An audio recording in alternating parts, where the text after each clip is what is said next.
Chapter 1. The Unfortunate Transmigrator and the Fatal Golden Finger. 8 years of past life and death hinge upon this moment. Cough, cough, cough. In a dimly lit room, a frail, diminutive man with white hair coughed twice, revealing faint traces of blood when he withdrew his hand from his mouth. Gradually lowering his hand, the white-haired man cast his gaze out the window, where he spotted a golden-haired boy wearing sunglasses strutting confidently down the street, with a towering man, shackled by iron chains, seated beneath him. Doflamingo, the perfect vessel for possession. The white-haired man muttered to himself. As he observed the young boy, his eyes betrayed an unmasked rage, loathing, and avarice. "Hey, celestial dragon, you had better pray that my attempt at possession fails, for if it does not, I shall ensure that you foolish swine pay dearly for your transgressions." This is the world of One Piece, the sacred land of the celestial dragons, Mariewa. The white-haired, diminutive man is none other than Steve, a common slave of the celestial dragons. What sets him apart, however, is his status as a transmigrator. 8 years ago, when Wong's son first arrived in the world of pirates, he was enveloped in despair. In contemporary society, he had been an ordinary, underachieving writer, unable to lift a finger or shoulder a burden. How could he have possibly transmigrated after merely sleeping? Transmigration was one thing, but to find himself as a slave of the celestial dragons was another matter entirely. What manner of beings are the celestial dragons? Anyone familiar with One Piece understands that life under the dominion of these heartless brutes is a fleeting endeavor. Wong's son was uncertain of how long he might endure, yet he was acutely aware that his predecessor, Steve, had perished under the torment of the celestial dragons before his own transmigration took place. At that time, the newly reborn Steve had resolved to wait a couple of days to ascertain whether he possessed any extraordinary abilities. If not, he would undoubtedly seek out his master to ensure he took someone down with him before his demise. Even if the celestial dragons had a retinue of bodyguards, the odds of success were slim nonetheless. He would spill their blood, for at this juncture, what was there left to fear? At 8 o'clock the following morning, his golden finger appeared a chaotic influx of fragmented memories that even a shattered machine could not produce, forcefully crammed into Wong Sen's mind. In one fleeting moment, he was a fish swimming in a lake, and in the next, a bird soaring through the sky, followed by a chaotic barrage of incomprehensible images. All the memories consisted of disjointed fragments, none lasting more than a second. Apart from inducing excruciating headaches that drove him to madness, causing him to bang his head against the wall, there was nothing of value. After regaining consciousness, Wong's son spent a considerable amount of time probing his mind before finally perceiving his so-called golden finger. It was a fractured system, perhaps aptly named the soul sign-in system.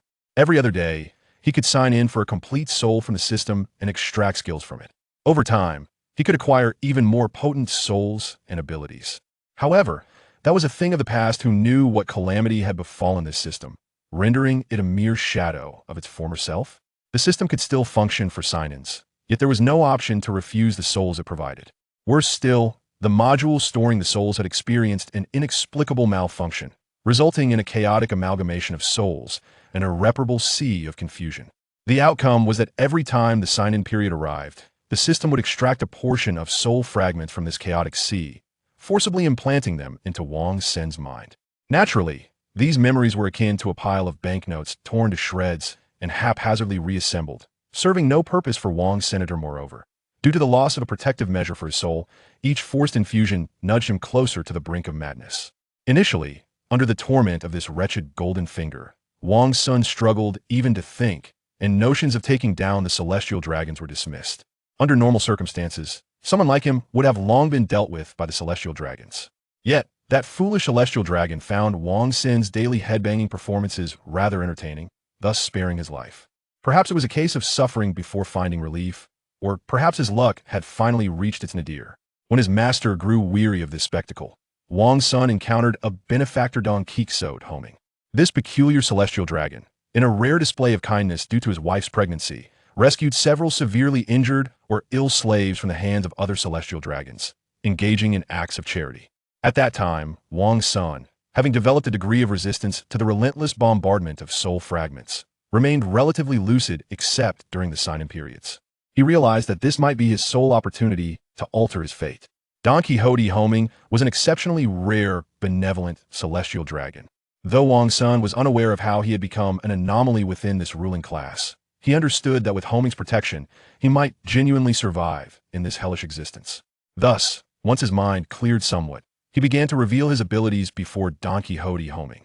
What capabilities could a writer showcase? Naturally, it was the art of storytelling. Especially in such a fantastical world, adapting classic literature would be a trivial task. Tales like Romance of the Three Kingdoms or Journey to the West, simply requiring a change of backdrop, could easily become his own creations. This earned him the favor of the sentimental celestial dragon, and through his storytelling prowess, he garnered a modicum of renown among the celestial dragons, elevating his status as a relatively noble slave. Wang's son, of course, cared little for the notion of nobility. His sole desire was to escape this wretched place, ideally leaving a trail of flames in his wake. However, first, he had to resolve the predicament posed by his nearly fatal golden finger. Having grown accustomed to the so-called soul bombardment did not mean that this forced infusion of souls posed no harm. In fact, he had already begun to exhibit symptoms of a mental breakdown. If this continued, becoming a lunatic was a distinctly plausible future.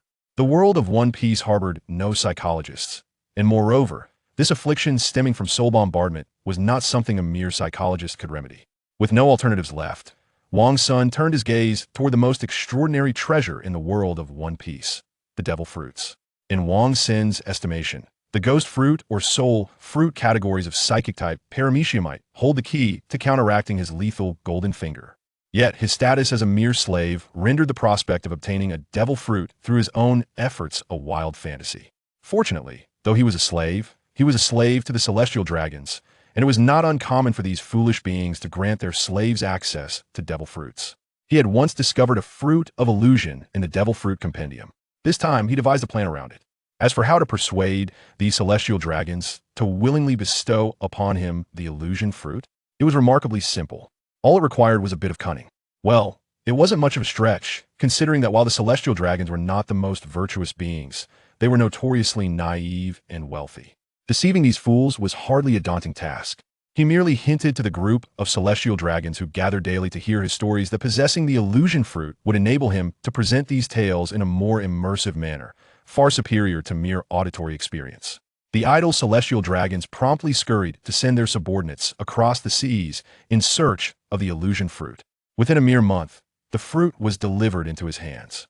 After consuming the illusion fruit, Wang's son indeed fulfilled his promise, showcasing to the celestial dragons what it meant to experience a story firsthand, further elevating his status as a slave.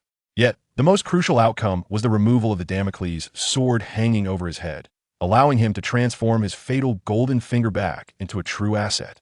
Chapter 2. The Possession of Doflamingo. It must be said that although Wang Xin's golden finger was exceedingly troublesome, it proved quite effective in honing his mental fortitude. Almost simultaneously upon consuming the illusion fruit, he had nearly awakened its latent powers in the realm of pirates. Individuals endowed with the illusion fruit typically focused on distorting light to conjure optical phantasms, with only a select few able to manipulate the perceptions of others to any significant degree. However, upon consuming the illusion fruit, Wang's son had already begun to delve into the realms of mental prowess. As Wang's son was lost in his reverie, a knock resounded from outside the room. "Steve, are you there?" Wang's son snapped back to reality and hurried to open the door. "I am here, Lord Haman Gusheng." Among the celestial dragons in the Holy Land, only Haman Gusheng and his wife would address him by name and knock politely, while the other celestial dragons refer to him merely as Slave Number 13. "It is once again time for your performance," declared Haman Gusheng, sporting a golden handlebar mustache and a beaming smile. The audience can hardly contain their anticipation. "Very well, I shall proceed at once," Wang's son replied, his face betraying a hint of impatience. Yet to Haman Gusheng, he appeared overly cautious and meticulous. This was the effect of the illusion fruit, which distorted the perceptions of others. Ever since consuming the fruit, Wang's son had ceased to disguise the myriad emotions that played across his visage, opting instead to veil them beneath a layer of illusion. Haman Gusheng was among the more erudite figures among the celestial dragons indeed. It was unlikely that those lacking in intellect could cultivate notions of equality. His literary taste leaned towards the depth of classics like Romance of the Three Kingdoms. As for the other celestial dragons, they favored web novels, particularly those devoid of complexity, reveling in the mindless escapades of protagonists who effortlessly triumphed over adversaries, akin to their own simplistic natures. Works like Battle Through the Heavens were deemed too intellectually demanding for their tastes. Even though Wang Sun had once been a writer of such simplistic tales, he held a certain disdain for narratives that lacked substance. Regrettably, there was little he could do, as those of lesser intellect among the celestial dragons found such frivolities to their liking. Despite his impatience, he had no choice but to acquiesce. Yet, this simplicity made it rather easy to deceive these fools. Unlike Romance of the Three Kingdoms, which required a degree of effort to adapt, Wang Sun found the task of entertaining these dim-wits quite manageable. In stark contrast, adapting a work as intricate as Dream of the Red Chamber, rich with metaphor and intricately crafted prose, would not only challenge the celestial dragon's comprehension, but also undermine Wang Sun's own confidence in its adaptation. In this light, it was perhaps a blessing that these individuals were incapable of grasping more sophisticated literature. Upon entering the Grand Hall, Wang Sun was greeted by a handful of bubblehead celestial dragons, their faces adorned with expressions of utter foolishness. "Oh, number 1018. You have arrived. Please perform for us." Wang Sun regarded one of them with disdain. This individual could scarcely count, ranking amongst the most intellectually challenged of the group, unlike others who managed to retain a semblance of numerical awareness. "Fool! He should be number 13. Regardless of his number, entertain us swiftly." Wang Sun offered a cold smile, his contempt unmistakable, though the illusionary abilities masked his true feelings. Without wishing to engage further with these simpletons, he unleashed his illusion, transforming the entire hall into a realm reminiscent of a narrative world. After more than an hour, the vacuous celestial dragons departed, swaying their heads, while Wang Sun bore the weight of exhaustion, a trace of blood even staining the corner of his mouth. "It seems my condition is worsening. I can barely sustain the use of this fruit's power," Wang Sun mused, wiping his mouth as a glint of coldness flickered in his eyes. "Prepare yourselves, we shall commence the soul snatching at midnight." Dragging his weary body back to his quarters, Wang Sun reflected on the relatively favorable treatment afforded to him as a valuable slave, though it did little to alter the grim reality of his existence as a pawn in another's game. After hastily consuming a meager dinner, Wang Sun reclined upon his bed, closing his eyes. In an instant, darkness enveloped him, only to be followed by a brilliant illumination, revealing a wondrous realm. The sky was a soft azure, and at the horizon, distant mountains loomed, while the place where Wang Sun stood resembled an extraordinary city, facing a crimson beach and an eerie, blood-red sea. On the beach, peculiar figures, resembling blood-red puppets with their skins flayed, meandered about, occasionally opening their mouths to emit bizarre sounds. This was the illusionary space crafted by Wang Sun, utilizing the illusion fruit, a dreamscape, a mental realm, a virtual sanctuary, serving as a defensive barrier against the soul bombardment from his golden finger. Should one traverse the mountains, they would discover that the other side was still dominated by the blood-red sea. This vast, seemingly endless body of water was a manifestation of his golden finger, while the city or island he inhabited was a construct of his illusionary abilities.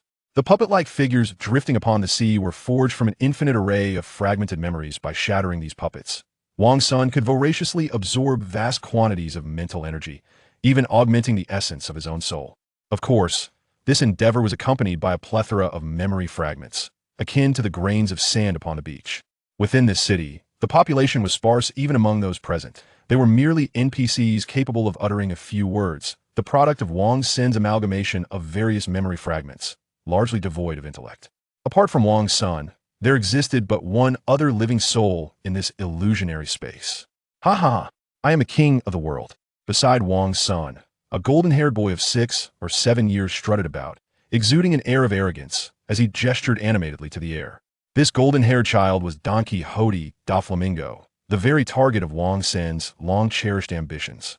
In the past, merely guiding the slumbering soul of this impetuous child into this illusionary realm had consumed an inordinate amount of his efforts. At long last, thanks to the extraordinary advancement of his fruit's abilities, he could draw Doflamingo's soul from his dreams each night before his own demise. Within this illusionary space, Wang Sun was truly invincible. His illusionary powers were enhanced to the point where he could utterly reshape reality with a mere thought, albeit only within the confines of this illusory realm. On the very first day that Doflamingo entered this illusionary realm, he found himself completely ensnared by Wang Sun's enchantments, never having glimpsed the true nature of this illusory world. Lost in its beguiling depths, Wang Sun regarded Doflamingo with a cold gaze. Long ago, he had already designated him as the target for possession. However, the act of seizing another's body was not a simple endeavor. Firstly, Wang Xin's abilities derived from the powers of his illusion fruit needed to reach a certain pinnacle. In truth, the spiritual secret art he referred to as the soul transfer technique had long transcended the mere boundaries of illusion. Were it not for the fortifying influence of his unique ability, he could never have unlocked such a formidable secret. Having developed his powers to this stage, he could briefly detach his soul and inhabit another's body, yet the complete fusion of spirit and flesh still required a catalyst. After much contemplation, Wang Xin turned his focus to the souls of others.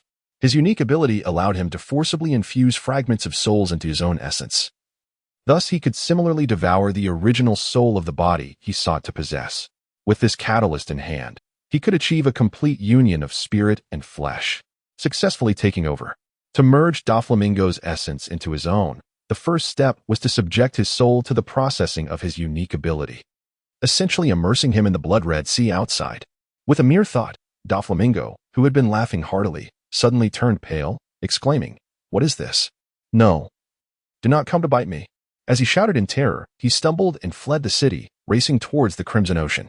Along the way, he encountered a few blood-colored puppets. However, these puppets merely passed through him like phantoms, causing no collision.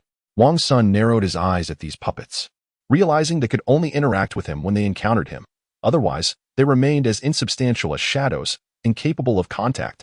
Before long, the unfortunate Doflamingo reached the edge of the sea, where he was engulfed by the crimson waves. Amidst his anguished screams, his body began to dissolve, transforming into a pool of blood that almost merged with the ocean. Wang Xin extended his hand, and the sea roared with tumultuous waves, shortly thereafter expelling a blood-colored puppet. This puppet, however, was diminutive, resembling a child of 6 or 7 years, yet bore a striking resemblance to Doflamingo. Wang Xin merely willed it, and he appeared before the puppet, placing his hand upon its forehead. His touch was akin to a terrifying black hole, and the puppet emitted a muffled cry before being completely drawn in. Under normal circumstances, the absorption of such a puppet would leave behind some red sand, the remnants of their useless memories that formed the blood-red beach. However, this time, Wang Xin did not retain any memory fragments, absorbing them entirely instead.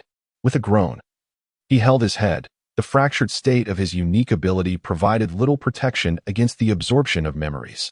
Moreover, he had previously absorbed only fragmented memories, which, while utterly meaningless, significantly reduced the risk of mental fragmentation.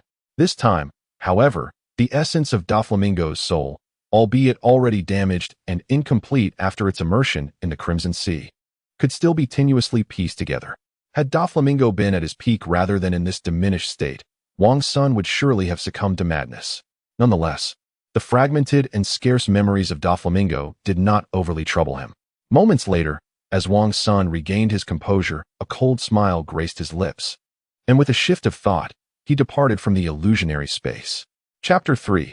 A successful possession and the learning of combat. As he opened his eyes, Wang Xin slowly sat up. Gazing at the time, he noted it was around 1 or 2 in the morning, a time when most would be sound asleep. He gently closed his eyes once more, and a faint, ethereal shadow rose from his form. His physical body collapsed back onto the bed with a thud. The golden apparition swiftly pierced through the room, soaring towards another body he sensed. In but a moment, he arrived in a vast, opulent chamber, where a small boy lay upon an enormous bed. The boy, who had merely been sleeping, now lay breathless, his once rosy complexion now pale, and the warmth of his skin gradually dissipating. Without hesitation, Wang Xin's essence surged towards this lifeless form, causing the boy to shudder as their souls merged into one. When Wang Xin, or rather, Doflamingo, opened his eyes again, he was greeted by the gentle rays of sunlight filtering through the curtains. It was already the dawn of a new day. Slowly moving his youthful limbs, an expression of unrestrained joy illuminated his face. It had been years since he had felt such lightness. The burdens of a life enslaved and the torment inflicted by his fractured ability had vanished, leaving his previously ailing body feeling inexplicably invigorated. Rising to his feet, he approached the mirror in the room, gazing at the golden-haired boy reflected back at him. "From this day forth, you are Doflamingo," he murmured to himself. "Let this be the first step in my quest to obliterate the celestial dragons." Just as Doflamingo was admiring his youthful yet healthy form in the mirror, a gentle knock echoed from the door. "Doflamingo, are you there? It's time for breakfast." A soft female voice called from outside. This should be the palace of Amy Merkel, the mother of Doflamingo. I could not find his mother's name, So I made one up. Doflamingo furrowed his brow. He retained approximately 7 or 8 layers of memories from his original self, yet there remained subtle differences in personal habits. It was still quite easy to expose himself in front of those who were intimately familiar with him. Fortunately, the original Doflamingo was merely a child of 6 or 7 years, and the changes in his character were not of great consequence. Contemplating this, he responded, "Very well. I shall step out at once, dear mother." As he spoke, he gently nudged the slave girl who was crouched by the bedside, adhering to Doflamingo's customary manner. "Hurry and assist me in dressing." Observing the slave girl's timid and numbed gaze filled him with a flicker of indignation. The slaves in Mariewa had nearly all been rendered ineffective. It was utterly unattainable to expect them to spontaneously cultivate a belief in resisting the celestial dragons. Frankly, Doflamingo had always found it perplexing. Why were the slaves of the celestial dragons so docile? One must realize that after becoming a slave to the celestial dragons, few could survive. Ultimately, it was a path leading to death. Was it truly so difficult to choose between being tortured to death or fighting desperately for a chance at reprieve? If one were to say that all slaves were merely ordinary individuals, that would suffice. However, among the slaves of the celestial dragons were many who hailed from pirate backgrounds, individuals who had always lived with their lives hanging by a thread, venturing into perilous waters. The fact that they too exhibited such fear of the celestial dragons was utterly confounding to him. Relying on them was futile, fortunately. The Don Quixote family would soon depart from the sacred land of the celestial dragons, and at that time, they would naturally have the opportunity to accumulate strength and seek revenge. Doflamingo did not believe he could truly retaliate against the celestial dragons here in Mariewa. It was only upon the boundless seas that he could genuinely amass the formidable power required to confront the world government. This elucidates why he set his sights on Don Quixote Doflamingo as his target for possession. Primarily, Doflamingo possesses considerable talent. While he may not rival the most formidable monsters of the seas, he undoubtedly belongs to the second tier of notable figures. Coupled with his own mastery of the string fruit, which far surpasses the capabilities of the line fruit, with diligent training, he is destined to ascend among the ranks of the most elite warriors. Moreover, Doflamingo's family is soon to depart from Mary Geos, presenting him with an opportunity to amass strength. Otherwise, remaining within this sanctuary of the celestial dragons might appear to afford a carefree existence. Yet it effectively confines him in a gilded cage, rendering any plans futile. Lastly, this also serves as a form of gratitude towards the somewhat naive Don Quixote homing. Should the narrative unfold as depicted in the original work, after their exodus from Mary Geos, Doflamingo's hubris would inevitably unveil their identity as celestial dragons, leading to a barrage of retaliation from their numerous victims. Subsequently, the demise of Amy Merkel and Doflamingo's patricide would compel him to seek re-entry into Mary Geos, only to be rebuffed, thus setting him on a path of darkness. Ultimately, he would even eliminate his brother, Don Quixote Rocinante, leaving Doflamingo as the sole survivor. While the fates of the others turned rather grim, if we consider that the Navet of Homingu represents the 6 layers of their tragic fate, then the actions of Don Quixote Doflamingo have led to the remaining 4 layers of this tragic destiny. For Doflamingo, the quintessential celestial dragon, there is no hint of remorse for having usurped the body of Wang's son. Rather, he sees this as an opportunity to alter the fate of the Don Quixote family, if only slightly. Once the maid assists him in donning his attire, Doflamingo pushes open the grand door and follows his mother outside. In the dining hall, a long table is set, adorned with dozens of sumptuous dishes, each a rare delicacy, the cost of which would amount to hundreds of thousands of berries on the high seas. Doflamingo is acutely aware that the Don Quixote family is already remarkably frugal among the celestial dragons. For others of their kind, a single meal would easily surpass tenfold that amount. It is no wonder that the celestial dragons, numbering less than 1,000, burden the 200 nations with the exorbitant taxes they impose. At the head of the elongated table sits Don Quixote Homingu, his face betraying a hint of sorrow as he sighs. Doflamingo's mother gazes at him quizzically. "What troubles you, Homingu?" she inquires. "Alas, last night, Steve passed away," replies Don Quixote Homingu, his countenance heavy with gloom. To speak candidly, Homingu has not enjoyed his time in Mariewa. His thoughts are at odds with those of the other celestial dragons. While the ordinary slaves before them exhibit a numbing indifference, the remaining officials of the world government are filled with trepidation in the presence of the celestial dragons. In stark contrast, Steve, who has crossed paths with Wang's son, possesses a character that resonates with Homingu. Knowledgeable and poised, he was his only true friend. With the loss of his solitary companion in the Holy Land, it is only natural that sorrow envelopes him. Upon hearing this news, Doflamingo lifts his gaze, briefly surveying the figure of his nominal father. Has my body been discovered? That was quick, he muses. Steve was a good man, he remarks. Doflamingo's mother sighs in agreement. A good man? Yet, did he not end up as a slave? Homingu retorts, a flicker of anger in his voice, though he stumbles over his words. After all, he too is a celestial dragon and must maintain some semblance of decorum. However, the extent of Homingu's actions is limited, despite his disapproval of his kin's behavior. His inherently weak nature prevents him from fully severing ties with them. Naive and feeble, this is why, in the end, he, the virtuous celestial dragon, reaps no rewards. After the meal, Doflamingo, unlike his usual self who would flaunt his power over slaves and indulge in foolish distractions, now seeks out his father. Father, I wish to learn some combat skills. Despite the complete transformation of his essence, Doflamingo expresses this desire without a hint of embarrassment. Homingu, who is currently amusing the 5-year-old Renancidai, is taken aback. Why would you want to learn to fight? It is arduous work. You are a celestial dragon. Doflamingo, having prepared his response, tilts his head and declares, I want to be the Monkey King from Journey to the West. Homingu cannot help but display an expression of bemusement.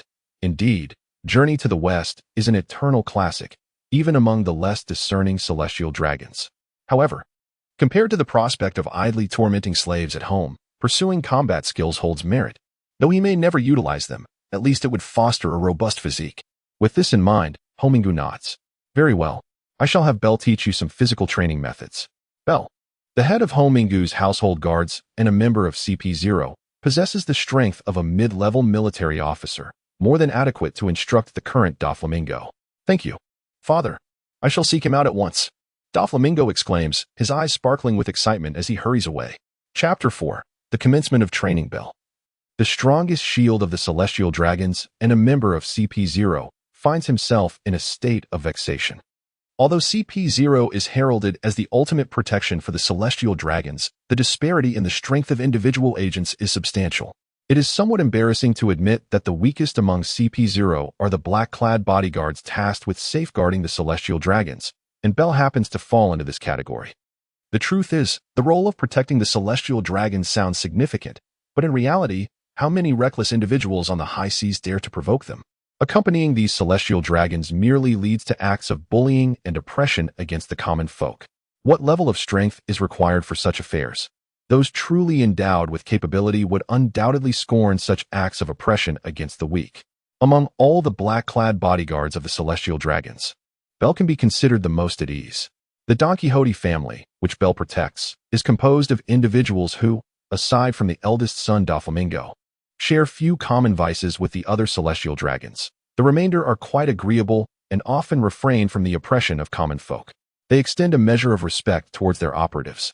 Thus, Bell, as a CP0 agent, finds his role rather comfortable, characterized by a surfeit of remuneration with minimal responsibilities.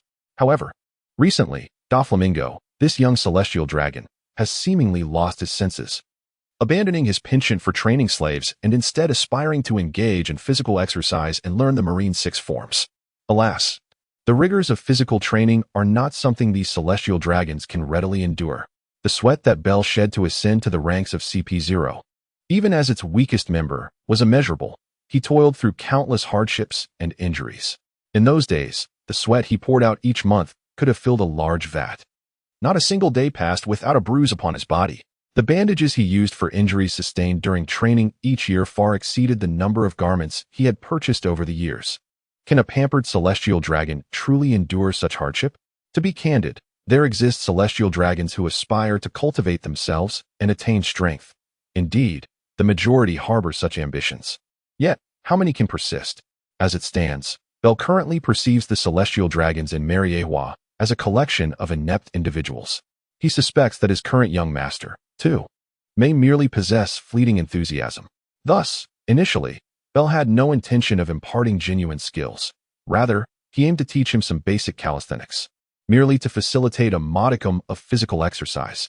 Is this what you regard as your secret training method, CP0? Doflamingo remarked coldly, observing Bell's recent display of calisthenics. Indeed, Doflamingo, with your innate talent, A bit of training should suffice. Have you grown too comfortable? Do you wish to experience the plight of your entire family becoming slaves to the celestial dragons? Doflamingo interjected with a chilling laugh, interrupting Belle's attempts at persuasion. Belle immediately felt the weight of dread, kneeling and pleading. Have mercy, Doflamingo. What I have taught you is indeed serious. Spare me your bluster. Inquiring about the pace of my training, when will I master the Navy's 6 styles? Belle's countenance shifted to one of panic. He had not anticipated Doflamingo's profound awareness of the Navy and CP0's training methodologies, including the 6 styles. How could he fabricate a convincing narrative? The flamboyant techniques he demonstrated would not yield the mastery of the 6 styles, even over a lifetime of practice. Listen attentively, Belle, Doflamingo said, his expression softening into a gentle smile, yet to Belle, it appeared devilishly menacing. Either you diligently train me so that I may master at least 3 of the Navy's 6 styles within 5 years, or prepare for your family to become slaves to the celestial dragons. I am acquainted with many celestial dragons who relish in training slaves. I assure you, your family will find themselves in a dire situation. Upon hearing this, Belle trembled in fear. Deceiving and misleading celestial dragons was a common endeavor for those close to them, for they often seemed rather dim-witted. However, should the ruse be discovered, the celestial dragons would seize his family as slaves, and the CP0 would offer no assistance. On the contrary, they would be the first to act. Left with no alternative, Belle reluctantly spoke earnestly. Doflamingo, even if I teach you earnestly, mastering 3 of the Navy's 6 styles within 5 years is a formidable challenge. I will train diligently, yet if the results fall short of my expectations, you would not wish to know the consequences. Belle felt a wave of despair wash over him, his expression akin to that of one bereaved of family. Even for a naturally gifted CP0 agent, mastering 3 of the Navy's 6 styles by the age of 7 after 5 years of training would be an extraordinary feat, let alone for a pampered celestial dragon unaccustomed to hardship. Alas, there was no other recourse. Belle could only hope that Doflamingo would soon recognize the futility of the endeavor. Yet, he was plagued by the concern that should the training prove too rigorous, Doflamingo might swiftly turn his family into slaves. With such conflicting thoughts, Belle commenced his training under Doflamingo. To his astonishment, Doflamingo was not merely speaking. He truly committed to the training, even surpassing Belle's expectations. In truth, the training methods Belle acquired from CP0 were straightforward and rigorous: running, weightlifting, rock climbing, various strength exercises, and, most crucially, combat practice. In the world of One Piece, intricate techniques were seldom valued. The emphasis lay on raw power. Regardless of the flair of one's style, if strength was lacking, even the fiercest foes of the sea could not be faced. Conversely, with sufficient power and speed, a single, forceful strike could obliterate any adversary. The titans of the sea, be they the 3 admirals, the 4 emperors, or the Navy heroes, were all extraordinary beings of formidable physique. Even the sword masters, who theoretically should prioritize technique, relied predominantly on strength and speed, often supplemented by a hint of profound intent, their moves characterized by sheer force and simplicity. This also reveals that in the world of One Piece, there are no significant secrets to training. It essentially boils down to the principle of training relentlessly until one can no longer endure. Don Quixote Doflamingo's innate physical talent is undeniable, as he stands firmly as a member of the second tier of power players by the time the story unfolds decades later. Excluding the first-tier figures such as the 4 emperors and the 3 admirals, his prowess can be deemed on par with anyone. In terms of mental fortitude, having endured the torment of the celestial dragons, the agony of his shattered golden finger, and the ravages of illness, he shows no signs of weakness in the face of pain. Under the fervor of his relentless training, Doflamingo's progress is naturally swift. In the One Piece universe, the potential of humanity far exceeds that of ordinary realms, particularly among those gifted individuals who often demonstrate extraordinary abilities from a young age.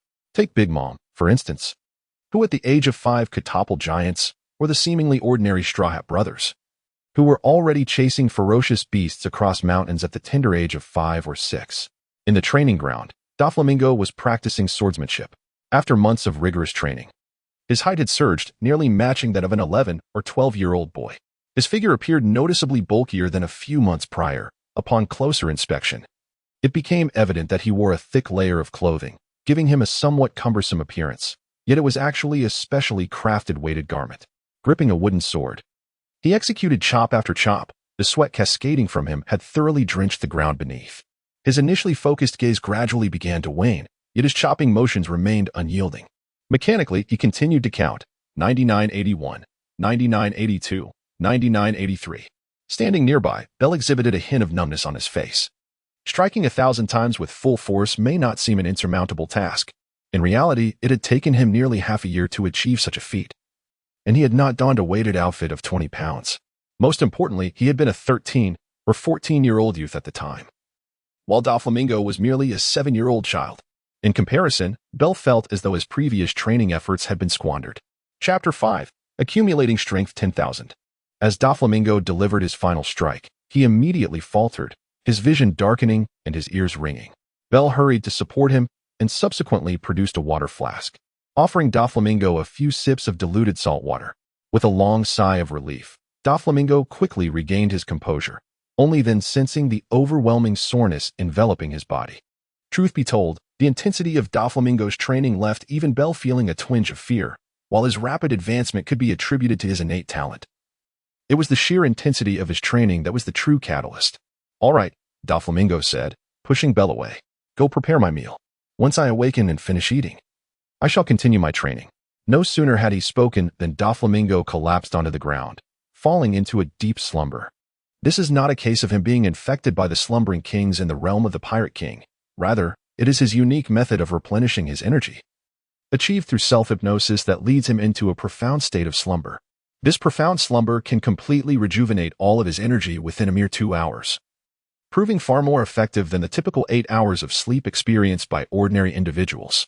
Moreover, during this state of deep rest, his physical prowess undergoes a remarkable enhancement. In his previous existence as Wong Sin, he relied on this ability to contend with illness for several arduous years. Now, although he no longer battles against pain, this technique serves as an exceptional auxiliary means for his training. After each workout, Don Quixote Doflamingo indulges in half an hour of deep sleep. Upon awakening, he feasts abundantly, thereby restoring his strength and vitality. He engages in training 4 times a day, dedicating 4 hours to each session, followed by 2 hours of rest, totaling an impressive 18 hours. The remaining time is allocated for meals, addressing personal physiological needs, and feigning sleep while secretly honing his illusionary fruit abilities in a realm of illusion. It can be said that he spares no moment idly.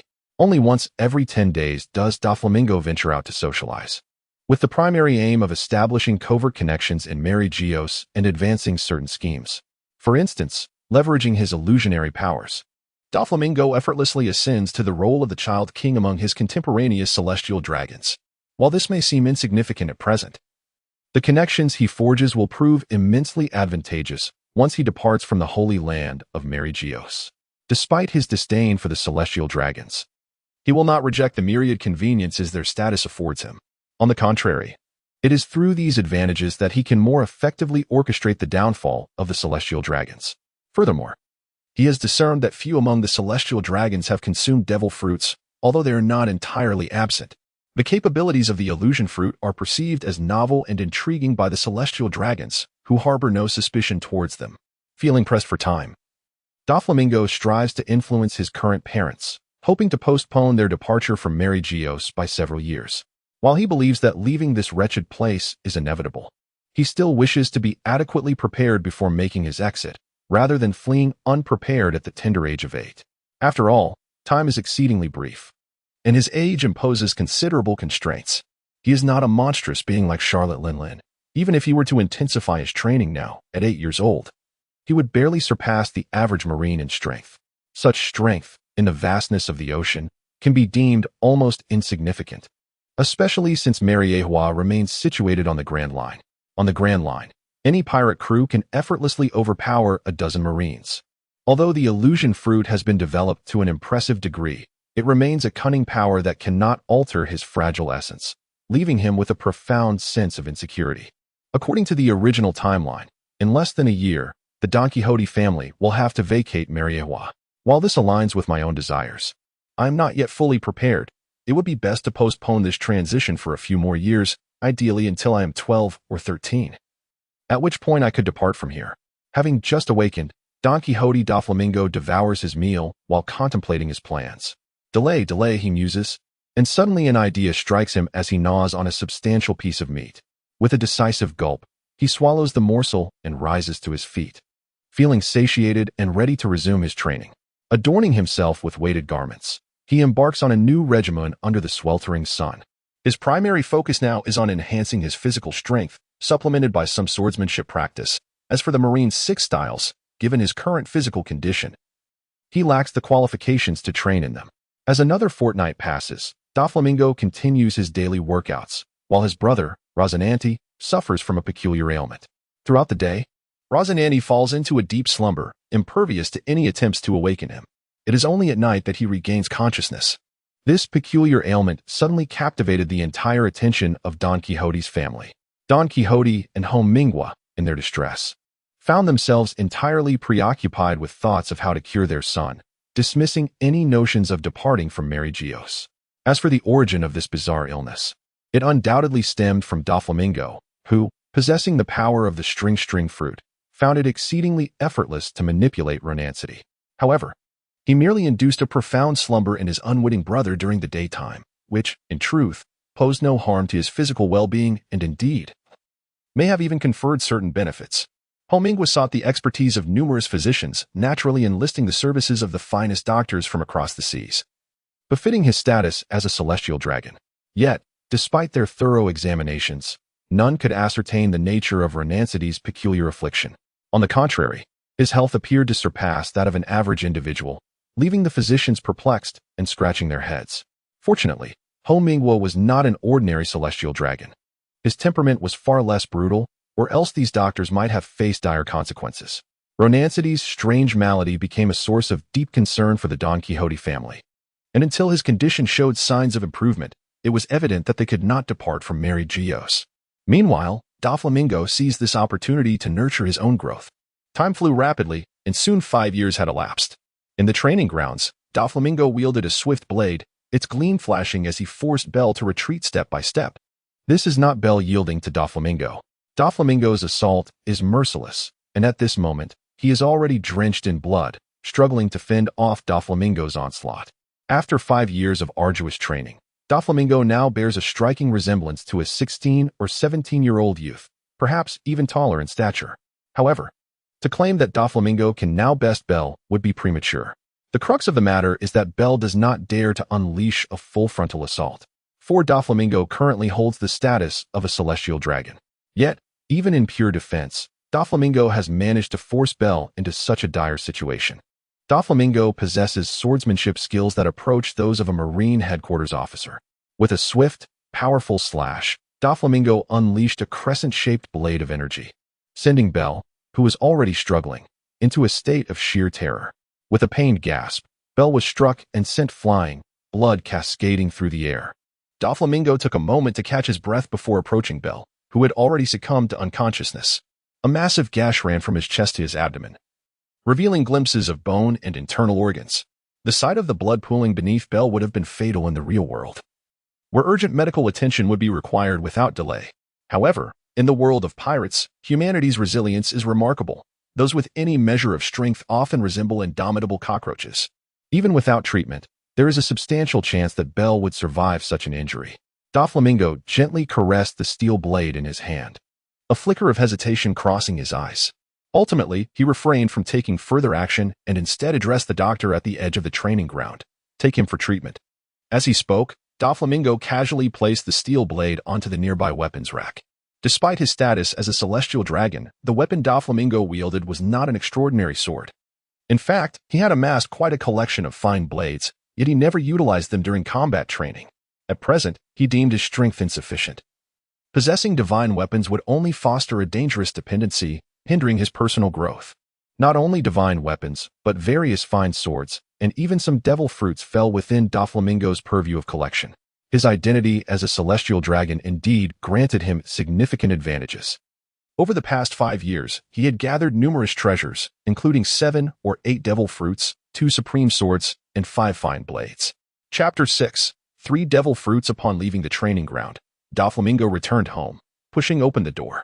As he entered, he chanced upon the harmonious sight of the Holy Family, Doflamingo and his wife, alongside Ronan Shidi, engaged in cheerful conversation. Half a year ago, Doflamingo felt his strength sufficient and ceased using his illusionary abilities to interfere with his younger brother, allowing Ronan Shidi to flourish into a robust child. The deep sleep he enjoyed daily over these years had rendered his health even more vigorous than the average person. Weno looked up and noticed Doflamingo. Greeting him with a smile, "My child, you have returned. I happen to have something I wish to discuss with you." Doflamingo approached with an impassive demeanor.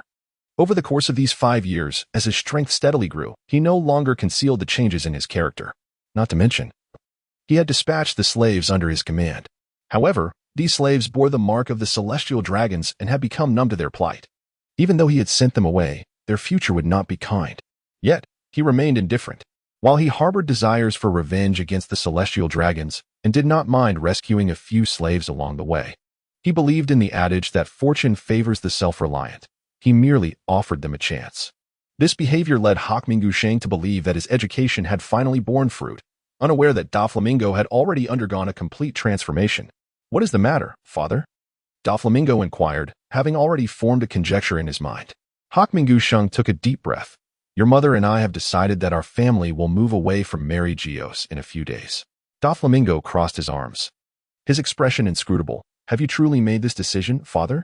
Hawkmingu Sheng felt an unexpected air of authority emanating from his son, rendering him momentarily speechless and somewhat disconcerted.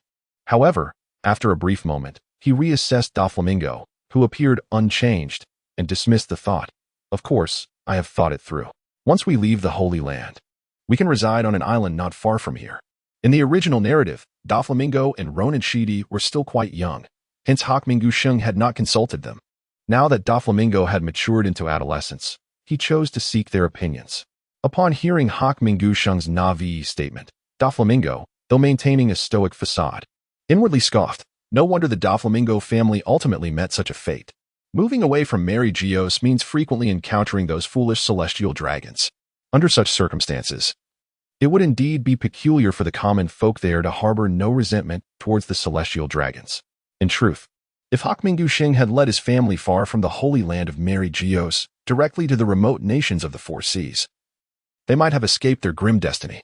In the distant lands of the Four Seas, celestial dragons were a rarity.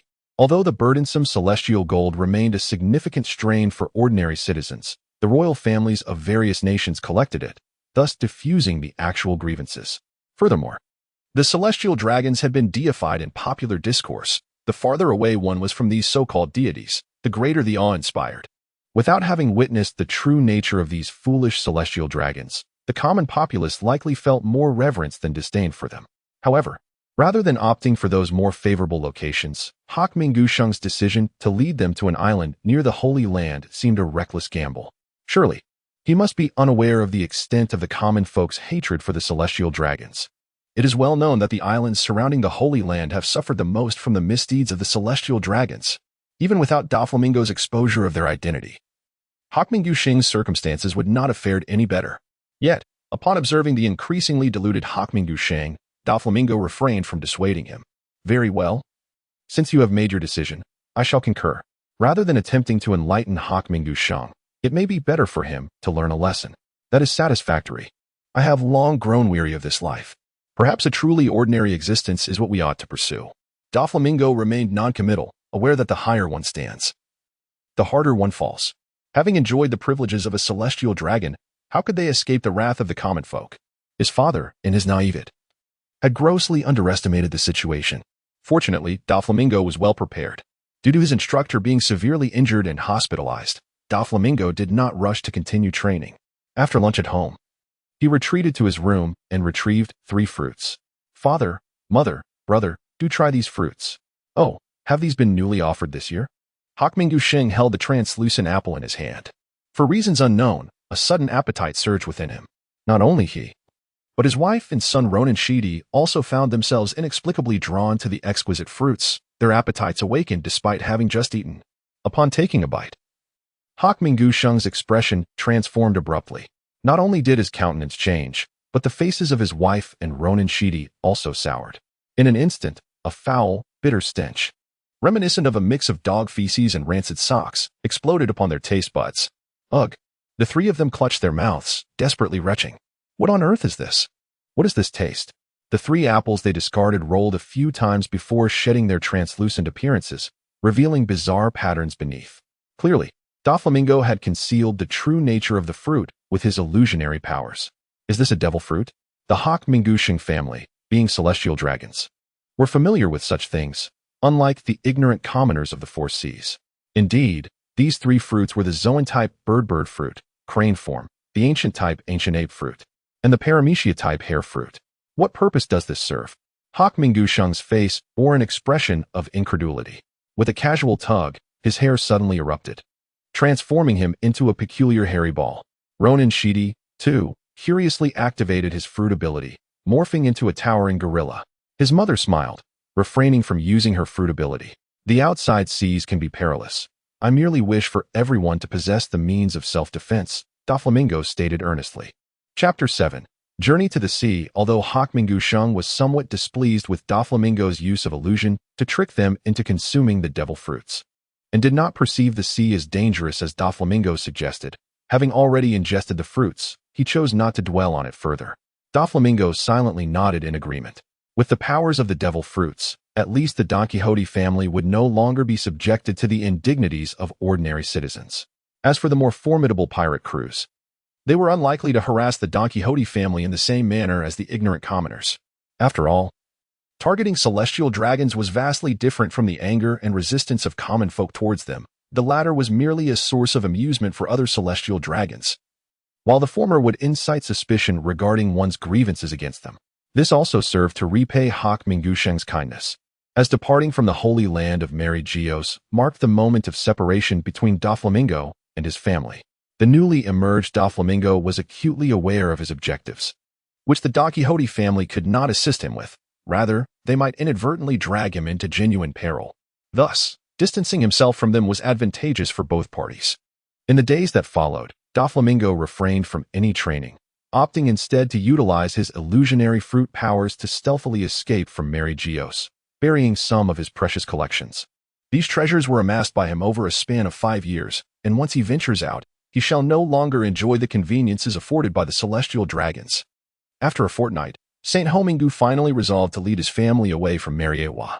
Aboard the grand vessel, Don Quixote Doflamingo cast a glance back at the distant holy land of Mariewa, a cold smile fleeting across his face. Just wait. The next time I return, I shall turn this place upside down. Brother, you haven't finished telling me the story of the land of the little people, exclaimed Ronan Shidi, trailing behind Doflamingo like a small shadow. Following his successful usurpation, Doflamingo would occasionally showcase his illusionary abilities to entertain the celestial dragons. This served a dual purpose, to collect treasures from them and to cultivate relationships with some of the younger celestial dragons for future endeavors. During this period, the celestial dragons became enamored with the tales of Gulliver's travels as recounted by Don Quixote Doflamingo, particularly his younger brother, who was perpetually preoccupied with thoughts of the land of little people. This fascination stemmed from the fact that in the realm once ruled by the Don Quixote family, such diminutive beings truly existed. After hearing his younger brother's musings, Doflamingo waved his hand, and an extraordinary illusion unfurled before them, bringing to life tiny beings the size of a toe, and exquisitely crafted sailing ships no larger than toys, all enacting the adventures of Gulliver. Ronan Shidi, a carefree child of merely 10 years, watched in delight, oblivious to the significance of leaving Mariewa. A few days later, the Don Quixote family established their home on an island, living comfortably off the savings amassed from Mariewa. After a week had passed, Doflamingo silently departed from the small island, embarking on his own journey. Beneath the azure skies, several merchant vessels meandered slowly across the ocean. The unpredictable climate of the Grand Line, while not as treacherous as the New World, still posed challenges that far exceeded those of the four seas. The merchant ships navigating these waters were no ordinary fleets. Their vessels were robust and towering, with a profound understanding of the various currents. Most importantly, those brave enough to venture into the sea, even if merely ordinary crew members, possessed remarkable skills. The fleet set sail from the Shambodi Islands, navigating past the island where Don Quixote Doflamingo's family resided, with their destination being the kingdom of Alabasta. This journey marked the completion of the first half of the Grand Line. Presently, Doflamingo concealed himself among this fleet. His identity as a celestial dragon offered both advantages and constraints. If he merely desired to lead a life akin to the original Doflamingo, effortlessly navigating both the underworld and the elite, it would be relatively simple. However, Should he aspire to overthrow the celestial dragons on Mariawa, he could not recruit allies under the guise of having forsaken his lineage. After all, those who would be drawn to him because of his identity would either possess an inherent reverence for the noble celestial dragons or would be opportunists seeking to exploit his status. In Doflamingo's current perspective, the subordinates of the original Doflamingo could be classified as opportunists.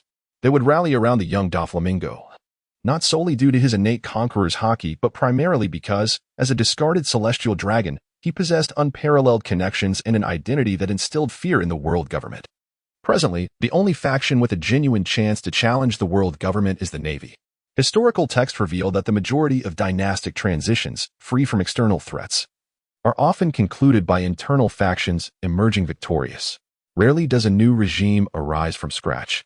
In the extraordinary world of One Piece, the abilities of individual powerhouses are pushed to their limits. Yet the mightiest forces remain the Navy and the world government, adhering to this principle. It seems prudent for me to infiltrate the Navy for a time, Doflamingo pondered as he sat in the ship's cabin, nibbling on a piece of fruit. Rather than simply blending in, it would be more beneficial to subtly guide the Navy. I wonder if Monkey D. Dragon, the son of Garp, is also part of the Navy? The future leader of the Revolutionary Army, Monkey D. Dragon, poses the greatest threat to the world government and could be considered Doflamingo's natural ally. Many have speculated that Monkey D. Dragon may initially have been a member of the Navy before defecting to establish the Revolutionary Army, which is indeed a plausible notion.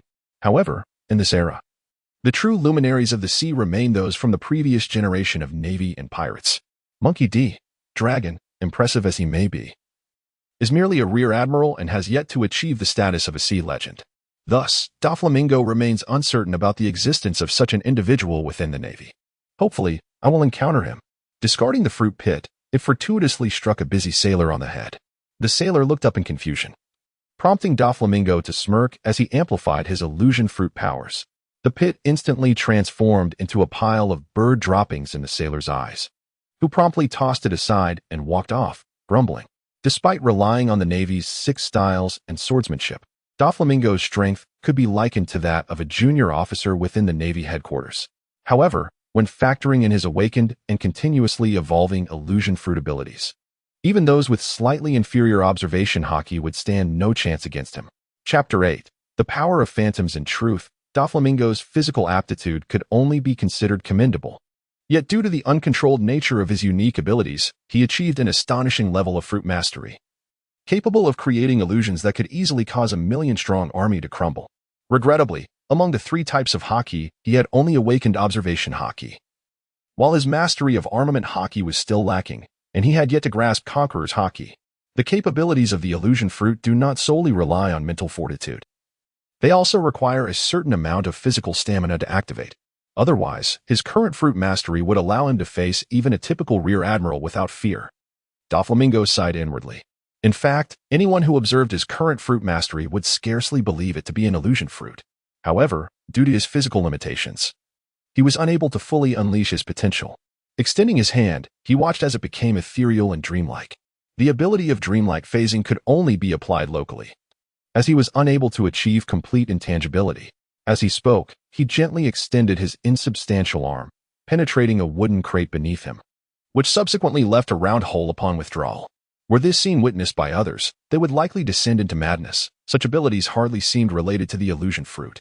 Yet, for Doflamingo, endowed with boundless imagination and formidable mental strength under the sway of his uncontrollable abilities, this was not a daunting task. Had it not been for his physical condition, complete phasing would not be beyond his reach. Thus, it is evident that my physical stamina is the primary constraint on my strength, Doflamingo mused, furrowing his brow. The current Navy Admiral, Blackleg Zephyr, should have stepped down from his position 6 years ago to become the Navy's chief instructor. If one were to seek the finest mentor upon the seas, Zephyr would undoubtedly be the foremost choice. Moreover, should one aspire to challenge the celestial dragons and harness the Navy's strength, this admiral is the most promising and influential candidate. However, while my illusionary abilities may deceive ordinary individuals, they will prove ineffective at Navy headquarters in Marineford. My identity as a celestial dragon will significantly impact my plans. The duality of being a celestial dragon presents both advantages and disadvantages. Doflamingo's intention to undermine the Navy is inevitably complicated by the glaring spotlight cast by his identity. First, I must infiltrate for a period, seeking a Navy division to join. This ship is conveniently passing by the Navy's G2 branch, where I shall attempt to make my entry. After 2 years, I will be approximately 14 years old, and by then, with my proficiency in illusion and a touch of disguise, I should be able to penetrate the Navy headquarters. Unfortunately, I am still a bit short of mastering the ability to revert life, and among the Navy's 6 styles, I have yet to fully grasp the technique of iron body. Over the past 5 years, apart from swordsmanship, Doflamingo has indeed learned the Navy's 6 styles. The other 5 techniques have been acquired with relative ease, yet iron body remains a struggle. The reasoning is straightforward. The optimal training method for iron body is to endure relentless blows, but as a celestial dragon, his bodyguard, Bellamy, would hardly dare to strike Doflamingo with full force. In such circumstances, if one cannot master the iron block, it can only be deemed as fate. Closing his eyes, Doflamingo found himself aboard the ship, where he had no opportunity to cultivate his skills. Thus, he had no choice but to hone his techniques within the realm of illusion. He was determined not to squander a single moment that could enhance his strength. The illusionary space rapidly transformed into a vast training ground, where Doflamingo stood at its center, gazing at the adversaries materializing before him. It was none other than Bell, the opponent he had trained against for 5 long years. Lamentably, Bell was his sole contender. Although he wielded immense power within the illusionary realm, it was all derived from his own knowledge, which inevitably led to Bell's repeated appearance during practice. However, the adversary before him was not merely 1 Bell, but 3. "Let us begin," he declared, brandishing the swift blade in his hand. He merely uttered a phrase out of habit. In reality, everything within the illusionary space was under his command. The 3 Bells charged forward before he could even speak. With a swift motion, the 3 Bells and Don Quixote Doflamingo initiated their attack, and in an instant, their figures vanished from the training ground. A clash ensued, with blades flashing and sparks flying as Doflamingo barely managed to fend off the relentless onslaught of the 3 Bells, only to be sent flying. Even against a single Bell, Doflamingo lacked the assurance of victory. His successes in reality stemmed from the Bells' hesitance, influenced by their status as celestial dragons, which limited their offensive capabilities and prevented them from fully unleashing their potential. However, when united, the 3 Bells rendered Doflamingo utterly powerless, forcing him to endure their continuous barrage. After several minutes of combat, Doflamingo, battered and bruised, fell victim to a decisive strike that pierced his heart. In an instant, he disintegrated into countless shimmering fragments, only to reappear anew on the training ground. Gripping his blade, Doflamingo's expression turned cold. "Come again." After facing death thrice, he finally rubbed his temples and paused. Across the 3 encounters, his best achievement was merely severing 1 Bell's arm, a feat that was only realized during a moment of peak performance. Though death within the illusionary realm did not equate to the demise of his true self, the pain felt was indistinguishable from reality, imposing significant mental strain. Continuing to fight would only exacerbate his condition, negating any training benefits. Nevertheless, the training within the illusionary space undeniably enhanced Doflamingo's skills. At present, he had surpassed the Bells in sheer technique. Upon opening his eyes, Doflamingo still sensed the phantom pains coursing through him. However, being aboard an unfamiliar vessel, he refrained from entering a deep slumber, for that would allow for a swift recovery. He resolved to settle for ordinary sleep for the next few days, anticipating that he would soon reach the G2 base in half a month's time. With this thought, Doflamingo ascended to the deck, located the captain's quarters, and effortlessly employed his illusionary powers to commandeer the finest room aboard the ship. Days swiftly passed, 5 or 6 in total. Although the weather on the Grand Line was notoriously unpredictable, this segment was not part of the New World. And with the merchant fleet's extensive knowledge of the route and a skilled navigator aboard, they encountered little peril. Until one fateful day, the entire fleet arrived at a peculiar island named Marine, intending to resupply. Chapter 9. Encounter with pirates. This small island felt rather strange. So many strong individuals. Standing on the deck, Doflamingo narrowed his eyes. He was still cloaked in his illusions. The other crew members merely regarded him as vaguely familiar before promptly forgetting him, thus failing to draw any attention even as he stood at the ship's bow. However, his observation Haki sensed something unusual about the island of Marine. In truth, his observation Haki extended a full 10 kilometers, Yet this was still limited by his physical form, as he had a considerable distance yet to traverse before fully harnessing his mental prowess. This small island is no larger than a village, with only a few hundred inhabitants, who rely on supplying ships for their daily sustenance. Through his observation hockey, Don Quixote Doflamingo sensed a significant portion of the island, detecting at least a dozen individuals whose vitality exceeded that of ordinary people, emanating a distinct aura of bloodlust. Among them, 3 stood out, comparable to his own prowess, and could undoubtedly be classified as senior officers within the Navy. The strongest among them was considerably more formidable, perhaps nearing the level of a colonel or even a brigadier general. Casting a glance at his own fleet, Doflamingo quickly deduced the situation. Were pirates lying in wait?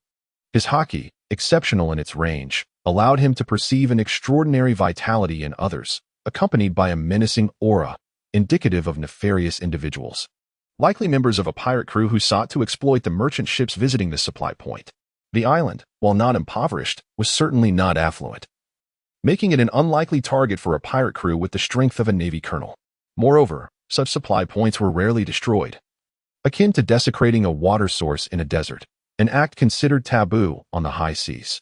Conversely, merchant vessels, laden with goods, would present a more enticing target, particularly upon docking, when escape would be nearly impossible.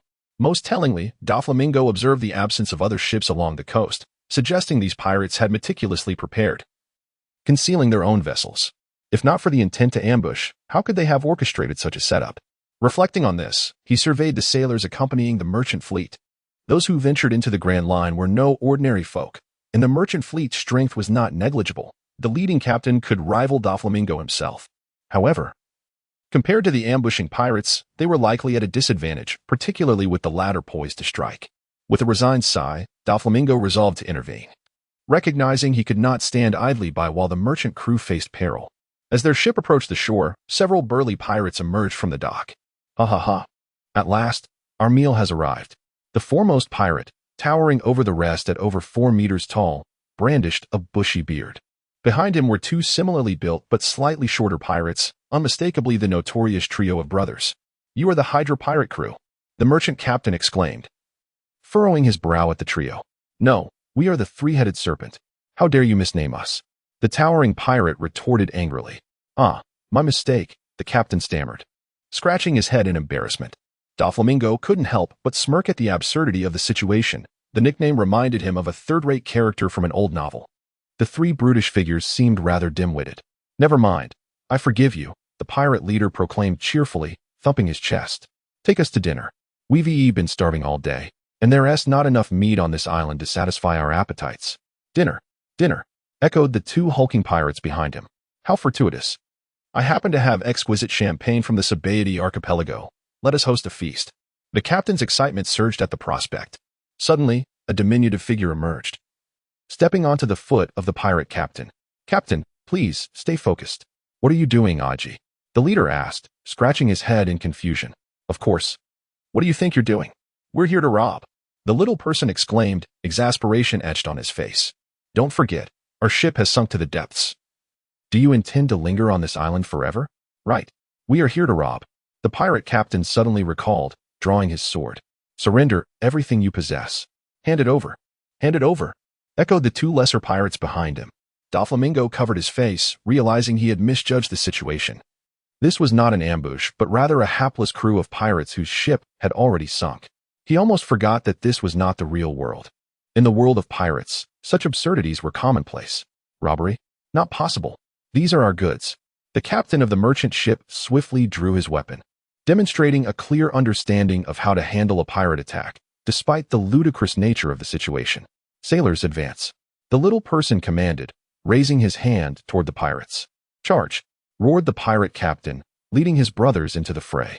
Before the little figure could react, he was swiftly trampled by the towering pirate captain, followed by the rest of the crew. Ugh! The air filled with the muffled sounds of his protests and curses. Doflamingo stifled a laugh. This was the nature of pirate crews. One could hardly expect more from them. The sailors from the merchant fleet leaped into action, engaging in close combat with the pirates.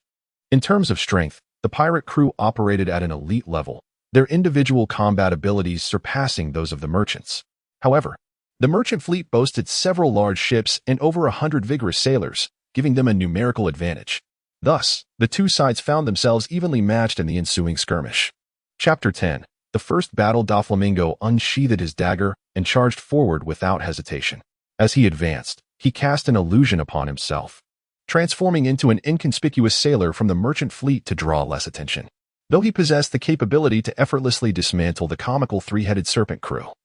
He relished the opportunity to hone his skills against opponents of similar strength.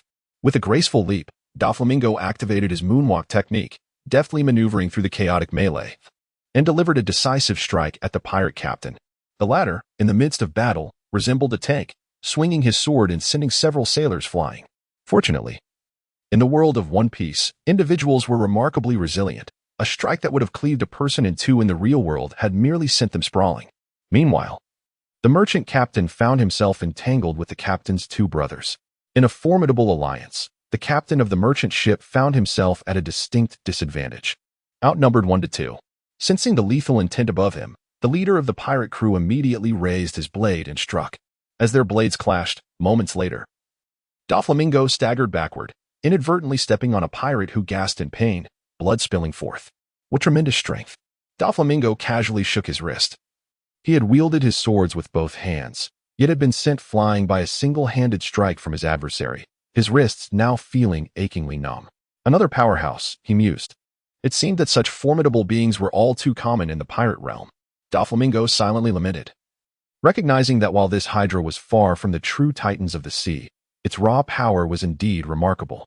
After a brief exchange, having captured the hydra's attention, he now faced the beast charging at him with its massive blade, resembling a rampaging rhinoceros. "Brother, I shall aid you." Two sailors rushed forth, eager to assist Doflamingo. However, the hydra paid them no heed, merely colliding with them and sending them tumbling away. Doflamingo rolled his eyes in exasperation. "I truly appreciate your help." As the hydra swung down its sword, Doflamingo's figure flickered and vanished beneath its blade, employing the technique known as Soru from the Navy's 6 powers. This time, Doflamingo would not foolishly engage in a direct confrontation with the three-headed serpent. At this moment, his observation haki was fully activated, and with the dual techniques of shave and paper drawing, he deftly maneuvered around the beast, occasionally delivering slashes that left shallow cuts upon its formidable hide. However, each strike merely grazed the surface, barely penetrating 2 or 3 inches, rendering the wounds superficial at best. To the colossal creature, these injuries were hardly significant, merely appearing severe without impacting its combat prowess. Yet, akin to a bullfight, while the injuries did not impair its capabilities, they certainly caused pain. After several such encounters, the already dim-witted three-headed serpent was thoroughly provoked. With a thunderous roar, it wildly swung its massive blade, charging forth with ferocious intent. However, the more frantic its assaults became, the more effortless Doflamingo found his evasions. Among the 6 styles of the Navy, he had honed shave to perfection, primarily due to his youth and agility, which allowed for remarkable fluidity in his movements. Under the combined application of observation haki and shave, the three-headed serpent failed to land even a glancing blow, while the surrounding sailors and pirates were systematically cleared away. Yet, merely to evade the three-headed serpent would not secure Doflamingo's victory. Given the creature's stamina, even a prolonged chase would yield no fruitful outcome. As he narrowly dodged another downward strike, Doflamingo retaliated with a vicious thrust aimed at the serpent's abdomen. To his dismay, the sound of clanging metal echoed, revealing a darkened expanse where his blade had met the beast's armored flesh, creating only a few sparks. Armament haki? Doflamingo's expression soured as he narrowly evaded a counterattack from the serpent. How could it suddenly achieve a breakthrough in the midst of battle? Under Doflamingo's keen observation haki, he sensed a surge in the three-headed serpent's vitality, confirming that it had indeed experienced a significant enhancement during the fight. Previously, Doflamingo had managed to contend with the creature, but now that it had awakened its armament haki, he found himself at a distinct disadvantage. With its newfound power, he could no longer inflict even superficial wounds upon the beast. Observing his surroundings, he noted that the sailors and pirates remained locked in combat, while the captain seemed unable to withstand the onslaught of the serpent's 2 brothers. "I do not wish to be defeated so easily in my first true battle." Doflamingo gritted his teeth, parrying the descending blade of his opponent, only to be nearly brought to his knees by the sheer force behind the strike. "Wahaha, you are finished." The three-headed serpent cackled, raising its massive sword once more to deliver another blow. Doflamingo's eyes lit up, This high-armed posture had exposed the creature's abdomen. In a swift roll, he relinquished his dagger and extended his finger, employing the Six Styles technique, finger gun. Wahaha. If your blade cannot penetrate my body, how could your fingers? Yet, with a sudden thrust, an immense torrent of blood erupted from the serpent's abdomen, not from a mere finger, but from Doflamingo's entire arm, which had penetrated deep into its flesh. What is happening? My armament hockey. Confusion marred the serpent's visage as Doflamingo gently withdrew his arm, flicking the blood away. A deluge of crimson gushed forth, and the three-headed serpent collapsed, utterly spent. This is the power of intangibility, Doflamingo mused, observing his now bloodied arm with a satisfied smile. Moments prior, his display of the Six Styles finger gun was merely a guise. In truth, he had utilized the powers of the string fruit to render his arm ethereal, allowing it to pierce the three-headed serpent's abdomen before solidifying once more. This maneuver completely disregarded the armament hockey and the resilient physical defense, creating a significant gash in the belly of the three-headed serpent. Whoa, whoa, whoa. The serpent, collapsing to the ground, flung aside the large blade and immediately began to wail. Don Quixote Doflamingo wore an expression of utter bewilderment. How could such a formidable brute be reduced to tears upon sustaining injury? Alas, who could fathom the eccentricities of the pirate world? A wound of such magnitude would have claimed a life in the realm of reality. Yet, in the world of pirates, for formidable beings such as the three-headed serpent, a bit of bandaging and medical attention could swiftly restore them to fighting form. In the case of even more powerful individuals, their combat prowess might remain unaffected. They could bear such an injury and still engage in battle for 300 rounds. Chapter 11. The Pearl of Skills. Doflamingo shook his head, preparing to turn away. However, at that moment, the three-headed serpent, now prostrate and lamenting, suddenly flashed a glint of ferocity in its eyes. Grasping the blade once more, it swung with intent, aiming for Doflamingo's neck. Wahaha! I have triumphed. In the end, victory is mine. The serpent cackled maliciously, only to be startled when it realized Doflamingo's head had not fallen. Instead, he slowly turned to face it. You won. How did you win? The serpent's eyes rolled back, and it promptly fainted. Truly, it could not withstand fright. Doflamingo shook his head. In that fleeting moment, he had already sensed the serpent's impending attack with his observation hockey, thus rendering his neck intangible as the blade swung. As he turned, both pirates and sailors scattered in disarray, creating a wide berth of several meters in the battlefield. Is this a joke? Such cowardice, yet you dare venture to sea? Doflamingo found himself both amused and exasperated, pondering the absurdity of those in the pirate world. A rational person would have surmised he had evaded the blow through some means. Yet these individuals regarded him as if he were a specter. Fear not, he is no ghost, but surely a wielder of a devil fruit. At that moment, the diminutive figure of the recently subdued dwarf, Aji, sprang up and shouted, "Here, it is spoken of as the Great Rout, and the name of the devil fruit is one they have certainly heard before." Upon hearing this, several pirates were instantly imbued with newfound courage. Don Quixote Doflamingo furrowed his brow.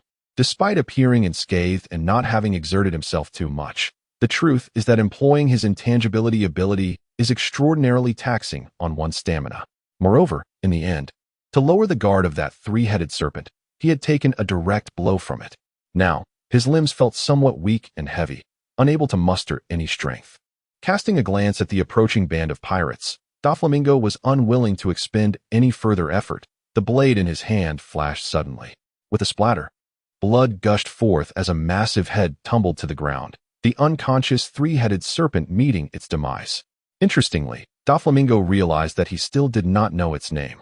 This maneuver instilled terror in all the pirates, and fear was instantly etched upon their faces.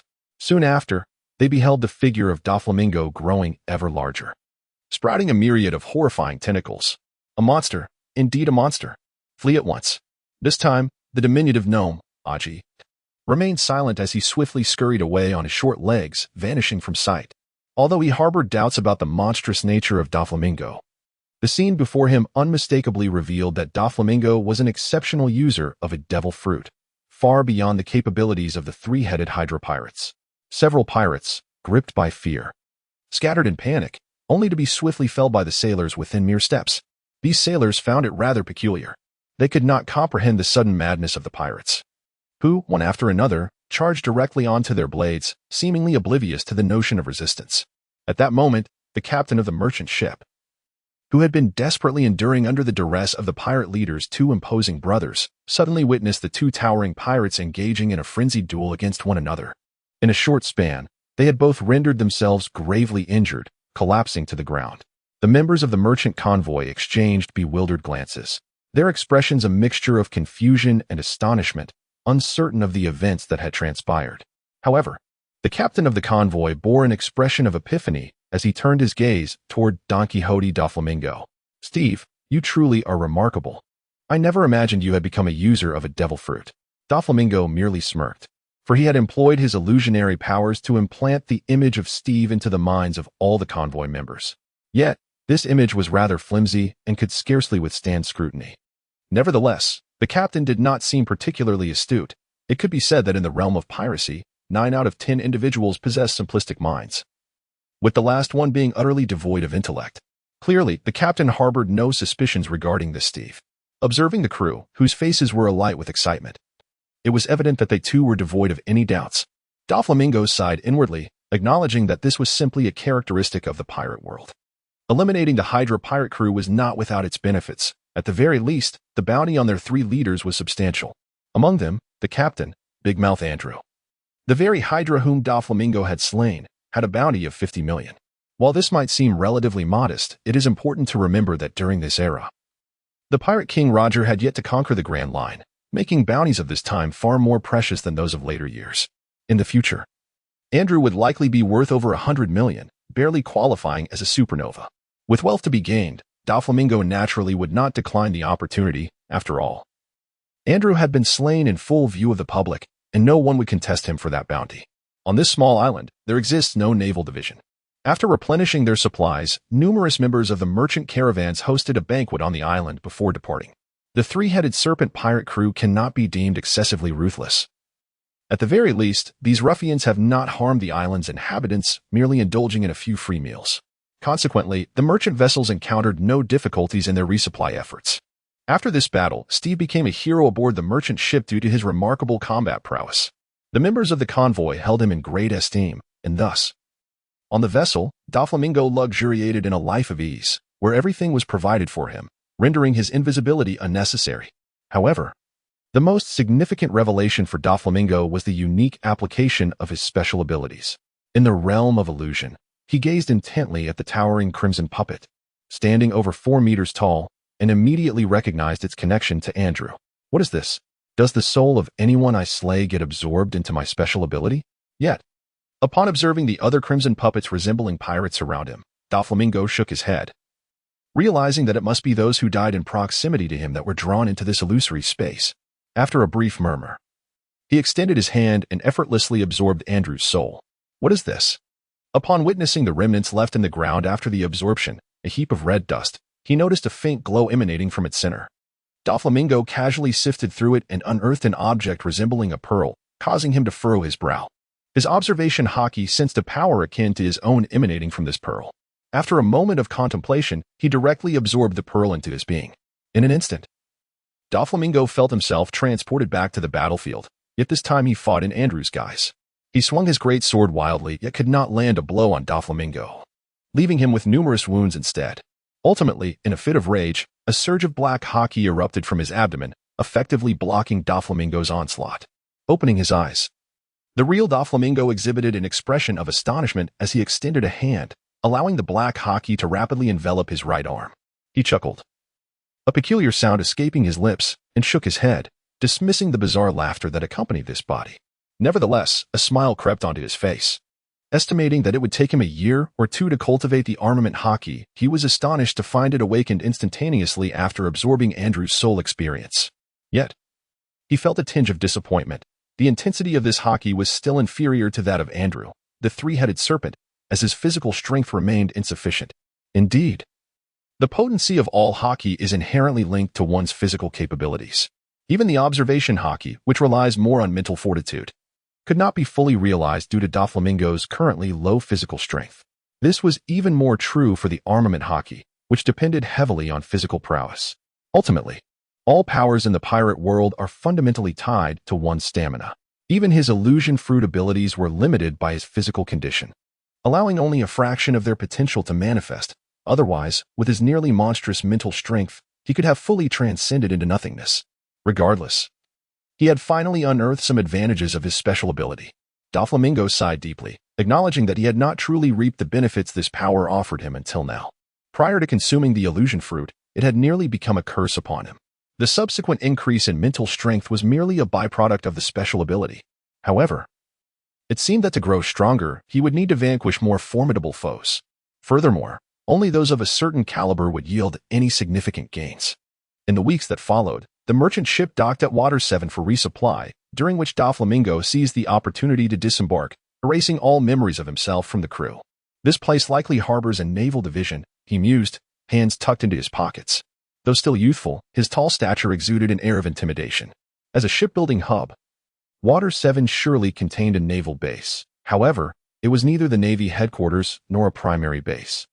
And the strongest officers here would likely be at most of the rank of captain. Such strength should not be able to pierce through my illusions. Making it an opportune moment to assume a new identity and join the Navy. Let us discuss the naval conscription system. Generally speaking, apart from the naval headquarters and major subbases, the recruitment of soldiers in various naval divisions relies primarily on the principle of proximity. In the world of One Piece, the fragmentation among nations and islands is remarkably severe. While capable high-ranking naval officers can traverse freely, ordinary soldiers find it impossible to reach the naval headquarters by a mere ship. They undergo training at their respective divisions, and only those who demonstrate exceptional performance are recommended to the naval headquarters.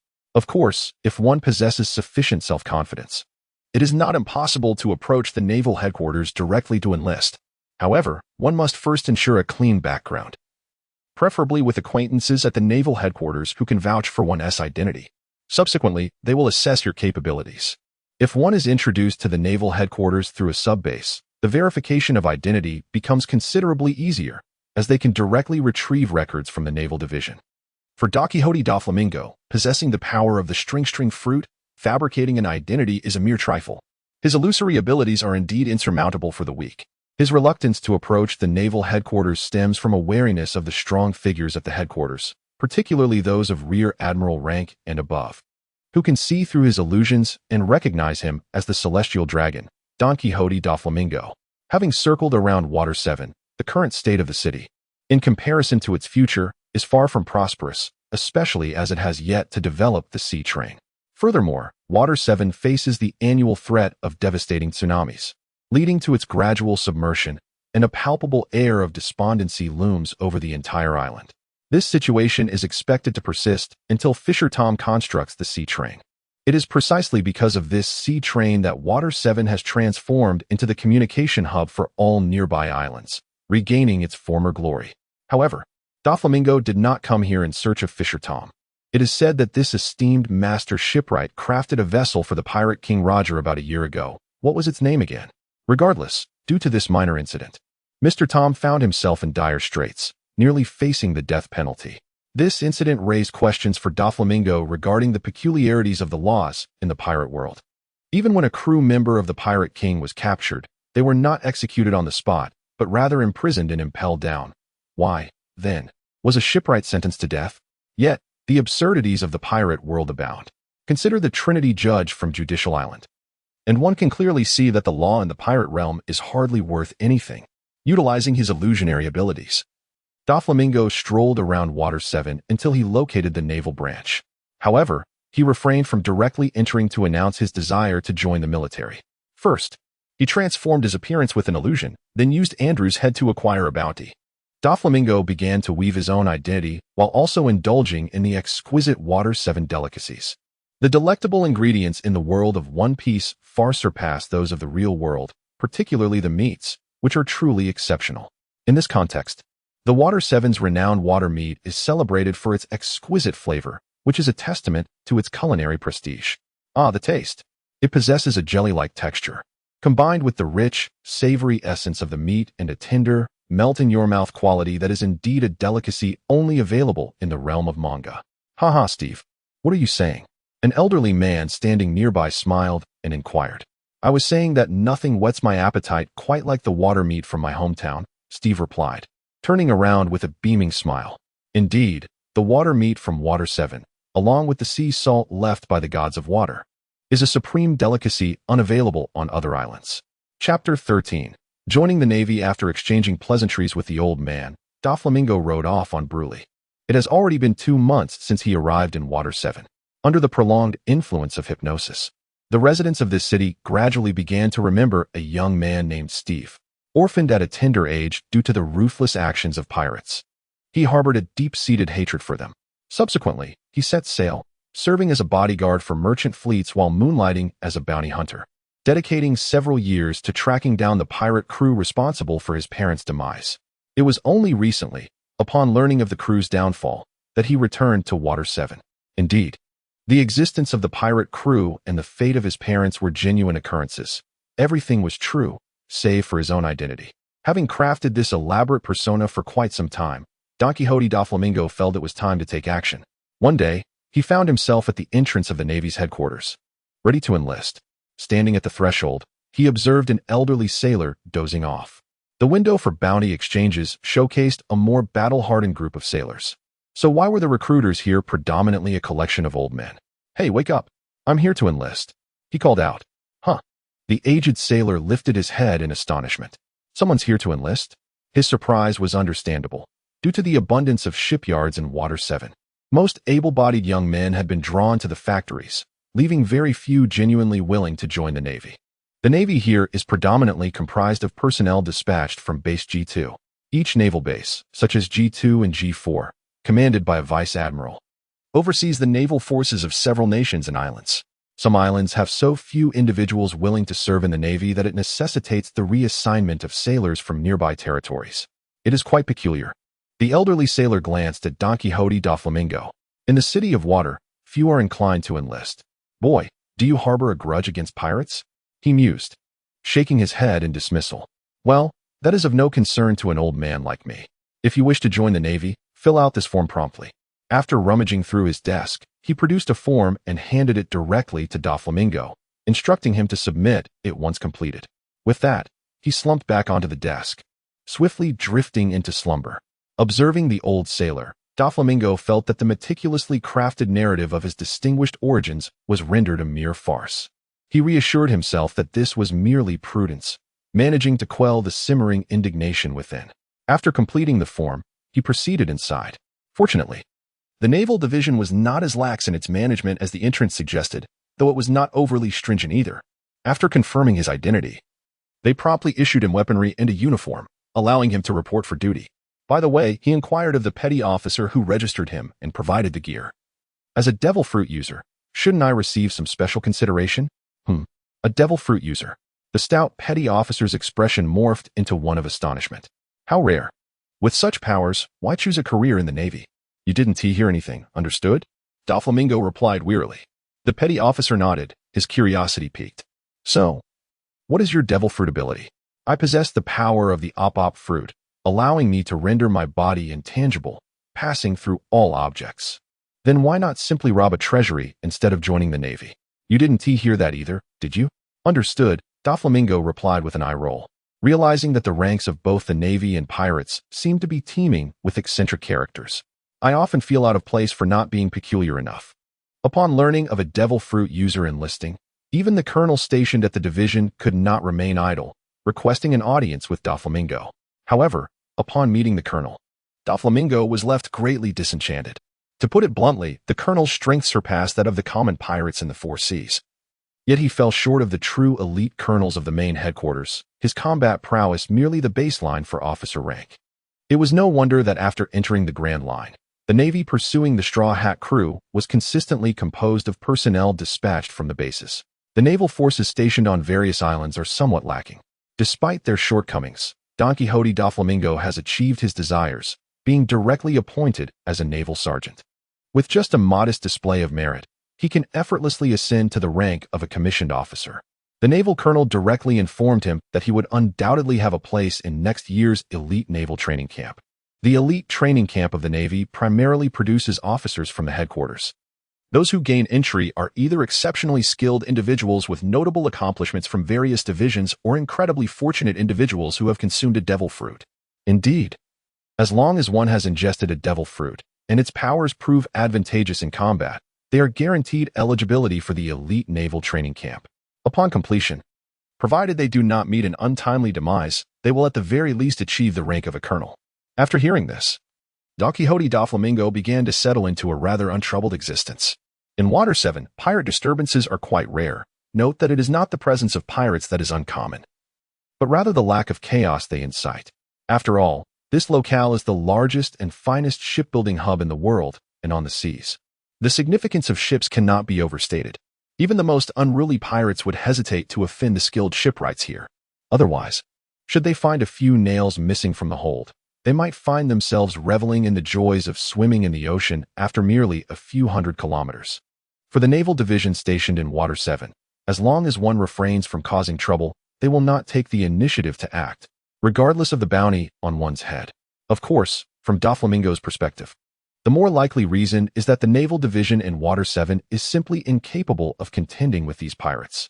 Although their strength surpasses that of the four seas by a level or two, the pirates sailing in the Grand Line, even in the first half known as Paradise, possess powers that are 7 or 8 times stronger. If one were foolish enough to capture pirates upon sight, it wouldn't take long before there would be no living souls left in that naval division. Chapter 14. The transformation of the Golden Finger. During his time in this naval division, Doflamingo did not squander his hours. He diligently trained his body. Rising at 6 o'clock each morning, he engaged in a variety of physical exercises while bearing weights. By 8, he would dine at the mess hall, taking the opportunity to nap for half an hour. From 9 until noon, he practiced swordsmanship, followed by another meal and a deep slumber. Starting at 1 in the afternoon, he began to practice the 6 forms of the Navy, continuing until 6 in the evening. Afterward, he would eat, rest, and train until 10 o'clock at night, at which point he would ostensibly sleep, but actually enter the illusionary space to hone his devil fruit abilities and various techniques. Although the illusionary space had significantly elevated his skills, it could not assist in enhancing his physical prowess. Therefore, even now, his stamina remained a hindrance. He had long hoped to encounter formidable pirates and rivals, yet he had not crossed paths with any. The naval division stationed on the island was primarily tasked with maintaining order. As long as no disturbances arose in Water 7, they would remain inactive, let alone venture out to pursue pirates. How tedious. It seems this infiltration plan is rather lacking. Had I known, I might as well have registered directly at Marineford. In the dead of night, Doflamingo, while battling the three-headed serpent brothers within the illusionary space, lamented his boredom. Over the course of 6 months, having only just turned 12 and being at an age of rapid advancement, Doflamingo's strength had seen remarkable improvement. Most notably, his swift blade now bore faint traces of black markings. This is certainly not the transformation of Doflamingo's blade from a mere dagger to a black sword. Rather, he has acquired the remarkable ability to envelop his blade in haki. Previously, in the sacred land of the celestial dragons, Mary Geos, Doflamingo diligently collected numerous manuals on martial arts, swordsmanship, and the cultivation of haki. He perused the 8ch punch from the flower country, the fishman karate, various sword techniques from renowned swordsmen, the haki cultivation methods originating from Amazon Lily, and the combat skills of the giant tribe, particularly those of Elbaf. He has virtually examined them all. Even now, within the confines of his illusionary realm, he retains copies of these training manuals he has painstakingly gathered. However, the world of One Piece is not akin to a martial arts universe, where possessing a single martial arts tome guarantees success in mastering its techniques. In this realm, true strength often necessitates combat experience rather than mere practice from a book. For the formidable beings in the pirate world, exhausting the Navy's 6 powers pales in comparison to the invaluable lessons learned from battling a master well-versed in them. Nonetheless, these manuals have at least illuminated a path for Doflamingo's training, enabling him to swiftly attain the proficiency required to envelop his blade in haki. With the ability to enshroud his weapon in this formidable power, Doflamingo's lethality is searched. Even Andrew, the most resilient and haki-awakened among them, finds himself no match for Doflamingo. In a flash, Doflamingo weaves through the fray, pushing his agility to its limits, and with the aid of his observation haki, effortlessly evades the assaults of 3 colossal adversaries. When he strikes with his blade, it leaves a trail of crimson in its wake.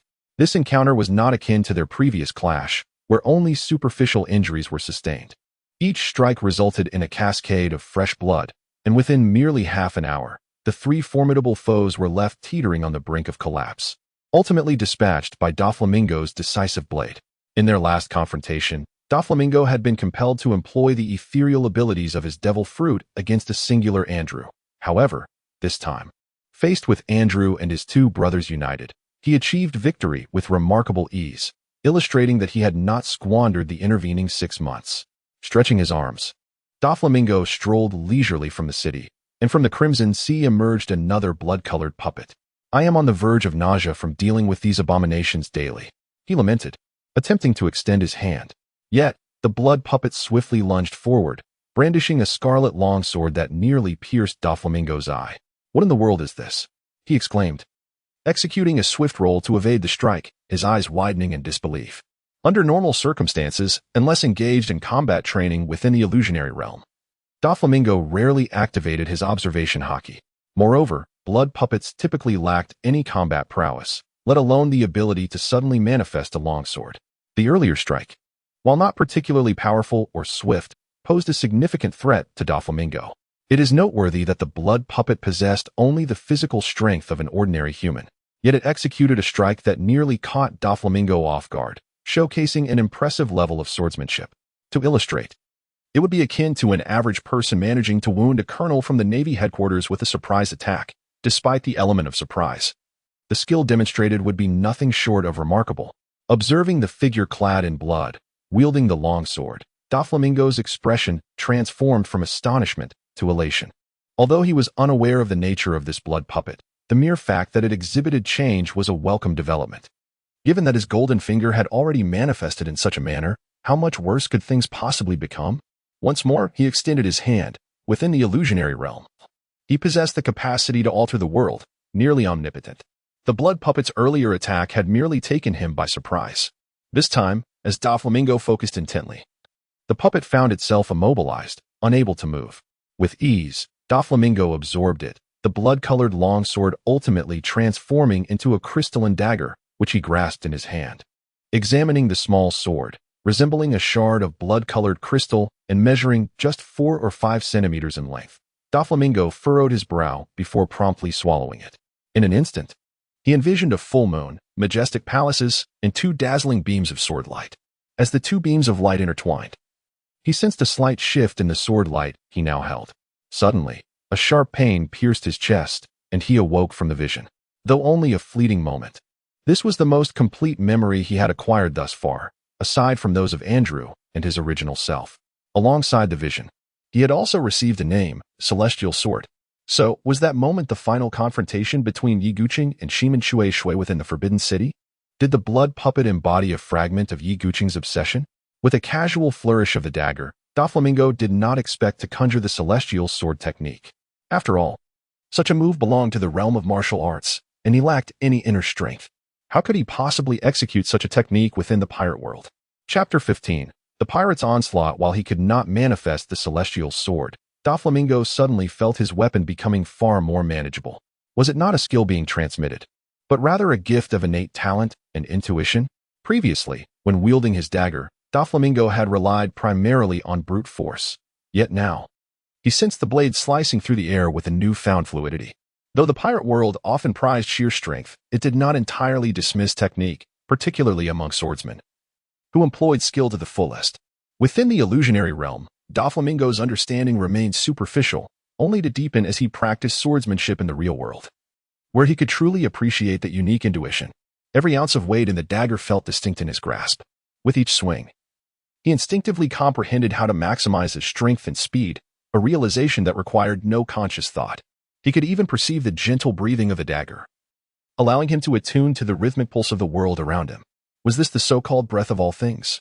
A state in which one could sever anything or nothing at all. With a casual flourish, Doflamingo effortlessly cleaved a training stone in 2, the cross-section appearing as smooth as a mirror. In this moment, Don Quixote Doflamingo wielded not an ounce of haki, relying solely on an ordinary steel weapon. Had he previously employed brute force to cleave through stone in such a manner, the blade would undoubtedly have suffered nicks, rendering it incapable of slicing through the rock with such immaculate precision. It is less a matter of breathing and more one of resonance. Perceiving the frequency of an object and severing it is the profound secret of the breath of all things. Now, I find myself sharpened to an extraordinary degree, effortlessly attuning to these frequencies. Although Yiguching's obsession did not augment my strength nor impart celestial skills, it significantly enhanced my swordsmanship talent. Doflamingo's innate swordsmanship ability is rather unremarkable, superior to the average person, but, in the eyes of true swordsmanship prodigies, nothing exceptional. His choice of swordplay is undoubtedly due to the prevalence of swordsmen upon the seas. Even the most casual sailor possesses some skill with a blade. With the greatest number of practitioners, swordsmanship techniques have reached a pinnacle, allowing Doflamingo to elevate his prowess swiftly through emulation. As he sensed the enhancement of his swordsmanship talent and realm, a smile illuminated Doflamingo's face, for he realized that although his proverbial golden finger had nearly deteriorated, it still retained a modicum of utility. The reason Yiguching's swordsmanship talent endures likely lies in his profound obsession with the art. Previously, I had presumed the souls within the ocean generated by my golden finger were merely ordinary. To my astonishment, they are characters from other narratives. This suggests that those with deep obsessions may leave behind fragments of talent for me to inherit. In reality, individuals burdened by such obsessions are rare. Yet within the vast realm of literature, comics, and films, they abound, often representing truly formidable characters. Thus, Doflamingo's unique advantage truly came into play. While he was immersed in the advancement of his swordsmanship, a sudden, thunderous noise interrupted him. What on earth? Upon hearing the commotion, Doflamingo sprang into action, utilizing his moonwalk technique to ascend into the air and gaze into the distance. Dense black smoke billowed above Water 7, accompanied by the sound of battle cries. Are pirates causing a ruckus in Water 7? A flicker of surprise crossed Doflamingo's face, but he quickly reconsidered. After all, pirates, especially those in the world of One Piece, aren't exactly known for their intellect, even if we are not yet in the age of exploration. The Grand Line is still teeming with pirates. The unwritten rules are merely that, unwritten. With an abundance of pirates, one can only imagine the caliber of individuals among them. It is hardly surprising that they would attempt to loot in Water 7. Before he could contemplate further, the call to assemble echoed from the naval base. Amidst a flurry of curses, the sailors quickly gathered. The Navy promptly set off to support the 7th shipyard. Damn those one-eyed pirates. They dare to steal our Navy's ships. The frustrated colonel of the Naval Division bellowed, leading a throng of sailors into the fray. Doflamingo felt a jolt of surprise. The 7th shipyard was no ordinary facility. It had a cooperative relationship with the Navy and had previously produced numerous naval vessels. The sight of the Navy colonel rushing out with his troops, as if to engage in a brawl, left Doflamingo at a loss for words.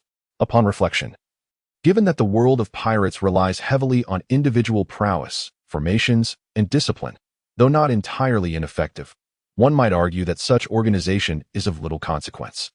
Investing that time in physical training would yield greater enhancements to the Navy's combat effectiveness. Thus, this situation was not entirely unexpected. Seeing the Navy rush out, Doflamingo, unwilling to be left behind, decided to join in. With his newfound strength, he sought a formidable opponent to test himself against. With a powerful push, he executed a shave and swiftly moved to the forefront, inquiring, "Colonel Alexander, what manner of pirate crew is causing the disturbance?" Colonel Alexander, furrowing his brow as he pressed onward, replied, "The assailants are the one-eyed pirates, led by the notorious one-eyed giant, Buck, with a bounty of 120 million. Doflamingo let out a low whistle. "It seems we've encountered a significant adversary. Whether we can deal with them remains to be seen." A bounty of 120 million, even during the era when Luffy set sail, was the price of a supernova. In this age, before the emergence of the Pirate King, such a bounty signifies unparalleled strength in the first half of the Grand Line. Hearing this, Colonel Alexander wore a wry smile, admitting that, without Doflamingo's involvement, he would have little confidence in facing the one-eyed pirates alone. Over the passage of time, Doflamingo has naturally clashed with the officers within the Navy's branch. Even without utilizing his devil fruit abilities, only Colonel Alexander possesses the capability to contend with Doflamingo within the entire Navy branch. In Alexander's estimation, Doflamingo's prowess is nearly on par with that of a colonel from the Navy headquarters. It can be asserted that he serves as the trump card for the entire Navy division. Otherwise, Colonel Alexander would not dare to recklessly lead all the Navy troops into the fray. He would certainly seek assistance from nearby Navy bases before engaging in combat. Chapter 16, The One-Eyed Giant. Look, at this moment, in shipyard number 7, numerous shipbuilders are embroiled in a struggle against the one-eyed pirates. While it is termed a battle, it is, in fact, merely a farce orchestrated by the one-eyed pirates. Hey, little ones, Not trying hard enough, are we? Does it really take this long with just a handful of shipbuilders? The one-eyed pirates comprise over 20 pirates, excluding a few officers and the captain who are not participating. Only a dozen or so pirates are actively involved. Conversely, the entire shipyard number 7 boasts at least 100 shipbuilders, each robust and brawny, wielding various tools as makeshift weapons. However, despite the fact that only minor pirates are engaged in the skirmish, those who have been recruited by the one-eyed pirates, an elite crew, possess abilities that rival those of typical pirates with bounties in the millions. Consequently, they easily overpower the ordinary shipbuilders, leaving them in disarray. At the back of the cadre overseeing the fray stands a colossal bald man, towering over 3 meters, with only one eye. His upper body is completely bare, adorned only with a few leather straps, while a massive double-bladed axe rests on his back. His lower half is clad in leather trousers, giving him the appearance of a barbarian. Although the shipbuilders are being thoroughly vanquished, their sheer numbers, combined with the natural resilience of those in the pirate world, allow them to hold their ground against the minor pirates for a time. At this moment, a flicker of impatience crossed the face of the imposing one-eyed muscular man, who spoke up. Enough. Let us not squander any more time. Everyone, retreat at once. As soon as these words were uttered, the once enthusiastic officers of the pirate crew fell into a profound silence. A dozen or so lackeys, terrified, scrambled away from the battlefield in a frantic rush. The shipwrights, having finally caught their breath, cast wary glances toward the renowned captain of the one-eyed pirate crew, the formidable giant known as Buck. The burly man casually reached into a pouch at his waist and extracted a stone the size of an egg, a brutal smile spreading across his face. Taste this, my little darlings. With a swift motion, he hurled the egg-sized stone into the air. The shipwrights gazed in bewilderment, unable to comprehend the peculiar antics of this pirate captain. The pebble, buoyed by the wind, rapidly transformed into a boulder the size of a house, crashing down like a landslide amidst the terrified expressions of the shipwrights. In an instant, the air was filled with screams and the resounding echoes of destruction in the shipyard. The colossal stone flattened several shipwrights, and as it rolled, it carved a deep crimson path, strewn with severed limbs and dismembered bodies. Hand over the sea stone warship immediately. Do not force me to unleash a massacre. Buck's expression was one of cold resolve as he fixed his gaze on the factory director, an elderly man with a head full of white hair. How could you possibly know about the sea stone warship? The old man, who had just lost an arm in the recent skirmish, was engulfed in a look of sheer terror. The sea stone warship produced by Shipyard Number 7 was the first of its kind manufactured by the Navy, an experimental vessel crafted according to Vegapunk's blueprints. This is indeed a true naval secret. The shipyard director could never have imagined that such matters would be known to a pirate crew. Humph. Spare me your attempts at stalling. We both know the true strength of the Navy and Water 7. Relying on them for your salvation? You might as well hope for the gods of the sea to arrive at this very moment. I shall ask you once more, which of the battleships is the sea stone vessel? There are 7 or 8 warships docked at the shipyard, and due to the sea stone being embedded in their hulls, they all appear remarkably similar. Buck cannot discern which one is the genuine sea stone ship. Do not jest. That is a monumental creation capable of traversing the doldrums. How could it possibly be entrusted to a pirate like you? The old man with white hair, possessing a certain fortitude, replied resolutely. Humph. Do you think this will deter me? A glint of cold light flashed in Buck's eyes as he reached for a stone, comparable in size to a human fist. The shipyard workers could not conceal their panic. A stone the size of an egg could transform into a boulder the size of a house. Now, if a stone the size of my palm were to strike, how immense would it become? Who could withstand such force? The pirates, your doom approaches. Just as Buck was about to strike, a righteous voice suddenly resonated from behind. Huh? Upon turning, Buck beheld Colonel Alexander leading a contingent of Navy personnel rushing towards him. I never imagined you would come running to your demise.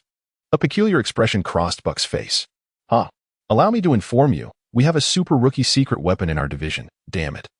That cunning pirate is trying to extract information from me. Colonel Alexander realized the implications of his words only after he had spoken. Doflamingo twitched his lips. Accustomed to the chaos, after all, he was your superior, and one could not harm him. Is your relative named Hannibal or Chinjo? Buck's face visibly twitched. The cadre of pirates behind him collectively gasped. Captain, they possess a secret weapon. We should retreat at once. How terrifying could it be, the legendary ancient weapon? Woe is me, I am still young and do not wish to perish. A sea of panic washed over the pirate officers, with some trembling and fear. Doflamingo maintained his stern demeanor, Feeling as though 1,000 wild horses galloped through his mind, he realized he still did not fully comprehend the pirate world. I often feel out of place, not quirky enough to fit in with you. Enough, Buck roared in anger. Do you think you can intimidate me? Impossible. Let me show you the true might of Captain Buck. No, he merely slipped up, having no intention of frightening you. Doflamingo mused silently. Captain Buck spoke as he retrieved a double-edged axe from behind him, gripping it firmly in hand. Behold my ultimate technique, the spinning whirlwind. With a thunderous roar, Captain Buck transformed into a vortex, propelled by immense inertia. The mighty axe launched forth with unparalleled strength. Indeed, it soared through the air, after spinning several times. Buck released his grip, and the spinning double-edged axe hurtled towards the navy. Blast. Your secret move is merely the use of a projectile. As the colossal spinning axe approached, Don Quixote Doflamingo drew his sword and executed a flying slash. To his astonishment, the already massive double-edged axe grew even larger, eventually resembling a small mountain as it barreled towards them. Chapter 17. The battle with a resounding clang. The flying slash struck the giant axe, producing a spark. Yet it bore no significance compared to the axe's mountainous size. Just moments ago, Doflamingo had been mocking, but now he executed a lazy roll and collapsed to the ground. Noticing that Colonel Alexander had already fallen, while the two of them reacted swiftly, the unfortunate navy behind them met a dire fate, after a chorus of anguished cries. All but a few quick-witted sailors were crushed into oblivion by the giant axe. What manner of power is this? Doflamingo, having narrowly escaped disaster after failing to observe Buck's prior stone assault, inquired of Alexander as he rose. The Cyclops Buck possesses the ability to enlarge thrown objects, Alexander, still shaken, explained. I never anticipated he could enlarge such a massive axe. He, Buck laughed heartily. I am a wielder of the devil fruit that allows me to shrink objects, not enlarge them. Admitting his own abilities was certainly a pirate's way. Of course, having suffered at the hands of both the three-headed Hydra pirates and this Buck, Doflamingo realized he could not underestimate an adversary simply because they seemed simple-minded. After all, while their intellect might be straightforward, their physical prowess was formidable. Had it not been for his exceptional observation hockey, he would have been reduced to mere pulp by that last attack. Once back on his feet, Doflamingo cast aside further thoughts and activated his shave technique, propelling himself forward. Clearly, Buck had shrunk the axe before tossing it, akin to the transformative power of the heavenly seal from Investiture of the Gods. In hand, it was a small seal. Thrown, it became a towering mountain. In such dire circumstances, the only recourse was close combat. Otherwise, even a few thrown boulders would prove too much for Doflamingo to withstand. As Doflamingo charged forward, Buck swiftly seized a handful of stones from his bag and hurled them into the air like petals scattered by the wind. The stones, propelled by the gusts, transformed into a multitude of colossal rocks, hurtling toward Doflamingo. With a swift motion, he unleashed two slicing strikes, cleaving through two of the massive stones. Doflamingo's speed increased exponentially, and in an instant, he was upon Buck. The inky black aura enveloped his blade, obscuring its silvery gleam. In a silent blur, the blade descended toward Buck's forehead. Buck widened his eyes, drawing a dagger from his waist and raising it before him. The dagger expanded instantaneously, morphing into a grand two-handed sword. After a clash of metal, Buck staggered back repeatedly, his physical prowess significantly inferior to that of Doflamingo, even though his dual-colored hockey had awakened. Yet, he was still at its nascent stage, unable to fully envelop his weapon with the armament hockey. After exchanging several blows, Doflamingo let out a roar and cleaved through the massive two-handed sword. Although the blade he wielded was merely well-crafted rather than extraordinary, he had mastered the art of cutting through iron and possessed armament hockey. Had Buck's sword not been so hefty and robust, he could have severed both Buck and his weapon in the very first instant of their confrontation. Seeing his weapon shattered, Buck hastily drew another dagger, swiftly transforming it into another two-handed sword. Damn, how many weapons does this guy have? Doflamingo nearly choked in disbelief. However, considering the double-edged battle axe in his possession, he realized that Buck was a wielder of the shrinking fruit, lacking the ability to enlarge objects. In other words, that battle axe was genuinely crafted before being reduced in size. If he could forge such a mountain-like weapon, it was only natural for him to carry several additional weapons. Switching weapons would not save him. This time, Doflamingo did not hesitate. In a flash, he deflected the two-handed sword and thrust toward Buck's chest. Terror etched across Buck's face as he instinctively reached out to block Doflamingo's swift strike. How could flesh and blood withstand the onslaught of metal? Did he think himself invincible like Kaido or Big Mom? Doflamingo chuckled inwardly, only to witness his blade shrink to the size of a sewing needle, nearly pricking Buck's hand with a tiny red mark. Damn, so that's how it works. Nevertheless, this revelation allowed Doflamingo to fully comprehend the shrinking fruit's capabilities. Firstly, the ability could only reduce objects through direct contact. Otherwise, his weapon would have shrunk upon engagement, negating the need for physical touch. Secondly, it clearly could not affect living beings. Otherwise, Buck would not need weapons at all. He could simply touch anyone to diminish them. Realizing that the shrinking fruit could not affect living entities, Doflamingo felt a wave of relief wash over him, observing that the weapons were now rendered ineffective. He clenched his fist and launched a powerful punch. However, a cunning smile crept onto Buck's face as he flipped his palm to reveal a slender cone. The cone then expanded dramatically, transforming into a long spear that pierced through Doflamingo's chest. Haha, you let your guard down. Buck cackled, witnessing Doflamingo's heart impaled. Doflamingo's punch became feeble, sinking into his own chest. Wait, why did my punch sink into my chest? Before Buck could process this, an agonizing pain surged through his heart. You've fallen for your own trick, Doflamingo remarked, his laughter echoing as he reached into Buck's chest and extracted a blood-red heart. The spear that had initially pierced Doflamingo was easily withdrawn, not a drop of blood staining it, nor was there a mark upon Doflamingo's chest. In this world, one who possesses a devil fruit ability is not unique to you alone, Doflamingo sneered, muttering to himself. Are you truly the legendary wielder of the natural fruit? Buck gasped weakly before succumbing to silence. Doflamingo tilted his head, quickly realizing the misunderstanding stemming from that spear's strike, which had failed to inflict any real harm on him. Chapter 18. After the battle well done, Steve, exclaimed Colonel Alexander, who had just been feigning death on the ground but now sprang to his feet, his face alight with excitement. After Buck had unleashed his spinning wheel attack, Alexander had remained motionless on the ground, only now emerging to witness Doflamingo's overwhelming victory. The captain is dead. He was a wielder of the natural fruit. Haki could never harm him. We must flee. Turning around, Doflamingo found himself speechless as the remaining crew members of the One-Eyed Pirates began their hasty retreat.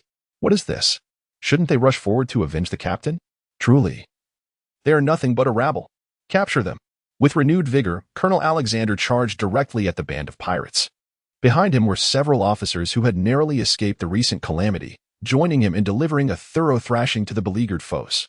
Even the shipwrights, who had just suffered significant losses from the boulders hurled by Buck, found their spirits lifted and began to encircle the pirates. Though Buck was immensely powerful, his crew was considerably weaker, and with Buck now defeated, the pirates were bereft of fighting spirit, fixated solely on escape.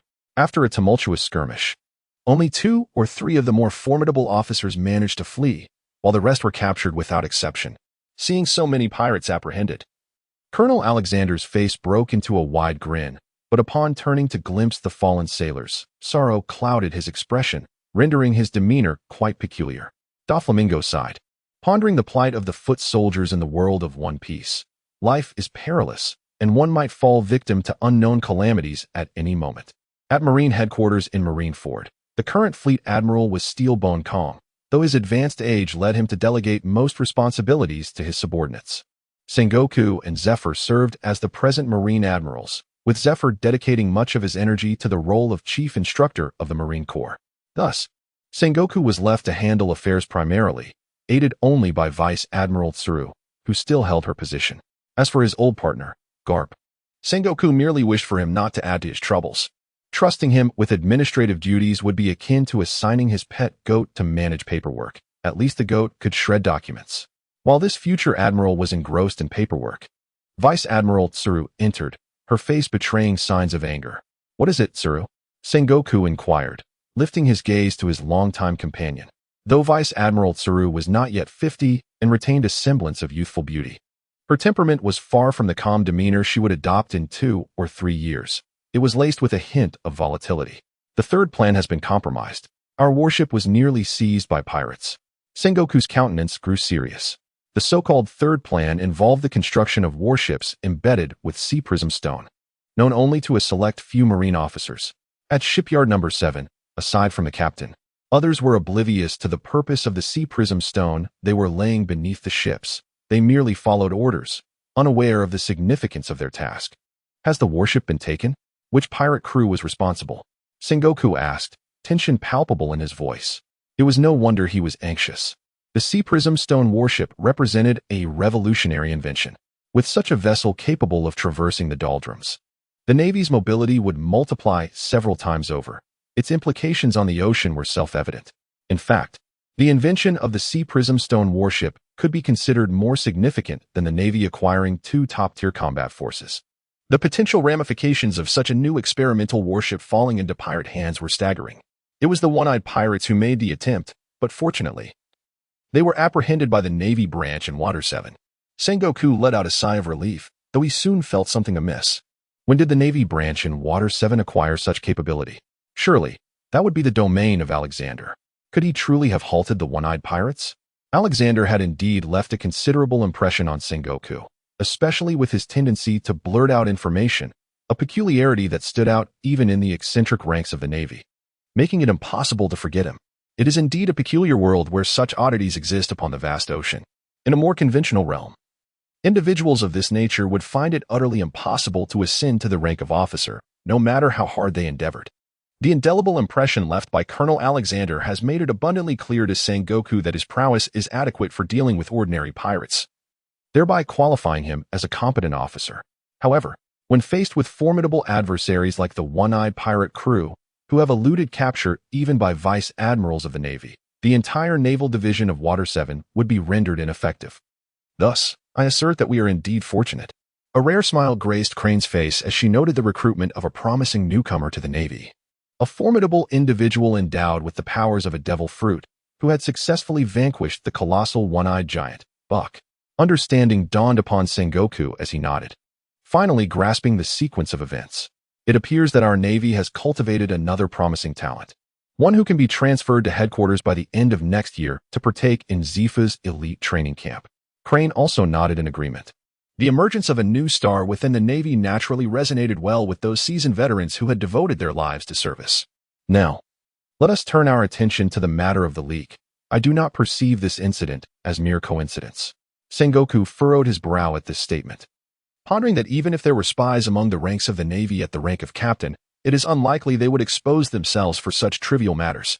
Aside from us, only the world government is privy to this information. At this, Crane fell silent. The world government, apart from a few intelligence agencies, resembles a vast sieve. Indeed, even the intelligence divisions leak information at higher echelons. Relying on them to safeguard classified intelligence is almost an impossibility. The sheer number of potential leakers complicates any investigation. And given that the Navy is an institution under the auspices of the world government, we lack the authority to pursue inquiries against these individuals. In such circumstances, aside from cursing the world government for being a hindrance, what else can they possibly do? The matter has reached a conclusion here. Aside from leaving a slight impression on the impersonated Steve by Doflamingo, it has not stirred any significant ripples, although it merely left a faint mark. It provided Doflamingo with a commendable start to his naval career. Chapter 19. Setting sail for the hunt. Having vanquished the one-eyed giant, Buck, Doflamingo considers this a bountiful harvest. Setting aside the ethereal approval of superiors and the inevitable opportunity for a training camp slot, the rewards he obtained and his promotion to the rank of lieutenant commander have already yielded substantial benefits. Even bounty hunters, after dispatching pirates, receive their due rewards. Thus, the legitimate Navy is not far behind in this regard, though the bounty he received was merely half that of the bounty hunters. Converting the remaining rewards into merits allowed him access to numerous exclusive naval incentives. For instance, various exceptional swords and formidable weaponry, along with many insights into training techniques, and even an array of devil fruits, are all abundantly stocked within the Navy. Unfortunately, these items had been prepared long ago during his tenure as a celestial dragon, rendering them of little practical use to him now. However, the exceptional weapons he had collected were all of notable caliber, and given his current status, wielding them would certainly draw attention. The ordinary sword he clutched had now transformed into a mere embroidery needle, and despite his triumph over Buck, it had not reverted to its former glory. Consequently, he chose a fine sword from the merit rewards. Upon perusing the internal rewards manual of the Navy, he was immediately drawn to a fine sword named Simbird, a name that resonated with him due to his fondness for the anime Naruto. The delivery of the weapon was remarkably swift, arriving merely a day later. Doflamingo suspected there were indeed devil fruit users within the Navy capable of transporting goods, for such speed seemed almost miraculous. In addition to the weaponry, his promotion to lieutenant commander granted him the authority to set sail directly, even allowing him to captain smaller warships. Theoretically, the Naval Branch in Water 7 is obligated to patrol and combat piracy in the surrounding waters. However, in practice, dealing with pirates navigating the Grand Line is nearly insurmountable for a mere naval branch. A single misstep could lead to significant retaliation. Thus, in the earlier segments of the Grand Line, the true pursuit of pirates is conducted by naval bases, while the branches on various islands primarily oversee local security. Nevertheless, Doflamingo was disinclined to squander time on the island, having discovered the potential of his newfound abilities. He was now incessantly eager to absorb the souls of powerful beings to bolster his strength. Although Buck's soul had been consumed by his unique ability, the mastery of observation hockey and armament hockey that Buck possessed was still inferior to Doflamingo's own. While Buck's devil fruit powers were commendably developed, Doflamingo found himself unable to replicate them. Thus, Buck's soul merely allowed Doflamingo to refine his hockey slightly, without significantly enhancing his overall prowess. In this context, Doflamingo had merely spent a couple of months honing his skills on the island before embarking on his own hunting expeditions at sea. A small warship, carrying barely 20 crew members, sailed quietly across the waters. On the deck, Doflamingo wielded his swift blade, the Chidori, practicing his swordsmanship. His choice to master the sword initially stemmed from the need to rapidly develop his combat prowess. After all, in times of weakness, the one wielding a weapon holds a definitive advantage. The swordsmanship, due to its widespread dissemination and comprehensive lineage, became his primary method of combat. However, after acquiring the soul's obsession of Yiguching, Doflamingo sensed an increasing affinity for the essence of swordsmanship. Even at the tender age of 13, he could already be considered a swordsman of remarkable caliber. After drifting across the sea for several months, Doflamingo had encountered and vanquished numerous pirates, each encounter enriching his own combat experience. "Captain, we have spotted a pirate ship ahead," exclaimed Major Steve. "What pirate crew is it?" Doflamingo inquired, casually wiping his face with a nearby towel and taking a swig of a refreshing drink. In the world of piracy, nothing pleased Doflamingo more than the pleasures of food and drink. The culinary offerings here rivaled those of his modern Earth, with ingredients far more abundant. It was as if, despite being in the age of sail, they had already invented such delightful beverages. It appears to be the Iron Fist pirates, led by the notorious Iron Fist, Conquin, with a bounty of 86 million. Cough, cough. Doflamingo spluttered, nearly choking on his drink. What nonsense is this? The Iron Fist pirates? Do they not fear being obliterated by Vice Admiral Garp? The small soldier, splashed with Doflamingo's drink, wore a helpless expression. How would I know? He shrugged, dismissing the absurdity of the pirate's name. Doflamingo, exasperated by the sheer ridiculousness of the pirates, couldn't help but admire Conquin's audacity in adopting such a name. Yet, he felt he might not witness the legendary Garp's fists in action after all. "Bring the ship closer. Let me test their mettle," he commanded, wiping his mouth before issuing orders. "Yes, Major Steve." The naval crew promptly obeyed, pursuing the pirate ship. Those who accompanied Doflamingo were among the more aggressive factions of the Navy, their skills undoubtedly commendable. The small warship, agile and swift, soon brought Doflamingo face to face with the pirate vessel. Simultaneously, the pirates aboard the opposing ship noticed the approach of the naval vessel. Captain, it's the Navy. The Navy is coming." A plump figure bellowed as he rushed into the ship's cabin. Inside, a muscular man, lifting weights with one hand, beamed upon hearing the news. "Ah. Finally, a worthy opponent has arrived. I can have a proper fight now," he declared, casually tossing aside the weights with a resounding crash that shook the entire ship. "Everyone, full speed ahead. Let's charge," shouted Conquin, his battle spirit ignited as he dashed to the deck. Both ships, eager to engage, closed the distance with remarkable speed, refraining from firing upon each other. As they approached within 100 meters, Conquin could no longer contain himself. With a thunderous roar, he leaped towards the warship like a cannonball, causing the bow of the pirate ship to dip perilously into the water, nearly unbalancing his crew. Chapter 20. A grueling struggle. Damn. Doflamingo looked up to see the leaping Conquin, his heart pounding with apprehension. This opponent seemed formidable, leaving Doflamingo to ponder why his bounty was merely 86 million. After months of hunting, he had faced pirates with bounties of 70 or 80 million. Yet none had exerted such pressure on him. As he contemplated, he swung the Chidori, unleashing 2 slashing strikes. Finally, a swordsman. The Navy is not filled with useless individuals. Conquin laughed heartily, his upper body enveloped in a dark sheen of armament hockey, especially potent around his fists, resembling a pair of black gloves as he effortlessly shattered Doflamingo's strikes. How could the Navy issue such a paltry bounty? Doflamingo grumbled, though he remained composed. Despite Conquin's formidable mastery of armament hockey, his observation hockey seemed average at best. If necessary, Doflamingo could resort to illusions and swiftly eliminate him. After all, one must not sacrifice their life in the pursuit of strength. What Doflamingo was unaware of was that a pirate's bounty often reflects not solely their strength but also their misdeeds. Conquin was a rare breed of pirate who refrained from troubling civilians.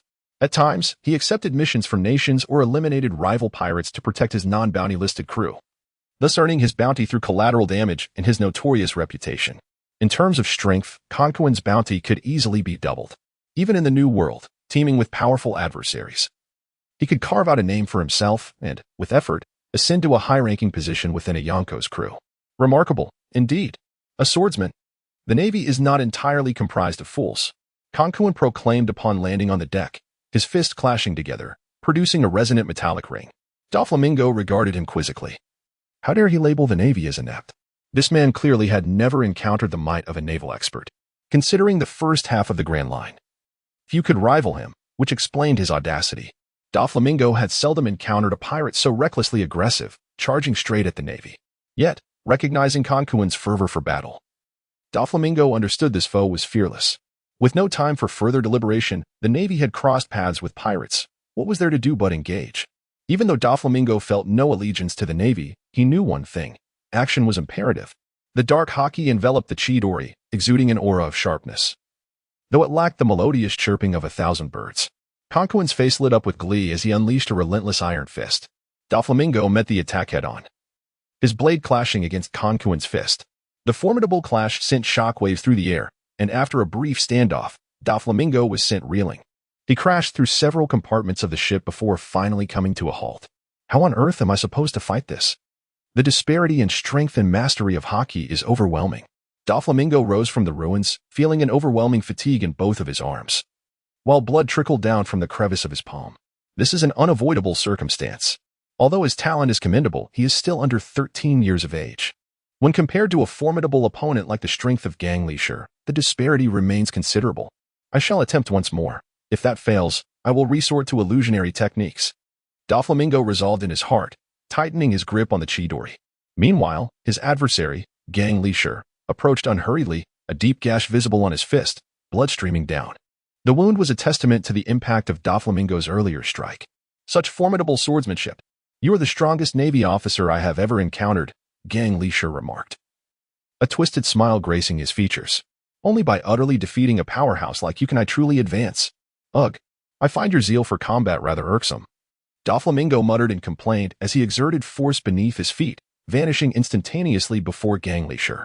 The 6 styles of the Navy, I have encountered numerous practitioners of this technique, Ganglishire commented as he swiftly moved, mirroring Doflamingo's technique, closely tailing him.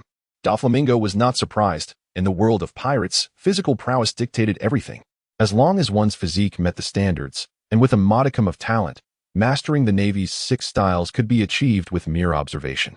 Given Ganglishire's caliber, it was evident that his physical capabilities had reached the requisite level. Having honed his hockey to such an extent in the first half of the Grand Line, his aptitude could not be lacking. Engaging frequently with the Navy, it was only natural for him to learn their techniques. Fortunately, Doflamingo's observation hockey surpassed that of his opponent, coupled with his relative youth, affording him an advantage in the agility and perception required for the techniques of shave and paper drawing, enabling him to evade Ganglishire's advances. Alas, while the formidable beings of the Pirate King's world engage in brutal melee, my encounters have devolved into mere evasion. Doflamingo internally lamented as he deftly dodged another of Ganglishire's iron fists. Despite his yearning to engage in raw, visceral combat, he recognized that he simply could not match his opponent's strength. After narrowly evading another flurry of attacks, Doflamingo found himself slightly breathless. In other realms, one could not sustain such relentless confrontation. Battling a powerhouse like Ganglishire would quickly deplete one's stamina. Yet within the pirate world, those of considerable skill were often stamina behemoths. Doflamingo could assure that even after a day and night of fighting at Gang Leisure's level, he would remain unwearied. Doflamingo, however, lacked such boundless endurance, constrained by his youth, and thus knew he must resolve this swiftly. Although Gang Leisure could not match Doflamingo's agility, he was not lacking in sheer speed. In truth, strength and speed complement one another. A person of great power inherently possesses explosive muscle strength, ensuring they do not lag in velocity. Consequently, Doflamingo's attempts to penetrate Gang Leisure's ironclad defense were futile, resulting in a punishing blow that left him with loose teeth, deterring him from further reckless engagement. Oh, how naive. Merely dodging will not secure your victory, Gang Leisure taunted. Doflamingo, though silent, cursed inwardly at the ease with which his opponent spoke. Were I to engage you head-on, I would surely face a swifter defeat. Gritting his teeth, Doflamingo grasped his weapon, executing a moonwalk to leap into the air, then turning to face Gang Leisure, the Chidori emanating a dark luminescence. Wind-cutting slash. The term wind-cutting slash may sound appealing, but in essence, it is akin to a powerful downward strike, an overhead cut. However, despite its simplicity, when combined with Doflamingo's downward momentum, its power was amplified significantly. Now this feels like true combat. Yet, still lacking. Gang Leisure raised a fist to collide with Doflamingo's Chidori, sending it spiraling away. Yet, his expression shifted suddenly. He took a step back, a trickle of blood escaping from his chest. Doflamingo's wind-cutting slash, though initially imposing, lacked true force. Upon meeting Gang Leisure's iron fist, it was sent reeling, but Doflamingo seized the moment, extending his hand towards Gang Leisure's heart. Upon closer inspection, one could see that Doflamingo's outstretched hand had become ethereal, resembling a mere shadow. Ignoring the hockey, it penetrated Gang Leisure's chest.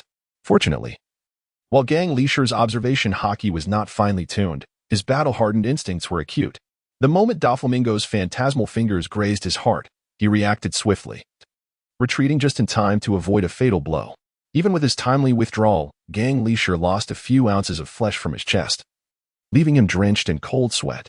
Masters of the sea are known for their tough skin and resilient flesh. In combat, one rarely encounters a decisive strike.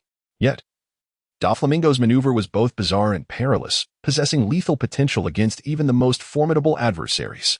I had no idea you were a devil fruit user. Such terrifying abilities, you nearly ended me.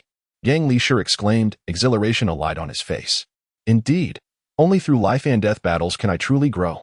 Doflamingo shook the blood from his hand, frowning as he realized his Chidori had been sent flying far away, nearly plunging into the sea.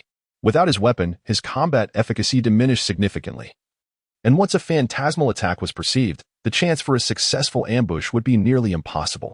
It seemed that conventional methods to overcome his opponent were no longer viable. With a silent sigh, he turned his gaze back to Gang Leisure. Illusionary technique. Moon's descent. The previously exuberant Gang Leisure fell into a stupor upon meeting Doflamingo's gaze. He felt a sudden dizziness and found himself ensnared in a bizarre realm, bound tightly by chains of sea stone. Above him hung a blood-red moon, while the ground was shrouded in darkness. No one else inhabited this space. Only Doflamingo stood before him, Chidori in hand. What is happening? Where am I? Gang Leisure inquired, bewildered as he struggled against his bonds. Yet, the result of his efforts was utter stillness. Doflamingo spoke not a word. He understood that in this world, the unknown is the true source of terror, thus refraining from offering any explanation. His sole action was to raise the Chidori and thrust it mercilessly towards Gang Leisure. In the illusionary realm, 24 hours passed swiftly. Damn. The moon's descent is ineffective. The individuals in the pirate world possess an unnaturally strong endurance and willpower. After enduring 24 hours of torment, despite his weary gaze, Don Quixote Doflamingo perceived a newfound clarity akin to the sharpened edge of a blade in the figure of the formidable gladiator. In the realm of pirates, Gladiator may not rank among the elite, yet in terms of resilience and fortitude, he could only be rivaled by the third rankage from the Naruto universe. Consider the prowess of the pirates. Their battles often stretch across days and nights. Even in his advanced age and frail condition, Whitebeard, after sustaining grievous injuries, could still engage in fierce combat for hundreds of rounds. Kazuki Oden, cast into a cauldron of oil, endured an hour of excruciating heat without uttering a word of pain, resolutely saving his 9 retainers. This illustrates the terrifying stamina and vitality possessed by these individuals. In the Naruto realm, Tsukuyomi may be a formidable illusion, yet it falters when confronted by the rugged men of the pirate world, whose resilience diminishes its efficacy significantly. Gladiator, though not as powerful as Whitebeard or Kazuki Oden, could still withstand the torment of Tsukuyomi. This serves as a lesson. The two worlds are not entirely comparable, as certain skills that wield immense power in Naruto may only serve to subdue mere foot soldiers in the pirate realm. As Doflamingo pondered this, he instinctively thrust his blade forward again, only to be met with an overwhelming surge of energy that left him momentarily dazed. The entire Tsukuyomi realm fractured, and a terrifying aura surged from the bound gladiator like relentless tides. Doflamingo took a step back, quickly realizing the situation. Could this be the so-called aura of a villain? Is it true that every adversary I face has a high probability of a sudden breakthrough? What more is there to say? His opponent has awakened the Conqueror's Haki. The Tsukuyomi dimension shattered entirely, and in an instant, they returned to reality. Under the onslaught of the potent Conqueror's Haki, the soldiers aboard the ship and other pirates fell unconscious. Ah, what an intriguing skill. Indeed, engaging in combat with the strong is the most prudent course of action. In light of your contribution to my growth, I shall spare you this time. Become stronger and approach me again. Gladiator, with an expression of magnanimity, addressed Doflamingo. The latter, seething with fury, twisted his face in disbelief. Surely, he could not truly believe that this constituted a victory. Did this fellow truly consider himself the protagonist? Did he intend to use me as a stepping stone? Does he think this is some sort of leveling fantasy novel? Unwilling to accept defeat? Then strive to grow stronger. Illusory dance of the celestial wheel. Doflamingo did not listen any further. As he made his move, he unleashed his most formidable mental illusion. The inspiration for the celestial wheel dance was drawn from the Saint Seiya series, specifically the ultimate technique of the Virgo Gold Saint, Shaka, which has the power to sever the six senses of an opponent: sight, hearing, smell, taste, touch, and consciousness instantly. In the world of pirates, this translates to the severance of the five senses alongside the observation haki. Naturally, the stronger the opponent, the more challenging it is to cut off their six senses.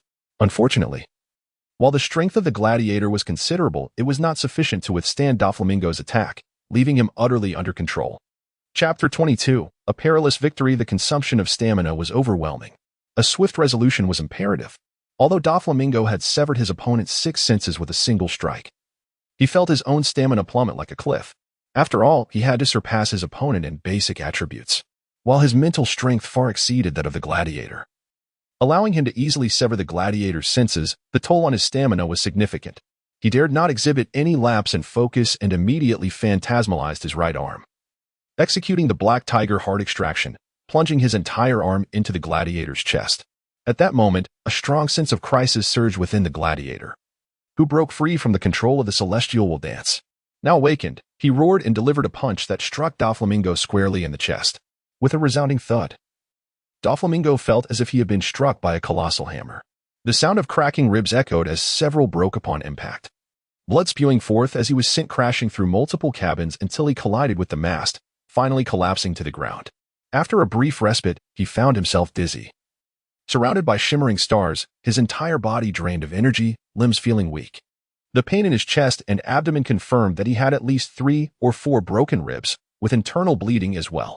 However, despite his dire condition, a smile adorned Doflamingo's face, for in his right hand lay a crimson heart. Cough, cough. Dare to show off before me, and I shall claim your heart. Gasping for breath, Doflamingo struggled to rise, only to see the gladiator slowly approaching him. Cough, cough. Your life is remarkably tenacious. Even without a heart, you persist until now. Wiping the blood from the corner of his mouth, Doflamingo jested with the gladiator. From the aura emanating from this man, Doflamingo understood that he was merely clinging to life by a thread, on the brink of death. Oh, how romantic it is for a pirate to perish in the midst of challenging the strongest. The gladiator laughed heartily. Navy, may I inquire your name? After a moment of silence, observing the surrounding sailors and pirates, all of whom had succumbed to the effects of Doflamingo's conqueror's haki, he straightened his posture. Once, I was known as Wang's son. Now you may call me Doflamingo. Doflamingo, my journey ends here. A look of resignation crossed the gladiator's face as he closed his eyes and ceased to breathe. Doflamingo, who had been standing tall, suddenly collapsed onto the ground. With you gone, such superfluous words remain. Fear not.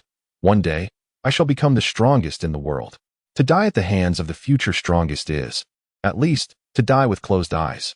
Saying this, Doflamingo flicked his fingers, launching a projectile that struck a few nearby sailors on the head. Given his current stamina, the projectile merely caused discomfort, awakening those sailors who had been rendered unconscious. Seeing several sailors regain consciousness, Doflamingo immediately ordered, "Quickly, bind all these pirates." He was utterly exhausted. Worn down to the bone, even a bounty of 10 million would likely be enough to bring him down. Doflamingo had no desire to end up as a laughingstock, falling victim to the very pirates he had just subdued. Fortunately, no further mishaps occurred. The sailors first roused their comrades and then began binding each pirate, tossing them into the hold. Though Doflamingo led a modest crew of just over 20 aboard a small warship, it was well-equipped, complete with a doctor. After a round of treatment, Doflamingo's injuries improved significantly, and given the natural resilience of the people in this world, he recovered substantially within a few days. However, this battle imparted a lesson upon Doflamingo. The world was not as depicted in comics, where the strongest resided in the New World while the first half of the Grand Line was populated by weaklings. It was not merely a matter of bounty. A high bounty suggested significant combat strength, but a lower bounty did not necessarily equate to a lack of prowess. Some reserve ship doctor. Indeed, I possess combat strength. What nonsense is a bounty of 100 berries? I battle against pirates with bounties in the millions daily. To believe oneself invincible in the first half of the Grand Line would inevitably lead to encountering formidable adversaries. Though the battles were treacherous, they bore great rewards. Following this encounter, Doflamingo not only gained considerable combat experience, but he also acquired the soul of the gladiator. However, as he remained aboard the warship, Doflamingo refrained from absorbing this soul, intending to wait until he returned to Water 7 to do so. After drifting at sea for several months and dispatching numerous pirates, particularly following this latest perilous battle, even Doflamingo felt a profound weariness, let alone the sailors who were eager to return home. Thus, it took only a few days for everyone to arrive back at Water 7. The city remained unchanged, with no significant events having transpired. The naval division there continued to idly pass the time, becoming even more lethargic after Doflamingo had taken away 20 of their more motivated sailors. However, upon witnessing the severed heads of the pirates Doflamingo brought back, the entire naval division erupted into excitement. Prior to encountering the gladiator, Doflamingo had already eliminated several pirates with bounties exceeding 50 million, and collectively, the bounties of all the pirate crews he had vanquished amounted to nearly 300 million. Such a level of bounty is sufficient to enable Doflamingo and his subordinates to ascend in rank within the Navy by 1 or 2 steps. For some of the lower-ranking Navy personnel, it is quite normal to experience a promotion of 3 or 4 ranks this time. Many seasoned veterans residing in the city of Water 7 are filled with regret, lamenting their choices. Naturally, such individuals would appear unappealing even to the notorious Don Quixote Doflamingo. While combat prowess is of importance, the outcome of battles among pirates primarily hinges on the strength of the formidable. However, specialized skills such as operating cannons, managing sails, handling ropes, conducting damage control on vessels, and navigating accurately are crucial. Any misstep in these areas could prove disastrous. Following a grand celebration feast, where everyone indulged heartily, Doflamingo returned to his officer's villa, closed the door, and began to tally his gains. Within the illusionary realm, several bizarrely shaped crimson puppets meander aimlessly along the shore. These puppets represent Doflamingo's most significant acquisition, embodying all the pirate captains he has vanquished since setting sail. In Chapter 23, the Conqueror's haki manifests itself amidst the blood-colored puppets within the illusionary realm. Among them, the one that bears the closest resemblance to their original forms is a figure reminiscent of a muscular man, a robust warrior. Exposed to view is not skin, but rather a pure crimson hue, mirroring reality with uncanny precision. Evidently, the greater the strength and conviction of the soul, the more distinct its inherent traits remain, thus resembling their original selves more closely. Doflamingo approached with a distinctive gait, extending his hand to absorb the more ordinary pirates completely. Though these pirates retained some skill, orbs, they primarily pertained to physical training. Only 2 orbs remained that related to the cultivation of haki, and even those were of the most rudimentary level, inferior even to that of Don Quixote Doflamingo himself. Moreover, there was even a pirate's soul that left behind nothing, clearly belonging to a feeble individual. These skill pearls, to Don Quixote Doflamingo, were merely superfluous. They served only to slightly enhance his physical training and haki experience, allowing for a somewhat smoother progression in his future cultivation. Regrettably, had they been capable of directly augmenting his physical attributes and haki rather than merely providing experience, he could have vanquished a multitude of ordinary pirates and claimed invincibility. After indulging in a fleeting daydream, Doflamingo's gaze shifted toward a true feast, the soul of the strong man. Extending his hand, he absorbed the soul's power, leaving behind a residue of red sand. Upon completing the process, Doflamingo beheld a faint glimmer emanating from the red grains. As he parted the sand, he discovered a multicolored pearl, significantly larger than the average skill pearl, resting quietly within the mound. It appeared more formidable than its ordinary counterparts. He hoped it would not disappoint. Doflamingo grasped the multicolored pearl, closed his eyes, and began to absorb its essence. In a trance, he seemed to witness the life of the strong man. From an unremarkable family and humble origins, the only distinction being his greater strength and stature compared to others.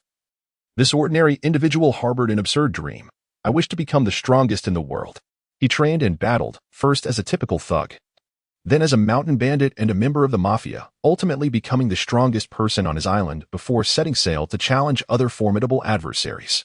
He faced notorious pirates, bizarre devil fruit users, and the terrifying sea kings, spending his days in relentless training and combat, gradually growing more powerful.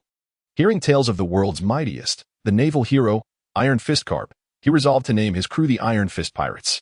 One day, I shall become the new strongest. Yet, everything came to an abrupt halt upon encountering Doflamingo, leaving only a sigh in its wake. Ultimately, he never achieved the status of the strongest. Opening his eyes, Doflamingo remarked, "Such ambition. Had this fellow not met an untimely end, he might have truly become an emperor's vice or a formidable rear admiral. As for the ranks of the 4 emperors or the 3 admirals, unless he were extraordinarily fortunate to obtain a top-tier devil fruit, he could not surpass that limit. No matter how rigorously he trained." The strongman's skill pearls bestowed upon Doflamingo numerous benefits. The experience in physical training and the mastery of armament hockey significantly accelerated his future training pace, yet most importantly, it granted him the experience of conqueror's hockey. In reality, Doflamingo opened his eyes, unleashing a powerful aura that erupted from within him, causing the resounding thud of half the naval division to succumb to unconsciousness. He succeeded. As he reveled in the eruption of conqueror's hockey, a smile graced Doflamingo's face.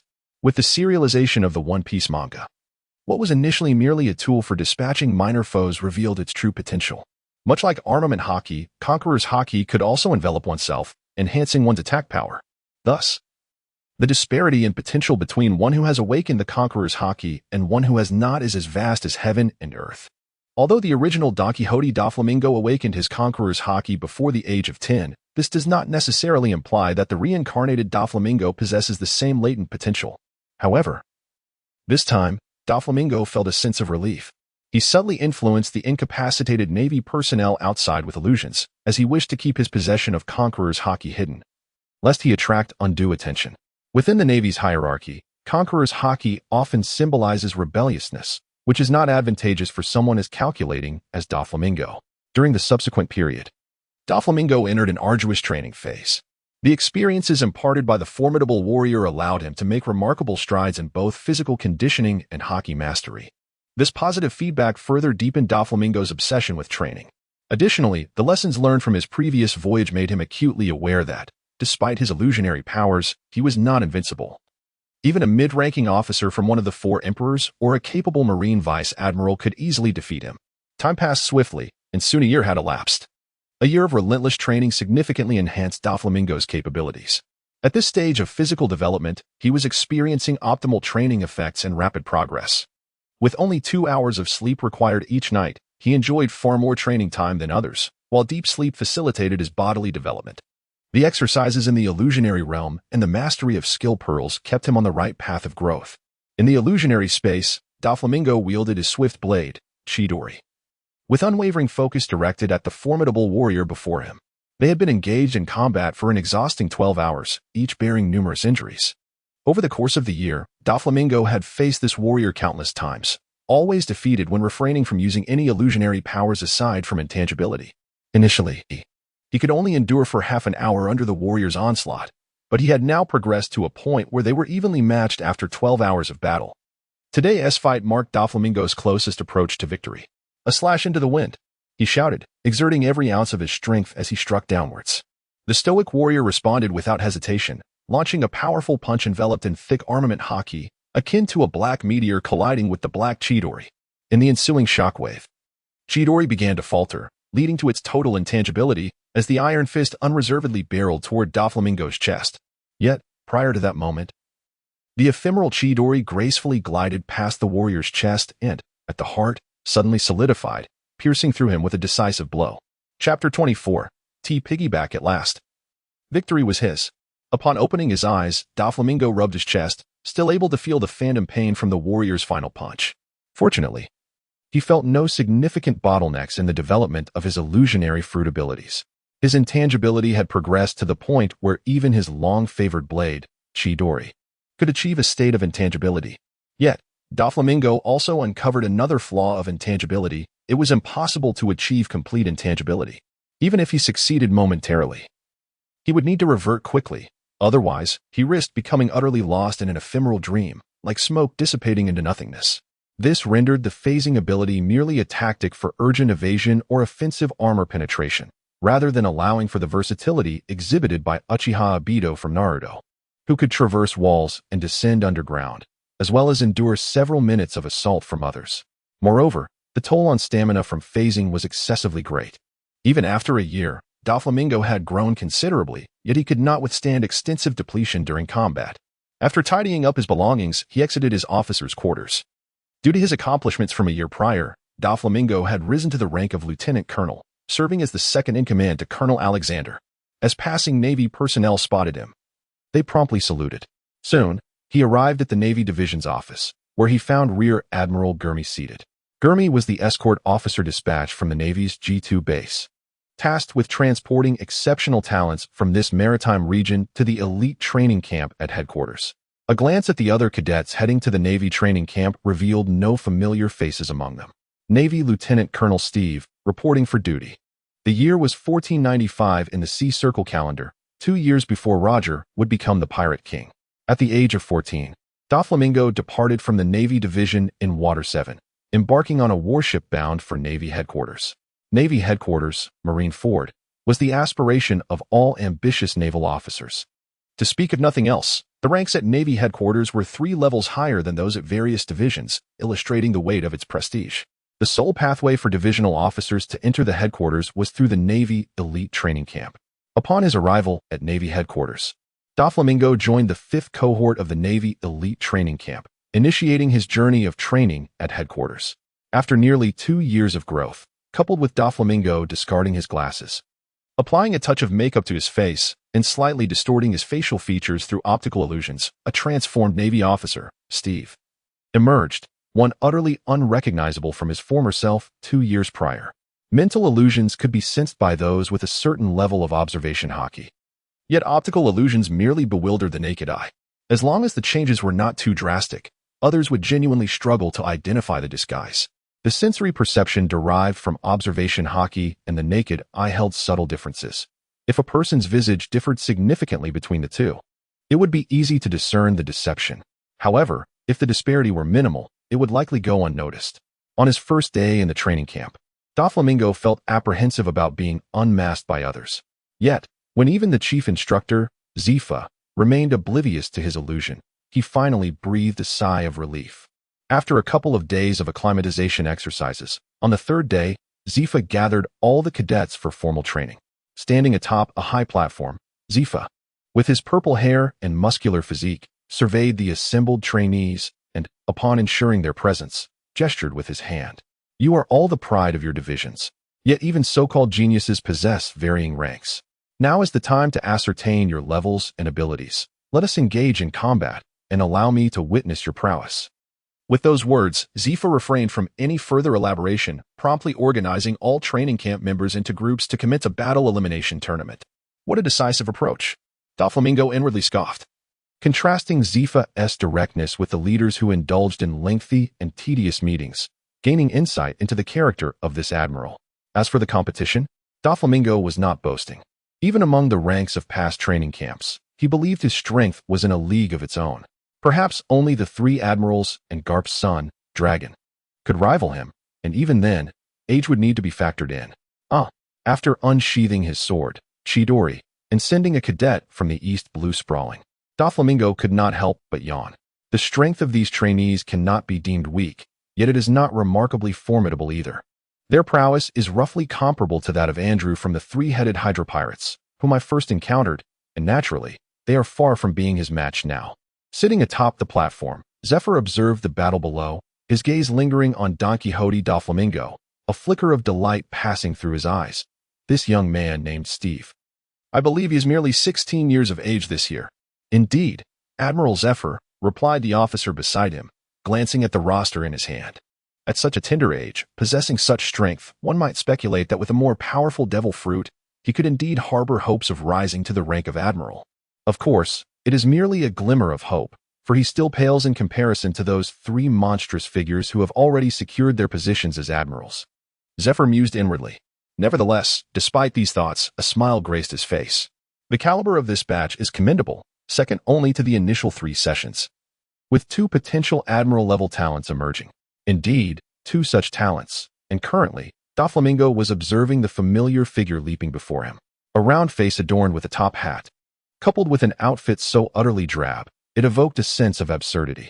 Thanks to Oda, every major character he has illustrated possesses a distinctive flair. Thus, despite having traversed many years since my arrival, upon witnessing this garb, Doflamingo was reminded of this comical-looking individual, the Navy's candidate admiral, Tsurugi. Truly, one must refrain from setting oneself up for failure. Just as I felt a surge of confidence, a formidable character emerges to humble me. While muttering to himself, a subtle smile crept upon Doflamingo's lips. After years of diligent practice, Doflamingo had long since transformed from an ordinary youth under the rule of law into a formidable entity. Unafraid of battle and harboring a newfound desire to face strong opponents. Perhaps he had sensed the shift in his mindset, yet he welcomed it. Knowing that only with such an attitude could he ascend to the pinnacle and ultimately overthrow the celestial dragons. On the stage, the referee glanced at the 2 contenders. Steve versus Kaji, the battle commenced. Chapter 25. Fierce combat. As the referee's voice faded, the smug Kaji remarked, "Little brother, show some mercy." In stark contrast to Doflamingo's overwhelming victories, Kaji appeared somewhat lackluster. Each time he faced a formidable opponent, he found himself embroiled in arduous battles, seemingly struggling for every inch of victory. If I hadn't read the original manga, I might have fallen for your ruse, you cunning wolf in sheep's clothing. Though Doflamingo internally scoffed at Kaji's antics, he wore a cheerful smile. Fear not, uncle, I shall show restraint. Uncle? I'm only 18. Kaji's smile froze, and he frantically protested. Is that so? Doflamingo feigned confusion, scratching his head. I could have sworn you were 38. Kaji was left utterly petrified. Doflamingo, who had been smiling, swiftly drew his sword, the black aura of haki enveloping it, and executed a powerful slash. The overwhelming sense of danger triggered by Kaji's Kinbunchika haki allowed him to react instantly. He crossed his arms defensively above his head, his limbs appearing as impenetrable as black diamonds. With a resounding crash, the arena shook violently. The onlookers below wore expressions of shock as they murmured among themselves. Hey, is Steve taking this too seriously? Is Kaji done for? Do they have a grudge? Doctor, where's the doctor? Hurry and save him. YISNT teacher Zephyr intervening. Kaji can't possibly be killed, right? However, as the tremors and dust settled, the spectators beheld Kaji, who, despite having been sent flying several paces and sporting a deep gash on his arms, was by no means incapacitated. Honestly, trying to distract me like that is just too cunning, Kaji lamented, examining his wound. Uncle, you're the one being sly. You possess such strength yet choose to play the fool to deceive a young lad like me, Doflamingo retorted with a flourish of his sword, still smiling. Kaji, undeterred by Doflamingo's taunts, sighed. You saw right through me. I was hoping for a more leisurely victory. Leisurely, you say? So you still believe you can win? Doflamingo tightened his grip on his sword. Let me test your true abilities, uncle. The fierce blade, imbued with haki, sliced through the air without hesitation. Kaji, enveloping his arms with Busashoka haki, corrected him. It's big brother, not uncle. The clash of blades and the howling of fists ensued. After several rounds, Doflamingo began to feel the strain. Initially, he had capitalized on the element of surprise, but the 4-year age gap between him and Kaji was becoming increasingly evident. At 30, such a difference might be negligible, yet in their teenage years, a single year could yield significant disparities in strength, let alone for Kaji, who was destined to become a candidate for admiral, likely surpassed Doflamingo in innate talent, thanks to his profound slumber and accelerated learning abilities. Doflamingo had managed to transcend certain limitations of his gifts. Otherwise, he would have succumbed within mere minutes. Now, while he could endure longer, his raw physical prowess and mastery of haki were still insufficient against Kaji. It was evident that the chasms of power in the pirate world were vast. The disparities between the Yonko, admirals, and even ordinary vice-admirals were staggering. Doflamingo's physical strength and hockey mastery, while not quite at the level of a vice-admiral, were at least on par with a top-tier captain. Yet, against a candidate for admiral who had not yet reached his peak, he was still outmatched. After enduring a barrage of punches and kicks, Doflamingo wiped the blood from his lips, frustration etched across his face. Kaji, in contrast, appeared unscathed, his clothes merely tattered. His breathing steady. Indeed, my martial prowess pales in comparison to yours, uncle. Be cautious. I shall now employ my devil fruit abilities. Doflamingo, acknowledging his disadvantage, swung his sword once more without hesitation. A devil fruit user, are you? Kaji's mischievous grin remained, though he now regarded Doflamingo with heightened wariness. The myriad of devil fruit abilities across the seas were diverse and unpredictable. Doflamingo's unchanged form suggested he was neither a Logia nor a Zoan user, likely a Paramecia, which posed a unique challenge. While Paramecia abilities might not be the most formidable, they often caught opponents off guard with their bewildering nature, capable of leading to unforeseen defeats. Kaji was naturally cautious, wary of falling victim to Doflamingo's powers. As Doflamingo's sword approached Kaji, it suddenly became ethereal. An intense sense of danger surged through Kaji, prompting him to execute a swift retreat. What kind of devil fruit ability is that? Kaji inquired, having retreated several steps, his expression tinged with apprehension. The lingering threat from the intangible blade still pricked at his Kinbunchika haki. In the world of One Piece, the more skilled the fighter, the more resilient their life force and defenses. Kaji was confident that even if he faced Instructor Zephyr, he would not be easily defeated, though he recognized he was no match for him. However, the sensation from Doflamingo's phantom blade assured him that a strike to a vital point would spell his doom. Upon hearing Kaji's question, Doflamingo smirked. These seasoned warriors were as sharp as foxes, making it difficult for him to indulge in his theatrics, despite their apparent lack of intelligence. Once battle commenced, their instincts were remarkably acute. Fortunately, his phasing ability was not his true power, and he was untroubled by its revelation. I possessed the ability of the phasing fruit, allowing me to shift my body and weapons between the ethereal and the tangible. If struck by the phantom blade, and it then becomes real, no matter how sturdy the object, it shall be utterly repelled and destroyed. With a flourish of his sword, Doflamingo exuded an air of pride, spinning a tale of fanciful prowess. Chapter 26. Kaji maintained his playful demeanor, yet his gaze scrutinized Doflamingo's blade with heightened seriousness. Such an ability must demand considerable energy. Otherwise, you wouldn't resort to it in such dire straits. Moreover, it seems you cannot fully phase out, can you? I have just observed that although your blade has become ethereal, the hilt and your body remain entirely tangible. If you could fully immerse yourself in this state of intangibility, I would be utterly incapable of taking action against you. Don Quixote Doflamingo seemed somewhat irked, giving a cold snort as if he had been struck at a vulnerable point by the words of the speaker. Naturally, the speaker's assessment of the intangibility ability was not erroneous. After all, there exists no such thing as an intangibility fruit in this world. Doflamingo's ability to achieve such feats stems from his extraordinary mental prowess, which has allowed the illusion fruit to transcend its inherent limitations, rendering the tangible into the intangible. However, the price he pays is far beyond mere imagination, as complete intangibility, if not immediately reverted, renders him incapable of restoration. If this were merely a weapon, it would be acceptable. At worst, one would lose a fine blade. However, if it involves a person, it would be a grave misfortune. It is easy to speak so nonchalantly. Why not take a stab from me and see for yourself? No sooner had the words left his lips than Doflamingo swung his blade forward. Now it is time for Doflamingo to find himself at a disadvantage, for he remains unaware of when his opponent will employ his intangibility. Thus, he must evade every strike from Doflamingo, daring not to withstand them head-on. Although Doflamingo possesses a deficiency in strength, his speed does not lag far behind that of his adversary. Consequently, the arena transforms into a scene of Doflamingo relentlessly pursuing and slashing at his opponent. Suddenly, Zephyr, standing upon the elevated platform, moved and appeared on the stage, effortlessly separating the two combatants. Doflamingo was taken aback, as an overwhelming force thrust him back to his original position. Upon raising his gaze, he beheld the imposing figure of Zephyr. In this contest, even if you two reach a stalemate, what then? Zephyr inquired, arms crossed. Kaji scratched his chin thoughtfully. I would certainly be amenable to that. However, doesn't it seem a tad unjust to Steve? Doflamingo rolled his eyes. despite appearing to be relishing the chase moments ago. He had not managed to lay a single scratch on Kajii. Throughout the match, Kajii had only suffered a minor setback during an initial ambush. Otherwise, he had remained unscathed. His continuous evasion was a strategy to exhaust Doflamingo's stamina. Should he be compelled to rely solely on his intangibility against Kajii, the inevitable outcome would be his own defeat.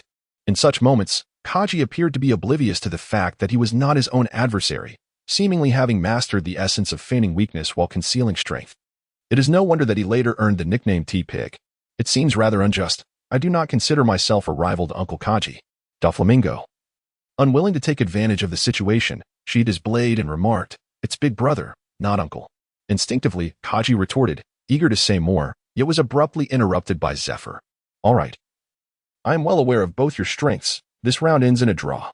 As he spoke, he patted the shoulders of Kajii and Doflamingo. Doflamingo felt a tingling numbness spread through half his body, and upon glancing up, he noticed Kaji's face flushed crimson. "Starting tomorrow, you shall train under my guidance. I will instruct you diligently," Zephyr declared, a hint of a menacing smile gracing his face. Doflamingo promptly fell silent. At 5 o'clock the following morning, a sudden assembly call summoned all members of the elite training camp to the training grounds. The camp boasted approximately 500 members. Although Zephyr served as the chief instructor, he would not personally teach all the trainees. Only those with the potential to achieve at least the rank of brigadier general would receive his direct instruction, amounting to merely a handful within the entire camp. Doflamingo, naturally, was among them, and he and Kajii were designated as Zephyr's key pupils. In truth, those being taught by Zephyr already possessed a foundational understanding of martial arts and hockey. While they may not have mastered the intricacies of both types of hockey, they had at least begun to harness them. Besides imparting advanced techniques, Zephyr believed the best method of instruction was through combat, whether one-on-one, two-on-one, or in a brawl. The training sessions would not conclude until they bore the marks of rigorous exertion. Among the various individuals, the most noteworthy to Zephyr were naturally Doflamingo and Kajii. With a sudden burst, Doflamingo expelled a mouthful of blood, executing a 720-degree spin in midair before crashing headfirst to the ground. As he spat out 2 bloody teeth, his right cheek swelled, resembling a bloated loaf of bread. Just as he prepared to rise, another figure descended from above, landing heavily on his back. Coughing violently, Kajii felt stars dancing before his eyes, dizziness overwhelming him, and he suspected several ribs had fractured as he coughed up blood. "Say, Kajii, aren't you a bit too heavy? Maybe it's time to shed some pounds?" Doflamingo's muffled voice reached him from below. Despite his grievous injuries, Kajii retorted, "It's big brother, not uncle. How long do you two plan to stay down?" A towering figure approached, casting a shadow over them that was as ominous as a demon, causing both men to shudder involuntarily. "I'll get up right away." Kajii sprang to his feet without hesitation, followed suit by Doflamingo. Zephyr shot them a cold glance. "Steve, how many times have I told you? During combat training, don't always dodge. Even if your advantage lies in speed, your intangibility can help you evade much damage. But that doesn't mean you can avoid confronting others head-on. Stop relying on tricks and seeking to end fights with a single blow. A truly seasoned warrior would never grant you such an opportunity. It is only through the rigorous conditioning of your body, tempered like steel, and an unwavering will, that one can truly become powerful." "Yes, I understand, Teacher Zephyr," Doflamingo replied earnestly, his face resembling that of a pig after the encounter. Zephyr then turned his attention to Kajii. "Kajii, are you truly a pig? Listen well, during combat, utilize your intellect. I'm not suggesting you resort to cleverness during training. Do you think I'm unaware of your limitations? I've trained individuals far more cunning than you. If you wish to take it easy, first consult my fists." "I will strive earnestly, Teacher Zephyr," Kajii responded, his lips still stained with blood, as he straightened his posture. Chapter 27. Diligent Training Subsequently. Zephyr provided guidance on the errors made during their combat and addressed some of their confusions regarding training. Doflamingo and Kajii were afforded this special treatment, with Zephyr taking the time to offer them personalized coaching, while others under his tutelage typically received a beating before being directed to attend general classes. Of course, many other trainees didn't even have the opportunity to request a beating from Zephyr, as they were primarily instructed by retired rear admirals and brigadier generals, only occasionally hearing lectures from Zephyr during public classes. Zephyr's expertise lay predominantly in physical conditioning, and he didn't offer Doflamingo much in terms of fruit development or swordsmanship. Nevertheless, in the world of pirates, physical prowess serves as the fundamental basis of combat strength. As one's physical capabilities improve, both swordsmanship and fruit abilities will naturally follow suit. Thus, Doflamingo approached Zephyr's teachings with utmost seriousness. In comparison to the previous instruction he received from Bell, Zephyr's methods surpassed it by 100-fold. He meticulously dissected the mechanics of the six powers, elucidating how to exert force and strengthen every muscle in the body, as well as various considerations for enhancing haki. Under such nearly impeccable guidance, Doflamingo's strength steadily increased, and he discovered new ways to utilize the six powers, which he had thought had reached their limits. What brought Doflamingo the greatest joy was that he had finally grasped the ability of life return through the six powers. In truth, it was not merely a matter of learning life return, but rather developing it to a usable level. Essentially, all individuals in the pirate world possess some degree of life return ability, and various training methods serve to cultivate this skill, with the six powers being the most efficient in its development. An insatiable appetite, a remarkably robust physique, and an almost unbelievable vitality. Capable of sustaining combat for days on end, these were manifestations of life return. Many pirates who had honed their skills to a certain degree had substantial proficiency in life return, yet lacked the means to express it as directly as the Navy could through the six powers. Now, having mastered life return, Doflamingo frequently utilized it to digest food and recover from injuries. With a hearty crunch, he devoured a large piece of meat, bones and all, producing a cacophony of cracking sounds as he spat out fragments of bone. The dining table lay in disarray, piled high with dishes. The assortment of meat weighing several hundred pounds, all consumed by him and Kaji. In the elite training camp, the dietary provisions varied significantly among the students.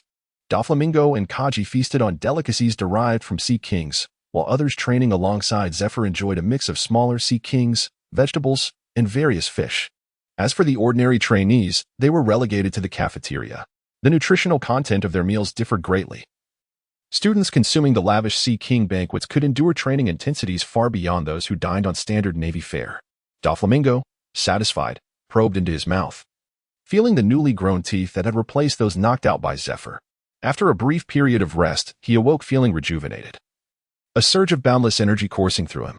All right, now let us resume training, he declared, turning to Kaji.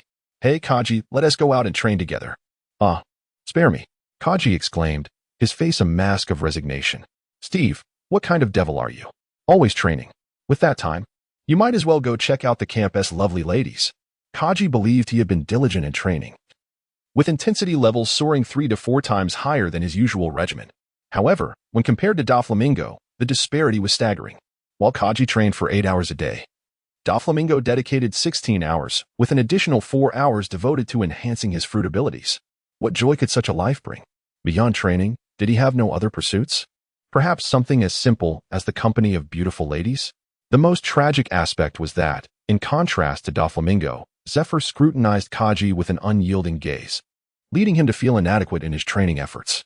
By all that is good, he had been striving earnestly. In previous training camps, he had certainly been among the most diligent. How many could match the relentless dedication of his freakish companion, who trained for nearly 20 hours a day? Other members of the training camp typically trained for only 6 hours, and Kaji, spurred by the relentless comparison to Doflamingo, found himself compelled to increase his own training duration by 2 hours. Yet, despite this effort, Zephyr remained dissatisfied with him. Doflamingo, without hesitation, seized Kaki's arm, proclaiming that there would be ample time to admire the young lady later. The training camp, however, could only last for 2 years. After that duration, there would be abundant opportunities to engage with the young lady. For now, they must proceed to combat training. No, Kaki protested, struggling in anguish as he was dragged to the training ground by Doflamingo. Of course, had he truly been devoid of any inclination to train, Doflamingo would not have been able to move him. This exemplifies the so-called catfish effect. During their recent encounters, Kaki had distinctly sensed his rapid progress. If this trend continued, in 2 years, he might very well find himself unable to subdue his younger counterpart. What if Doflamingo could defeat him without relying on his devil fruit powers? That would be quite the embarrassment for him. Kaki, my brother, I feel I have made considerable progress lately, so be cautious. Upon arriving at the training grounds, Doflamingo unsheathed his sword, the Chinjo, a look of eager anticipation on his face as dark haki enveloped the blade. Humph, when there's nothing going on. You call me Uncle Kaki, but when you need something, it's Brother Kaki, Kaki grumbled. You truly know how to ride the waves. Let us be clear. You cannot use your devil fruit abilities, he added. Despite his complaints, Kaki's expression grew serious upon witnessing Doflamingo draw his sword. Recently, Doflamingo's strength had been advancing swiftly, and Kaki hoped to avoid any missteps this time around. Rest assured, I never employ my devil fruit powers during training, Doflamingo declared just before launching a flying slash. Chapter 28. Progress. Internship. As Doflamingo and Kaki engaged in their duel, Zifa and another Marine Admiral, Sengoku, observed from a distant high-rise. What do you think? Their performance is quite commendable, isn't it? Zifa, typically stern and even cold in front of the training camp's recruits, now gazed at Doflamingo and Kaki with a look of satisfaction. Sengoku, sporting frog-like glasses and a beard resembling braids, glanced at the two below. They are promising talents. You've worked hard these past few years. Are you truly not considering a return to the field? Zifa shook his head, refraining from responding, while Sengoku let out a long sigh. The tragedy that occurred a few years prior had profoundly impacted Zifa, especially the tragic loss of his wife and child, which had shaken his resolve against killing. In the world of pirates, Haki is a manifestation of the combination of spirit, will, and intangible qualities with physical strength, both materialistic and idealistic. Thus, if one's beliefs are shaken, their power diminishes significantly. Zifa's current strength had waned by 2 or 3 tiers compared to his days as an admiral. This is also part of the reason why he is reluctant to assume the role of admiral again. If he were to act once more, he might lose control and compromise his principle of not taking lives, potentially leading to a significant decline in his strength. Rather than that, it would be preferable for him to serve as a chief instructor within the Navy. Furthermore, over the years, Zifa has indeed nurtured a remarkable group of talents for the Navy, contributing just as much as he did during his time as admiral. Well, I knew it, Sengoku said with a wry smile, shaking his head. But do put in some effort. I sense that the situation on the seas is about to change. Zifa crossed his arms and squinted. Is it because of GOLD? Roger? Sengoku nodded. Though it may seem ominous to say, I believe he is the most likely individual to traverse the Grand Line successfully. Once Roger completes the Grand Line and claims the title of Pirate King, the Navy will likely face a new era of piracy. The pressure we will encounter then may surpass what we face now. Zifa countered, I think you need not worry so much, Sengoku. We are all quite familiar with Roger's character. He is not like the ambitious figures such as the Golden Lion or Kaido. Even if he were to conquer the Grand Line, it is unlikely he would gather a multitude of pirate followers to challenge the Navy and the world government. The top-tier pirates possess their own pride. Figures like the Golden Lion and Whitebeard would certainly not wish to serve under Roger, rendering his title of Pirate King somewhat hollow. Upon hearing this, Sengoku nodded slightly. While it may sound unpleasant, he would prefer someone like Roger to hold the title of Pirate King, as he is not a figure driven by ambition. If it were someone like the Golden Lion or Kaido, they would likely use their newfound fame to recruit numerous pirates and wage war against the world government and the Navy. Moreover, what secrets lie hidden on the final island? Are there legendary ancient weapons or other forces capable of devastating the world? The Navy remains oblivious to these truths. To put it bluntly, it is better to entrust a nuclear weapon to an explorer than to a warmonger. Sengoku gently stroked his beard, which was braided like a plate, and shifted the conversation. Besides, that old fellow Garp is keeping an eye on things. It won't be so easy for Roger to become the Pirate King. Garp, that old man can be trusted to handle serious matters, right? Speaking to me about this is futile, Zifa replied, his expression indifferent. As a retired admiral, why should I concern myself with such matters? I would rather focus on instructing my students. On the training ground, the battle began to delineate clear victors. Without relying on devil fruit abilities, there remained a considerable gap between the current Doflamingo and Kaku. Consequently, after some time, Doflamingo was ultimately thrown off the stage. Rising from the ground, Doflamingo's gaze subtly swept over the skyscrapers. His mastery of observation haki was exceptionally high, even among the Navy. He faintly sensed the presence of 2 powerful life forces above. However, what does that have to do with me? I should continue with my training. Kaku, let us proceed to the next round. Spare me. How can you be so full of energy? In the evening breeze, Kaku's exasperated voice echoed. Time flew swiftly in the elite training camp, and within a year, Doflamingo had seamlessly transitioned to a second-year student. If one were to note any changes, it would be that his strength and height had both increased significantly. Now, in sparring with Kaku, they could engage for several hours before a victor emerged. Although he had yet to secure a win, if one were to factor in devil fruit abilities, he had already far surpassed Kaku. This fellow Kaku, had also become his comrade in mischief. After all, they were the only two in the camp with comparable strength, despite Kaku's somewhat comical and quirky appearance. He possessed a carefree and genuine personality, relishing in the company of others. However, his somewhat ridiculous demeanor often masked his true nature.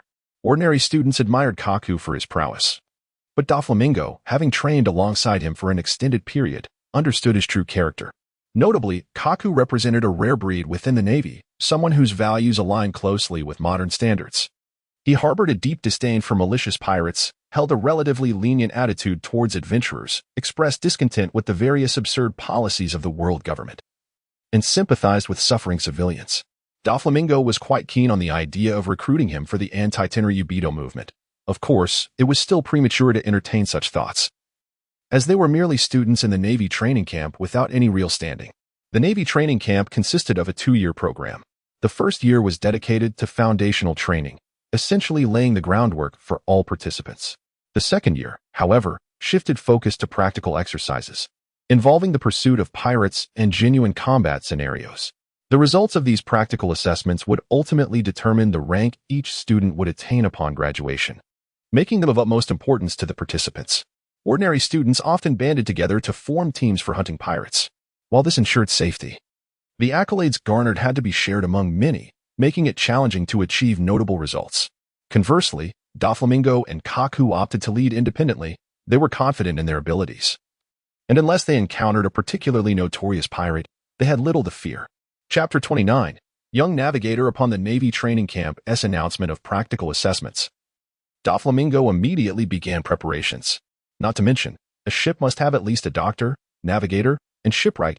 These roles are essential. The significance of a navigator is self-evident, and in the unpredictable sea, a doctor is undeniably indispensable. While a shipwright may seem less conspicuous, they play a crucial role. Whether a ship sinks or continues sailing after a battle often hinges on the shipwright's skills.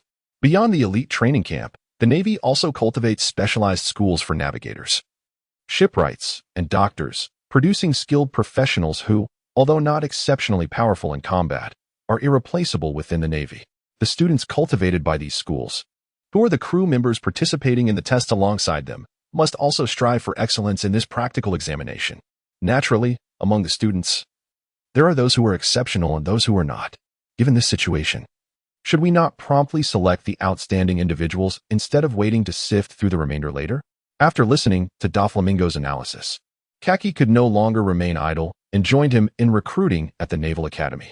Subsequently, Doflamingo observed Kaki bringing along 2 voluptuous beauties to serve as his navigator and doctor. Doflamingo found himself at a loss for words regarding Kaki's choices, as he was focused on capability rather than appearance. You are the most outstanding navigator in the entire academy? Doflamingo maintained a serious expression as he regarded the girl before him. To call her a girl felt like an exaggeration. She barely reached his thigh and appeared to be no more than 11 or 12 years old. Kiki.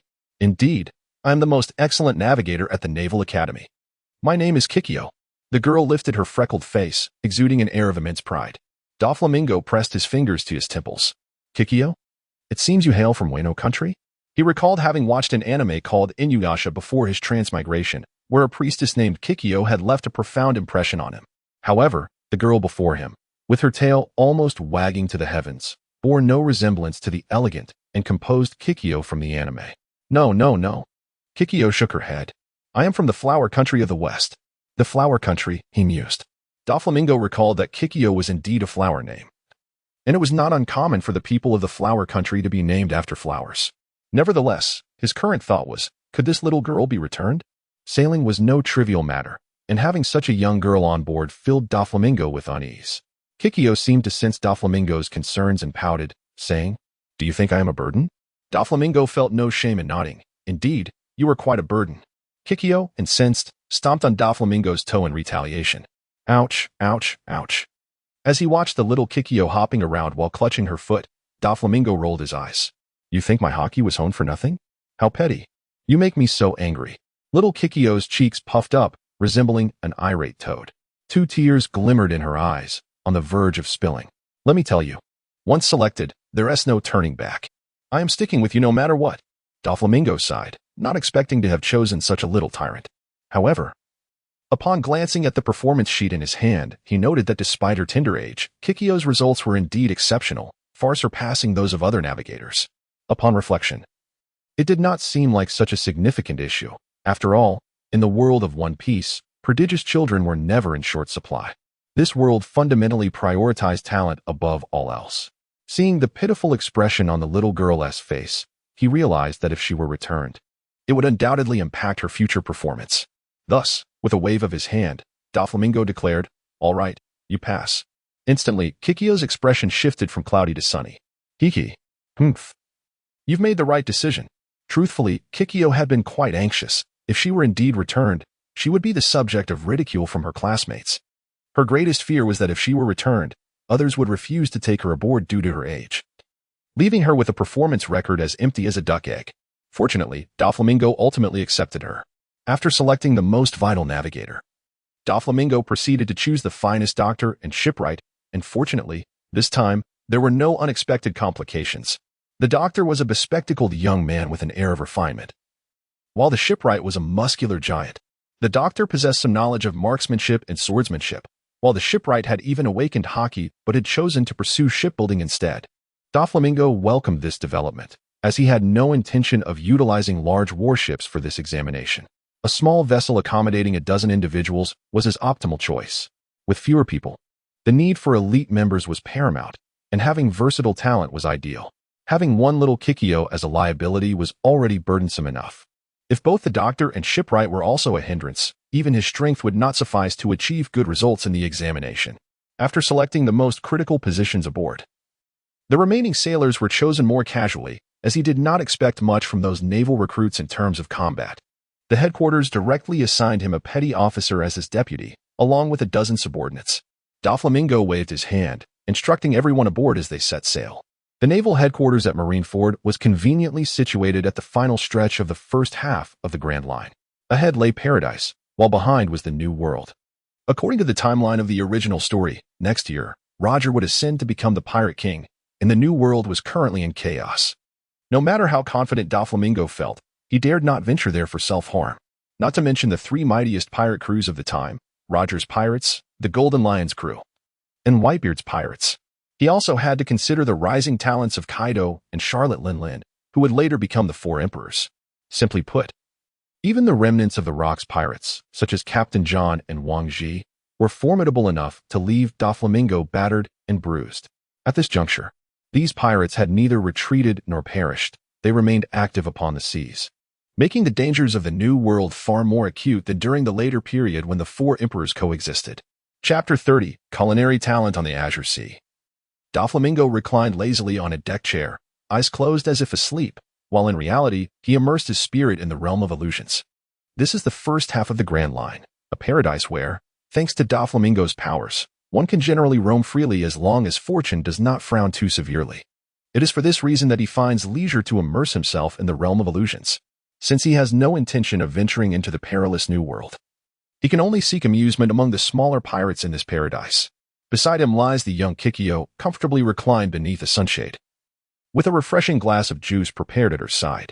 It is worth noting that in the world of One Piece, the prevalence of eccentricities combined with the vast disparities in individual strength means that the requirements for high-ranking officers are minimal, essentially just the ability to fight. Otherwise, given their current demeanor, they would have long been expelled from the Navy as a disgrace to the military. Within the illusionary realm, Doflamingo's face is alight with excitement as he gazes upon the peculiar pearls shimmering on the ground. Once again, fortune favored him. As he extracted a skill pearl from a diminutive blood-colored puppet, he reached out, grasped it tightly, and absorbed it. When the process concluded, the reality of Don Quixote Doflamingo opened his eyes, revealing a countenance of bewilderment. He turned to glance at the nearby little Gigi, casually picking up her juice and taking a sip. "Ugh, what are you doing?" Little Gigi exclaimed, leaping up, her face a mask of anger. Doflamingo, however, paid her no mind, muttering with a complex expression, "The orange is quite fresh, and its flavor is significantly sweeter than ordinary oranges, likely due to environmental factors." Yet, during the squeezing process, the internal seeds were probably not removed, leading to a slightly astringent taste. Moreover, the addition of sugar completely obliterated the natural flavor, and it was not allowed to breathe. Mid-sentence, his expression changed, and he abruptly hurled the orange juice onto the deck. I do not wish to become a culinary dragon. Why should I concern myself with such trivialities? Indeed, this time he absorbed a skill orb pertaining to culinary talent, and from the disordered recollections, it appeared to be the legendary culinary prowess of the Chinese master chef. Damn it, this skill orb is useless. Doflamingo's face was filled with frustration. The sensation of hope followed by disappointment was far more infuriating than having no hope from the outset. Little Gigi gazed at Doflamingo with confusion, and upon seeing his furious expression, her initial irritation dissipated, causing her to shrink back slightly. Is the orange juice not to your liking? Doflamingo rolled his eyes, feeling somewhat exasperated with his little navigator. Did he truly exhibit such behavior merely due to the juice as per taste? Colonel Steve, we have spotted a pirate crew ahead. It appears to be the smokescreen pirates we are to pursue. At that moment, a voice rang out from the lookout. What luck! We finally caught a big fish. Upon hearing this news, Doflamingo's melancholy subsided. He unsheathed his weapon, ready to engage. The smokescreen pirates, led by Captain White Smoke Clark, possessed the powers of the smoke fruit. Indeed, this was the very same fruit that would later be associated with Smoker. It was evident that even if Doflamingo did not confront this individual, Clark would not survive long. Natural fruit users typically commanded high bounties. And given that Clark was no ordinary foe, having committed numerous acts of pillaging, his bounty soared to a staggering 220 million berries, making him one of the highest bounties in the first half of the Grand Line. Doflamingo, having received intelligence from the Navy, hastened here, allowing him to intercept Clark earlier. This was partly due to the small size and swift speed of his vessel, as well as the contributions of his little navigator. It must be said, this young navigator was indeed a prodigy. Thanks to her adeptness at capturing various ocean currents and wind directions, their ship's speed increased by at least 30%, enabling them to catch up with the smokescreen pirates ahead of the other Navy vessels. Colonel Steve, what should we do? Should we latch onto the smokescreen pirates and await reinforcements? Doflamingo's aide, Navy Sergeant Kaufman, suggested. Doflamingo cast a glance his way but refrained from comment, as this ordinary low-ranking officer clearly lacked an understanding of Doflamingo's true capabilities. Such matters are devoid of meaning if he is not allowed to witness them firsthand. Mere words hold little significance. You all wait here, Doflamingo instructed, shedding his cumbersome justice coat and loosening his limbs. Once I signal, you come to my aid. The naval sergeant, confusion etched on his face, was about to inquire further when Doflamingo leapt into action, gliding towards the smokescreen pirates. Upon spotting Doflamingo's modest naval vessel, the smokescreen pirates harbored no intention of retreating and charged directly at the ship. After all, this ordinary small Navy ship appeared deceptively innocuous, resembling one commanded by a mere naval lieutenant. Thus, the smokescreen pirates felt no fear. Once we take down another naval ship, my bounty should rise considerably. The captain of the smokescreen pirates, Clark, stood at the forefront of the deck, a patch over one eye and a mouthful of rotten teeth, embodying the quintessential pirate image. Lost in his pleasant daydreams, he was suddenly jolted by the sound of a swift slicing noise overhead. Shivering, he recalled a naval colonel who had relentlessly pursued him in the West Sea. Moonwalk? This is no ordinary naval tactic. Who is this adversary? When he first consumed the smoke fruit, Clark had been overly confident, wreaking havoc in the West Sea, only to be taught a lesson by a colonel proficient in hockey. Had he not escaped swiftly, he might have lost his life there. Do not be afraid. Do not be afraid, Clark murmured to himself, striving to maintain his composure. Even if he has mastered moonwalk, it doesn't signify much. As long as he lacks hockey, he is no match for me.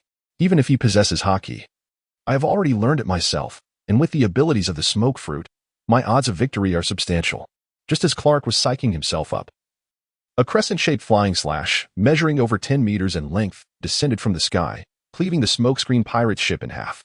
What in the world? Help! It's a swordsman. A great swordsman. Everyone, flee for your lives. The speed of the flying slash was overwhelming. Clark had no time to react as the vessel was split cleanly in two. Damn Navy!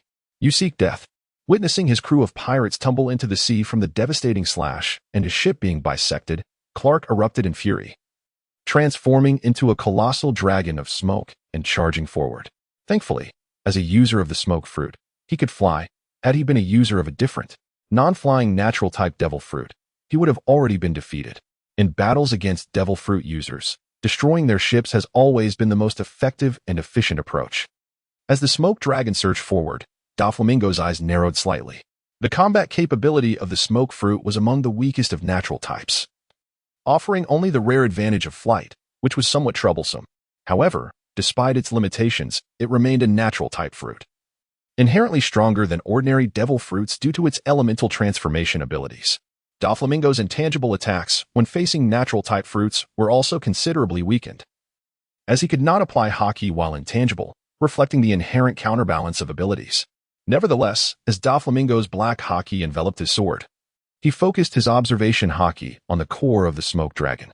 Against such a weakling, do I even need to use my intangibility? With a flourish of his sword, a sharp beam of light, akin to an arrow, shot forth, striking the ascending white dragon, the tip entwined with a dark hue of haki. With a cry of anguish, the smoke dragon recoiled, revealing Clark's figure, a gaping hole punctured through his right chest by Doflamingo's sword energy, and he collapsed to the ground. What a waste! Doflamingo shook his head. This devil fruit user, while somewhat adept at utilizing his fruit S powers, was utterly lacking in other areas. His physical strength, observation haki, and armed haki were all abysmal. It was likely that he had never even awakened his observation haki. Otherwise, he would not have been unable to evade even a single attack, given the elusive nature of the smoke fruit S capabilities. Of course, the development model of the smoke dragon was somewhat impressive, at least in terms of imagination. It far surpassed that of Smoker, the White Hunter. After executing his moonwalk, Doflamingo returned to his ship. Upon landing, he encountered his subordinate, the naval sergeant Kaufman, along with the other sailors, all wearing expressions of astonishment. Is it truly that remarkable? Have you never witnessed a true powerhouse in action during your time in the Navy? Doflamingo mused inwardly, casually tossing his sword to Kaufman. Bring the ship closer. Check if the man is dead. If he is alive, haul him aboard. If he is dead, bring back his head. As he spoke, he turned to re-enter the cabin. Understood. As soon as Doflamingo's words left his lips, Kaufman stood tall, invigorated, and began issuing orders to his men. The ordinary sailors mirrored his enthusiasm, immediately springing into action. Incredible! Little Kogan gaped, her eyes wide, as if her worldview had been completely reshaped. While Kaufman had encountered strong opponents, he had never seen anyone as formidable as Doflamingo, who surpassed even typical naval admirals. Little Kogan, however, had no such experience. In her eyes, anyone capable of slicing through cannonballs, mastering the 6 forms of the Navy, and executing flying slashes was already the pinnacle of strength. A person who could cleave a massive ship in two was a true master among masters. All right. Let's quickly locate the next pirate crew. My sword is eager for action. Doflamingo chuckled as he pinched little Kogan's cheek, causing her to close her previously agape mouth. Once she regained her composure, she diligently managed her facial expressions, though her excitement was still evident. I'll check. The next target is the Diamond Pirates. According to the last intel, they should be located 300 nautical miles directly west of us. Considering the current currents and their speed, as well as the island they are heading to, we should be able to catch up with them in 6 days. All right, I leave this to you. Rest assured, I will accomplish the task. Little Kogan's face beamed with joy. The more pirates Doflamingo captured, the higher her status would rise. After all, they were all ranked within their technical fields. The rest of the Navy also appeared excited, as following a powerhouse like Doflamingo meant they could gain merit without lifting a finger, which naturally delighted them. After pacing around the cabin for a while, Doflamingo found himself inexplicably drawn to the kitchen. Gazing at the cooking utensils before him, he murmured, "Since I am here, I might as well stay a while." Half an hour later, Clark, the captain of the smokescreen pirates, found himself fortunate. Although he had been pierced through the chest by Doflamingo's sword and had spent half an hour submerged in the ocean, he was eventually rescued by the Navy. Thanks to the tenacious vitality characteristic of individuals in the world of pirates. Upon their recent outing, Don Quixote Doflamingo had brought along several pairs of sea prism stone handcuffs, one of which was graciously bestowed upon him by Sergeant Kaufman.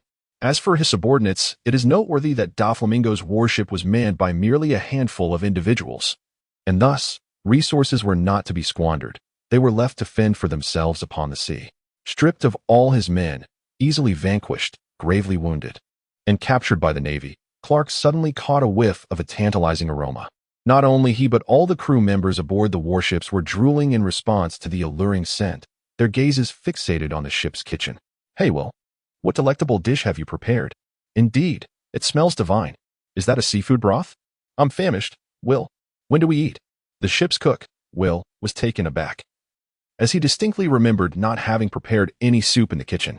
Meanwhile, Doflamingo, squatting in the kitchen, devoured a plate of seafood fried rice accompanied by a seafood bone broth, wiping his mouth and exclaiming, "Delicious." He voraciously consumed his self-prepared meal, leaving no morsel for others. After all, when has a captain ever cooked for his subordinates? Not to mention the astonishment of the others upon learning that the dish was crafted by Doflamingo. Or the disheartened expression of the chef, Will, as he licked the remnants from Doflamingo's plate. Doflamingo, however, recognized the advantages that had arisen from his culinary prowess. Ultimately, the skills of a chef in this realm surpassed those of the real world, though lacking the bizarre techniques seen in the world of gourmet captives. Many abilities transcended normal imagination. The capacity to influence hearts, eliminate addiction, and heal ailments. These were but a few of the feats achievable through mastery of culinary arts. At the very least, he could enhance his own potential through nutritional supplementation. Chapter 32. Return voyage. With a resounding roar, the massive black bear spewed blood from its chest, staggering backward before collapsing to the ground. The dense black fur retracted gradually, revealing the imposing figure of a pirate. Capture another one and cuff him. Standing upon the deck of the pirate ship, Doflamingo executed a flourish with his sword, shaking off the bloodstains. Sheathing the sword, he addressed his subordinate, who had just climbed aboard from the naval vessel. "Colonel Steve, we are out of sea prismstone handcuffs." Kaufman exclaimed, a mix of excitement and worry evident in his tone. "Is that so? We've exhausted our supply of handcuffs?" Doflamingo tilted his head, gazing at the pirate before him, whose bounty was a staggering 92 million berries, and sighed. "All I can say is, I'm terribly sorry." Suddenly, a look of terror crossed the wounded pirate captain's face, but before he could utter a word, Doflamingo transformed his sword into a radiant sphere. The massive head soared into the air, blood gushing forth like a fountain. As the headless corpse convulsed before collapsing onto the deck, the flowing blood quickly drenched the entire surface. "Prepare the head for preservation. This is a military achievement," Doflamingo instructed, reaching out to grasp the falling head by its hair before tossing it to Sergeant Kaufman. "Oh, caught it," Kaufman exclaimed, frantically catching the pirate's head, splattered with blood, and nodding vigorously. Unbeknownst to him, for months had already elapsed. Doflamingo observed the expressions of his crew, which, despite their exhilaration, revealed a hint of fatigue. During this time, apart from a brief respite at a few naval bases for resupply, they had largely been adrift at sea. These sailors were likely nearing their limits. The reason they appeared unwearied was merely the adrenaline from their accomplishments, masking their exhaustion. Yet, clearly, spirit alone could not conquer fatigue. Physical weariness would eventually overwhelm them. "It's time to return," Doflamingo concluded after surveying the crew. Upon returning to the warship, he made a beeline for the kitchen, with a small shadow trailing closely behind him. "Hey, where did everyone go?"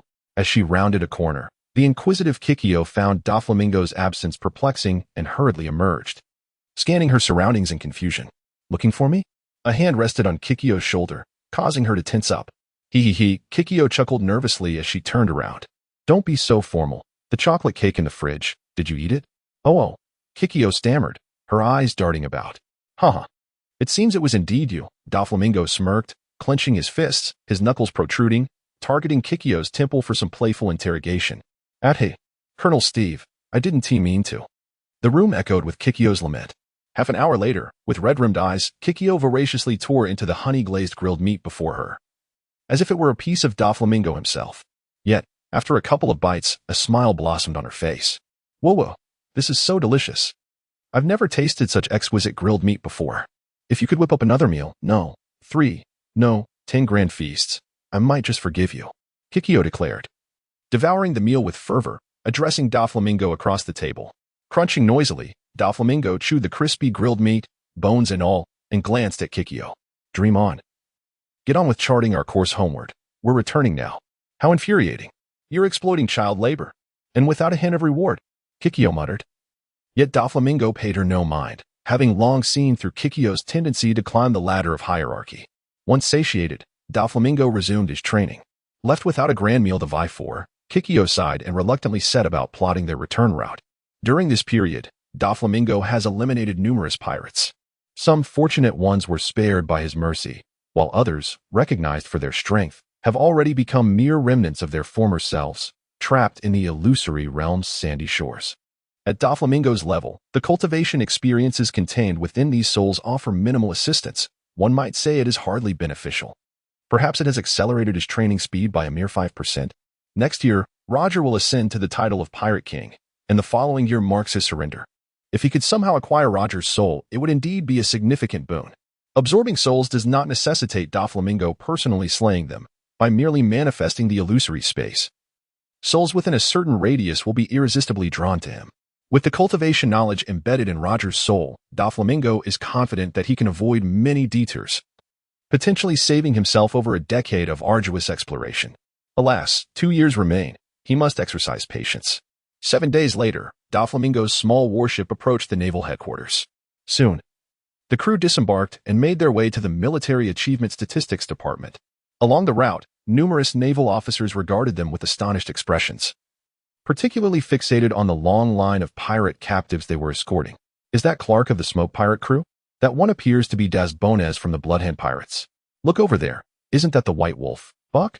Most of these pirates have bounties exceeding 80 million berries, which is truly remarkable. Did several vice admirals mobilize for this? No, that young fellow must be Steve from the elite training camp. He single-handedly captured so many pirates, truly deserving of the prestigious title of Naval Supernova. Far more reliable than that fellow, Gaki. Doflamingo glanced at the naval officer who spoke. How intriguing. It seems Gaki has once again accomplished something unexpected. However, at this moment, Doflamingo did not dwell on such thoughts. Instead, he proceeded to exchange his captives for military accolades. In truth, what the Navy witnessed was merely half of Doflamingo's haul, the other half having already been severed and contained within boxes carried by the Marines. These military achievements, when combined, would easily secure a colonel's position, perhaps even a brigadier general in the Navy. In the naval ranks, as long as one possesses sufficient strength, ascending the hierarchy becomes a rather uncomplicated endeavor. Chapter 33. G. Gardenwell, thank you for your hard work. The next 7 days will be a time of respite. We shall reconvene after this brief interlude. After redeeming their merits, Don Quixote Doflamingo granted his subordinates a well-deserved leave.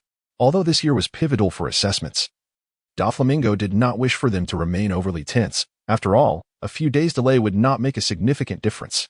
It is worth mentioning that the persona Doflamingo adopted, Steve, was far ahead in the assessment rankings. As for Kaji, Doflamingo could barely locate his name amidst the list. What on earth had transpired with him? Doflamingo found himself perplexed. He had been away for 2 months, and upon his return, he had ceased to venture out to sea? Pondering this, Doflamingo thought it prudent to inquire directly with Kaji. Doflamingo's dormitory was conveniently located next to Kaji's, and upon returning, he sought him out, yet found no trace of him. After searching extensively, Doflamingo fortuitously spotted Kaji in the training grounds. Kaji was not typically known for his diligence. While he completed various training exercises with earnestness, he seldom engaged in extra practice unless Doflamingo compelled him. However, at this moment, the individual once codenamed Pig appeared as fervently enthusiastic as a frenzied monkey, striving valiantly in the training arena. Opposing him, or rather, delivering a sound thrashing, was a tall and strikingly beautiful girl, adorned in a traditional Weno hairstyle, her long, alabaster legs on full display. In her grasp was a gleaming longsword, her expression stern and unyielding. Her swordsmanship flowed with the grace and power of a raging river.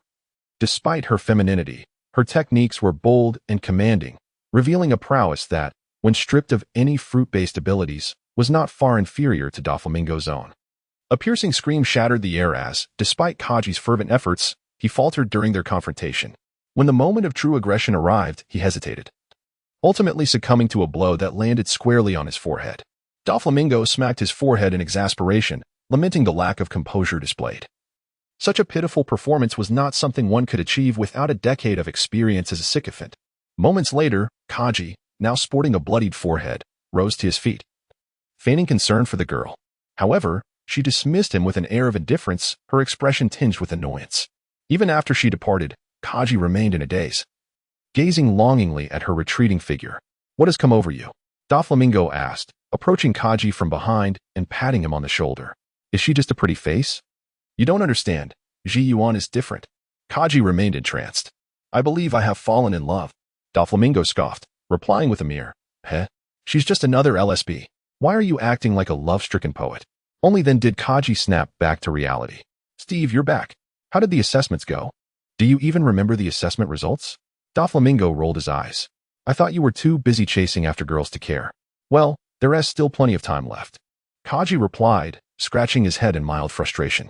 If I'm not vying for first place, a bit of effort in the latter half of the year should suffice. At least I could attain the rank of brigadier general. Doflamingo remained noncommittal. Kaji's words held a grain of truth, given his abilities. There was no need for him to overexert himself unless he sought to compete with Doflamingo for the top spot. After all, aside from their rivalry, the other trainees posed no real threat to them. The strength of both Doflamingo and Kaji was nearing that of seasoned vice admirals, while the other trainees barely reached the level of a mere colonel. Such power was hardly sufficient to challenge them. As for attaining the rank of brigadier general, the transition from colonel to general was notably arduous within the Navy. Even with Kaji's capabilities, he would likely need several years of diligent effort, whereas promotions within the general ranks were considerably easier. After brigadier general came rear admiral and vice admiral, and even if Kaji were to take a leisurely approach, he could probably ascend within 7 or 8 years. The 3 admirals, however, represented the pinnacle of combat strength, a level even Kaji did not dare to claim he could reach, thus he had not given it much thought. So, brother Kaji, have you decided to pursue Miss Ji-yuan? Doflamingo inquired directly. She should be one of our juniors, no? Indeed, she is a member of the new elite training camp. Kaji exclaimed, his face alight with enthusiasm, eyes sparkling with adoration. She ranked first in her cohort, and at just 16. Her aspiration is to become the Navy's first female admiral. Having assessed the situation, Doflamingo concluded that Kaji was beyond saving. Observing his friend's fervent ramblings, he envisioned the many rejections that lay in Kaji's future. As for Ji-yuan, Doflamingo was well acquainted with her reputation. Compared to Kaji, she was far more renowned. Doflamingo had initially failed to recognize Kaji's name until he beheld his round face, which jogged his memory. After Kaji's incessant chatter finally came to a halt, he was soon beset by a new dilemma. What do you suppose I should buy her as a gift? Perhaps flowers? Not a chance. I just returned today, and you didn't even welcome me back, and yet you're already planning to shower gifts upon Miss Ji-yuan? Your priorities seem rather skewed. Upon hearing this, Kaji felt a twinge of embarrassment. All right. I'll treat you to a lavish meal today. Although the Navy's provisions were commendable, particularly for their elite talents, restaurants would always have their place. The quality of dining establishments at naval headquarters could be expected to exceed that of an average military mess, as even the most ordinary chefs would struggle to match the culinary standards of the Navy. Very well, Doflamingo conceded. Knowing that his culinary skills likely surpassed those of anyone else at naval headquarters, perhaps even within the entirety of the Pirate King world, he had little expectation for the so-called grand feast. However, just as they exited the training grounds, they were halted in their tracks by Ji-yuan, who stood poised with her sword, blocking their path. Chapter 34. Confrontation. Upon seeing Ji-yuan, Kaji's face lit up with excitement. Ji-yuan, are you here for me? I'm so sorry. Yet, Ji-yuan's gaze remained fixed on Doflamingo, and upon hearing Kaji's words, her expression shifted to one of impatience. Apologies, but please step aside. I am here to see Senior Steve. Kaji stood frozen, utterly aghast. As a cold breeze swept through, it shattered into fragments. However, Don Quixote Doflamingo was far from being the mere sycophant that Kakiji was now. A glance into Ji-yuan's eyes, brimming with a fierce determination, immediately made him aware of her intentions. Clearly, this young lady approached him not for his handsome visage, but purely out of a desire to challenge him. This notion delighted Doflamingo immensely. Previously, he had only Kakiji as a reluctant training partner, but now he had Ji-yuan, who, like him, was a master swordsman. And he welcomed this development with open arms. The only one left discontented was likely Kakiji. Miss Ji-yuan, why have you forsaken me? Ji-yuan wore an awkward yet polite smile. I apologize. I only sought you out for training because our strengths were comparable in the training camp. It was never a matter of personal affection, and if I caused you any misunderstanding, I sincerely apologize. Though her words might sound insipid, Ji-yuan insisted they were her genuine sentiments. Heaven knows why her consistently stern demeanor could lead this overly sentimental fellow to misconstrue her intentions. With Kakiji's ship sunk, never to rise again, Doflamingo remained confident that this was merely a temporary setback. After all, he was a man who could profess his feelings 100 times over. Such a blow was insignificant to him. Thus, he decided to accompany Miss Ji-yuan to partake in activities that piqued both their interests. Come, let us head to the training ground, Doflamingo proclaimed, dramatically sweeping the justice cape behind him and gripping his sword, Chidori, as he addressed Ji-yuan. Her eyes sparkled. Doflamingo's decisive demeanor was precisely to her liking. Especially upon seeing the Chidori in his hand, she recognized him as a fellow swordsman, which ignited her excitement even further. As for Kakiji, who lay prone on the ground in an Ozar position, Ji Yuan chose to ignore him entirely, having clarified her stance. Whether Kakiji could come to terms with it was his own affair. At the training ground, Doflamingo slowly drew Chidori, its dark aura coiling around it. Ji Yuan's blade, though not yet the future golden Kunro, was evidently no ordinary weapon. Judging by the glint of its edge, it was at least a fine-quality blade of divine craftsmanship. The two exchanged a glance, then simultaneously exerted pressure beneath their feet, their forms vanishing in an instant. With a crackling sound, sparks flew in the void as they transformed into white and pink shadows, leaping through the air above the training ground. Only in the brief moments of engagement could their figures be seen materializing. After their initial clash, Doflamingo quickly realized that Ji Yuan's swordsmanship closely mirrored his own style. Both emphasized agility and speed in their techniques, while they were somewhat lacking in raw power. This is quite comprehensible. Although in the world of One Piece, strength is often the key to miracles, Don Quixote Doflamingo, at merely 15 years of age, cannot possibly surpass the older, seasoned warriors in raw power. Thus, he must exert more effort in agility and technique to seek an opportunity for a tactical advantage. As for Shiryu, her femininity places her at a slight disadvantage in terms of strength compared to her male counterparts.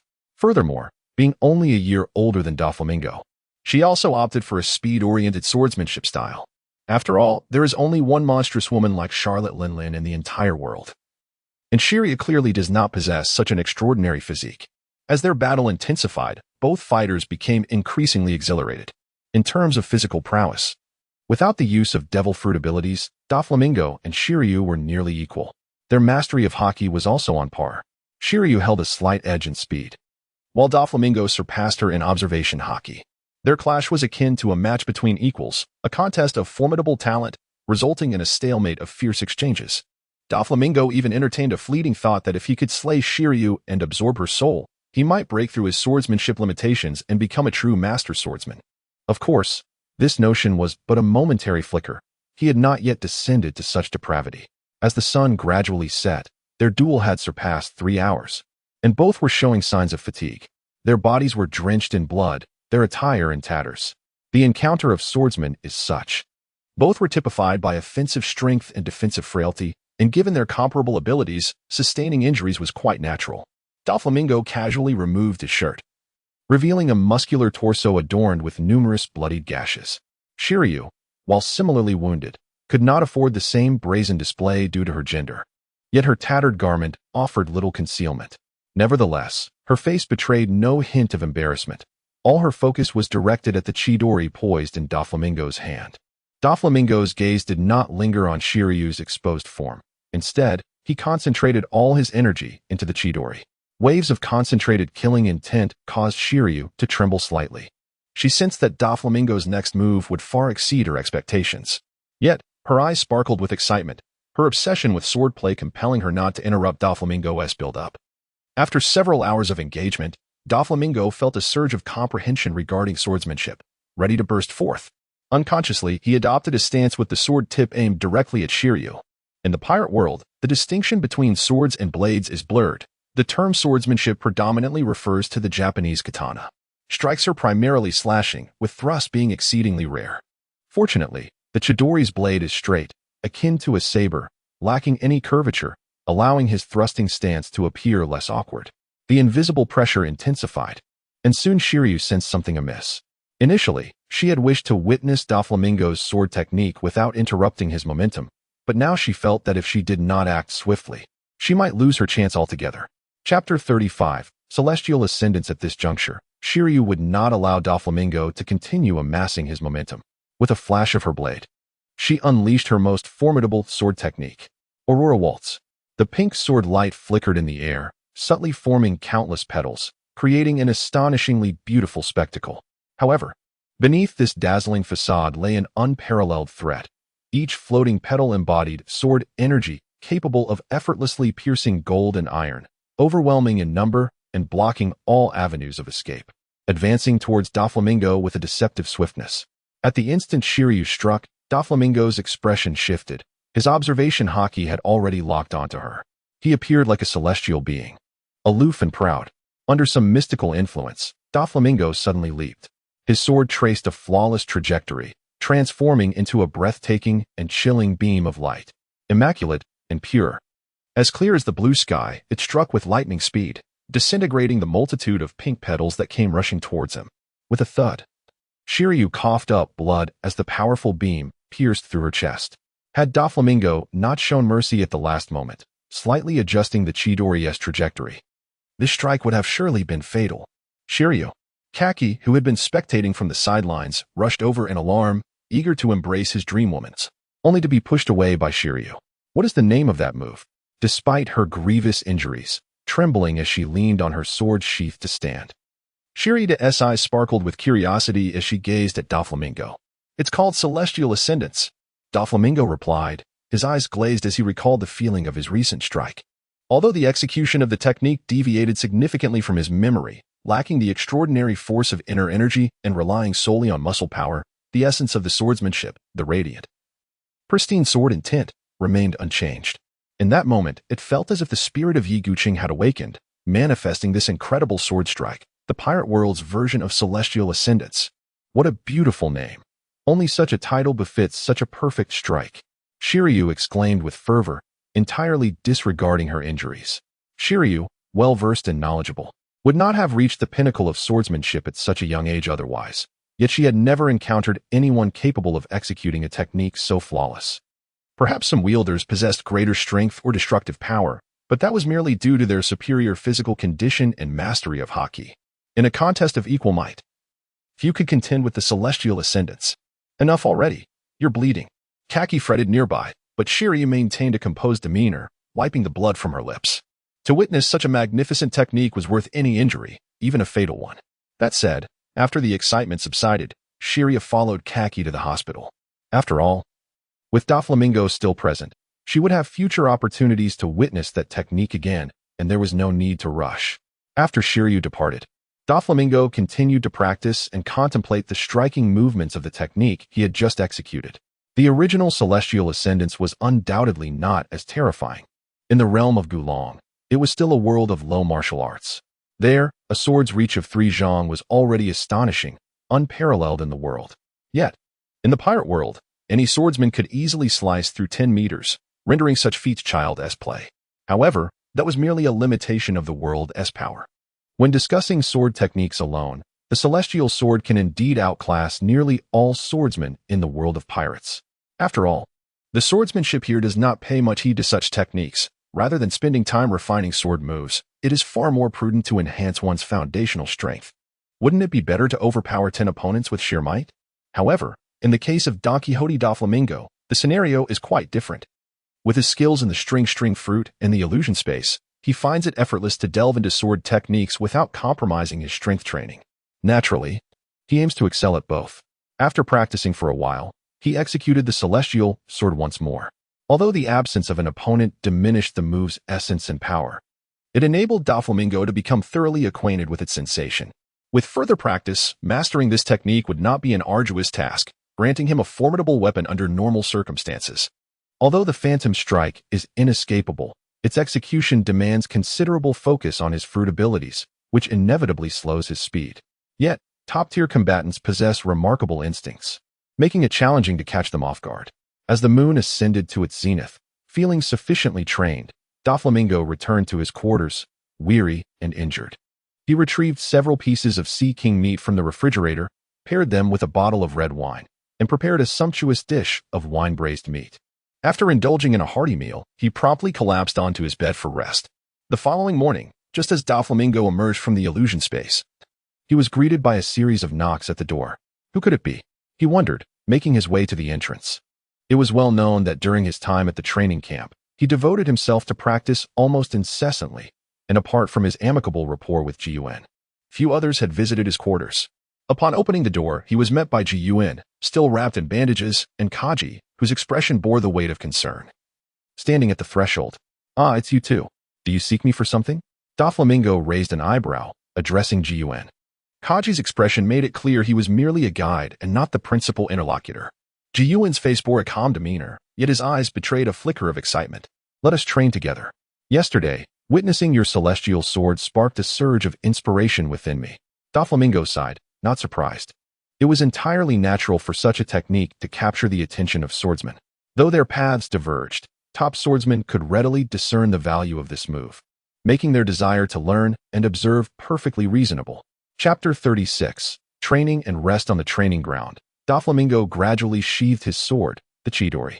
Jiyuan's face was filled with a sense of dissatisfaction, fresh blood seeping through the bandages that wrapped his body. The outcome of their sparring was unmistakable. Following his comprehension of the celestial sword the previous day, Doflamingo's swordsmanship experienced a meteoric rise, coupled with the advantages of his illusion space. He made significant strides in technique overnight, rendering Jiyuan, who had previously matched him, completely outclassed. Moreover, Jiyuan had sustained severe injuries the day before, which had yet to heal fully, even in a world where strong individuals recover astonishingly quickly. Thus, after merely an hour of combat today, Jiyuan found himself decisively defeated by Doflamingo. Though filled with reluctance, Jiyuan recognized the limits of his current physical state. Given the circumstances, this was indeed his utmost effort. Kaji, observing from the sidelines, wore a twisted expression, almost on the brink of tears, appearing more distressed than if he himself had been injured. Once I fully recover, I shall return to challenge you again, Senior Steve, Jiyuan declared, taking a deep breath as he sheathed his sword and fixed his gaze on Doflamingo, enunciating each word. Haha, you are always welcome, Doflamingo replied cheerfully, waving his hand with a smile. This exceptional sharpening stone willingly presents itself at his doorstep, and naturally, he has no reason to decline. After all, he had been sparring daily with the reluctant Kaji, which had begun to bore Doflamingo. As soon as Jiyuan departed, Kaji, who had been following him like a devoted admirer, rushed over. Why is this happening? Kaji exclaimed, his face awash with tears resembling wide noodles. Steve, how could you be held in such high regard by Miss Jiyuan? I demand a duel. Oh, how splendid. Doflamingo replied with a smile that was neither genuine nor dismissive. He had just been contemplating the lack of excitement in battle. Although he believed that for Kaji to win over Jiyuan, he most urgently needed to rectify his flaws and perhaps undergo a transformation. He was nonetheless intrigued by Kaji's newfound fighting spirit. Doflamingo was eager to engage in a duel with him. Several hours later, Kaji lay sprawled out on the training ground, his expression one of utter defeat, resembling a fish out of water, as if his soul had departed. Despite proclaiming his intent to duel, once they began to clash, Kaji found himself regretting it as the fervor faded. He was not foolish. He discerned that the relationship between Jiyuan and Doflamingo was one of mutual respect for each other's swordsmanship, merely reveling in the presence of a worthy opponent. In a moment of impulsive zeal, he had rushed to challenge Doflamingo. Even more disheartening was the realization that he seemed unable to withstand Doflamingo's swordsmanship. His own prowess was only marginally superior to Doflamingo's previous self. While he could secure a victory, it would require several hours of exhausting Doflamingo's stamina. However, with Doflamingo's improved skills, it would take an entire day and night to determine a victor, and only then could Kaji leverage his endurance to prevail. With such time at his disposal, he would be better off nurturing his relationship with Miss Jiyuan, even if she did not favor him. He could seek the company of other young ladies instead of sweating profusely in the training arena with Doflamingo. Thus, the moment the battle commenced, Kaji instantly regretted his decision. Unfortunately, Doflamingo, having finally caught Kaji, was not inclined to let him escape easily, and the two continued their bout until the evening, just before dinner. No more, no more, Kaji murmured, lying on the training ground. This is utterly exhausting. Doflamingo shook his head, speechless at Kaji's fatigue. With such talent, if only he possessed Doflamingo's diligence, he likely would not still be a mere substitute commander after the battle atop the throne. The world is indeed a realm of inequity. Individuals like Charlotte Lingling indulge in gluttony daily, bearing several children each year, yet effortlessly ascend to the status of Empress of the Sea. In contrast, no matter how diligently an ordinary person trains, the capabilities of a colonel in the Navy headquarters represent the pinnacle of strength. While Doflamingo possesses a commendable innate talent, without the aid of profound slumber or the abilities granted by the skill pearl and other devil fruits, he would merely be a substitute for an admiral or a vice-admiral. It is only through the synergistic effect of his fractured golden finger and the illusions conjured by his devil fruit that he dares to contend with the strongest in the vast ocean. As he observed Jackie's reluctance to engage further, Doflamingo made no effort to compel him. After all, having fought for so long, he had already derived ample satisfaction. That evening, in Doflamingo's student dormitory, The dining table overflowed with an extravagant spread: succulent steak, barbecued meats, hearty bones, pies, sausages, black pudding, sandwiches, bread, roasted potatoes, ice cream, apple pie, red wine, and rum. Jackie, with his mouth stuffed, savored the delectable feast, having never tasted anything so exquisite. Doflamingo, seated at the table's edge, indulged as well. His culinary skills, a blend of Eastern and Western influences, were not merely defined by specific dishes, but by the innate talent and inspiration he had acquired since embarking on this maritime journey. While his cooking may not rival that of Lu Ongxing in the pirate world, he was undoubtedly among the finest chefs. Soon, the lavish meal, amounting to over 100 pounds, found its way into their bellies, leaving both Jackie and Doflamingo reclining in their chairs, too full to speak. After a considerable pause, Jackie finally broke the silence, expressing his astonishment at Doflamingo's undisclosed culinary prowess, having been classmates for a year. Doflamingo casually replied while picking his teeth, "I only began honing my culinary skills after this voyage." "What? You've reached such a level in just a few months?" Jackie exclaimed. Incredulity etched across his face. "What does it matter? The world is teeming with geniuses. Mastery in cooking is hardly a remarkable talent," Doflamingo nonchalantly retorted, discarding the toothpick. "Indeed. You are a culinary prodigy," Jackie remarked, unfazed. In the pirate world, people were often boisterous and possessed an extraordinary capacity for acceptance. "By the way, I plan to invite Miss Ji Yuan for dinner tomorrow. Perhaps we could host it here, and she will be enamored by my culinary skills, leaving you in the dust," Doflamingo said lazily. Jackie's expression shifted. "I think I'll take her to a restaurant instead." Doflamingo scoffed. "You think you can take advantage of me and treat me as your personal chef? Dream on." Chapter 37. The New World. A week swiftly passed, and Doflamingo, along with his naval subordinates, set sail once more. On board the warship, Doflamingo reclined in a deck chair, contemplating the intricacies of life. The spirited little Kaiki, upon spotting him, brightened, her eyes shimmering with tears of joy from their reunion. After taking a deep breath, she approached him nonchalantly. "Captain, how was your week? Have you developed any new dishes? I mean, have you eaten anything novel?" Doflamingo rolled his eyes, fully aware of her ulterior motive to mooch off his meals. "I neither developed nor tasted any new dishes, but I have encountered plenty of new techniques. Why do I feel more exhausted now than when battling pirates at sea? Even at headquarters, I cannot seem to find a moment's respite, engaging in rigorous training daily and frequently sparring with Ji Yuan and Jackie. This is more taxing than being at sea." He sighed, contemplating the satisfaction of strengthening through training, glancing at the calluses on his palms, and suddenly smiling with relief. Having decided to oppose the world, he recognized that complacency was not an option. "Then, let us aim for something grand. To the New World," Kaiki exclaimed in astonishment, her shock mirrored by the expressions of all the Navy personnel aboard the small vessel. "Indeed, the first half of the Grand Line no longer poses a challenge for me. I wish to venture into the New World," Doflamingo declared, crossing his arms and surveying his crew. "The competition in the New World far surpasses that of the initial segment of the Grand Line. Should any of my crew harbor hesitation, now is the time for them to disembark." However, Doflamingo seemed to underestimate the audacity and resilience of those in the pirate world. His crew, initially taken aback, soon erupted into excited whispers. "The New World. I've heard it is home to many peculiar races and astonishing phenomena. Not only does it hail, but it also rains lightning and meteors." "Really? Will it rain gold?" "Surely not. That would be far too exaggerated. I've heard the infamous pirate Gold Roger is nearing the pinnacle of becoming the pirate king. Oh, if we could capture him. Please, I'm no hero like Admiral Carp.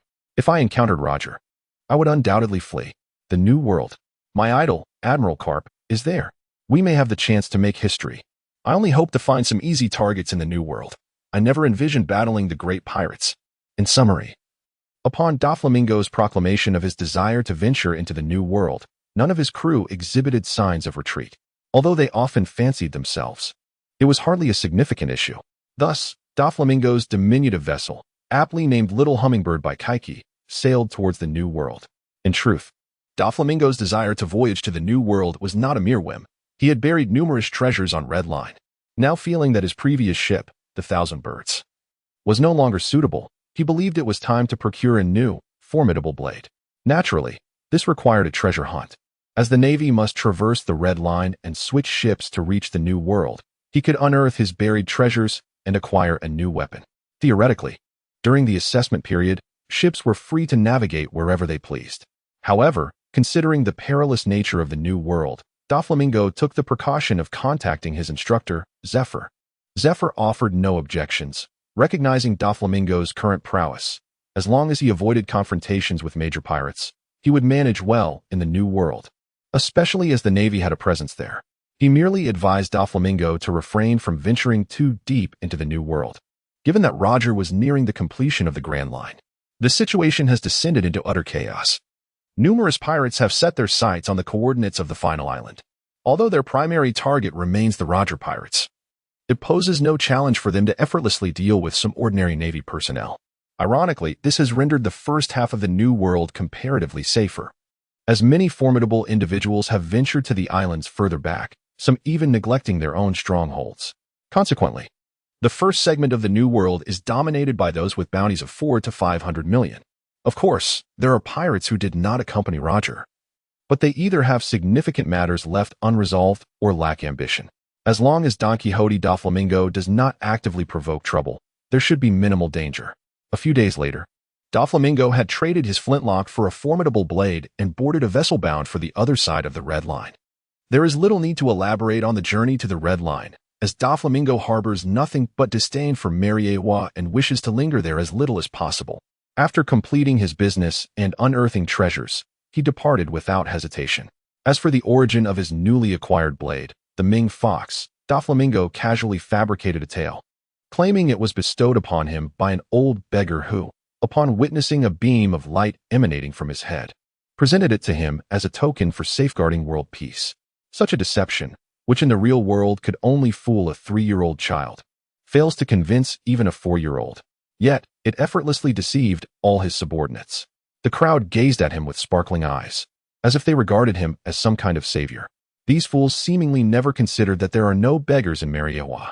To this, Don Quixote Doflamingo could only sigh in resignation, for he had grown accustomed to such ignorance.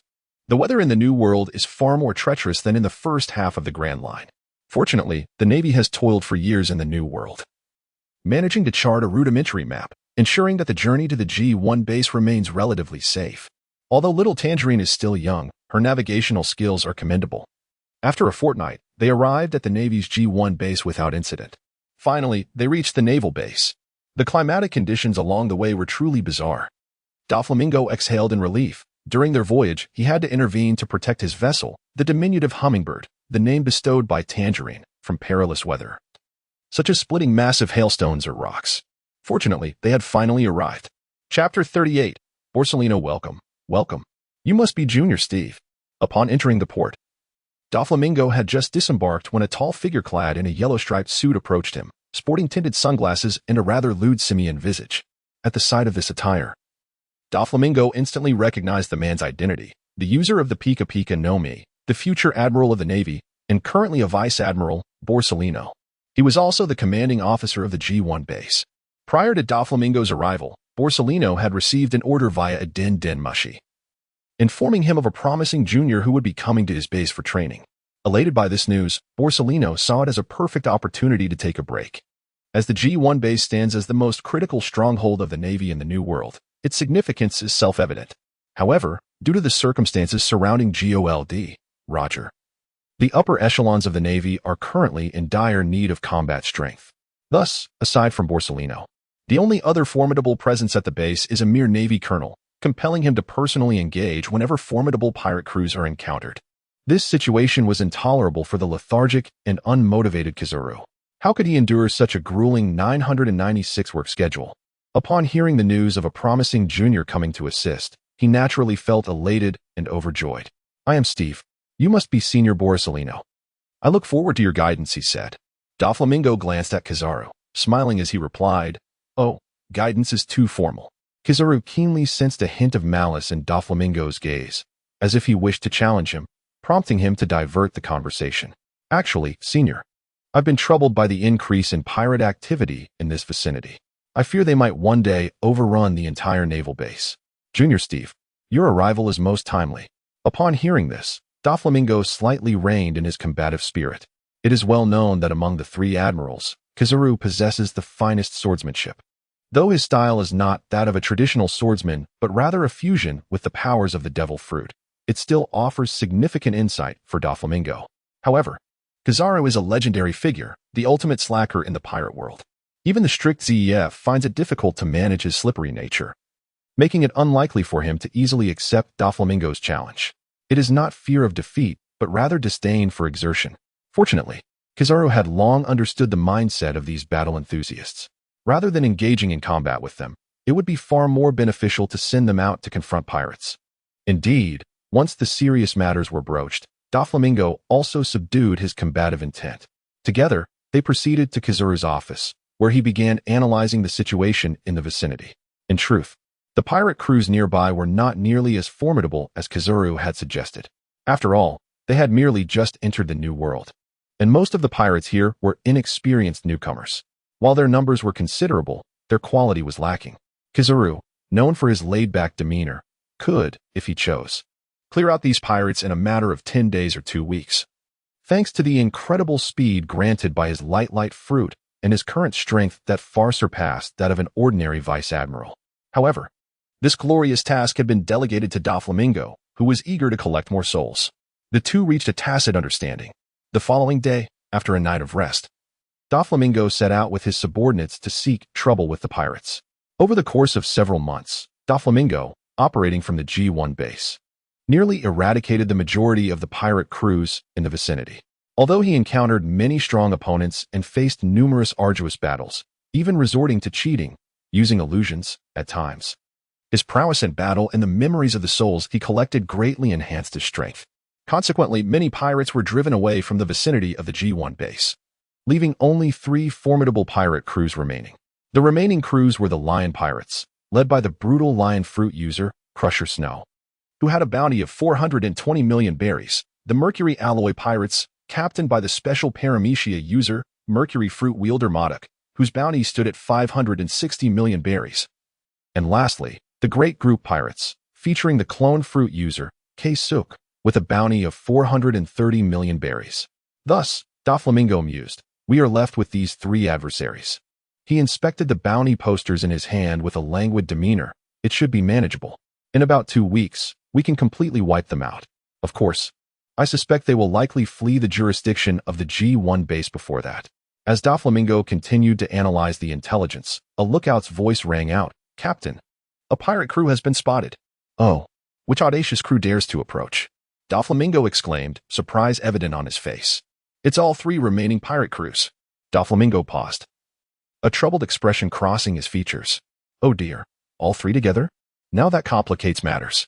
In truth, Doflamingo underestimated the audacity of the New World pirates. Had this been the first half of the Grand Line, his aggressive tactics would have caused rival crews to steer clear. However, in the New World, such behavior merely ignited the inherent ferocity within these pirates.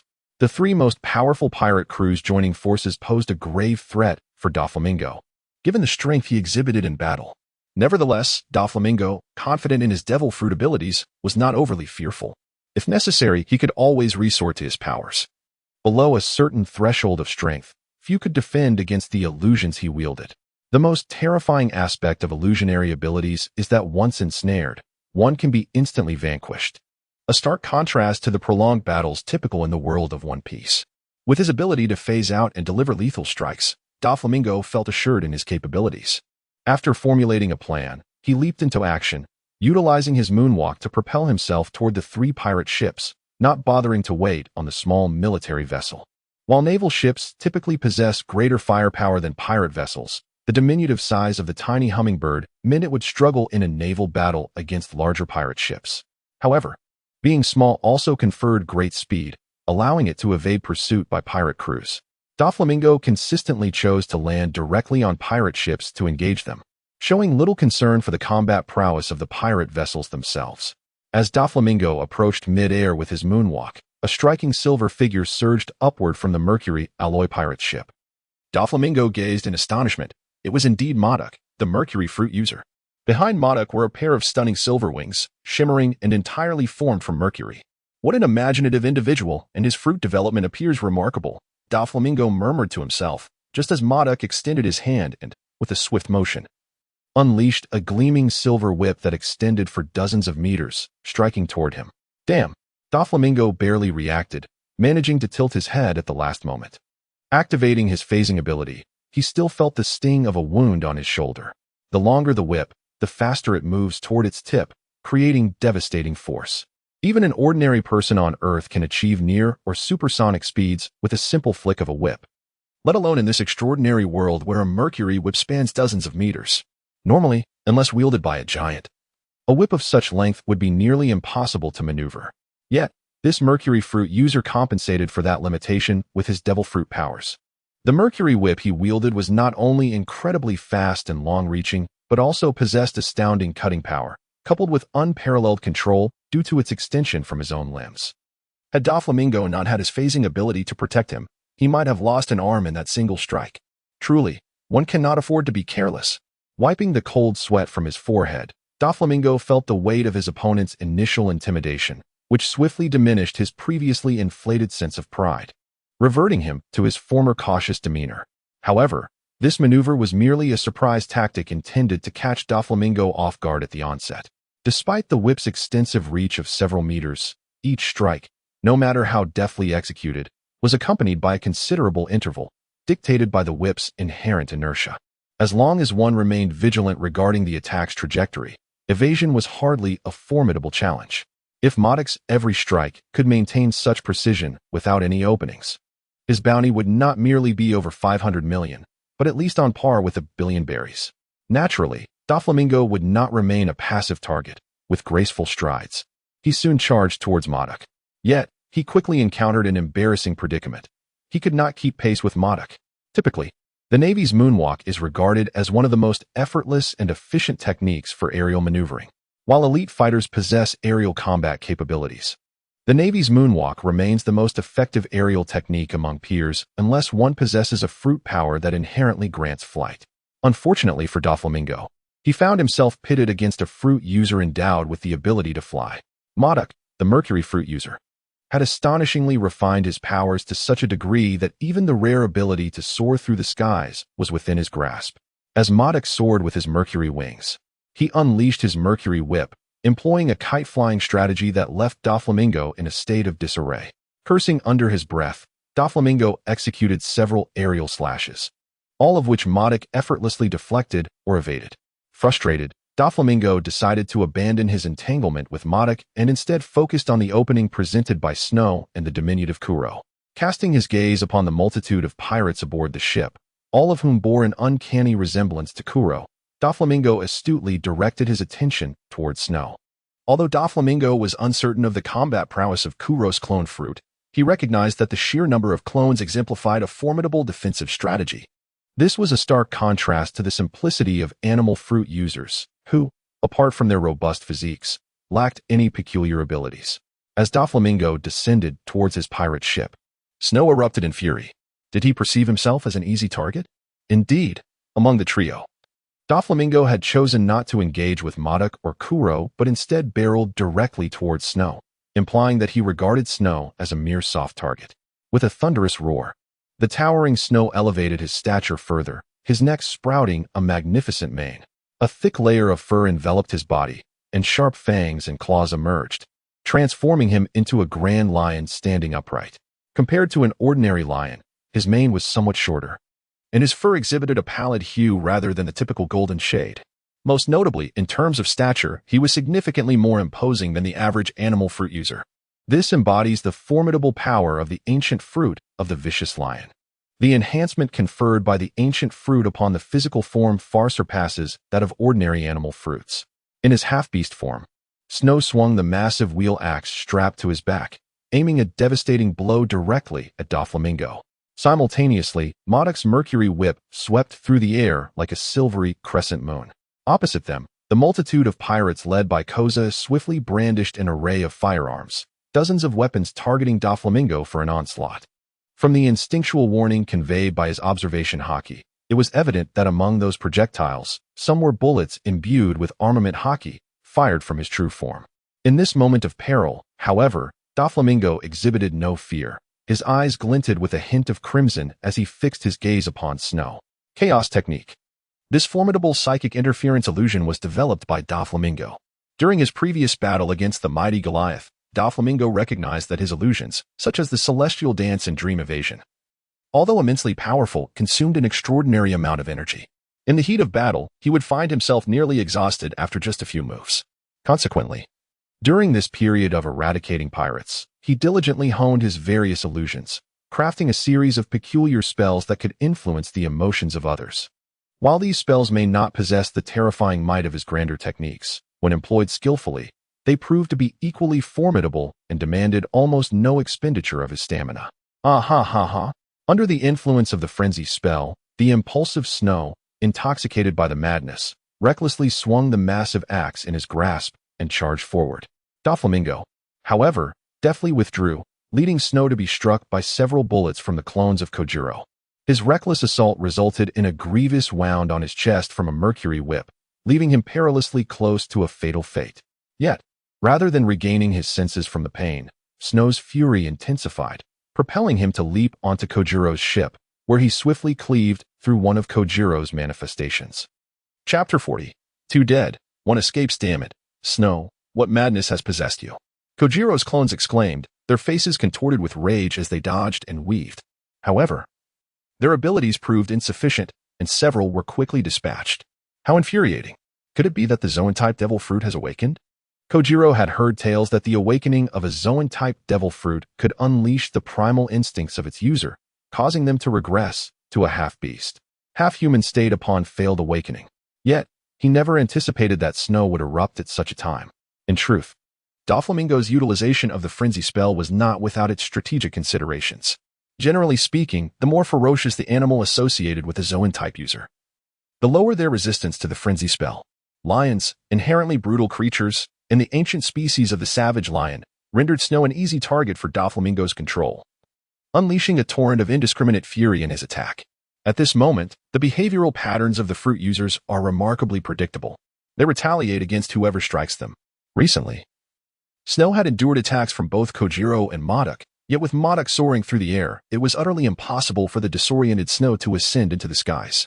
Consequently, his target naturally shifted to Kojiro. Kojiro, however, was not one to be trifled with, although he recognized that Snow was currently deranged. The temperament of a pirate does not permit one to remain passive in the face of assault. Thus, a fierce clash ensued between the two. Meanwhile, Modok, who had been gliding above, cast a glance at the chaotic skirmish below. After a moment of hesitation, he surprisingly chose to take flight, abandoning both his subordinates and the pirate ship without a second thought. Witnessing this development, Kojiro was incensed and nearly erupted in curses, only to be met with another demise of one of his clones at the hands of Snow. Doflamingo, furrowing his brow as he watched Modok retreating into the distance, found himself at a loss for a solution. He then redirected his attention to the ordinary pirates. The common crew of the lion pirates could hardly pose a challenge to him. With a few swift slashes, they were effortlessly dispatched.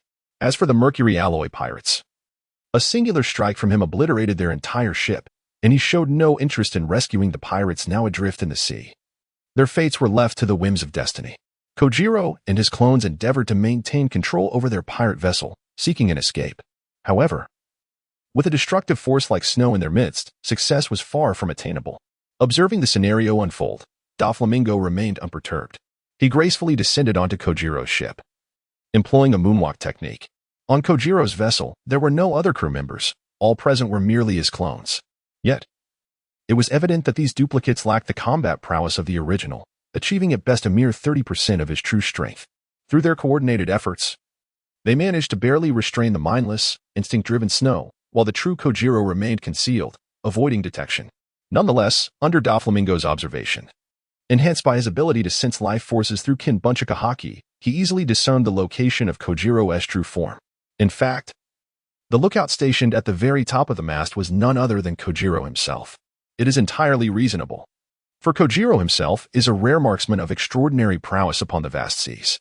While snipers are not absent from the ocean, the aspiration of a marksman to ascend to the rank of captain is fraught with difficulty. Although snipers hold a position superior to that of ordinary crew members, they lack the independent strength of a swordsman, and true top-tier warriors have yet to emerge among them. After all, the inherent limitations of a sniper's abilities are significant. Once the distance is closed, A sniper capable of engaging in a battle among the four emperors could easily be subdued by an ordinary naval colonel. However, Kojiro's clone fruit somewhat mitigates his shortcomings. By utilizing numerous clones to obscure his true form, he becomes elusive even in close combat. Yet, the greatest nemesis to this strategy is undoubtedly a master of hockey, particularly observation hockey. Regrettably, Don Quixote Doflamingo is such a master, excelling in this aspect among few others. As Snow continued to engage in a fierce battle with Kojiro's clones, Doflamingo wasted no time, unleashing a soaring slash from his sword aimed directly at Kojiro's true form. Surprised, Kojiro, armed with a long spear and on guard, swiftly drew his blade from his waist to make a feeble defense. However, in an instant, the hockey-imbued blade shattered, and Kojiro was sent hurtling through the air, blood erupting from his mouth, before crashing down before Doflamingo. "I surrender," Kojiro cried out, gravely injured from the soaring slash. Nearly cleaved in two, pleading for mercy on the ground. "My apologies, but the sea prism stone handcuffs are insufficient," Doflamingo remarked insincerely, swinging his formidable blade, the kainu, to sever Kojiro's head. Since their last encounter, Doflamingo had developed a penchant for using such excuses to execute incapacitated pirates. After all, it was indeed true that he had insufficient sea prism stone handcuffs with him when he set sail. As soon as Kojiro perished, his clones let out a wail before dissolving into a mere mirage. In an instant, Snow, who had been wildly swinging his axe, found himself devoid of targets, momentarily stunned. However, this stupor lasted but a fleeting moment. Upon catching sight of Doflamingo, he roared in fury, charging forward with his axe. Illusion, dispel. Doflamingo snapped his fingers with an air of elegance. Snow shuddered, his blood-red gaze rapidly clearing. What just happened? Glancing around, Snow felt a sense of bewilderment. Yet, Doflamingo's soaring slash soon demanded his attention, making him forget his previous disorientation. In his frenzied state, Snow's strength was diminished by more than half, though he appeared ferocious. In his muddled state, he could neither wield armament hockey nor observation hockey, and many of his physical combat techniques were cast aside in his confusion. In this scenario, he could never become Doflamingo's whetstone. Hence, Doflamingo released his chaotic technique. The sound of the striking fox echoed melodiously as Doflamingo and Snow resumed their fierce battle. It must be acknowledged that the ancient fruit users possess robust stamina and resilient physiques. Throughout the entire confrontation, Doflamingo maintained the upper hand against Snow, his armed hockey slightly surpassing Snow's, while his observation hockey was vastly superior. In terms of swordsmanship and various combat techniques, he exhibited a crushing advantage. Doflamingo's physical strength and speed were not inferior to Snow's, albeit he lagged slightly in endurance. Nevertheless, their clash persisted for over 10 hours, continuing until the sun set. The moon rose, and the sky began to blush with the first light of dawn. Only then did Doflamingo achieve his ultimate victory. Chapter 41, The Challenge. With the final move, Heavenly Departure, shaped like an 8-sided Han sword, the striking fox finally pierced the heart of its opponent. Doflamingo exhaled a long, relieved breath. It is fortunate that Doflamingo is a formidable swordsman, boasting unparalleled offensive prowess among his peers. Were he a master of physical combat, this confrontation could have extended into an all-day affair without a decisive victor. Ultimately, he triumphed. Doflamingo unsheathed his blade, the Mingo fox, severing Snow's head, and subsequently collected the head of his adversary, Kojiro. He then gracefully returned to his diminutive vessel, the Sweet Honey, gliding across the deck. With a casual flourish, he tossed the severed heads to the awaiting marine soldiers. Reclining on the deck, Doflamingo gazed skyward before succumbing to slumber. Upon awakening, he found himself transported back to the captain's quarters by his subordinates. After a yawn, he opened his refrigerator, retrieving an assortment of prepared cakes and desserts, which he devoured ravenously. Having satisfied his initial hunger, he hurried to the kitchen to prepare a sumptuous feast, indulging once more. At last, he felt revitalized. Stretching lazily, Doflamingo gently rubbed his skin, causing small scabs to flake away, revealing the healthy flesh beneath. A meal and a restful sleep had completely restored his injuries, an outcome of the life force returned through rigorous training. "Captain, you are indulging in solitary feasting again," exclaimed a voice of astonishment, and Doflamingo immediately recognized it as his little navigator. While brushing his teeth, he waved dismissively. "There is still some sweet and sour pork left in the pot. I've saved a bowl of seafood fried rice. If you wish to partake, hurry." Hee. True to your nature, Captain. You understand me. Without a moment's hesitation, little Kaiki served herself a generous portion of fried rice and sweet and sour pork, diving into her meal with gusto. "How many days until our return?" Doflamingo inquired once little Kaiki had her fill and was clutching her stomach, sipping orange juice. Little Kaiki mirrored Doflamingo's relaxed demeanor and replied, "Based on the wind and currents, we can return to G1 base tonight." Doflamingo acknowledged her with a noncommittal grunt, closing his eyes to enter the realm of illusion once more. As customary, he claimed the skill pearls from the foes he had vanquished, Snow and Kojiro. In truth, the more formidable the pirate, the less Doflamingo would hold back. He primarily captured the souls of weaker, ordinary pirates. This was driven by his desire to gather the essence of the powerful, which necessitated his ruthless approach. Snow's formidable hockey and physical prowess enriched Doflamingo's own mastery of armament hockey and physical combat. Kojiro's combat system, primarily reliant on observation hockey and long-range sniping, leaned towards employing armament hockey to empower his bullets. Among these three abilities, the observation hockey is innately mastered by Don Quixote Doflamingo, developing automatically as his physical prowess increases. The remaining abilities, long-range sniping and hockey extension, hold little significance for Doflamingo. However, his duplication ability proves exceedingly beneficial.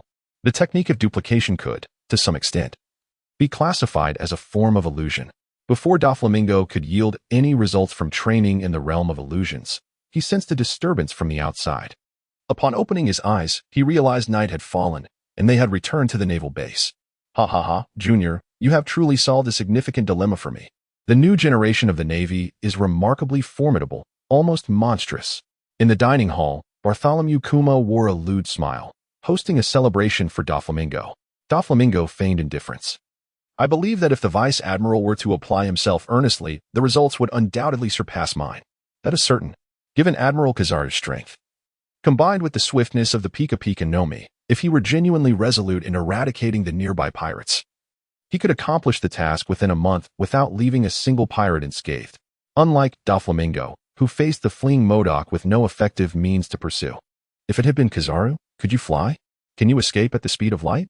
Let us see you cover a few kilometers, if you can outrun me." I concede defeat.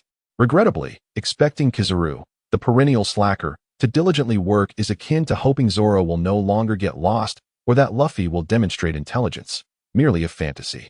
Doflamingo held no expectations for Kizaru. Such seasoned tricksters are the most challenging to manage.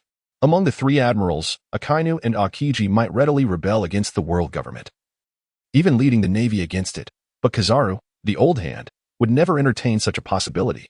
The so-called ambiguous justice is not justice at all, but rather opportunism. In essence, Kizaru aids those who offer the most or possess greater strength. Naturally, he would merely assist rather than risk his life for anyone. There remains a possibility that Kizaru is an undercover agent for the Revolutionary Army, laughs. After a hearty meal, Kizaru prepared to continue his idle pursuits, but was thoroughly detained by Doflamingo. "Senior Bartholomew, from the very first day I arrived at the base, I harbored an unspoken request." Kizaru grimaced, his lewd visage betraying his discomfort. "Oh, by the way, he isn't truly old. He merely appears that way. If it is an unspoken request, it would be better not to voice it at all." Kizaru was tempted to respond brusquely. Yet Doflamingo had expended significant effort in clearing out all the pirates around G1 base over these past months. Even Kizaru, with his character, found it hard to refuse. "Heh." Kizaru forced a chuckle. "Rest assured, Senior still has a degree of face. As long as it is not too troublesome, I can assist you." "Really? Then I wish to challenge you, Senior, to gauge the difference between myself and an admiral candidate." Doflamingo spoke without hesitation. Kizaru rolled his eyes internally. "I anticipated this outcome." "Very well then," he responded lethargically. "Let us engage in a spar at the training ground." No sooner had he spoken than Kizaru vanished in a flash of light, seemingly more eager than Doflamingo. In reality, he was likely just eager to finish the match and rest. Doflamingo smiled nonchalantly. Kizaru's agreement was within his expectations. After all, he had diligently toiled for G1 base for quite some time. Kizaru's refusal of such a minor request would have been somewhat unreasonable. Chapter 42, Confrontation with Kizaru at the Training Ground. Doflamingo slowly drew his blade, the unique 8-sided sword, catching Kizaru's attention. "Is this the renowned blade, Mingu?" Kizaru, a swordsman himself, though not one of the purest forms of swordsmanship, was familiar with the legendary sword. "Senior has a keen eye," Doflamingo remarked casually. There are not many weapons shaped like an 8-sided sword, and Mingu is among the most famous. He chose this weapon because he had absorbed the swordsmanship talent of Yi Guqing, making it the most comfortable for him to wield.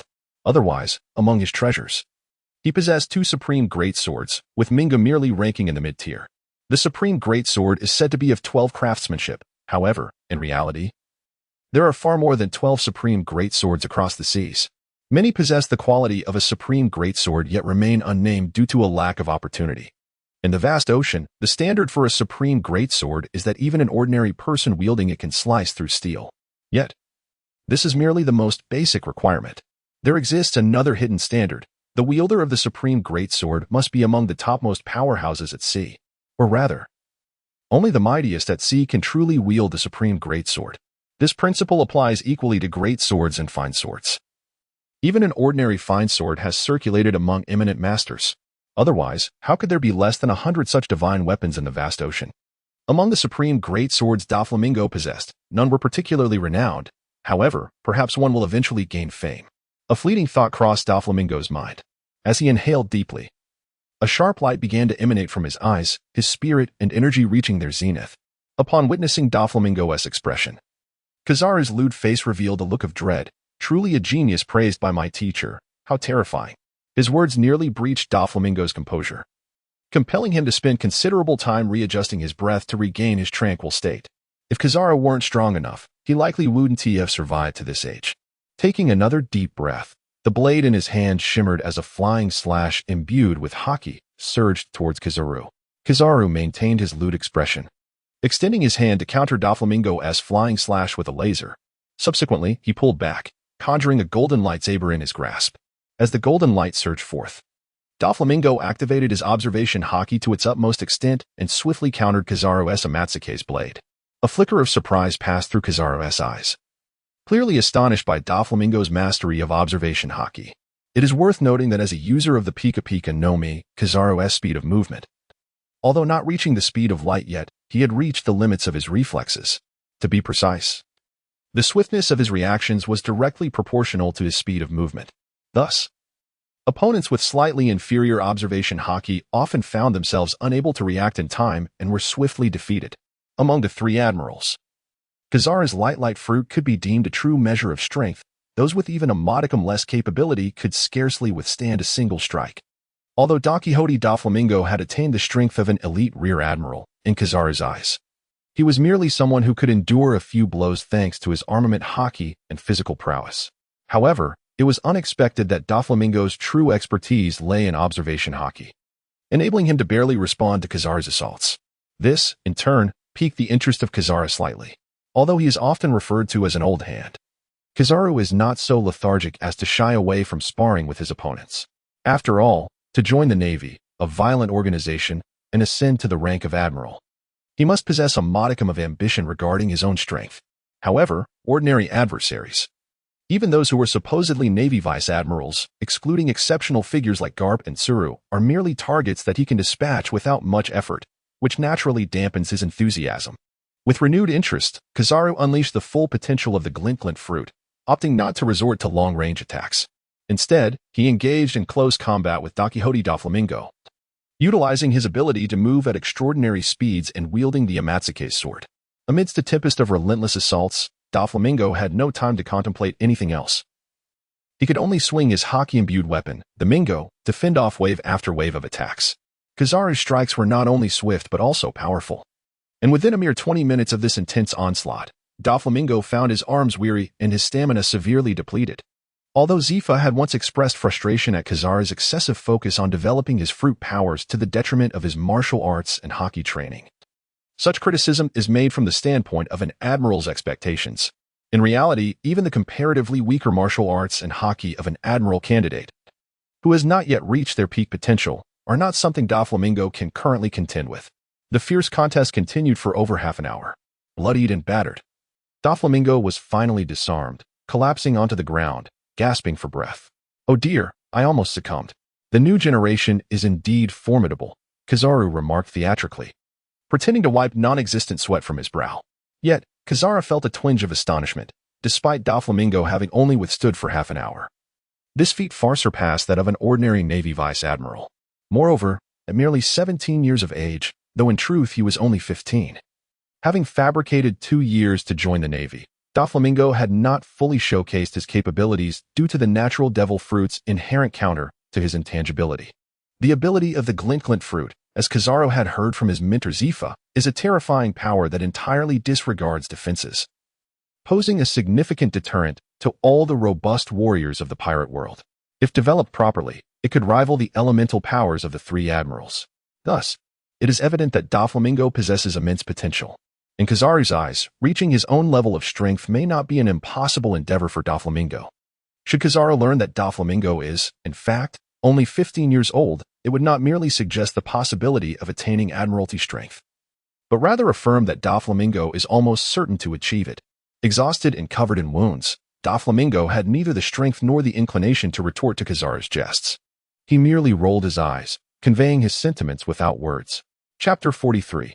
Return to Navy Headquarters, delicious. Kizaru's somewhat lecherous visage relaxed, his mouth stuffed to the brim, presenting a rather comical sight. Following the battle, it was time for a grand feast.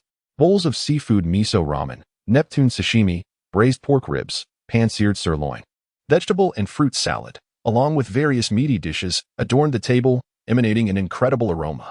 Even Kizaru, who prided himself on his culinary experiences, had never tasted such exquisite fare, nor did he anticipate that his junior possessed such culinary skills. After a frenzied feast, both Kizaru and Doflamingo reclined in their chairs, their bellies round as if they were expectant mothers, exuding a languid demeanor. Nevertheless, both of them were adept at managing their vitality, and within 10 minutes, their fullness dissipated. Kizaru-senpai, did you exert yourself at all during our bout? Doflamingo inquired, lounging comfortably. Well, I'd say I put forth about 70 to 80% of my effort. While I refrained from utilizing the offensive capabilities of the glint fruit, the greatest advantage it afforded me, my extraordinary speed, was fully employed. And I didn't hold back in other aspects either. The fruit's attack is effective against weaker foes, but against a master like you, it holds little weight. Even if I had gone all out, it would only have hastened your defeat by a few minutes. Kizaru spoke truthfully. The laser attacks produced by the glint fruit indeed represent a true lightspeed assault. However, much like gunfire, while one cannot evade bullets, one can dodge the trajectory. Those with slightly superior observation haki would not be easily struck. Hence, their clash could be deemed earnest. Is that so? Then I look forward to your guidance in the future, Kizaru-senpai, Doflamingo replied promptly. Kizaru's expression tightened instinctively, wishing to decline. But upon reflecting on the engaging nature of their sparring, he ultimately nodded in agreement. This has nothing to do with how delicious Doflamingo's cooking is. It stems entirely from a senpai's concern for his junior. As Kizaru wiped away tears of excitement at the corners of his mouth, time swiftly passed, and months later, it was time to return home. During these months, Doflamingo had engaged in numerous sparring sessions with Kizaru and, having vanquished many formidable pirates near the G1 base, absorbed a wealth of training experience. The progress he made was astounding. In all aspects, martial arts, haki, and swordsmanship, he had improved significantly. The most telling proof was that Kizaru would now require at least 1 to 2 hours to subdue him. As Doflamingo prepared to leave the G1 base, Kizaru sent him off with a tinge of reluctance, nearly shedding tears. The sailors at the G1 base were visibly moved, touched by the profound friendship between Kizaru and Doflamingo. Steve, my junior, when you graduate from the training camp, you must come serve under me. I could use a chef like you in my ranks. Doflamingo glanced back at Kizaru, who seemed to have gained some weight, scratching his head. Rest assured, if the opportunity arises, I will surely join your ranks, senpai. Certainly. This is undoubtedly Doflamingo's way of dismissing Kizaru. Had Doflamingo not become a slave to the celestial dragons upon his arrival, Kizaru would have been his optimal choice. With his penchant for thievery and indecisiveness, Kizaru would thrive in any conceivable outcome of this world. Doflamingo could assure that individuals like Kizaru would manage to flourish, making him an ideal ally, even if the conclusion of One Piece sees the Revolutionary Army triumphing over the world government. Kizaru would undoubtedly align himself with the upper echelons of the Navy. However, if the intention is to undermine the Navy and topple the world government, then allegiance to Kizaru would serve little purpose. In a situation where Doflamingo's strength is not dominant, Kizaru would certainly not budge. After departing from the Navy's G1 base and traversing the Red Line, Doflamingo returned to the Navy headquarters. The headquarters appeared unchanged, yet the absence of formidable figures was notable. Besides Zifa and Admiral Kong, only 2 vice admirals remained, as the majority had ventured into the New World. By the end of the year 1496 in the Sea Circle calendar, Roger would ascend to the pinnacle, heralding the birth of the Pirate King. It is hardly surprising that the Navy was in a state of urgency, explaining the exodus of its elite. Should formidable adversaries dare to assault the Navy headquarters now, I would certainly keep my distance to avoid being ensnared in the chaos. Doflamingo had not forgotten that his allegiance to the Navy was not born of genuine commitment, nor did he harbor notions of sacrificing himself for the world government. Nonetheless, Doflamingo felt little trepidation. The ambitious pirates were predominantly in the New World, leaving little concern for the Navy headquarters at this juncture. Upon his return, Doflamingo reviewed the rankings, and after months of diligence in the New World, his accomplishments stood unrivaled, leaving others in his wake. Based on his current merits, it seemed likely he would graduate with the rank of Rear Admiral, with sufficient achievements remaining to potentially attain the rank of Vice Admiral with the capture of a few more pirates. The second place was occupied by Kaji, who, despite not dedicating all his efforts to capturing pirates, still managed to secure the position with relative ease due to his prowess. These accomplishments were sufficient for the rank of Commodore. Kaji was quite astute. Avoiding any unnecessary exertion, Doflamingo mused while resting his chin on his hand.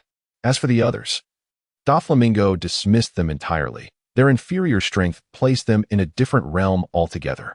With half a month remaining until the final results were announced, some cadets were still engaged in fervent battles against pirates, yet the overall standings were largely settled. Even with potential fluctuations, they would not be significant, especially given Doflamingo's commanding lead, which could be deemed unassailable.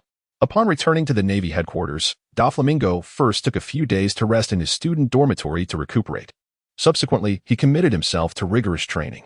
Notably, Kaji and Doflamingo had reached a point where it was nearly impossible to discern a victor in their encounters, unless both parties battled for days, exhausting themselves to the brink, or if Doflamingo were to employ his devil fruit abilities, no conclusive outcome could be expected.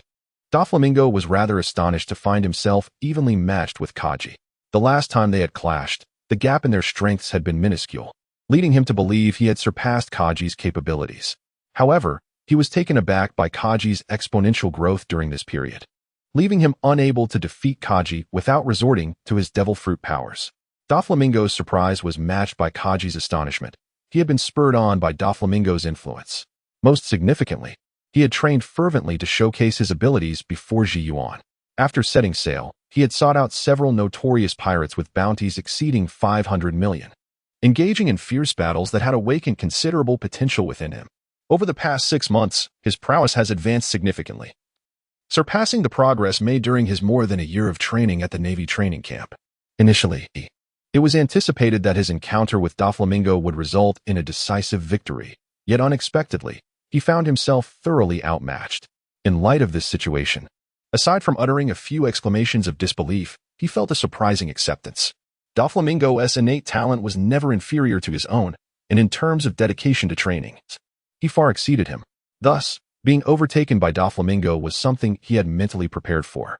Moreover, Ji Yuan, the fervent swordsmanship enthusiast, naturally did not forget about Doflamingo.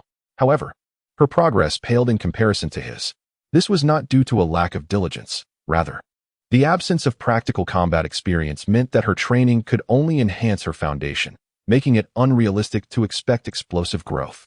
In the face of Doflamingo, Ji Yuan could only endure for less than an hour before succumbing. Consequently, her training partner had now become her own instructor. Boom. On the training ground, Doflamingo struggled to rise, wiping the blood from his lips. "Your progress is commendable, Steve," Zephyr remarked, brushing his chest where a sword scar marred his skin. The wound was shallow, penetrating only a few centimeters into flesh, having breached the skin and muscle without affecting any internal organs. Thus, it had no real impact on Zephyr's combat capability. Nevertheless, leaving a mark on someone as proficient in hockey as Zephyr was a testament to one's strength. For beings of such caliber, possessing formidable hockey and an almost impervious physique was merely par for the course. A slightly less adept vice admiral would not even be qualified to leave a mark on them. In Zephyr's eyes, the current trainees at the Navy camp, Ji Yuan, and Doflamingo represented a new generation of formidable figures. However, Among the three, Doflamingo was already on the cusp of securing a position as an admiral, while Jiyuan and Jiaji still had room for improvement. Should they train with greater fervor or fortuitously encounter a powerful devil fruit, they might yet achieve the rank of admiral.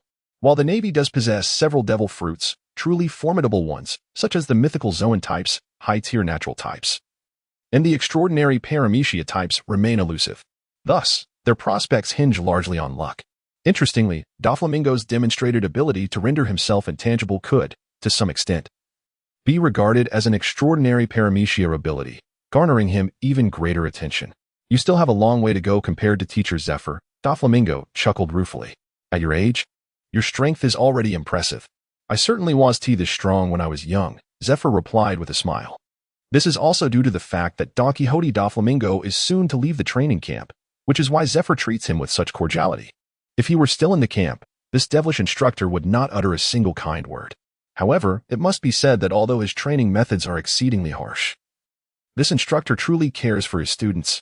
He manages to blend severity with genuine concern in a remarkably harmonious manner. Perhaps Zephyr is inherently suited for the vocation of a teacher. Well, I have imparted to you nearly all that I can teach. Yet, to become a truly formidable powerhouse, the ultimate path must be forged by your own efforts.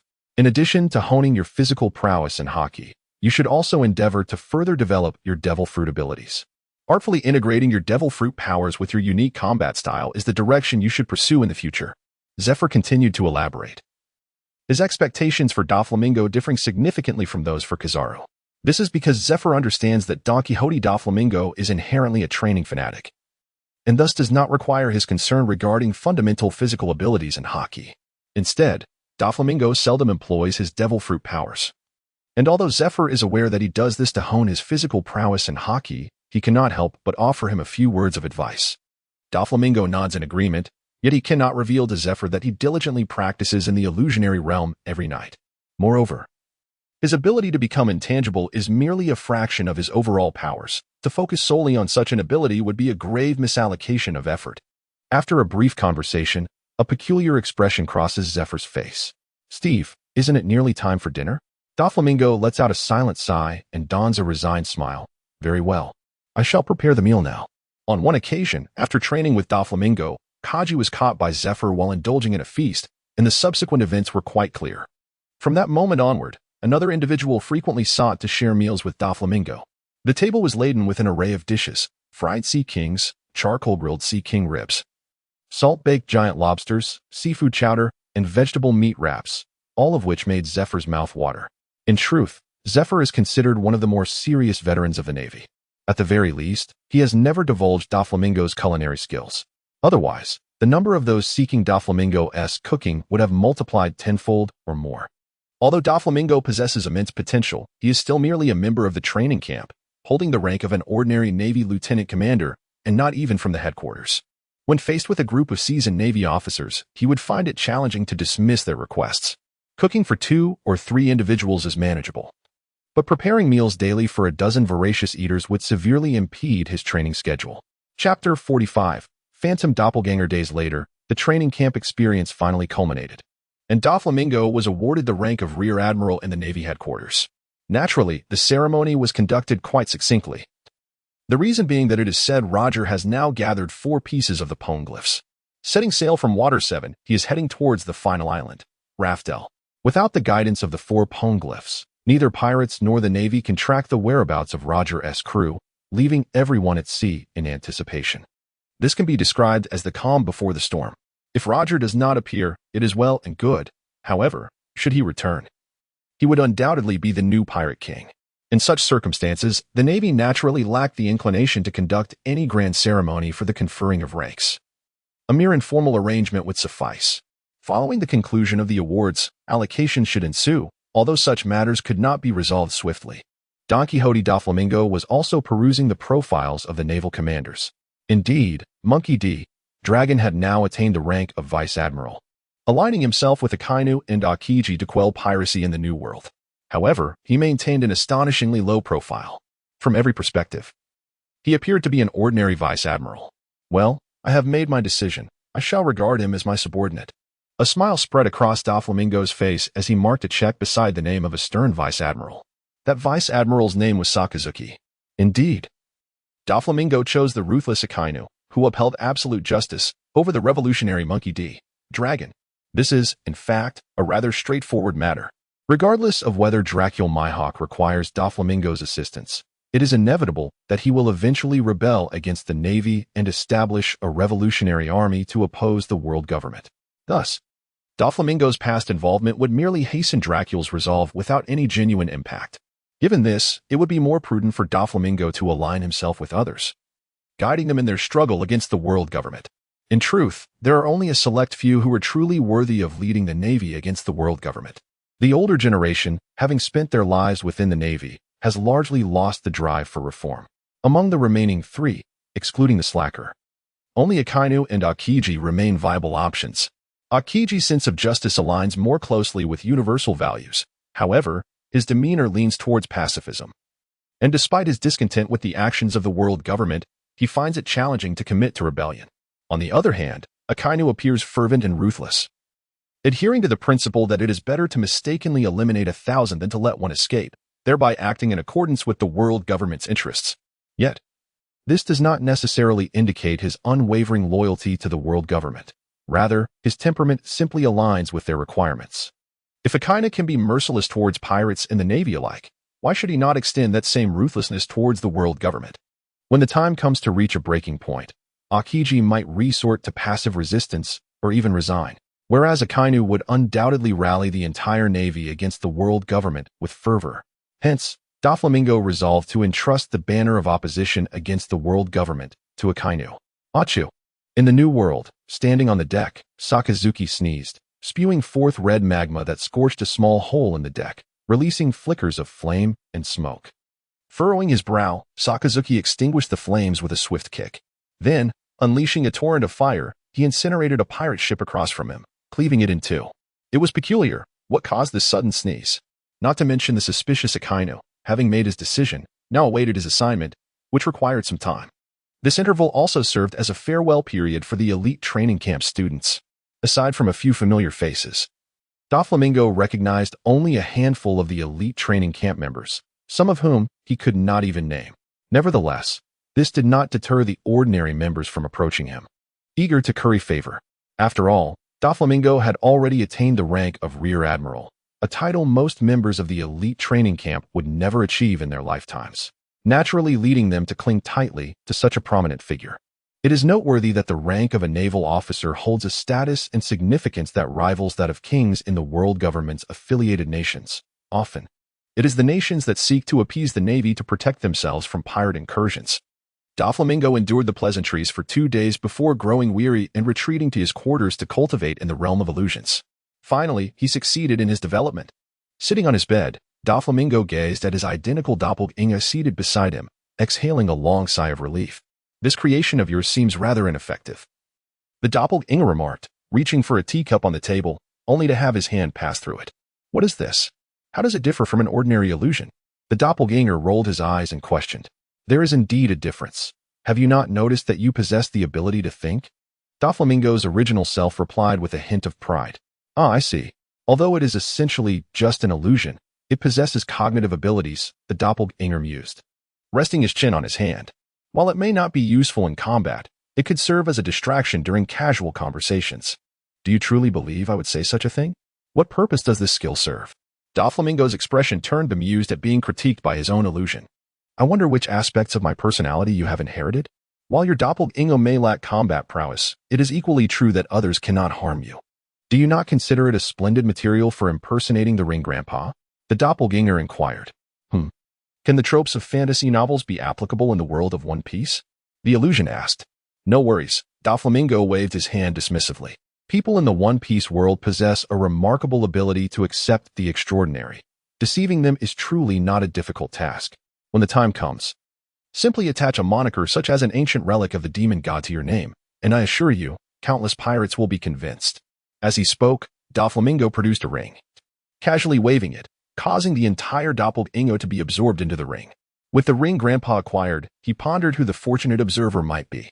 Shaking his head, Doflamingo regarded this as merely a casual move in a leisurely game, and he had not yet found the right piece. The Doflamingo contained a fragment of his soul, which endowed it with intelligence and the ability to perform certain light and shadow illusions. The fragments of the soul can be swiftly restored with the aid of a unique ability. However, for an ordinary individual, repeated separations might lead to the shattering of the soul. Chapter 46. The Pirate King. Endless battles ensue, a relentless cycle of conflict. Within the shattered memories, various adversaries emerge, those wielding blades, firearms, spells, and bows. He, too, is no exception, whether employing sorcery, polearms, short weapons, or firearms. He exhibits no hesitation in utilizing whatever is at his disposal. Ultimately, the chaotic and disjointed recollections coalesce into a singular image, a one-armed ninja engaged in a final, desperate struggle. With a gasp, Doflamingo opens his eyes. The newfound gem of talent he has acquired is attributed to Isshin Agatsuma. The most striking impression Isshin leaves is his bold proclamation of the supremacy of the Agatsuma swordsmanship, followed by the abrupt discharge of a firearm. Though the memories remain fragmented, and Doflamingo cannot replicate the Agatsuma sword techniques, he has grasped the essence of Isshin's mindset. Just as Japanese swords are indistinguishable, so too are Japanese swordsmanship and strategy, two sides of the same coin. Thus, rather than labeling it merely Agatsuma swordsmanship, it is more aptly termed Agatsuma tactics. The guiding principle is encapsulated in the phrase adapt and respond. Its essence lies in the notion of practicality. The ultimate objective is to pursue victory by any means necessary. In other words, as long as one can prevail, any method is permissible, embodying a strategic mindset in the pursuit of martial excellence. This stands in stark contrast to Yi Guqing's unwavering dedication to the sword. However, it must be acknowledged that Doflamingo holds a greater affinity for the techniques of the Weno swordsmanship. Although Yi Guqing's swordplay appears remarkably impressive, the nature of modern individuals aligns more closely with the practicality espoused by Weno Isshin. Rising from his slumber and stretching languidly, Doflamingo gazed at the dawn sky, feeling an overwhelming energy within him yearning for an outlet. The newfound talent bestowed upon him by Weno Isshin ignited a desire to harness everything around him for combat. Regrettably, seeking out Kaku or Zifa at this juncture felt rather premature. With nothing else to occupy his time, Doflamingo opted to head to the training ground to engage in some physical conditioning. As the dawn light began to brighten, he was preparing to seek out an opponent for a challenge when he noticed a swarm of ominous clouds approaching in the sky, which upon closer inspection turned out to be a multitude of newsbirds. The newsbirds did not wait for anyone to feed them coins. They scattered newspapers all over the sky. Doflamingo furrowed his brow slightly, a contemplative expression gracing his features. For the notorious Morgans to incur losses just to make a ruckus, it must have been something that shocked the entire world, a truly rare news of the century. What news could possibly surpass Roger conquering the Grand Line and ascending to the title of Pirate King during this period? Picking up a newspaper from the ground, Doflamingo perused its contents. Indeed, the front page was adorned with a large image of Joel D. Roger's visage. Below it read, "The birth of the Pirate King. Gold, Roger, conqueror of the Grand Line." So, Roger has indeed become the Pirate King. Doflamingo mused. Now the dawn of the great pirate era must be closer than ever. The distinction between the era of pirates and the era devoid of them bears little relevance to Doflamingo at present. Rather, the advent of the pirate era made it somewhat easier for him to overturn the celestial dragons and the world government. Regardless of whether Gold, Roger had become the Pirate King, life must carry on. Days later, the newly appointed Pirate King neither gathered other pirates to dominate the world nor unveiled any colossal secrets. The fervor at sea gradually subsided. Meanwhile, the Marine headquarters welcomed back a multitude of high-ranking naval officers returning from the New World. After Roger's triumph in the Grand Line, the once chaotic situation began to stabilize as the New World pirates sharpened their focus on the Navy. Although the Navy possessed formidable strength, it still found itself outmatched when confronting the alliance of all pirates, leading to the withdrawal of all naval forces from the New World, save for the original naval base. "Honestly, I never expected you would serve as an aide to that person," remarked Kaji, standing on the dock, still clad in a coat of righteousness, yet exuding an air of mockery. "I heard that Rear Admiral Sakazuki is quite combative, and under his command, I should have the opportunity to partake in numerous battles. Hence, I joined," Doflamingo replied with a smile. Kaji wore a look of resignation. "You truly are relentless in your pursuit of strength. What significance does becoming so powerful even hold?" Though Kaji held his own aspirations for strength, He believed that reaching a certain threshold sufficed. He could not comprehend Doflamingo's near-maniacal fervor. "Well, the people have arrived," Doflamingo interjected, glancing at the formidable officers disembarking from the ship. The first to descend was a bespectacled man with an explosive hairstyle, none other than the current Marine Admiral Sengoku. The only serving admiral at present, as Zifa, although retaining the title, had effectively retired. Behind him stood Akane Sakazuki, clad in a red suit with a serious expression. And next to him was Akiji Kazan, distinguished by his sunglasses and the navy insignia cap atop his head. By Sengoku's side was a calm and gentle-looking individual, showing signs of aging, who must be the current Marine Vice Admiral, Tsuru.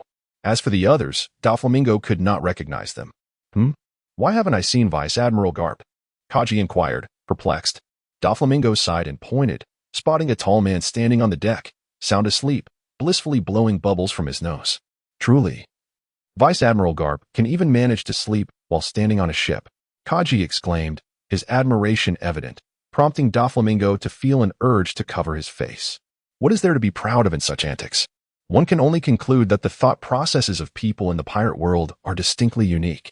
However, Sengoku, of Garp's generation, clearly did not regard this as a matter of pride, as he scowled and delivered a punch to jolt Garp awake, dragging him back down from the deck. Wow, WVE returned to Marine headquarters. That was quite fast, Garp remarked nonchalantly, scratching his head upon waking. With the return of numerous high-ranking officers, the Marine headquarters buzzed with activity once more. Doflamingo had already sought out Sakazuki to report in. "Are you Steve? In the office?" The still young Akane glanced at Doflamingo, casting aside the documents in his hand. "You graduated as a major and even ventured into the new world. I look forward to your future performance. For now, accompany me to take down a few pirates. Once you're familiarized, you can lead your own fleet." Chapter 47. Life under Akainu's command. Sakazuki held his junior in high regard. Achieving the rank of major right out of graduation was no small feat, and he understood the implications it carried. In the past, he, Kizaru, and Akiji all held the rank of major upon graduation, a testament to their potential as admirals. Although Akainu's demeanor was stern to the point of coldness, he did not assign Doflamingo any tasks immediately upon returning to the Marine headquarters. In this tumultuous new world, numerous formidable naval warriors have been adrift at sea for nearly a year, frequently engaging in skirmishes with various notorious pirates. Having just returned, they undoubtedly require a period of recuperation. However, it was only a mere 10 days before Akainu commenced operations against pirates alongside Don Quixote Doflamingo. Frankly, it is rather awkward for a naval officer of Akainu's caliber to be assigned such tasks. Dispatching them to combat ordinary pirates seems rather excessive, akin to using a cannon to swat a mosquito. They ought to confront pirates of equal standing. Yet, such elite pirates are rarely solitary figures, as they predominantly represent the pinnacle of various pirate crews.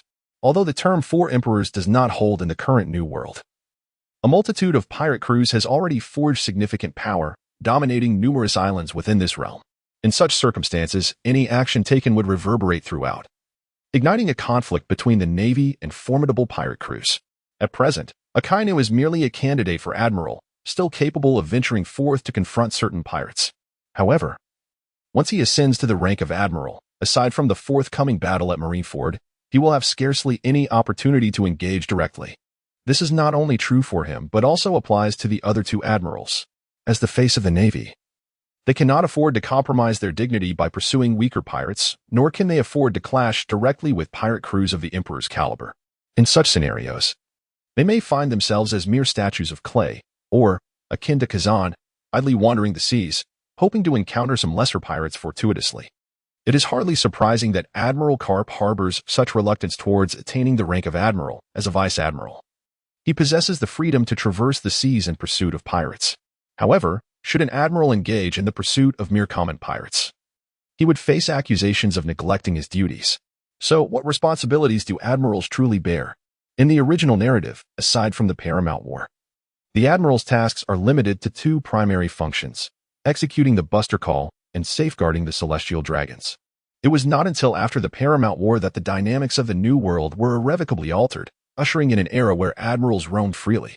Upon the vast Azure Ocean, the Navy, led by Akainu, finds itself embroiled in combat with pirates. Dog bite Red Lotus. Akainu's right hand transforms into a colossal, canine-shaped mass of magma, instantly engulfing the opposing vessel. With a single blow, the pirate ship is cleaved in two, flames and thick smoke billowing from the severed hull. Two formidable pirates, in a fit of rage, leap toward the warship, only to be met with a ruthless punch from Akainu, turning them to cinders on the spot. Doflamingo, with a casual flick, unleashes a slicing strike that capsizes another pirate ship. The pirates aboard this vessel, lacking the same valor, do not dare confront the navy, hastily boarding smaller crafts or paddling away in desperation. Bored, Doflamingo retrieves a spear from a nearby navy officer and begins to pick off the floundering pirates with casual precision. In the eyes of the dovish navy, this would certainly elicit a frown, perceiving it as a lack of respect for life. However, for Admiral Akainu, he would promptly bark, "Fire at will, do not waste time." Such was the nature of his reprimand. Vice Admiral Sakazuki, we find ourselves with limited ammunition. Don Quixote Doflamingo had sheathed his weapon but refrained from firing, instead executing a slicing maneuver just above the ocean's surface, provoking a chorus of anguished cries from the sea. Akainu epitomized the quintessential naval model, typically employing cannon fire to suppress pirates before engaging in direct combat. They had been at sea for over half a year, having vanquished a multitude of pirate crews. Even with naval bases along their route for resupply, their stockpile of ammunition was dwindling. Nevertheless, their accomplishments were indeed remarkable, as the New World remained in a state of chaos. The formidable pirate crews led by figures such as Whitebeard and Big Mom were not easily provoked. However, numerous first-rate pirate crews beneath the Four Emperors thrived. They had previously clashed with such crews, managing to gain a slight upper hand by eliminating one of their top executives, a feat credited largely to Doflamingo. The naval fleet under Sakazuki had engaged this pirate crew multiple times, with both sides well acquainted with each other's tactics. Consequently, during this battle, it unfolded as before, with soldiers facing soldiers and captains engaging in direct confrontations. The captain, accompanied by two top executives, launched an assault on Akainu, while the remaining officers tangled with Akainu's subordinates. Suddenly, Doflamingo struck, and with a single lethal blow, he dispatched one of the top executives, nearly causing the entire pirate crew to collapse. After incurring some losses, they ultimately managed to retreat. However, this came at a cost of heavy casualties. For every 1,000 enemies slain, they suffered 800 losses. Now, the vessels under Akainu's command, along with the navy, had reached their limits, even needing to conserve ammunition. After listening to Doflamingo, Akainu paused momentarily before inquiring, "Steve, how much longer can our supplies last?" "Not much longer," came the reply. "Food and water are manageable. We can always hunt some sea kings. Yet, our ammunition suffices for just one more major confrontation. Although we are relatively unscathed, my men are utterly exhausted." Observing that the enemy fleet had been completely obliterated, Doflamingo sheathed his sword and responded.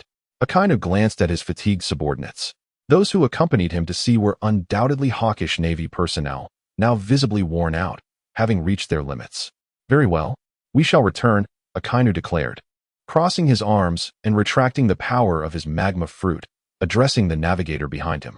The sailors collectively exhaled in relief, having drifted at sea for over 6 months.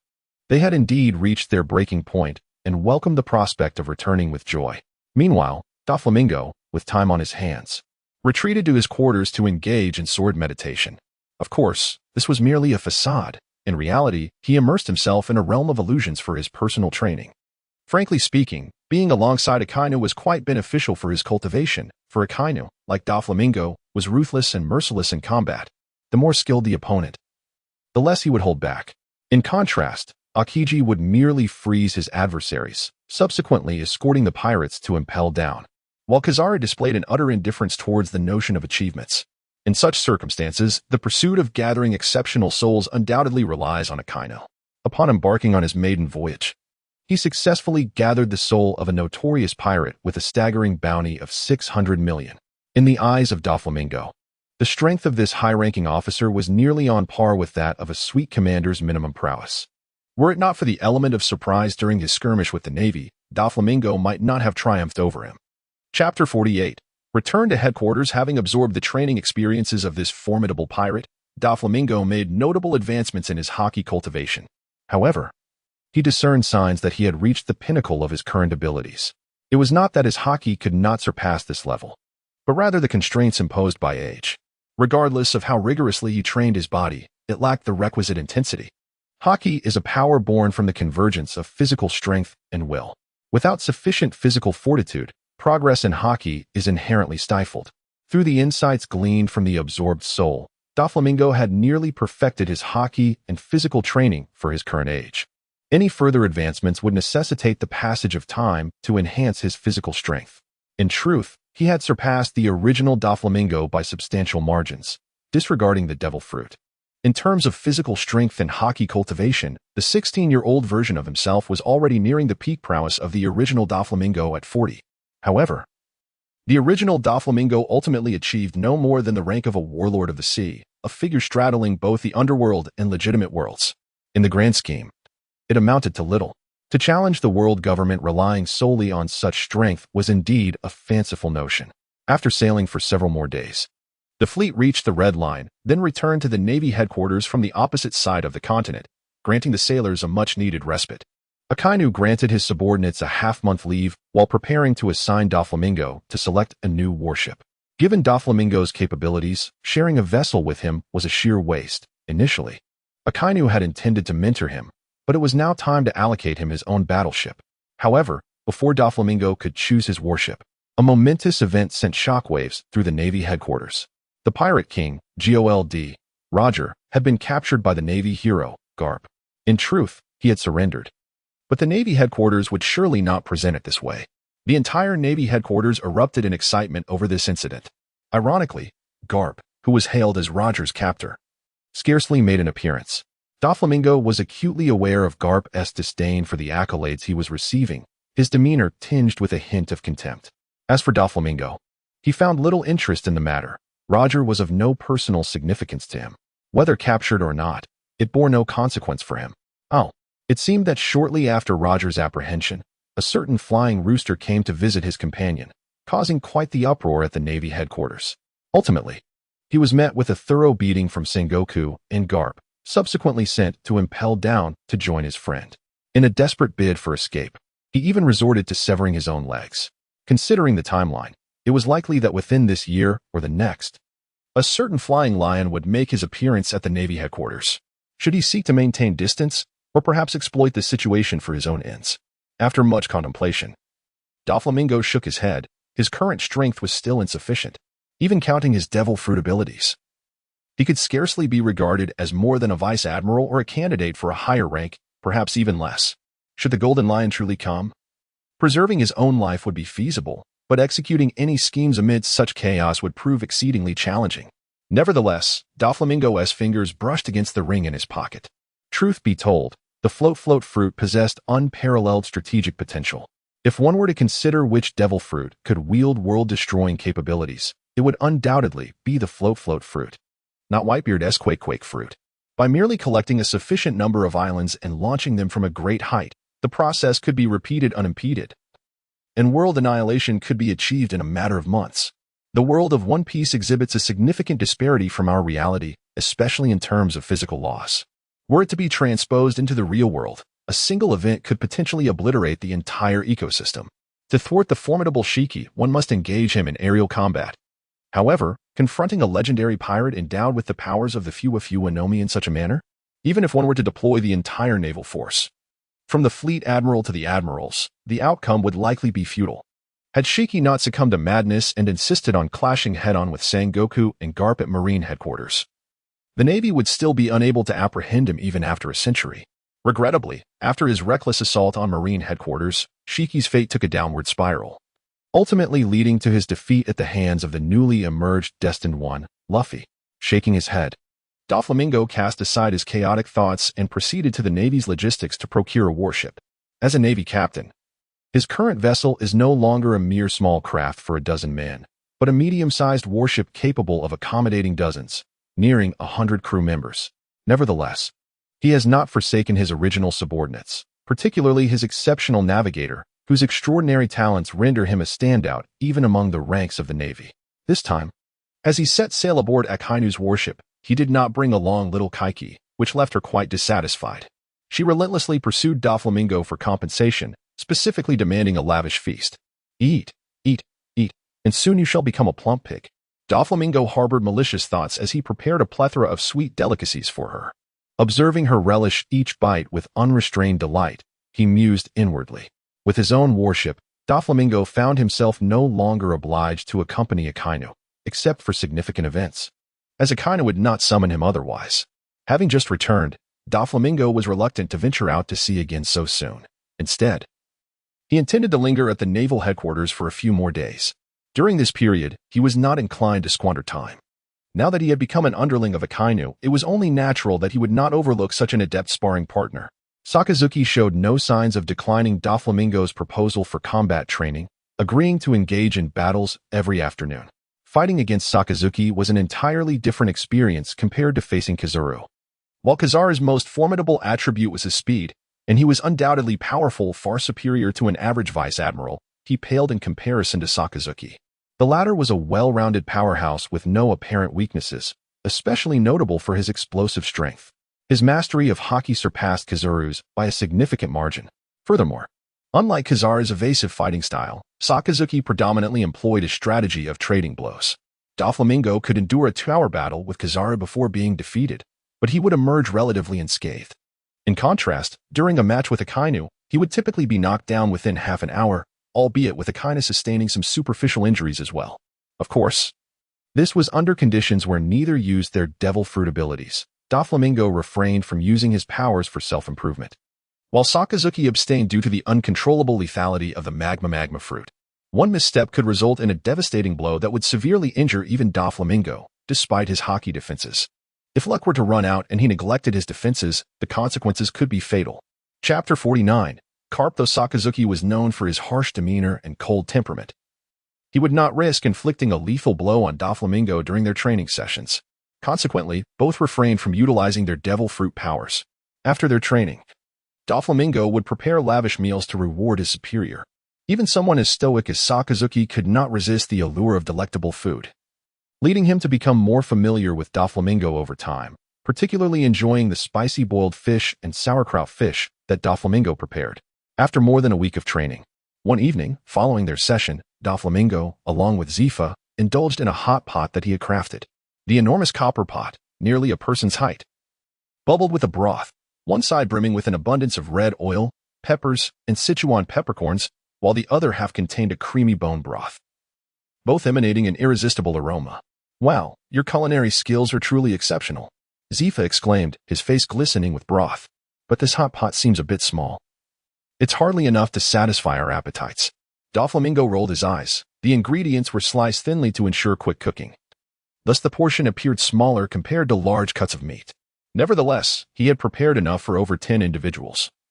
And it was only the gluttonous pirates of this world who would dare complain about insufficient food. Silently, Doflamingo accelerated his pace in serving himself. Meanwhile, Akainu, unfazed, simply took several plates and dumped all the meat and vegetables into the spicy broth.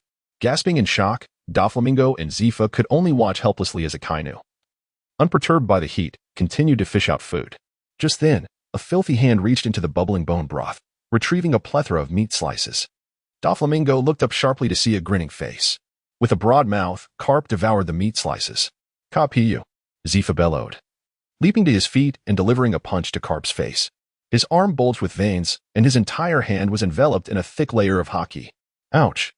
Carp staggered, his face slightly bruised, but otherwise unfazed. "How can you do this to everyone else?" Zifa fumed, his anger palpable. "Oh, you're not eating? Then I'll take it all," Carp exclaimed, his eyes lighting up as he plopped down at the hot pot table and resumed feasting. "Zifa, you're really inconsiderate. Cooking up a storm without letting your old friends know." Doflamingo, exasperated, set down his chopsticks, losing all appetite at the sight of Carp's rough hands. "This is a man who can eat with one hand while picking his nose with the other. I don't want to mess with him." Zifa, boiling with rage, could do little against Carp's brazen behavior and settled for sipping his drink in silence. After a few bites, Carp turned his gaze toward Doflamingo. "Hey, young man. Is it true that Zifa's special meals are all your handiwork? Would you be interested in joining my ship? I'm in need of a cook. A first mate." "Apologies, Vice Admiral Carp," Akainu interjected, his expression stern. "Major Steve is my subordinate, and given his rank, he is capable of leading a fleet on his own, thus he cannot serve as your first mate. Is this little brat already a major?" Carp blinked in surprise, glancing at Sakazuki and Zifa. "Oh, So he has gone from being a young man to a little brat. How realistic. Doflamingo silently mocked. Shouldn't you at least take an interest in the next generation of the Navy? Zephyr sighed at his old friend. Although Steve's reputation had not spread throughout the entire Navy, the higher-ups were well aware of a promising candidate with the potential to become an admiral. It was only Carp, the old rogue, who remained oblivious to this fact. Haha, now I know. These meatballs are delicious. Carp chuckled heartily, chewing, oblivious to whether he was acknowledging Doflamingo's potential or his culinary skills. Doflamingo rolled his eyes. If Carp discovered his cooking talents, he would likely be in for a world of trouble. Ultimately, the gathering concluded with Sakazuki having eaten his fill, while Carp, Zephyr, and Doflamingo merely managed to fill half their stomachs. Doflamingo then prepared a large bowl of seafood fried rice, and only then did the three of them feel somewhat satisfied. Vice Admiral Carp, Doflamingo said while rubbing his belly, would you be willing to offer me some guidance? Though Doflamingo was uncertain if Carp was the strongest in the Navy, he was undoubtedly first in terms of hockey and martial arts mastery. Among all the high-ranking officers in the Navy, only Carp and Zephyr had achieved admiral-level strength without consuming a devil fruit, and judging by their records, Zephyr could not possibly surpass Carp. However, despite Doflamingo's inquiries, he received no answers, only the sound of Carp snoring. Looking up, Doflamingo saw Carp fast asleep, bubbles of snot nearly as large as his head. At this moment, Zephyr, lying beside him, spoke up, questioning the need for such courtesy. Allow me to inform you of how to awaken this old rascal. As he spoke, Zephyr delivered another punch to Carp's head. With a resounding thud, half of Carp's head sank into the ground, leaving numerous cracks in the earth. Slowly, Carp opened his eyes, rubbing the bump that had formed on his head. Who called me? Don Quixote Doflamingo couldn't help but break into a cold sweat. Truly, he was a legendary hero of the Navy, renowned for his unparalleled ability to sleep. Zephyr spoke plainly, stating that his student wished to engage in sparring, requesting Carp to train him. A flicker of interest crossed Carp's face. Train him? For some reason, Doflamingo suddenly shivered, recalling the old man's rigorous training methods for his grandson. Honestly, if not for the resilient nature of those in the world of pirates, and the fact that Luffy inherited Carp's robust physique, he would have undoubtedly perished under his grandfather's reckless training long ago. Chapter 50, The Arrival of the Golden Lion. Ahahaha. Indeed, our new generation of Navy geniuses. In the training ground, Carp stood with his hands on his hips, laughing heartily. Opposite him, Doflamingo lay like a defeated dog, his head swollen as if he had consumed the Buddha fruit of St. Goku.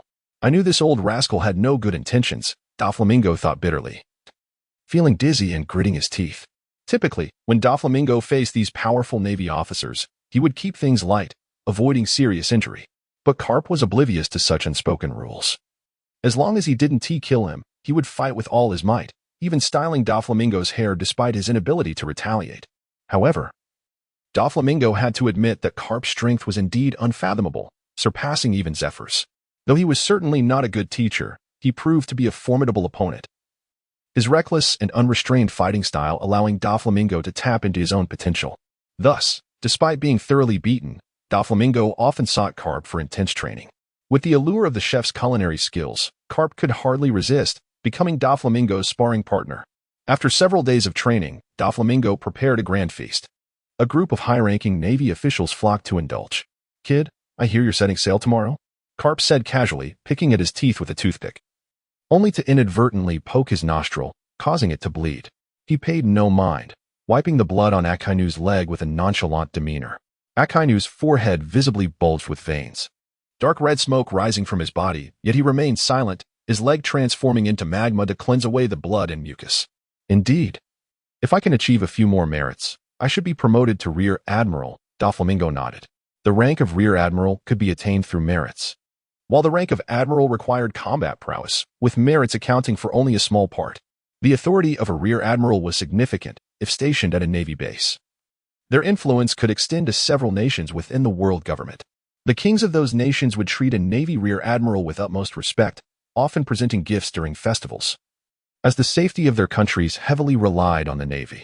If a Rear Admiral were tasked with hunting pirates, they would typically command a fleet of over 1,000, capable of confronting any pirate crew with a bounty below 500 million, even equipped with the newly developed Sea Prism stone warships, across all oceans and the Grand Line. Rear admirals could receive supplies unconditionally from any world government member nation and possess the authority to pursue pirates within those territories. It was precisely due to such immense power that the Navy attracted numerous talents, maintaining a semblance of stability upon the seas. However, this very power had grown to instill fear within the world government. Indeed, you're quite remarkable. Soon, you'll be on par with me. Carp chuckled. Doflamingo rolled his eyes, not believing that achieving the rank of Rear Admiral would place him on the same level as Carp. The disparity in strength among Navy Rear Admirals was significant. Not only Carp, but also figures like Admiral and the strategist Suru were formidable. Even among ordinary Rear Admirals, there existed vast differences in power. Strong Rear Admirals could contend with the 7 warlords and high-ranking members of the Yonko crews, while weaker ones could easily be outmatched by any supernova. Akana nodded, acknowledging Doflamingo's potential. At your age, becoming a Rear Admiral significantly increases your chances of ascending to Admiral. Akana held Doflamingo in high regard.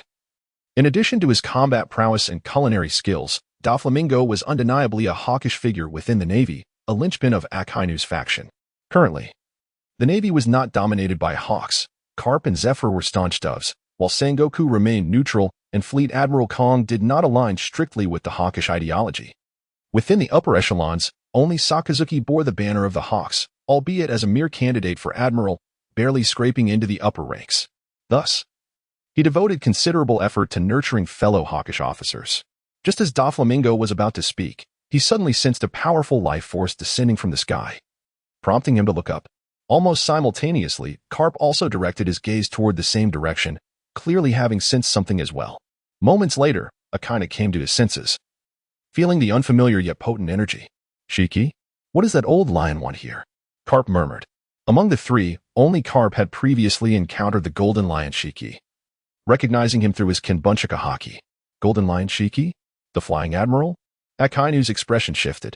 This notorious pirate was someone even Sakazuki regarded with immense caution. Other infamous pirates, even Roger or Whitebeard, would surely meet their demise upon entering Navy headquarters. Only Golden Lion Shiki, endowed with the extraordinary powers of the Fuwa Nomi, could navigate the Navy headquarters with such freedom. While the three pondered this, an overwhelming aura erupted from the heart of Marineford, causing ordinary Navy personnel to faint on the spot. Even some of the base's commissioned officers were not exempt. Doflamingo was taken aback, not necessarily by Shiki's conqueror's haki, but by the sheer intensity of his presence. Under the stimulation of his conqueror's haki, Don Quixote Doflamingo felt the same power stirring within him, nearly erupting. With great effort, he suppressed the urge for it to explode, while Carp and Akina charged towards the epicenter of the haki's eruption. Observing this, Doflamingo hesitated not a moment and surged towards the center of the Marineford square. All three were formidable warriors of the sea, moving with astonishing speed. Soon, they beheld the legendary pirate with long golden hair standing at the square's heart. He wielded 2 long swords, his hair cascading down to his ankles. Adorned with an odd ship's helmet atop his head, his face contorted in rage. Beneath him lay a mound of Marines, blood saturating the square, clearly indicating their demise. Opposite them stood Admiral Sengoku, his face a mask of fury as he unfastened his coat, revealing a dark outfit beneath. Chapter 51. The Great Battle. Hand over Roger. That man deserves to die by my hand. How could you worthless Marines possibly capture him? The Golden Lion cackled, exuding his conqueror's haki, rendering most of the ordinary soldiers and lower-ranking officers in the Marine force completely unconscious. We have decided to execute the Pirate King Roger in the East Blue, Shiki. If you wish to accompany him, I want to mind adding another executioner to the list. Sengoku narrowed his eyes, a faint golden light emanating from him.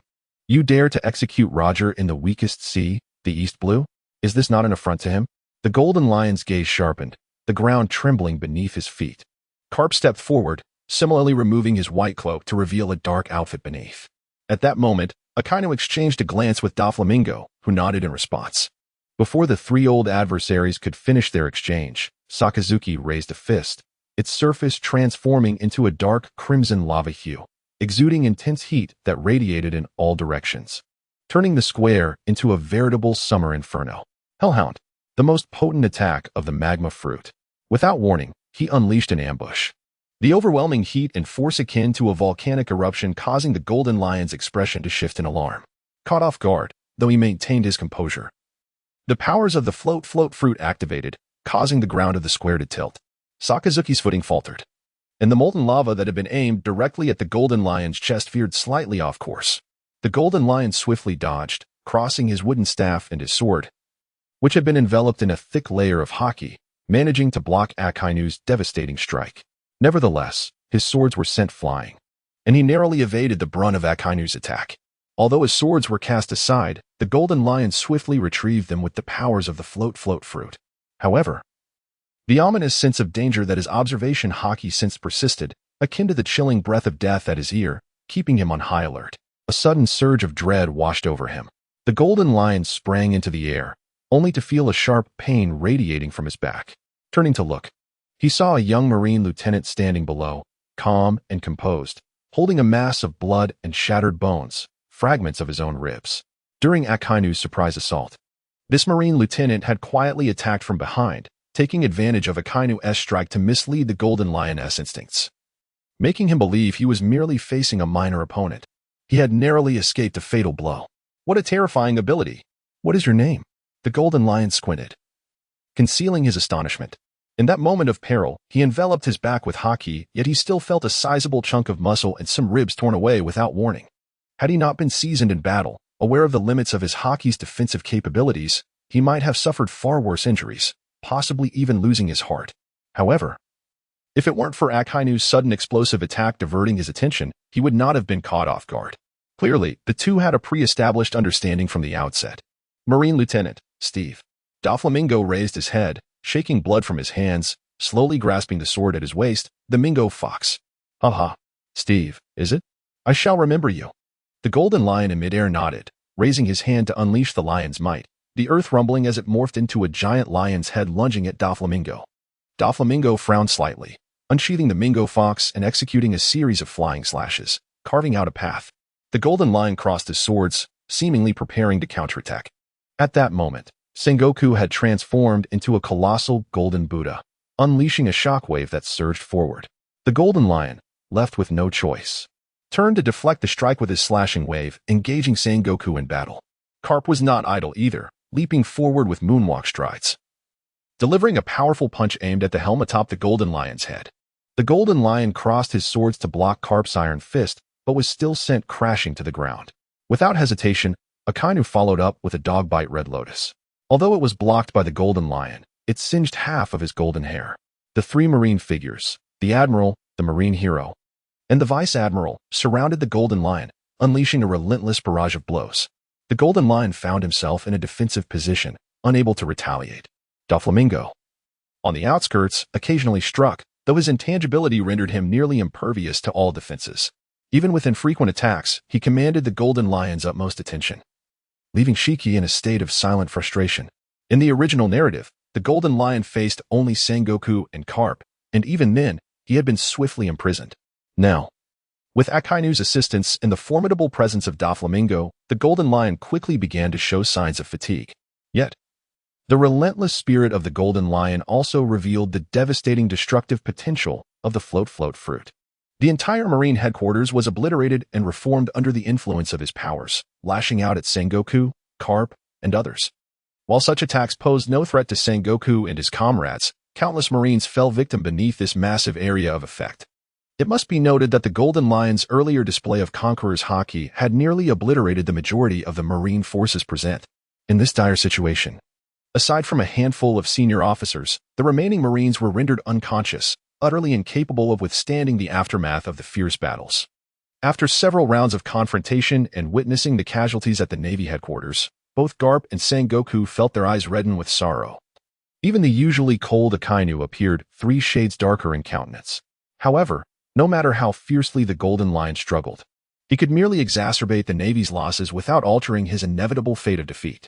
Even though Akainu's powers had not yet reached their zenith, Garp and Sengoku were undoubtedly at the pinnacle of their abilities. Together with the formidable Don Quixote Doflamingo, who possessed a lethal skill set, they formed an alliance that no one across the seas could rival. The Golden Lion's flying pirate crew, once formidable, had suffered tremendously due to a tempest that claimed the majority of his elite subordinates, leaving him as the sole capable captain willing to confront the Navy headquarters alone. After 7 or 8 hours, the Golden Lion spewed forth a mouthful of blood, only to be pierced through the chest by Doflamingo, who had seized the opportunity. Yet, Despite his grievous injuries, a fierce glint flashed in his eyes as he unleashed a kick that generated a vacuum blade akin to a tempest, nearly cleaving Doflamingo in two. Fortunately, just as Doflamingo's armament hockey began to falter, he managed to phase out, sustaining a grievous wound but sparing his internal organs and spine from damage. To his astonishment, Doflamingo realized the Golden Lion also excelled in kicking techniques, a fact he had underestimated. Clutching his abdomen and retreating, he was secretly alarmed by the unexpected prowess of his adversary. The Golden Lion's future reliance on his legs as weapons, combined with the capabilities of the float fruit, indeed enhanced his combat effectiveness significantly. Chapter 52. The capture of the Golden Lion. The Golden Lion's unexpected maneuver caught both Sengoku and Garp off guard, or else they would not have allowed Doflamingo to sustain such grievous injuries. Of course, the Golden Lion's kicking techniques were best suited for surprise attacks. His true strengths lay in swordsmanship and his devil fruit abilities, making kicking an effective tactic only under unforeseen circumstances. After receiving a strike from Doflamingo, the Golden Lion's disadvantages became increasingly apparent. However, he managed to endure for another half hour before being decisively subdued. Yet, even the most lethal Akainu refrained from delivering the final blow, as the terrifying capabilities of the float fruit posed a significant threat. And the Navy did not wish for him to roam the seas again. The most alarming aspect of the float fruit is its relatively low requirement for strength. A common individual consuming this fruit might not wield the fearsome skills of the lion's roar, yet could effortlessly lift small islands into the sky, only to bring them crashing down. Truth be told, the Golden Lion's personality was ill-suited for the float fruit. His domineering nature thrived on direct confrontation. If it were in the hands of a more cunning and shameless character, they could easily bring down an island in a day, regardless of whether the adversary was the Navy or the world government, ensuring they would ultimately succumb. Currently, within the ongoing manga, no character from the Navy, or even from the pirates, could contend with such an ability. Kaido, wielding the Azure Dragon fruit, could lift an island to several hundred meters, which was already astonishing. However, compared to the Golden Lion's casual manipulation of dozens of islands, soaring to thousands of meters, it seemed trivial. Soon, the defeated Golden Lion found himself shackled in sea-stone handcuffs, bound by an array of chains, personally escorted by Garp and Akainu to impel down. Perhaps there, he might even meet Roger and engage in a meaningful conversation. Doflamingo was acutely aware that once the Golden Lion was imprisoned and impelled down, he would resort to severing his own legs to escape. However, this time, he had left behind a valuable asset within the Golden Lion's body, which could lead to unforeseen circumstances. That, however, was a matter for the future. For now, Doflamingo's most pressing concern was to find a doctor. He had expended considerable energy in the battle, while his own strength ranked as the weakest among the four. Naturally, the Golden Lion viewed him as a prime target for a relentless assault. The wound on his abdomen was merely the most severe among numerous injuries he had sustained, leaving them both uncertain as to who bore the heavier burden of injuries. The naval forces have suffered devastating losses, with an estimated one-third of the entire Marineford Marine contingent perishing. Fortunately, Don Quixote Doflamingo was particularly cautious during the battle, managing to maintain some semblance of order amidst the chaos and steering clear of the area where his subordinates were stationed. Thus, as he perused the list of casualties in the hospital, he felt a sense of relief upon discovering that none of his men were among the fallen. After lying in the hospital for merely 2 hours, with his wounds finally stitched and bandaged, he found himself amidst a cacophony of injured soldiers and their distraught families when he spotted the petite figure of Sugar struggling to push her way through. It took her a considerable effort to navigate the crowded naval hospital, which was now overflowing with patients. Even those with minor injuries had little chance of being admitted. It was only due to her diminutive stature that she managed to slip in unnoticed by the attending physicians. "Wow, how did you end up like this?" Sugar exclaimed, taken aback by the sight of Doflamingo, his body swathed in bandages. She had accompanied him on voyages before, but had never witnessed him sustain such grave injuries. Doflamingo rolled his eyes and, in a feeble tone, replied, "Surviving an encounter with the Golden Lion and still being alive is quite a feat in itself." Sugar shot him a disdainful glance, as if you faced the Golden Lion alone. "I heard it was the combined efforts of Admiral Sengoku, Vice Admiral Garp, and Vice Admiral Akainu that brought him down. You merely played a supporting role." With a dismissive pout, Doflamingo chose not to retort. In truth, even playing a supporting role was commendable, as the 2 remaining vice admirals at Marine headquarters had not been able to intervene at all. "Now that you're injured, who will prepare my grand feasts?" Sugar lamented, her face a portrait of worry. despite her words lacking sweetness. Doflamingo let out a cold chuckle. How many pounds have you gained this month? Crack. It was as if a bolt of lightning struck Sugar, turning her complexion pale as she realized the implications. Despite being merely 12 or 13 years old, she was acutely aware of her weight, and ever since befriending Doflamingo, it had steadily increased. After enduring the verbal blow, Sugar was swiftly ushered out by the doctors, as the hospital was in utter disarray, with no room available for visitors. Although Doflamingo's injuries were severe, his robust constitution and remarkable resilience meant that he would recover in just 3 to 5 days. Upon his discharge, he had ascended to the rank of the youngest vice admiral in the Navy, his performance in the battle against the Golden Lion earning him yet another promotion. After spending 2 days at Marine headquarters, Doflamingo found himself bored. Zifa had taken the naval training camp for drills, and even during the Golden Lion's assault on Marine headquarters, he had not returned. After graduation, Akaino had been reassigned to a naval base, no longer stationed at headquarters. Garp and Akaino had escorted the Golden Lion to Impel Down, and they had yet to return. One could only wonder if they were enjoying hot pot in Impel Down. Consequently, Doflamingo found himself without opponents to train against at Marine headquarters.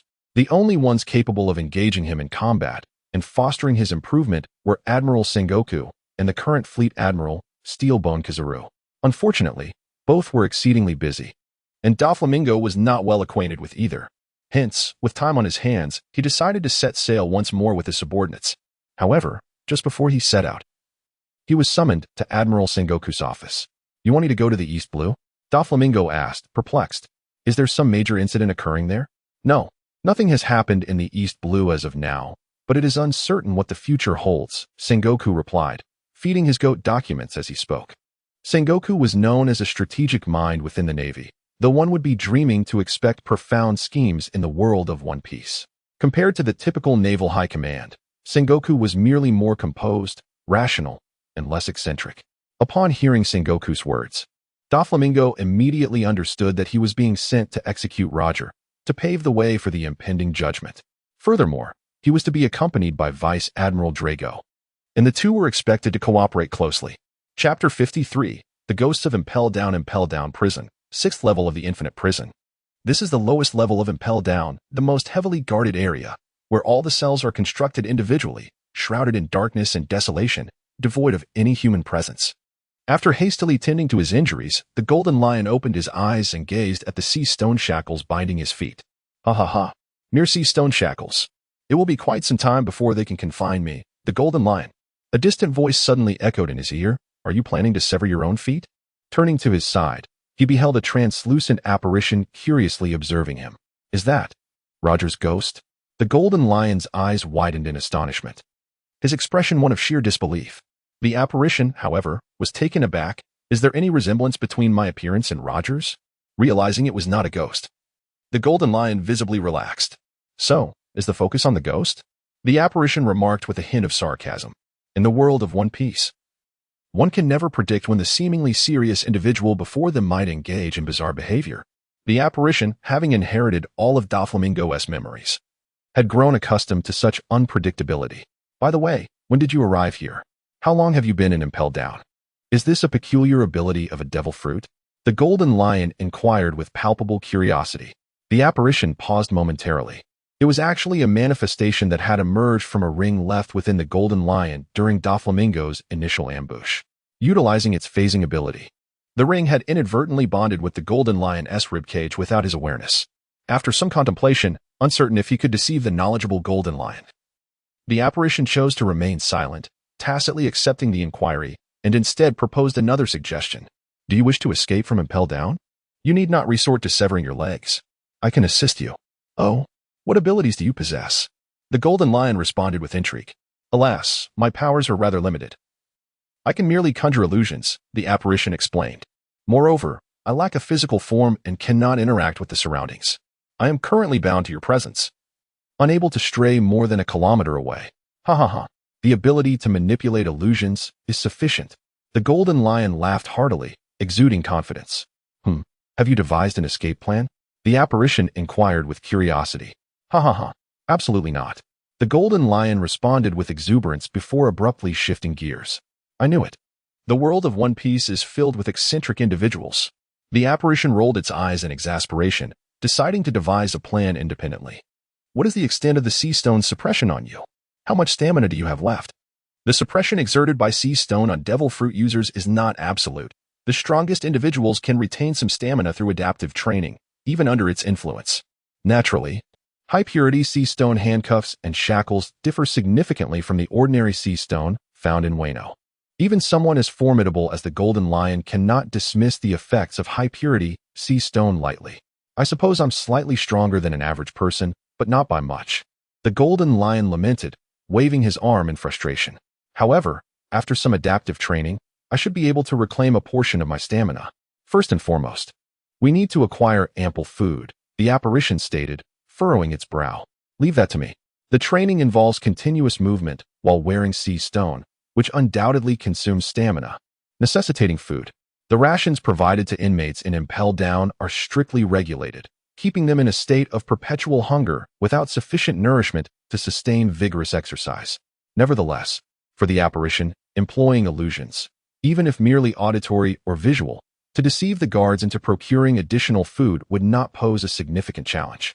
However, obtaining the keys to the sea stone handcuffs was out of the question, as they are securely stored and monitored, not located within the 6th level of the prison, not even possessed by the guards themselves, unless one could employ mental hypnosis, which unfortunately was not within the apparition's capabilities.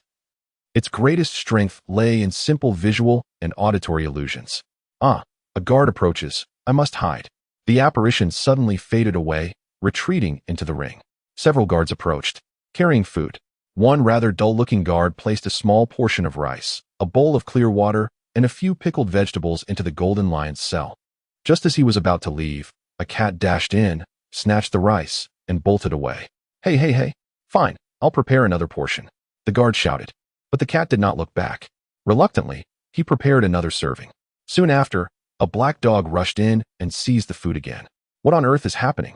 The guard sniffed in disbelief, witnessing the dog baring its teeth. All right, fine, take it. He resignedly prepared yet another serving before finally sauntering away.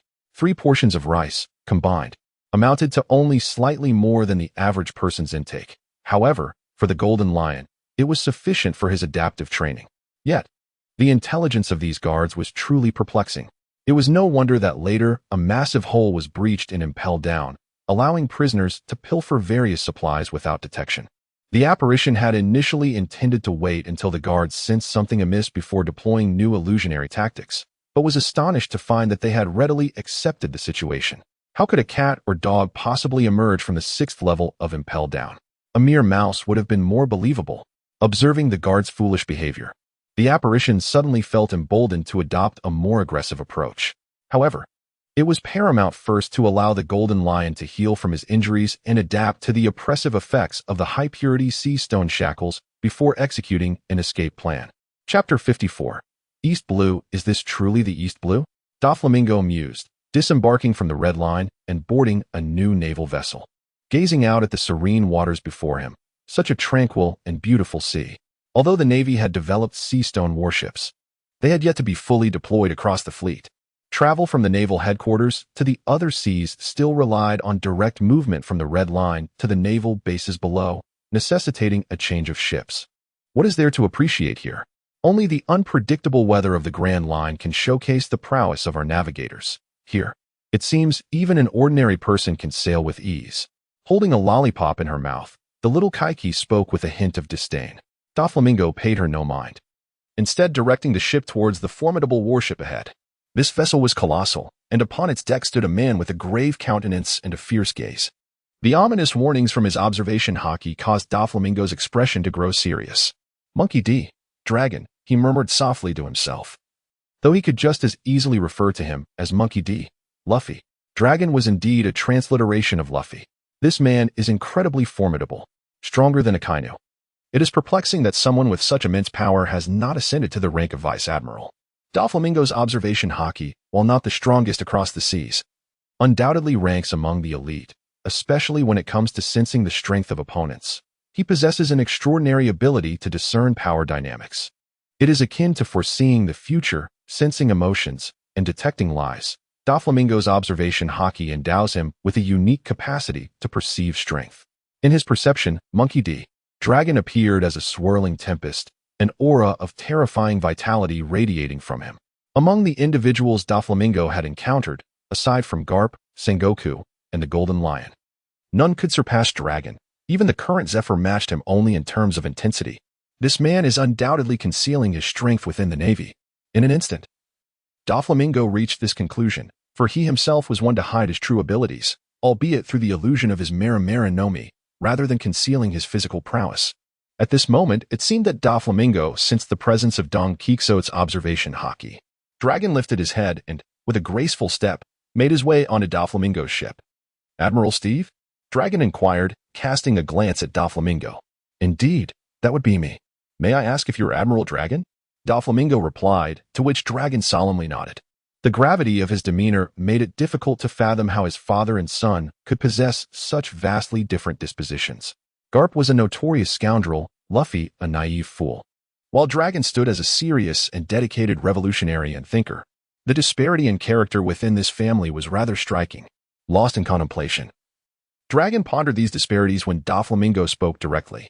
"Admiral Sengoku has stated that for this mission, you shall have complete command. Are you aware of the particulars regarding this task?" "Admiral Dragon? I know a bit. It pertains to the execution of the Pirate King, Gold. Roger," Dragon responded. Doflamingo nodded in acknowledgement. This matter was still regarded as confidential, although Sengoku had revealed it to him long ago.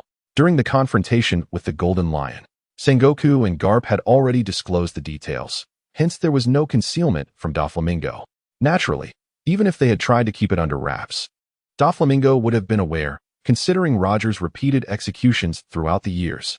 "Excellent. Since you are informed, that is for the best," Dragon affirmed with a nod. The directive implied that to deter other pirates, they must not present themselves as facing a formidable foe. Thus, during the execution, it would be prudent to conduct a discreet escort to prevent any interference from Roger's crew. Doflamingo nodded in agreement. Yet he was acutely aware that Roger was gravely ill and nearing death. The execution could be viewed as a fulfillment of his own desires. It was improbable that the remaining members of his crew would attempt to rescue. Perhaps the Navy was also cognizant of this fact, given the absurdity of Roger's voluntary surrender. They would undoubtedly examine Roger's condition, which was impossible to conceal due to his severe illness. The concealment of this information might serve a strategic purpose, as the other members of Roger's crew were already aware of his impending demise, coupled with his voluntary surrender. Should they present an ostentatious display akin to the Battle of Marineford, it would be unlikely that they would attempt to save Roger.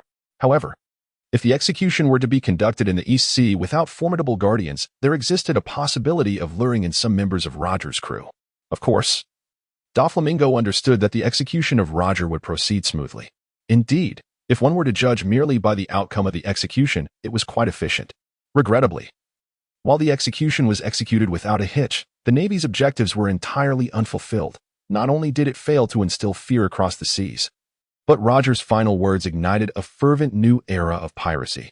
Although both Doflamingo and Dragon arrived early, in reality, there remained at least 2 to 3 months before Roger's execution. In anticipation of this monumental event, they first needed to cleanse the East Sea of its pirates. However, as the Sea of Peace, the East Sea boasted no formidable pirates. Even the occasional few with bounties surpassing 10 million could be regarded as significant threats. In the presence of Doflamingo and Dragon, such prowess holds little significance. The two need not lift a finger, for the battleships of the Navy's admirals would suffice to reduce these pirates to mere fragments. Following the sweeping operation akin to a military parade, they arrived at Logtown, where Gold. Roger was to be executed. The news of the Pirate King's impending execution in the East Blue had spread across the vast seas. The entire ocean surged once more with excitement as countless individuals flocked to Logtown. Some came with the spirit of pilgrimage, others merely to glimpse the visage of Roger, while still others arrived with reverence for their predecessor. Among them were 2 novice pirates from Roger's crew, alongside various ambitious souls and cunning minds. Each person journeyed to Logtown with diverse intentions, eager to witness the unfolding tides of the sea's future. Chapter 55, The Surprising and Frightening, Seoul East Blue, Logtown. Today, Logtown remains an ordinary small town. However, as the gateway to the Grand Line, it has become quite prosperous due to the influx of people. Naturally, as a crucial point for entry into the Grand Line from the East Blue, a naval branch has been established here, where Doflamingo and Dragon now take their respite. During this period, the relationship between Doflamingo and Dragon remained rather mundane. It must be acknowledged that Dragon is a person of profound thoughts and deep-seated intentions, distinctly out of place among the other eccentric figures within the pirate world. Consequently, he maintains a considerable distance from the majority of naval personnel, often lost in contemplation. With occasional flickers of bewilderment crossing his visage, Doflamingo is well aware of Dragon's current predicament and perceives that the establishment of the Revolutionary Army is imminent. Hence, he has no intention of intruding upon his solitude. Late at night, Doflamingo reclined in the officers' quarters of the Navy's branch, a place where, despite the limited number of strong individuals, he has fashioned himself a veritable local sovereign with a well-organized establishment, including dedicated accommodations for officers. As he closed his eyes, Doflamingo commenced his daily ritual, absorbing the crimson puppet of the day within the realm of illusion. It seems he has encountered a peculiar entity once again. A smile graced Doflamingo's face as he beheld the puppet, its visage painted to resemble that of a jester, with wide eyes, unruly hair, and the corners of its mouth appearing as if torn, indicating its extraordinary nature. Extending his hand, Doflamingo swiftly absorbed the entirety of the crimson puppet, leaving behind a scattering of red sand and a curious jester's mask. How peculiar! Why does this remnant take the form of such an object? There appears to be no discernible pattern. Doflamingo perused the mask in his hand, noting that while most remnants from the absorption of crimson puppets manifest as skill pearls, on occasion, they transform into other items, such as the last crimson dagger and this jester's mask. As he caressed the mask, Doflamingo began to absorb its memories. In reality, Doflamingo sprang from his bed, clutching his head, as if he could still hear the bizarre laughter echoing within his mind, while kaleidoscopic phantoms danced before his eyes. A torrent of seemingly mad thoughts surged through his mind like a tangle of weeds. A manic smile slowly crept across his lips. Blast! It is indeed a jester. Sensing the gravity of the situation, he forcefully suppressed his smile, and without hesitation, Doflamingo unleashed his soul split technique, severing a substantial fragment of his soul. After a considerable interval, Doflamingo shook his head, striving to alleviate the torment of this violent soul-rending, before finally lifting his gaze. The phantasmal Doppelganger that has emerged this time is far more formidable than those previously conjured from fragmented souls. Yet it also poses a greater peril than any of his former creations. This newfound entity is imbued with an obsession derived from one of the most deranged and terrifying villains of the DC universe, the Joker, a notorious adversary of Batman. In the so-called quaint city of Gotham, where remarkable individuals abound, the Joker stands as the preeminent figure of Arkham Asylum, his soul's taint rivaling that of certain Cthulhu-like deities. The mere mention of the Joker virus instills dread, having obliterated countless parallel worlds' Justice Leagues. Fortunately, the memories he acquired are but shattered remnants. With scant recollections of the Joker himself, coupled with his decisive severance of that part of his soul to form the Doppelganger, he has averted the emergence of a new generation of the Joker. This served as a reminder for Don Quixote Doflamingo that the danger of his fractured golden finger had not diminished. To truly wield it without repercussions, a long journey lay ahead. Host, are you not pleasantly surprised? Chuckled the ethereal figure, with eyes tinged in ginger, a face as pale as death, a gaping mouth, and wild green hair. This spectral doppelganger bore little resemblance to the true Doflamingo. Freedom, the sweet air of liberty, how delightful it is. The jester-like apparition did not wait for Doflamingo's response before spreading its arms wide, exuding sheer joy, then abruptly turned, thrusting its face close to Doflamingo's. If only you weren't my host, it would be even better. Doflamingo twitched his lips. Even as the primary figure, his control over this doppelganger was far from absolute. He could command it to perform tasks, yet its methods remained unpredictable. Unless he meticulously dictated every detail, this entity would undoubtedly resort to twisted and madcap tactics. However, to impose such stringent regulations would squander the jester's innate talents, would it not? Why do you not smile? Is it the hatred you harbor for those foolish celestial dragons? With a flick of his hand, the jester's projection morphed into a luminous orb. He had no desire to entertain the manipulations of his doppelganger, nor to allow it to influence his mindset. Despite its seemingly erratic demeanor, this jester was, after all, a master of psychological manipulation, albeit skewed towards the art of driving others to madness.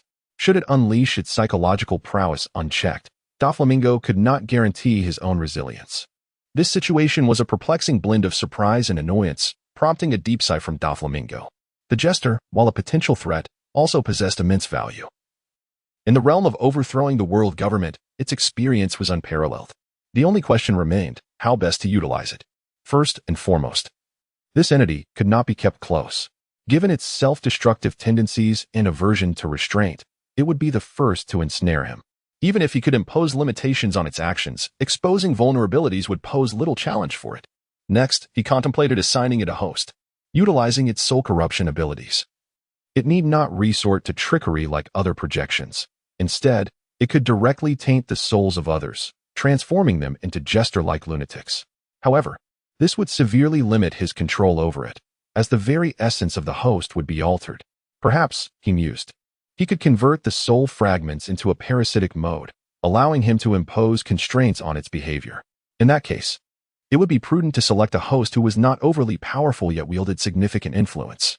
Chapter 56. The execution of Roger Doflamingo had already identified potential candidates for the host and was now merely biding his time. The subsequent days in Logtown were uneventful. Dracul Myhawk and other personalities within the Navy were at odds. He declined any invitations for sparring from Doflamingo. With little to occupy his time, Doflamingo resorted to mundane training exercises. Thus, over the course of a month, Logtown finally arrived at the momentous day of the Pirate King's execution.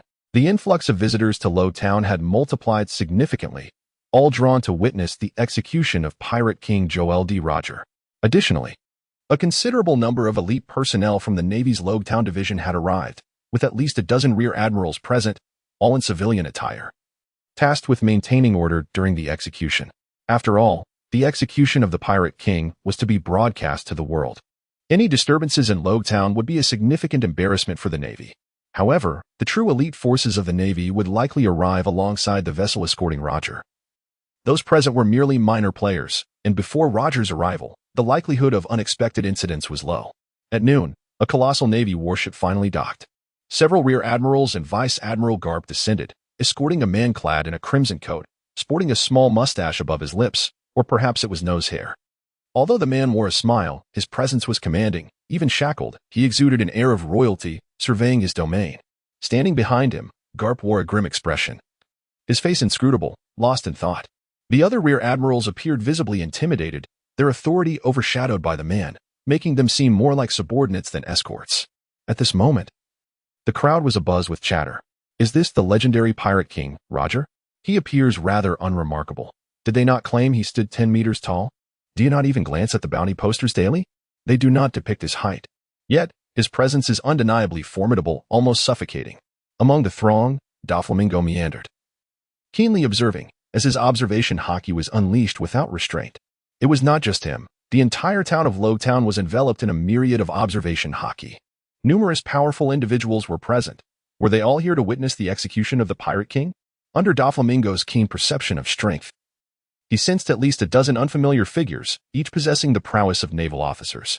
There's red-haired Shanks, and over there is Crocodile, and also Myhawk. Wait, is that Moonlight Moria? His life force is not inferior to mine. Has Moria truly grown this strong? After scanning the crowd, Doflamingo spotted the clown Buggy. Buggy, the jester? The possessor of Conqueror's hockey? How can he remain so obscure as a member of Roger's crew? Allow me to assist you. At this moment, 2 soldiers had escorted the Pirate King, Roger, to the execution platform. Even as he stood there, his expression remained unfaltering. Meanwhile, Doflamingo sensed that the vigilance of the Navy was at its peak. Unfortunately, their caution was misguided. The true threat was not an attempt to rescue Roger, but Roger himself. Indeed, as inquiries about Roger's treasure echoed from the crowd below, Doflamingo observed several quick-reacting Navy personnel change their expressions dramatically. However, at this point, they could no longer prevent the inevitable. Do you desire my treasure? If so, it's all yours. Go seek it.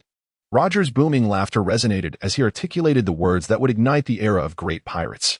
Although Roger was soon pierced through, the crowd that heard his final proclamation erupted in fervor. The Navy present, however, likely felt a chill deeper than Roger's own. Concealed aboard a warship, Sengoku watched the execution unfold, feeling dizzy as he gazed at the frenzied masses, reminiscent of the turbulent era of great pirates. Damn you, Roger. Was this your scheme? To deceive us even in death? Sengoku bellowed in frustration, smashing his fist upon the table.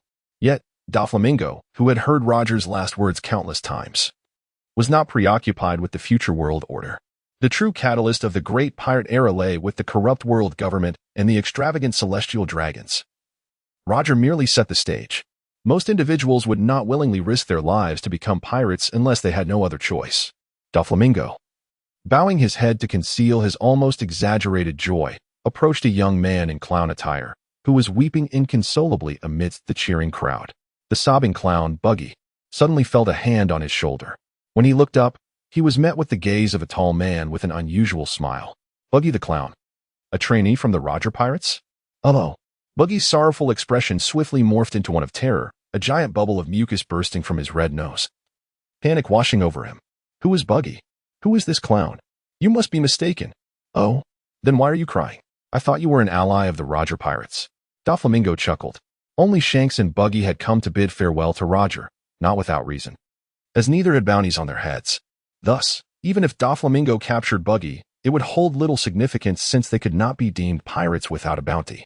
Naturally, seasoned Navy officers like Garp, who frequently interacted with Roger, would recognize them, but Garp's character would preclude any harsh treatment towards them. Much like the consignment of supplies belonging to the Straw Hat Pirates worth a mere 100 berries, the Navy would likely not bother apprehending them. However, Buggy was oblivious to such considerations. His sole thought was that if discovered, he would be doomed. Haha, the reason I cry is Buggy's mouth widened into a grin, concealing the murderous glint in his eyes. Die. With a low growl, he drew a short blade from his waist and thrust it into Doflamingo's chest. Hee. Blame your misfortune for recognizing Lord Buggy. He sneered, twisting the blade, only to suddenly sense something amiss. Pulling out the knife, he found it devoid of any blood, and Doflamingo's chest bore no mark of injury. Alahaha. I was merely jesting. Cold sweat poured from Buggy's forehead as he inwardly lamented, how did I encounter a Logia-type monster? Chapter 57. The birth of a new clown. Seeing Doflamingo impervious to physical harm, Buggy assumed he was indeed a Logia user, and Doflamingo made no effort to correct him. Regardless of the type of devil fruit, Buggy was certainly trapped in Doflamingo's grasp. With a smiling visage, Doflamingo menacingly warned Buggy, a joke? Attacking a Navy Vice Admiral is no mere jest. Vice Admiral. Buggy's eyes nearly bulged from their sockets, terror almost causing him to faint. After all, he was a member of the Roger Pirates, a man who had traversed the Grand Line and New World, and he was acutely aware of the Vice Admiral's formidable strength. With his limited abilities, he could only contend with an ordinary Navy officer. Against a Vice Admiral, he would be outmatched even dozens of times over.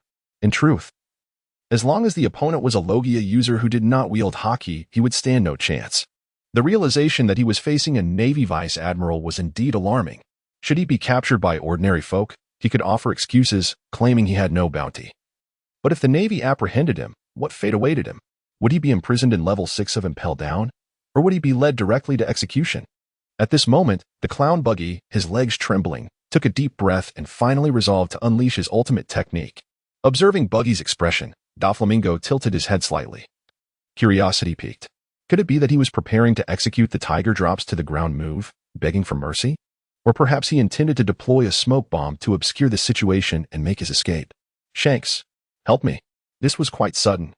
Doflamingo's face momentarily displayed a look of bewilderment. True to form, Shanks, despite being engulfed in sorrow, instantly recognized Buggy's voice. As he sensed Shanks approaching, Doflamingo found himself torn between amusement and confusion. You really startled me with that one. Compared to the current clown Buggy, Shanks' strength was significantly superior. Even against some slightly weaker Marine generals, he was not without a chance of victory. I tell you, my friend is incredibly formidable, Buggy stammered, brandishing 2 daggers in front of him. He. Why are you laughing again? Doflamingo shook his head, no longer hesitating, and extended a hand. A peculiar orb of light suddenly struck Buggy on the head. Since your moniker is the clown, let me see if you can truly become the source of chaos and evil in the future. By the time Shanks arrived, Doflamingo had long since departed. Observing Buggy's dazed demeanor, Shanks hurriedly inquired, Buggy, what just happened? Did you encounter the Marines? Marines? Yes. There was a Marine general here just now. Where did he go? Buggy looked around, a puzzled expression on his face. A Marine general? Shanks furrowed his brow, using his observation haki to scan the surroundings. However, the execution ground had become a chaotic maelstrom, teeming with powerful individuals, and naturally, he found nothing amiss. Ultimately, the two left the execution site discreetly, having uncovered no leads. In the distance, Doflamingo gazed at the pair. Standing beside him was Dracula Mihawk. What is so special about this clown? Mihawk asked, arms crossed and brow furrowed. Doflamingo's earlier actions had caught Mihawk's attention, prompting his curiosity. In Mihawk's view, while Shanks was reasonably strong with remarkable potential, Buggy seemed rather ordinary. Although he could be considered a potential seed, he hardly appeared to be a figure capable of stirring the world, unlikely to catch Doflamingo's eye. Doflamingo shook his head. Those two are crew members of the Roger Pirates. Not mere trivialities. Why haven't I seen them on the bounty list? Mihawk queried, frowning. Just two rookie pirates. Perhaps Admiral Garp has seen them in passing. Doflamingo waved dismissively. In any case, they don't even have a bounty. I merely issued a warning. Mihawk nodded in silence. If it were the likes of Akainu, such radical Marines would not let the two members of the Roger Pirates slip by easily, yet to Mihawk, it was not a significant matter. After all, they were merely two small-time pirates who had committed no heinous acts. The Roger Pirates had disbanded, and there was no need to provoke the nerves of those legendary figures who had long since retreated into the sea. That night, having departed from Logtown, Buggy, who was fast asleep on a small boat, suddenly awoke with a burst of laughter, eyes gleaming with a hint of madness. Hee-ah! His mouth split into a wide grin, laughing maniacally for a moment before abruptly stopping. No rush, no rush. This truly is an intriguing world, isn't it? Oh, the chop-chop fruit. Now I won't need a box and an assistant when I'm sawing people in half. But perhaps I could detach my head and play the headless knight? What a remarkable surprise this is. It will surely terrify many an audience. Hee-hee. Bombs. Alas, their power is somewhat lacking. Perhaps I should prepare some more splendid fireworks for everyone. The newly emerged jester, seemingly chaotic yet remarkably orderly, meticulously assessed his abilities, physical condition, and the equipment adorning him while murmuring to himself. Under the moonlight, the jester Buggy's makeup, which initially evoked a sense of absurdity, subtly unveiled an air of madness, instilling a quiet terror within those who beheld him. Perhaps I ought to engage in some rigorous training. The observation hockey is truly a formidable force, one that could render many magicians unemployed. Ah, let me ponder. Yes, I have it. Delving into the tumultuous recesses of his mind, both the memories left by Don Quixote Doflamingo and those of Buggy himself revealed a plethora of training methods, even an array of spoilers from the post-Pirate King era. Perhaps I should strengthen myself, just a tad. At the very least, I must not be weaker than that red-haired fellow, though, it seems, that is more than just a slight margin. World, are you prepared to embrace the jester's jest? Ha! The jester now birthed is, to be precise, a new persona formed from the splintered soul of Don Quixote Doflamingo, tainted by the jester's psyche, and thus parasitically residing within Buggy. Consequently, Doflamingo retains a degree of dominion over him. Yet, for a lunatic like the jester, such control is exceedingly flexible. Should he desire to circumvent it, he will invariably devise a means. Therefore, apart from safeguarding his own interests and the subversion of the celestial dragons, Doflamingo's constraints hold little weight. Furthermore, although he has latched onto Buggy's being, he has not wholly corrupted Buggy's soul. Rather, he has merely manifested as a secondary personality, one that remains relatively feeble and can only emerge for less than half of each day. Chapter 58. The Golden Lioness escape plan. Let us set aside the fact that the following morning, Buggy the Jester realized he had seemingly sleepwalked through a night of training. Meanwhile, the Golden Lioness escape scheme reached a pivotal juncture. During this period, the phantasmal doppelganger has thoroughly explored the vicinity of the Golden Lion, covering a radius of 1 kilometer. Although the pirates confined within the 6th layer of the infinite hell were once renowned figures of the high seas, each possessing formidable strength and the ability to wield observation hockey, their power is rendered ineffective while shackled in sea-stone handcuffs, leaving them devoid of stamina. Occasionally, some non-devil fruit users, who have also languished in the infinite hell for an extended duration, conserve their energy by refraining from utilizing their observation hockey. Consequently, the phantasmal doppelganger has remained undetected by the other inmates within the infinite hell thus far. Of course, unless one directly witnesses it with their own eyes. The ability to perceive the phantasmal doppelganger through observation hockey requires a certain level of mastery, which is likely possessed by no more than a handful of individuals across the vast ocean. Thus, the phantasmal doppelganger not only possesses an intimate understanding of the 6th layer of infinite hell, but has also discovered the existence of level 5 of Impel Down, leveraging its ethereal ability to traverse walls and barriers. At present, This place remains unoccupied by the Demon King. It is merely a series of ordinary secret passages. However, for the Shadow Clone, this is more than sufficient. Ever since the clumsy ruse of having cats and dogs carry away the meals was employed, the Shadow Clone has subsequently resorted to various tricks such as using illusions to conceal the food, leading the guards to believe that they had not served any meals at all, or altering the cell numbers to compel the guards to repeatedly serve the same meals, operations that exploit the guards' lack of intelligence. Each meal allows the Golden Lion to dine to a satisfactory extent. During this period, the Golden Lion's injuries have significantly healed. Furthermore, through prolonged training, he has become accustomed to moving under the suppression of sea prism stone. The desire to escape has become increasingly uncontrollable. After a period of observation, the Phantom Clone has discerned that although these prison guards lack the keys to the sea prism stone shackles, they possess the keys to the infinite hellish cells, primarily for the purposes of cleaning or removing corpses. This time, when the guards descended once more, they were met with desperate cries emanating from the cell of the Golden Lion. What sound is that? A look of confusion spread across the faces of several guards as they hurried to the front of the Golden Lion's cell. What on earth is happening? To their astonishment, they discovered that the figure seated within was not the infamous pirate Shiki the Golden Lion, but an ordinary guard. I have no idea. As soon as I regained consciousness, I found myself imprisoned, the guard replied, panic etched upon his face. Has the Golden Lion escaped? Before the head guard could finish his sentence, all the guards appeared to contort in fear like strands of noodles. We're doomed. We're doomed. Quiet, you lot. What are you afraid of? This is Impel Down, the great prison. Even if it's the Golden Lion, oh no, the Golden Lion has escaped. The head guard suddenly collapsed to the ground, weeping uncontrollably. Well then, the shadowy figure lurking nearby rolled its eyes. I knew these individuals were not of sound mind. Could someone let me out first? The Golden Lion, disguised as a guard, spoke up. No way.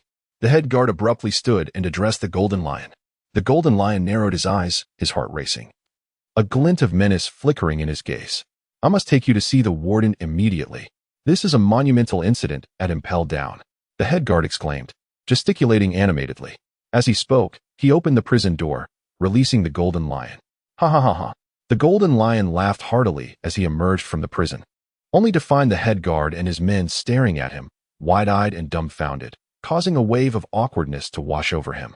As he was still shackled with sea stone cuffs, despite the few guards before him, they could easily restrain him.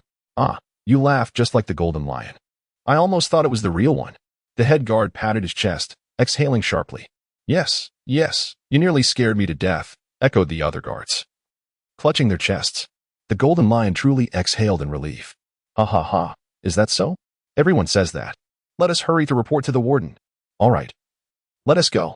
The head guard, as if finally realizing the situation, led his subordinates away. On the 6th underground level, several pirates, sitting despondently, observed as all the guards departed. One particularly tall, giant pirate frowned. The Golden Lion has escaped. How did he manage that? I certainly didn't see him leave this place. Curious, a pirate, shackled and sitting cross-legged, extended his observation hockey. He was not a devil fruit user, so his hockey was unaffected by the sea stone cuffs. Indeed, there was no sign of the Golden Lion. Could he have truly escaped from here? In an instant, the thoughts of all the pirates on the 6th level began to stir as they pondered the Golden Lion's means of escape. Meanwhile, the Golden Lion, disguised as a guard, accompanied the head guard to the 5th level of Impel Down. The head guard rambled incessantly. This is unbelievable. Why did such an event occur while I was present? How on earth did the Golden Lion escape? By the way, soldier, I still don't know your name. Soldier? Soldier. Turning around, the head guard found only his few subordinates.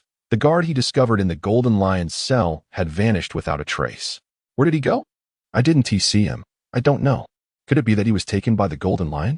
The entire squad fell into disarray, each member looking visibly anxious.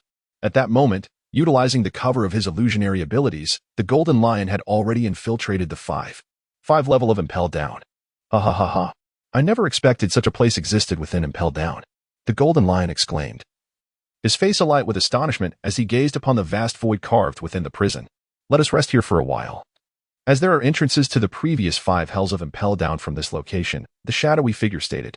Moreover, with my illusionary powers, obtaining food, water, or even the key to the sea stone cuffs will be a trivial matter. Once I acquire the key, escaping from Impel Down will be a mere formality.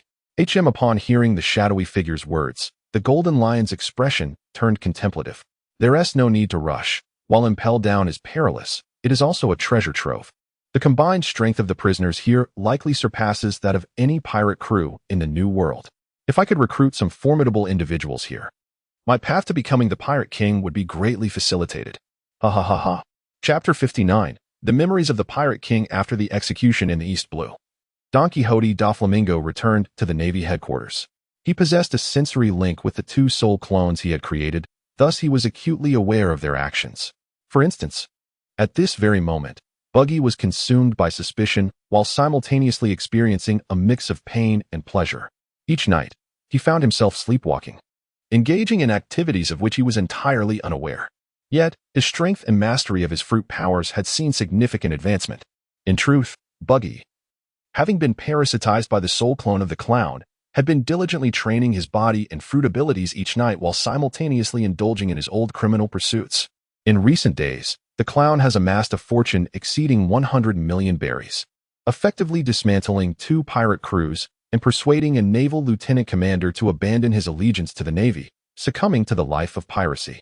However, due to the clown's covert operations, the fortunate Buggy remains blissfully unaware of these developments. As for the wealth acquired, some was recklessly incinerated by the clown. Some squandered in lavish excess, and others utilized to incite discord. None of it was left for Buggy. Nevertheless, the myriad battles and rigorous training undertaken nightly have significantly enhanced Buggy's physical prowess and fruit development capabilities. Though Buggy senses something amiss, his carefree nature leads him to dismiss these anomalies, attributing his progress to innate talent rather than diligent training. Meanwhile, Doflamingo, possessing a vague insight into the clown's intentions, understands that Buggy is destined to be ensnared by the clown's machinations. As for the Golden Lion, he is currently on the 5.5 level of Impel Down, having secured the key to his sea-stone shackles and fully regaining his freedom. With his newfound liberty, the Golden Lion even contemplated lifting the entirety of Impel Down into the skies to recruit the prisoners within. Unfortunately, the sheer number of formidable individuals among the captives, including the infamous Red Count still languishing on the 6th level, leaves even the Golden Lion lacking confidence in subduing them single-handedly. Given that the prison structure is fortified with sea stone, even his considerable abilities cannot elevate it entirely into the air. After considerable contemplation, he ultimately decided to temporarily withdraw after meticulously charting the hidden routes of Impel Down. The prison is now on high alert due to his escape, and with no preparation and solitary, he resolved to postpone his plans for prisoner recruitment. His float fruit grants him adeptness in altering terrain, allowing him to easily construct a secret passage leading directly above Impel Down for future access. Abandoning his initial desire for a grand upheaval, he departed quietly. Doflamingo, satisfied with the progress of his 2 avatars, recognizes the Golden Lion's ambitious nature and anticipates the remarkable feats he might accomplish now that he is aware of Impel Down's secret paths. As for Buggy, despite his seemingly inconspicuous demeanor, his unique fortune, status as a member of the Pirate King's crew, and connection with the red-haired pirates present untapped potential. Moreover, even the clown's sole avatar, merely parasitizing an ordinary individual, possesses the capacity to incite chaos on a grand scale, leaving Doflamingo unconcerned about this avatar's disruptive abilities. Currently, Doflamingo's primary dilemma returns to his own situation. He does not wish to serve as a mere naval officer for eternity. His twofold purpose for joining the Navy included self-improvement, which he has now substantially achieved, and inciting rebellion against the world government, a goal that remains elusive. In fact, Doflamingo once attempted to develop a mind-manipulating illusion to implant numerous spies within the Navy, but quickly abandoned this notion, regardless of the power of his illusions. They stem from the abilities granted by his devil fruit, inherently carrying the same weakness as all devil fruit users, fear of the sea. Thus, even if he could completely brainwash an individual, a mere splash of seawater would restore their clarity. Consequently, his plans to subtly manipulate the emotions of high-ranking naval officers, particularly targeting his superior Sakazuki, are evidently not feasible in the short term. For now, he resolves to remain in the Navy for a few more years to seek opportunities. Having sorted through the current intelligence, Doflamingo reflects with a hint of resignation. He is not overly concerned about the lack of immediate opportunities. As long as he remains in the Navy long enough to gather information, he can ultimately provoke discord between the world government and the Navy. The flaws of the world government are glaringly apparent, making it all too easy to exploit them. However, he now has more pressing matters at hand. It has been some time since Roger's execution, and today Doflamingo has finally resolved to seize the strongest soul that has emerged from his illusionary realm. Yet, the previous incident involving the clown's psychological contamination serves as a reminder that even mere fragments of souls can harbor significant dangers, despite his unparalleled mental prowess.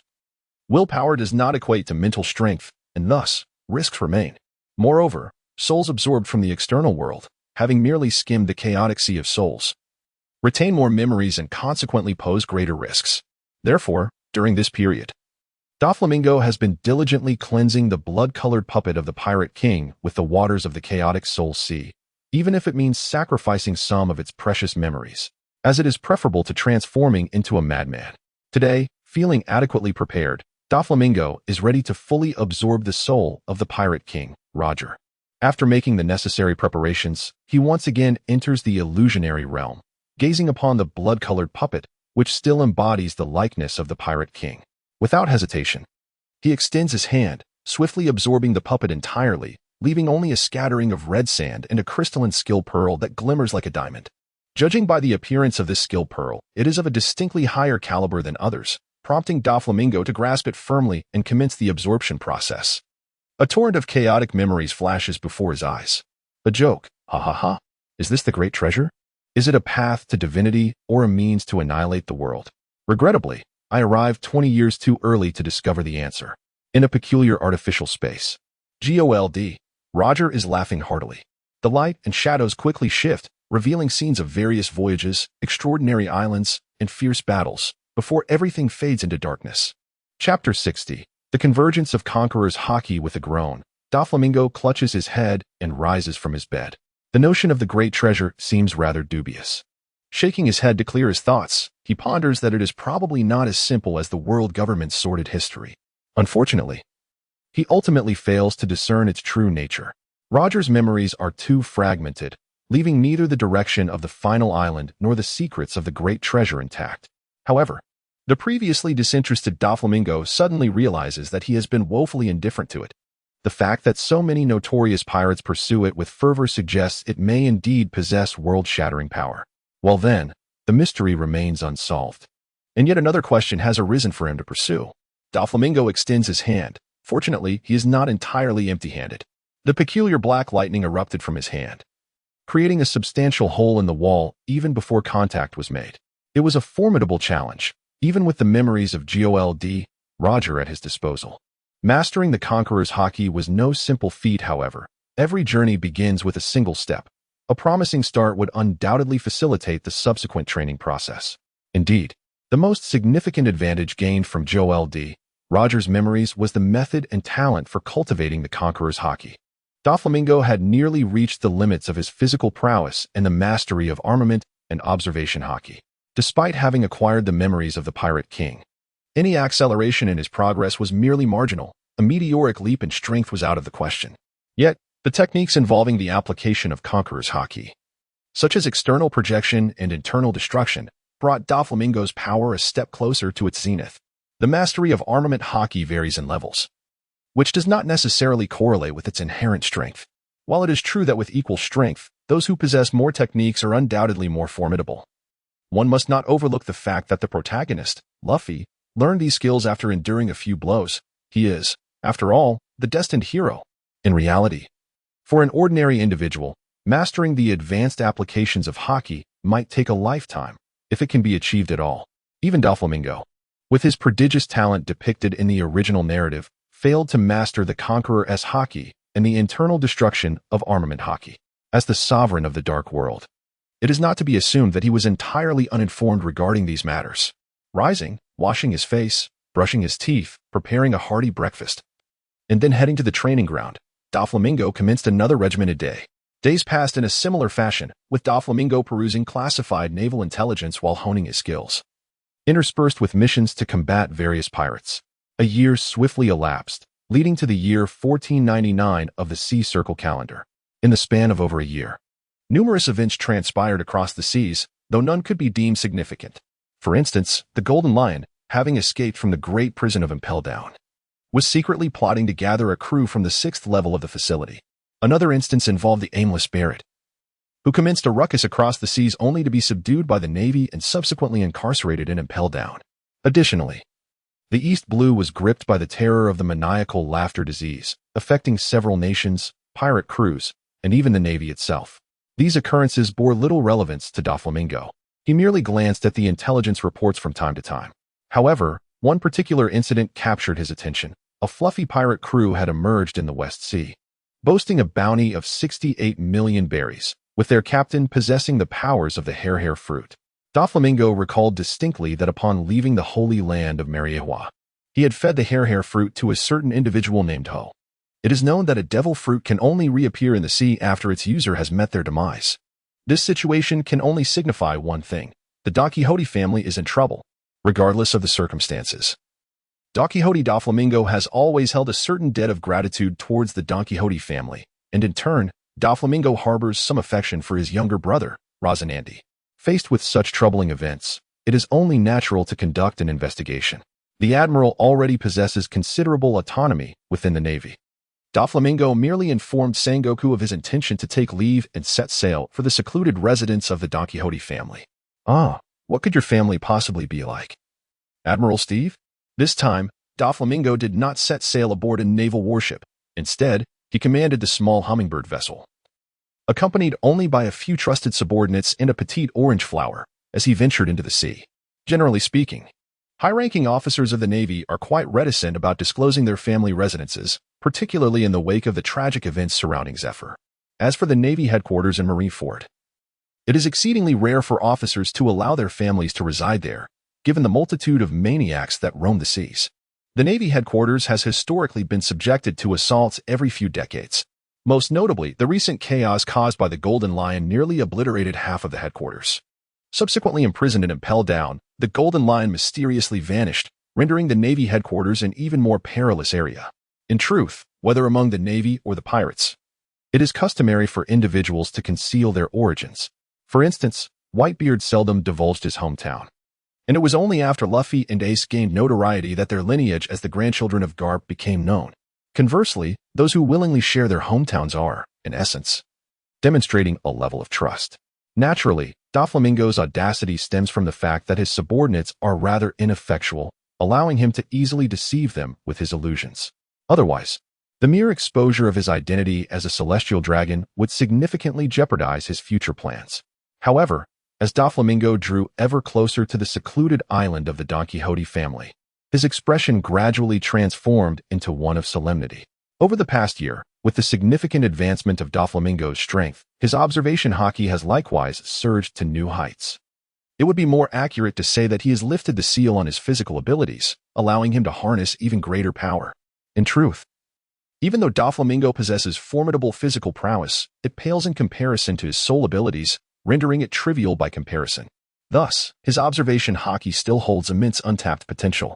Nevertheless, even in this context, the range of his observation haki has already exceeded several dozen kilometers. Unless one encounters certain individuals with unique devil fruit powers, such a range is unparalleled not only within the Navy, but throughout the entire world of pirates, earning it the distinction of being the foremost. Chapter 61. The situation of the Don Quixote family. Doflamingo's observation haki possesses a remarkable ability akin to the energy of a Dragon Ball, allowing him to accurately discern the strength of others and retain their unique energy signatures. This ability is not particularly remarkable. It pales in comparison to the foresight of the future and the perception of emotions. However, through this skill, Doflamingo can certainly employ his observation haki to remember every individual he encounters. When he initially departed from Mariehua, his observation haki had already begun to awaken, allowing him to recall the essence of the entire Don Quixote family. Yet, during this occasion, as Doflamingo swept his observation haki across the small island several times, he found himself devoid of any discoveries. Although his haki, spanning several dozen kilometers, could not encompass the entirety of the island, it was sufficient to cover a significant portion, including the territory occupied by the Don Quixote family. With a frown etched upon his brow, Doflamingo stepped onto the island, and his crew, sensing his serious demeanor, understood that something was amiss. They remained silent, refraining from interruption. Upon reaching the island, Doflamingo's observation hockey could envelop the entire area, yet he still uncovered nothing. This was not beyond Don Quixote Doflamingo's expectations. His countenance and demeanor were merely performances intended for the eyes of his subordinates. Even when the hair fruit resurfaced, Doflamingo had already steeled himself psychologically. When the existence of a devil fruit is revealed, what else can one anticipate? It is all too evident. Shortly thereafter, Doflamingo, guided by the recollections of his mind, made his way to the grand villa of the Don Quixote family. The area has been reduced to a desolate ruin. The term smashed is aptly chosen, as Doflamingo has discerned numerous fist imprints amidst the debris. It is evident that this place has been brutally shattered by someone's fists, suggesting that the assailant possesses remarkable strength. This technique appears reminiscent of the Navy's rokushiki. As Doflamingo caresses these marks, a peculiar expression graces his face. Could this be the handiwork of the CP organization? Is this incident somehow linked to the world government? As he strokes the snail phone hidden within his sleeve, a flicker of hesitation crosses Doflamingo's countenance. Although he departed without the snail phone, he is well aware of the number belonging to the Don Quixote family's snail phone. In this desolate ruin, not only was there no one present, but also no trace of the phone bugs, suggesting that the adversary may have taken them, with their target being none other than Don Quixote Doflamingo himself. Doflamingo was acutely aware that certain special phone bugs possessed eavesdropping and tracking capabilities, potentially exposing his identity. However, if indeed the phone bugs had been removed, how could there be no guards left behind? Wouldn't you agree? Doflamingo appeared to be conversing with the air when suddenly he unleashed a formidable conqueror's haki, which enveloped the entire ruin. A faint sound reached his ears. Doflamingo's figure flickered as he swiftly seized the neck of a concealed individual. After a feeble struggle, a human form gradually emerged from the void, revealing a young and attractive woman. A transparent fruit? An agent of CP? Doflamingo smiled in contemplation. He then reached into the woman's bosom, extracting a small black phone bug that had succumbed to his haki. The woman seemed about to speak, but Doflamingo, without hesitation, employed his illusion fruit ability. His eyes glowed crimson for an instant, rendering the woman utterly motionless. Who are you? What brings you here? With his opponent now hypnotized, Doflamingo promptly inquired.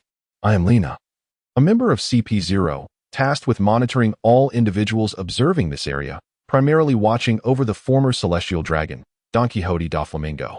Oh, and what of the former Don Quixote family? Doflamingo raised an eyebrow, questioning further. The former celestial dragon Don Quixote family has been transported to a nearby island for confinement. You did not execute them?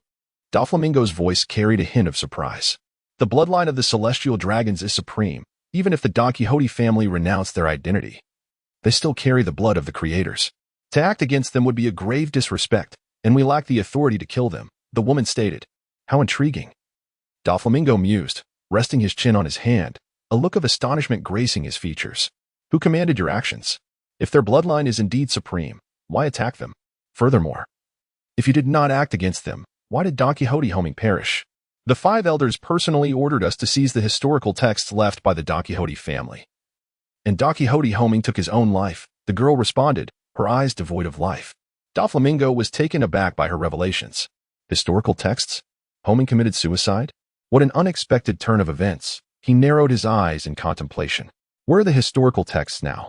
They have already been transported back to Mariewa, she replied. I see. Then you have little value to me, Doflamingo concluded after a moment of silence, activating his illusion ability to erase the woman's memories. As a fruit user, it would be challenging for her to come into contact with seawater, and erasing memories differs from brainwashing. Over time, even if the illusion ability were to be undone, the memory would remain inaccessible. The more I learn, the more I realize my ignorance, Doflamingo sighed, self-deprecatingly. I never anticipated that even the affairs of the Don Quixote family eluded my grasp. However, now that he was aware of the whereabouts of the other 2 members of the Don Quixote family, Doflamingo promptly set sail for the island with his subordinates. Simultaneously, he employed his illusion ability to mislead his subordinates' perceptions, ensuring that news of Steve's identity would not be associated with Doflamingo, although those aboard the ship were his trusted allies. Without his directive, they would not dare to spread rumors. Nevertheless, it was prudent to maintain absolute secrecy. The adjacent island was indeed close. Yet Doflamingo was uncertain of CP0's intentions in capturing the Don Quixote family. The most plausible explanation might be an attempt to capture him. Doflamingo pondered intently. Remaining on the original island would have made them susceptible to his discovery. Thus, they had left behind a watcher with transparent fruit abilities. Meanwhile, CP0 was simultaneously confining the Don Quixote family on the nearby island while being able to provide swift support if needed. Doflamingo was not one to underestimate himself.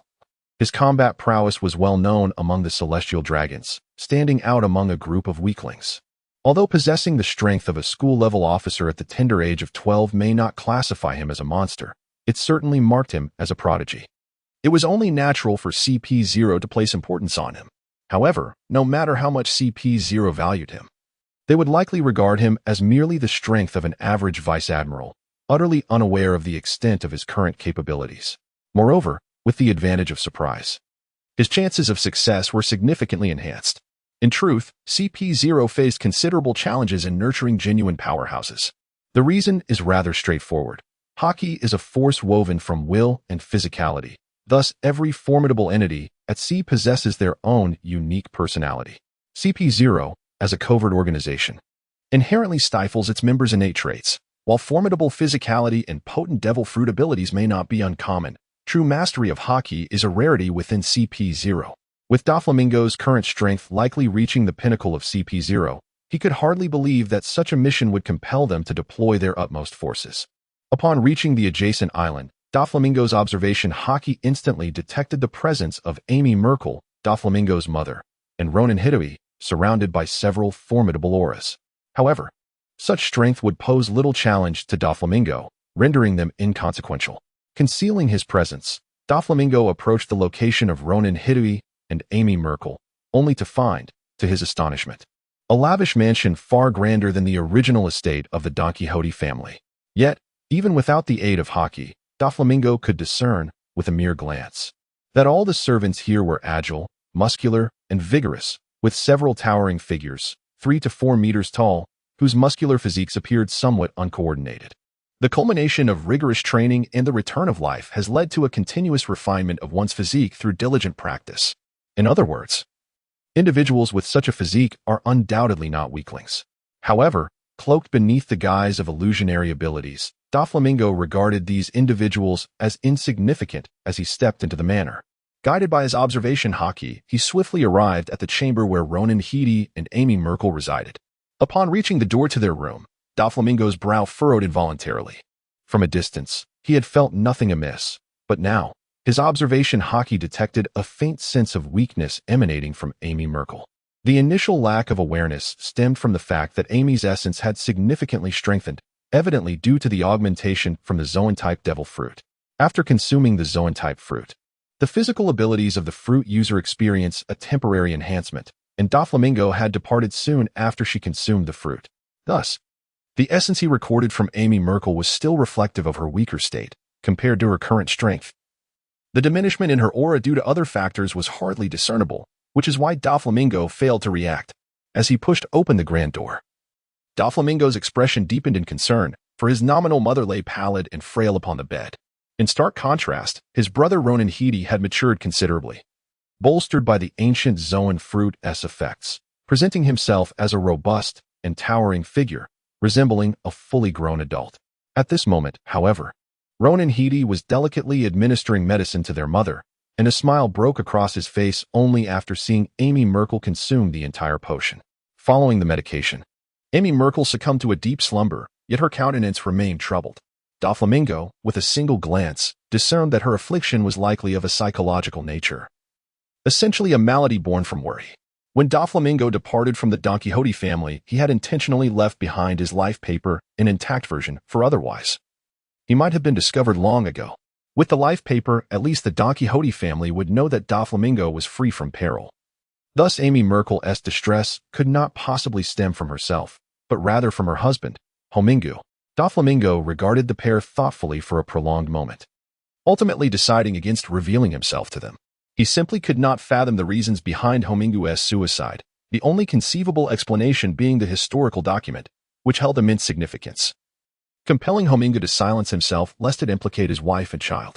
In this scenario, Don Quixote Doflamingo, a member of the Don Quixote family who has recently departed from Mariawa to venture into the vast ocean, stands out conspicuously, regardless of who observes this situation.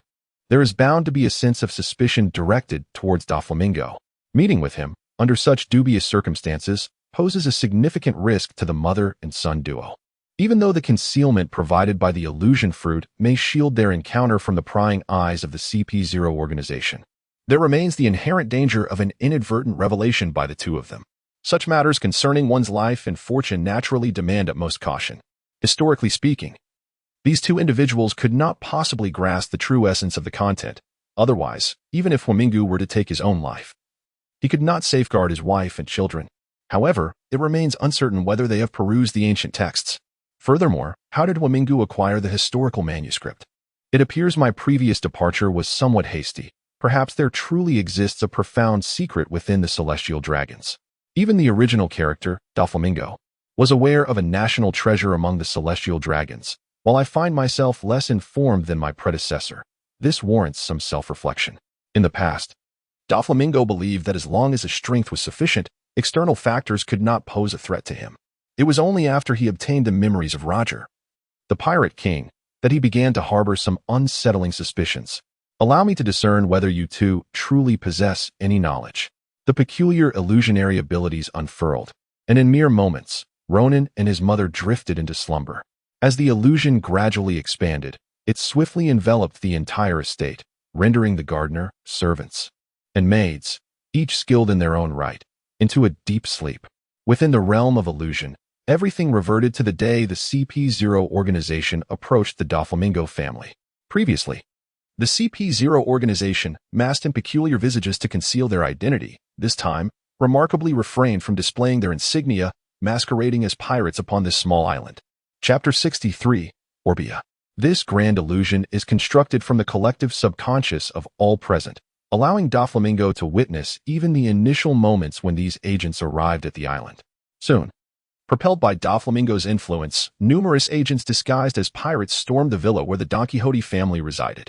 Although the Don Quixote family had consumed devil fruits, their lack of training rendered them ill-equipped to confront these agents, who were well-versed in the six powers. It was akin to throwing eggs against a rock. The Don Quixote family was swiftly captured, yet the agents seemed to exercise considerable restraint. Despite their capture, none were harmed. Subsequently, the agents ransacked the premises, even dismantling the entire house, until they unearthed a peculiar rectangular stone slab hidden beneath an inconspicuous foundation. This slab was inscribed with ancient glyphs. Doflamingo's eyes widened. Although the slab bore no resemblance to the canonical historical texts, it was evidently composed of the same material as those texts, as demonstrated when the leading agent struck it with a fist imbued with hockey, leaving it unscathed. Witnessing this, Hogback let out a faint, derisive laugh before abruptly succumbing to bloodshed. CP0 agents examined him and discovered a poisoned tooth in his mouth, indicating he had anticipated this day for some time. The agents then produced a small vial and administered it to Ronan Heedy and Amy Merkel, rendering them immediately dazed. Finally, a CP0 agent placed a din mushy before the two and exited the room. With all agents gone and Ronan Heedy and Amy Merkel in a stupor, Doflamingo remained oblivious to the contents of the din mushy's inquiries. However, after a round of questioning, the agents appeared to receive new orders, determining that the two were unaware of any pertinent information, and subsequently released them from their restraints, respectfully escorting them to another island. Despite their aversion to the agents, Ronan Heedy and Amy Merkel recognized their inability to resist and ultimately settled on the island, where the agents ostensibly served as servants but were, in truth, vigilant overseers monitoring their every move. Once all matters concluded, Doflamingo casually extracted a detailed image of the historical text from the stone slab, manifesting it within his illusionary realm. The deciphering of this historical text was a task best suited for scholars from O'Hara. However, with the impending demise of O'Hara's scholars, leaving only an 8-year-old Robin to flee, time was of the essence in locating someone capable of translation. Regarding the assurance of their willingness to translate and subsequent confidentiality, Doflamingo thought little, knowing that, with the power of his illusionary fruit, controlling a person and erasing their memories was a trivial endeavor. After reviewing all that transpired, Doflamingo snapped his fingers, retracting his illusionary abilities and simultaneously erasing the agent's recent memories of their unconscious state. He then induced a deep slumber in Ronan Heedy and Amy Merkel, restoring their weary bodies before departing. The journey back was uneventful, Doflamingo wore a sullen expression that even the most vivacious of companions, the little Kiku, dared not approach. Encountering a pirate crew along the way, Doflamingo, in a foul mood, effortlessly cleaved both ship and crew into fragments with his flying slash, leaving the Navy present too intimidated to inquire further. Days later, the group returned to the Navy headquarters. Coincidentally, Doflamingo spotted Akiji's warship at the dock, alongside a colossal vessel from which an array of peculiar laughter emanated. What crime has this archaeologist committed that necessitates such stringent confinement? She is merely an ordinary woman. A massive figure on the warship inquired, leaning over the ship's railing. I am uncertain, Akiji replied, shaking his head. The world government is notoriously sensitive regarding scholars of history, likely out of fear of ancient weapons. We did not pursue any ancient weapons. At that moment, a white-haired woman, shackled and with a defiant gaze, lifted her head. The world government merely seeks to conceal the history of 800 years past. Yet history belongs to all and cannot be erased by their suppression. Akiji yawned. Yes. You are correct. Pursue your history diligently in the Navy's prison. With that, he stepped off the deck, conjuring an ice staircase to descend to the port. You.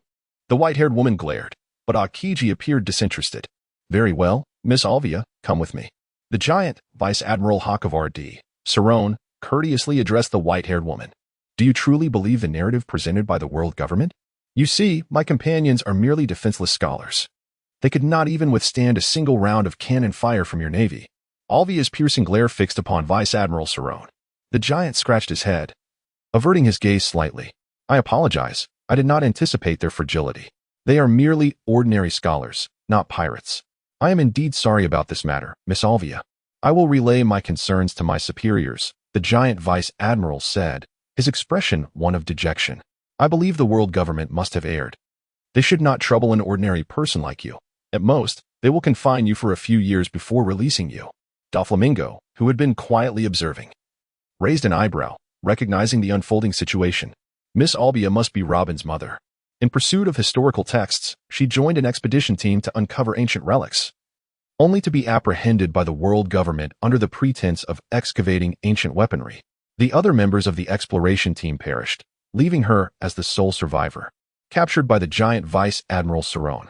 Vice Admiral Cerrone believed that the world government had erred. These ordinary historians harbored no grand ambitions, unaware of the world government's apprehensions regarding these scholars, which surpassed their concerns about many notorious pirates. He presumed that Albia had merely committed minor infractions and would be released after a few years, oblivious to the fact that the world government would never allow Albia to escape alive. Chapter 64. The Truth. The fate that awaited Albia was of little concern to Doflamingo. He merely recognized that an opportunity to translate ancient historical texts had presented itself. As the mother of Robin, who learned ancient scripts at the tender age of 8, and a fellow archaeologist, the notion that Albia could not comprehend ancient writing was absurd, even to Doflamingo himself.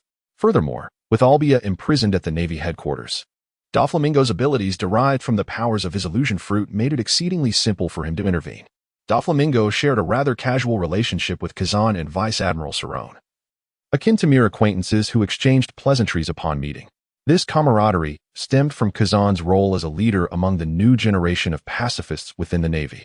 As a friend of Kazan, Cerrone, who could execute a private release of Albia, undoubtedly belonged to the same faction. In contrast, Doflamingo was notorious within the Navy for his ruthless pursuit of strong souls. During his tenure as a rear admiral, he served under Akainu, firmly positioning him within the ranks of the hawkish faction. The relationship between Sakazuki and Kazan was tenuous at best, exacerbated by factional rivalries, rendering them practically estranged.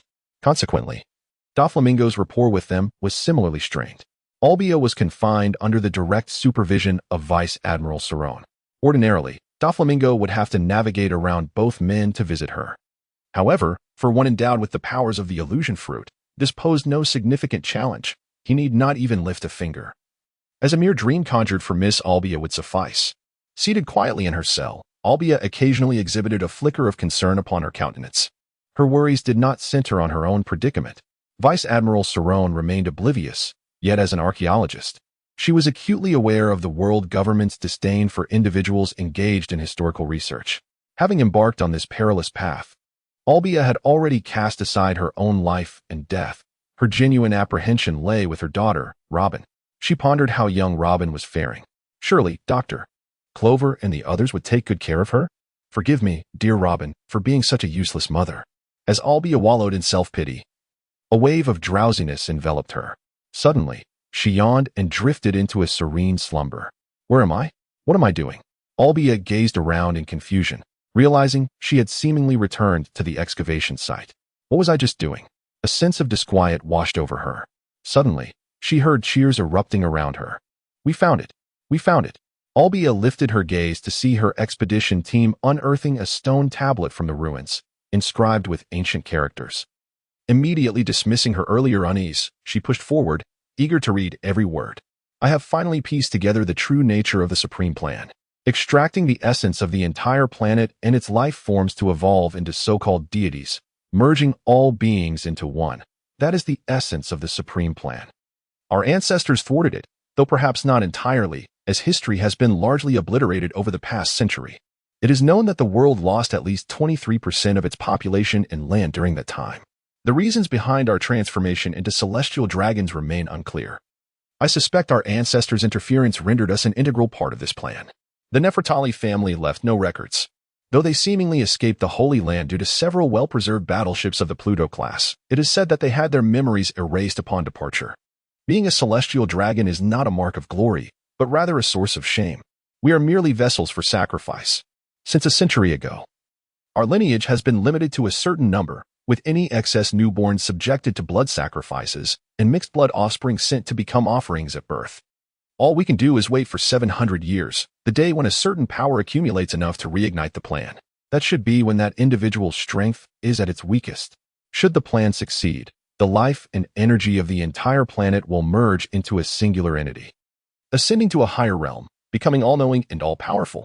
Of course, I suspect it is more likely that we will be wholly consumed by that individual. After all, who can prove otherwise? I wonder if, under such a nurturing regime, any of my descendants will still be able to comprehend these words, if any do exist. I hope you can truly thwart him. To my future descendants, Don Quixote Gisonol. The essence of this article is somewhat chaotic yet brimming with substantial insights. Orbia covered her mouth, her eyes wide with astonishment, and before she could fully grasp the situation, she vanished entirely from the dreamscape. The entire dream began to fade, leaving only this translated text behind. With the emergence of the Jinchuriki, could this be the battlefield of the shinobi? Doflamingo remarked, glancing at the translation with a hint of sarcasm. Of course, he was acutely aware that the term Jinchuriki inherently referred to human sacrifices. In Doflamingo's view, the plight of the celestial dragons was less akin to that of Jinchuriki in Naruto and more comparable to that of the human sacrifices in Full Metal Alchemist. Yes, Full Metal Alchemist, a renowned classic anime, features a technique called nation transmutation, which bears a striking resemblance to this ultimate plan. Those alchemists who have encountered the Gate of Truth are termed Jinchuriki and can trigger nation transmutation. Although he feigned mockery, Doflamingo's heart was burdened with an overwhelming weight. My initial foreboding has indeed materialized. Thus, it seems that Japanese anime ultimately leads to the same conclusion. Infinite Tsukuyomi, the Soul King and Bleach, the Human Instrumentality Project, nation transmutation, and the burning of humanity. Cannot we encounter something novel? This predicament is inescapable. No wonder, after 800 years, the celestial dragons remain so few. And there have been no hybrid celestial dragons. It turns out they have all been subjected to blood sacrifices. Considering the rapid increase of the 8 Banners offspring and the Ming Dynasty's royal family over 800 years, even if those 19 kings had only 19 descendants and did not intermarry with outsiders, the number would likely have surged into the hundreds of thousands or even millions. However, the celestial dragons number fewer than 1,000, merely because Doflamingo, back then, was blinded by ignorance and failed to perceive this reality. Did Homingolive marry Geos because he was aware of this? Did the other celestial dragons remain oblivious to the blood sacrifices of newborns? Well, it is quite reasonable that those fools did not notice. It would be all too easy to deceive them. Chapter 65. Prison Break. The issue of the celestial dragon's national treasure likely pertains to these blood sacrifices as well. Moreover, the so-called Pluto-class battleship? It appears that Pluto does not refer to a singular vessel, but rather a type of battleship. It makes sense, given that there are blueprints. How could only one be constructed? It is no wonder discussions abound regarding the events 800 years hence, as this period evidently marks the time the plan is set to recommence, coinciding with that individual's moment of vulnerability. What purpose does the final island serve? Surely, it cannot merely be a collection of meaningless truths. Otherwise, Roger could have disclosed it himself, rather than going to great lengths to send others to that final island. It is likely akin to the moon in Naruto, or the core of the transmutation circle in Full Metal Alchemist. The significance lies in the location itself, rather than what it conceals. The D family undoubtedly plays a crucial role in this scheme. Regardless, possessing knowledge of certain truths has intensified Doflamingo's sense of urgency. In fact, from the moment he acquired fragmented memories of the pirate King Roger, this urgency took root within him. Upon receiving Roger's memories, Doflamingo felt a sense of foreboding, primarily due to the numerous precedents set by Japanese manga artists in this regard. Ultimately, his suspicions proved accurate. Previously, he believed that the great treasure was of little concern to him, as long as he possessed sufficient strength to overthrow the world government. What need had he for celestial beings or external forces when his own fists were more reliable? Yet reality revealed that the antagonist shared this sentiment, prompting him to seek the power of the entire planet to grow stronger, much like the so-called infinite Tsukuyomi, which is not aimed at eternal peace but rather at gathering chakra to become mightier. The seemingly insignificant historical texts do not genuinely intend for you to study the past. Rather, they reveal the enemy's plans. Despite being aware of so much, Doflamingo finds himself powerless to act, forced to silently amass his strength. The individual mentioned on the tablet is most likely the so-called Amsama. As the time for the plan's initiation approaches, will he grow weaker? Yes. Testing the waters with this Amsama must await our classmate Luffy, who absorbs the powers of the entire planet and its life forms. Observing his actions alone reveals the caliber of monster he truly is. If I dared to idly wander through the flowers of Mary Geos, I would likely be effortlessly crushed. It is reminiscent of Kagaya Otsutsuki from Naruto, who could have foreseen the emergence of such monstrous beings when the third Hokage battled Orochimaru. In Doflamingo's perspective, the four emperors might be akin to figures of Nagato's caliber, while M, who yearns to engulf the world, undoubtedly belongs to the same echelon as Kagaya Otsutsuki, perhaps even an enhanced version of such a creature. Thus, it is prudent to entrust this matter to the child of destiny for exploration. Orbia awoke in a daze, a peculiar dream lingering in her mind, containing a matter of great significance that eluded her recollection. Shaking her head, she offered a self-deprecating smile, given her current predicament. How could she afford to ponder dreams? As she wallowed in her self-pity, an enormous shadow enveloped her. Upon raising her gaze, she found the anxious visage of Vice Admiral Cerrone standing before her. Is there something you wish to convey, Vice Admiral? Orbia uttered with an indifferent tone. It was worth noting that all 30 members of the expedition team had perished due to Cerrone's attack on their ship, so her demeanor towards him was understandably frosty. Although she recognized that Cerrone was fundamentally amiable and that his assault stemmed more from the world government's misdirection, she could not simply disregard the past.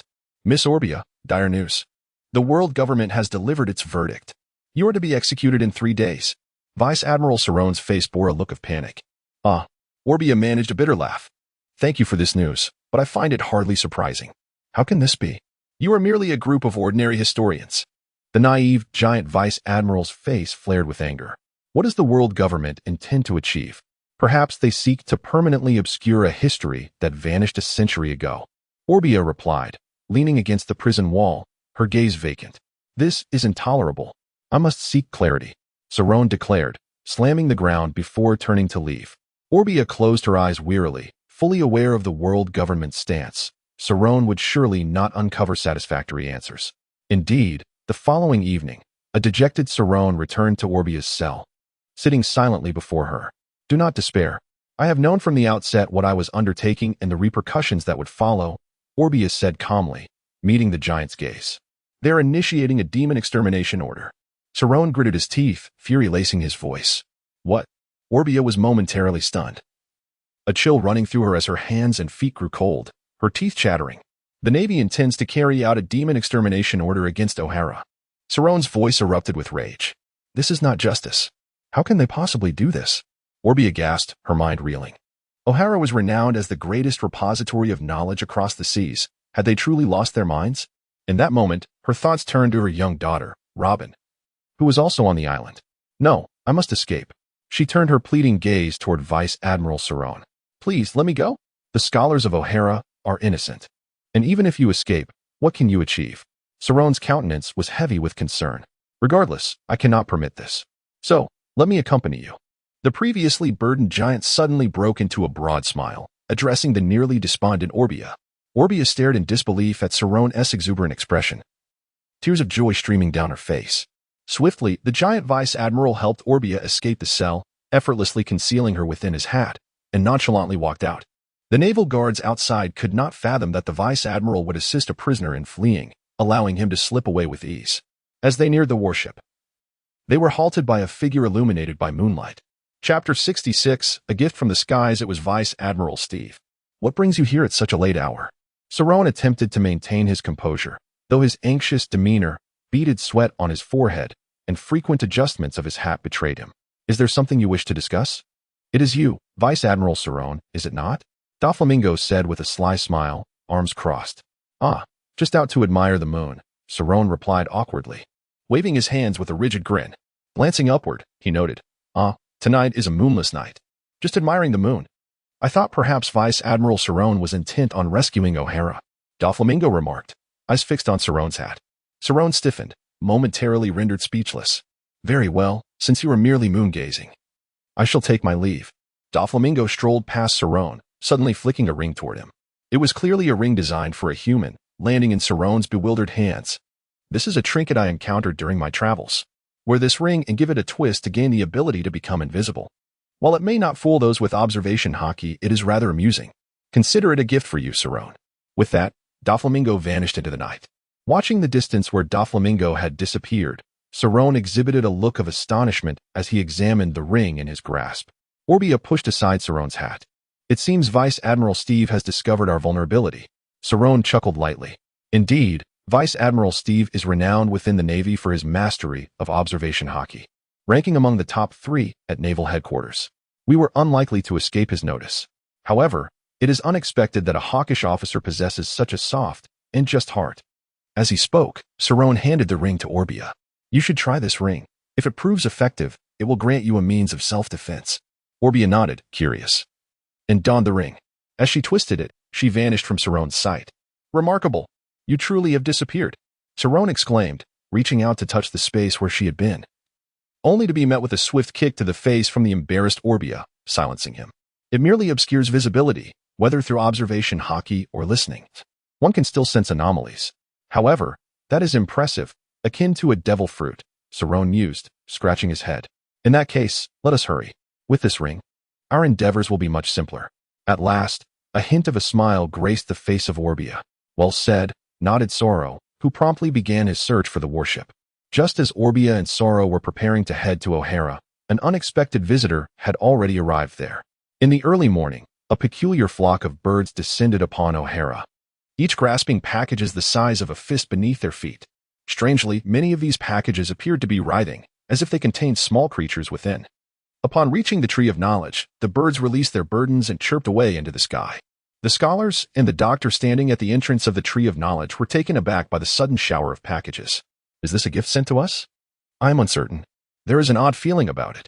Could it be the legendary gift bomb? I have heard that such things are popular in the East Blue, where they fashion bombs into gifts.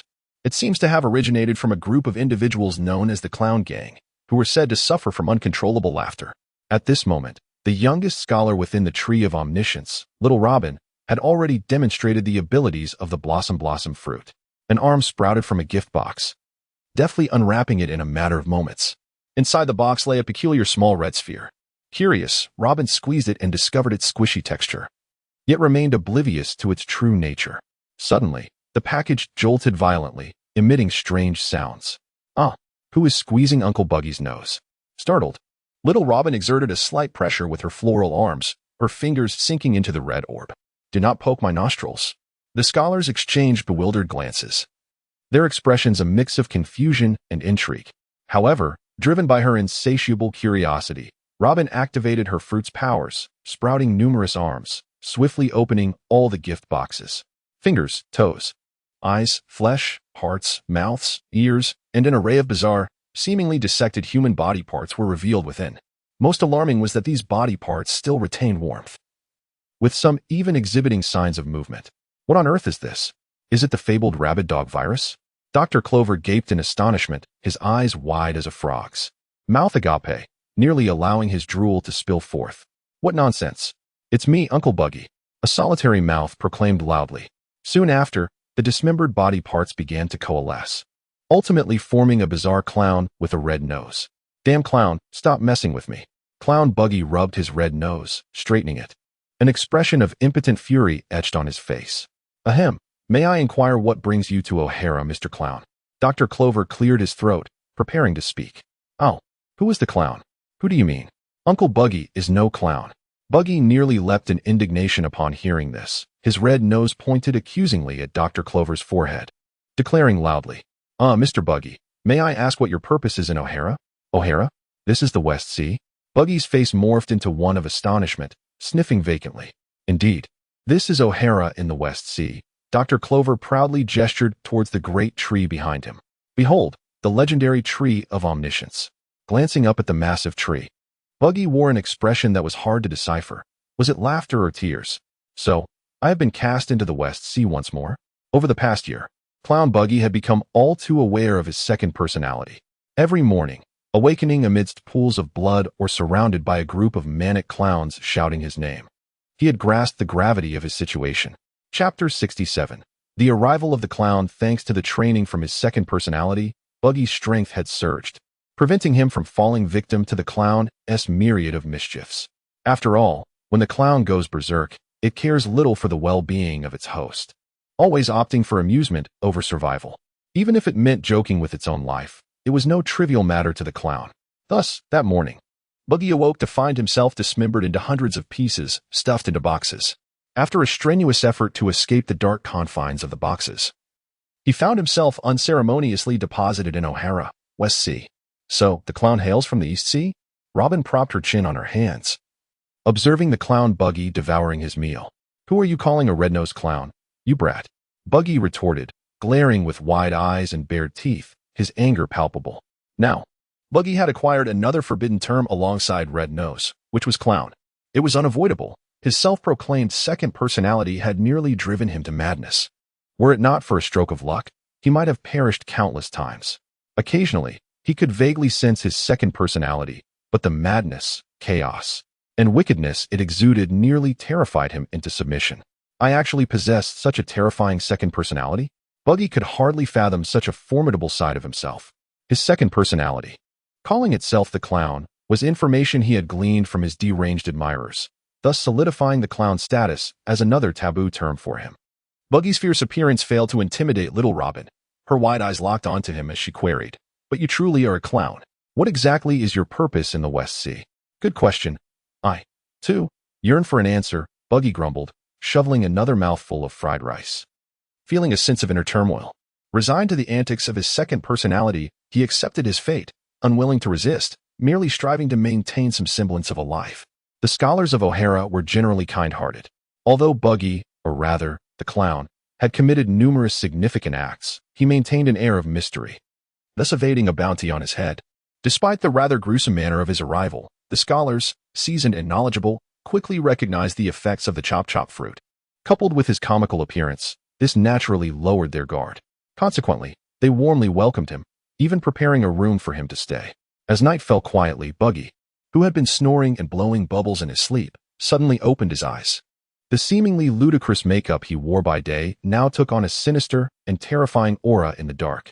Most fearsome was the way Buggy's mouth stretched grotesquely to his ears, his blood-red lips and white teeth juxtaposed against an unnaturally pale face, exuding an air of madness. The clown has arrived. Now fully embodying the clown, Buggy reached up to stroke his blue hair, which promptly fell away in clumps, resembling a tangle of weeds. After a haphazard rub, the scraggly blue hair transformed into a vibrant green hue under the clown's dye. No purple suit? No matter, this clown outfit will suffice. It does not diminish my impeccable comedic talents. The clown retrieved a mirror, inspecting himself from various angles, narcissistically exclaiming, "Oh, let me see what amusing tricks I possess." A dagger? No, far too bloody. Clown poison? The clown clutched his throat, mimicking a tongue-out gesture. Such a dreadful substance should not be given to these scholars. Perfect. This is it, a clown's special, a human bomb. With a beaming smile, the clown pulled out a bag of candy, declaring, "Let Uncle Clown distribute sweets to you all, complete with fireworks effects." Upon concluding his words, the jester fastened the bag of sweets around his waist and, with a whimsical hum, pushed open the door. The all-knowing tree library, despite the late hour, remained bustling with diligent scholars immersed in their studies. Among them was little Robin, who was engrossed in her reading and taking notes when she suddenly heard a series of melodic hums emanating from outside. A red nose is coming to deliver gifts. What gifts, you ask? Candy with fireworks. With a thunderous crash, the library's grand doors were kicked open by the jester. Surprise! Esteemed scholars, would you care to witness the performance I have prepared for you? The scholars within the library, upon sighting the jester, were momentarily taken aback. The jester, Baki, may not have appeared drastically different from his daytime self, yet the malevolent madness and chaotic aura surrounding him rendered him almost unrecognizable. In that fleeting moment, the scholars failed to recognize him as the same Baki from earlier. However, from the jester's garish appearance alone, they could discern that he was certainly no benevolent figure. These scholars, well-versed and knowledgeable, stand tall even in the face of the demon-slaying edict. Yet, upon encountering the jester, they inexplicably feel a tremor within. As if gazing into the abyss, this gentleman jester, amidst his trepidation, sees the eldest scholar muster the courage to step forward. We are merely a library, devoid of the treasures you seek. However, I possess some Bailey at home, which I am willing to offer entirely, if only you refrain from damaging our books. Ah, Bailey.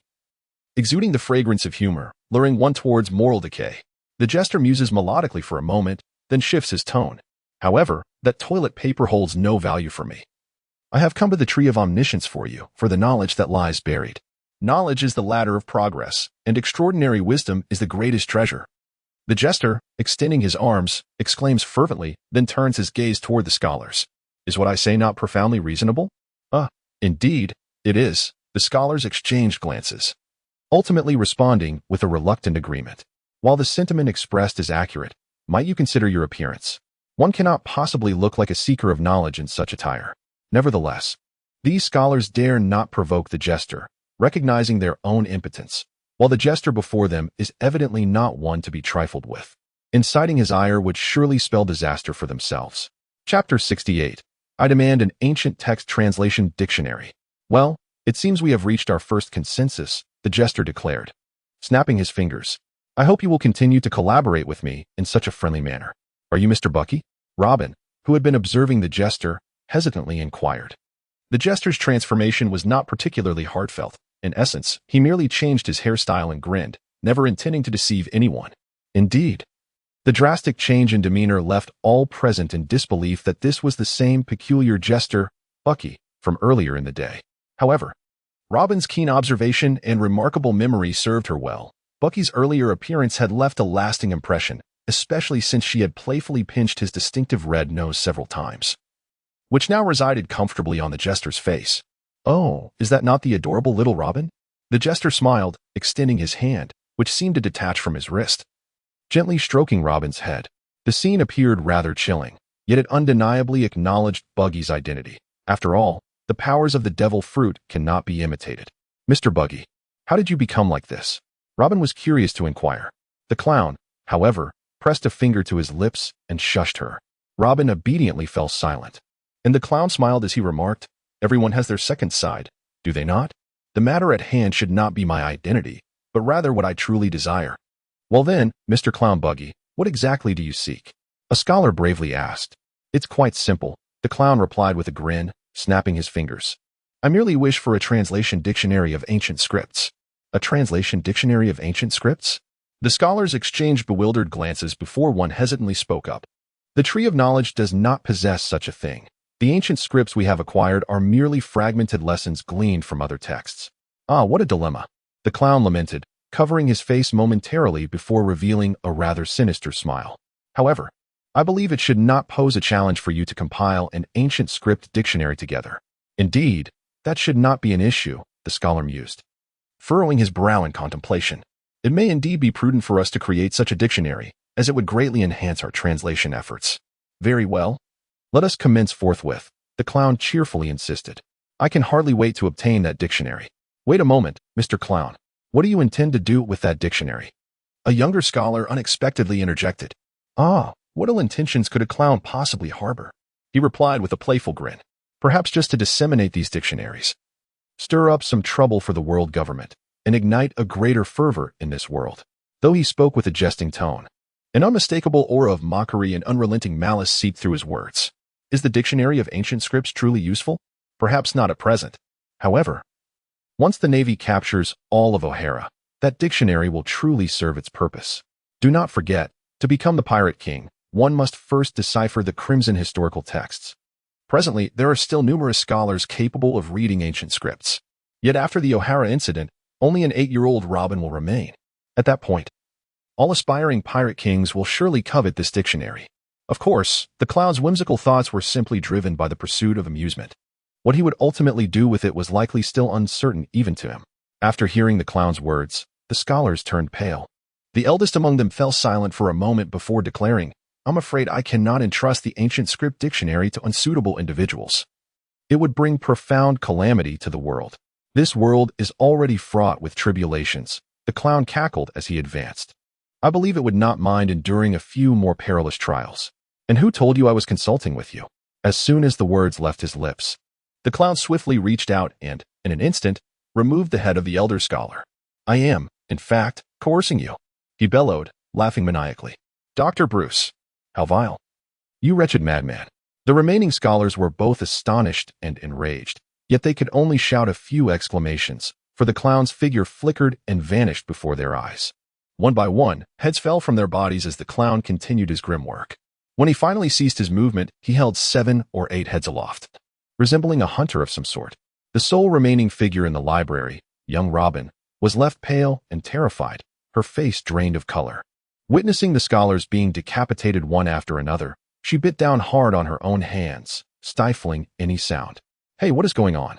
Where's my body? Don't get too close to my face. You have bad breath." At this moment, the jester began to raise the 7 or 8 heads in his hands, and they started to shout in a chaotic manner. "Oh, the heads are speaking." Robin gasped, her mouth agape, eyes bulging, and her jaw nearly dropping to the ground, displaying a classic expression of surprise reminiscent of a certain pirate king.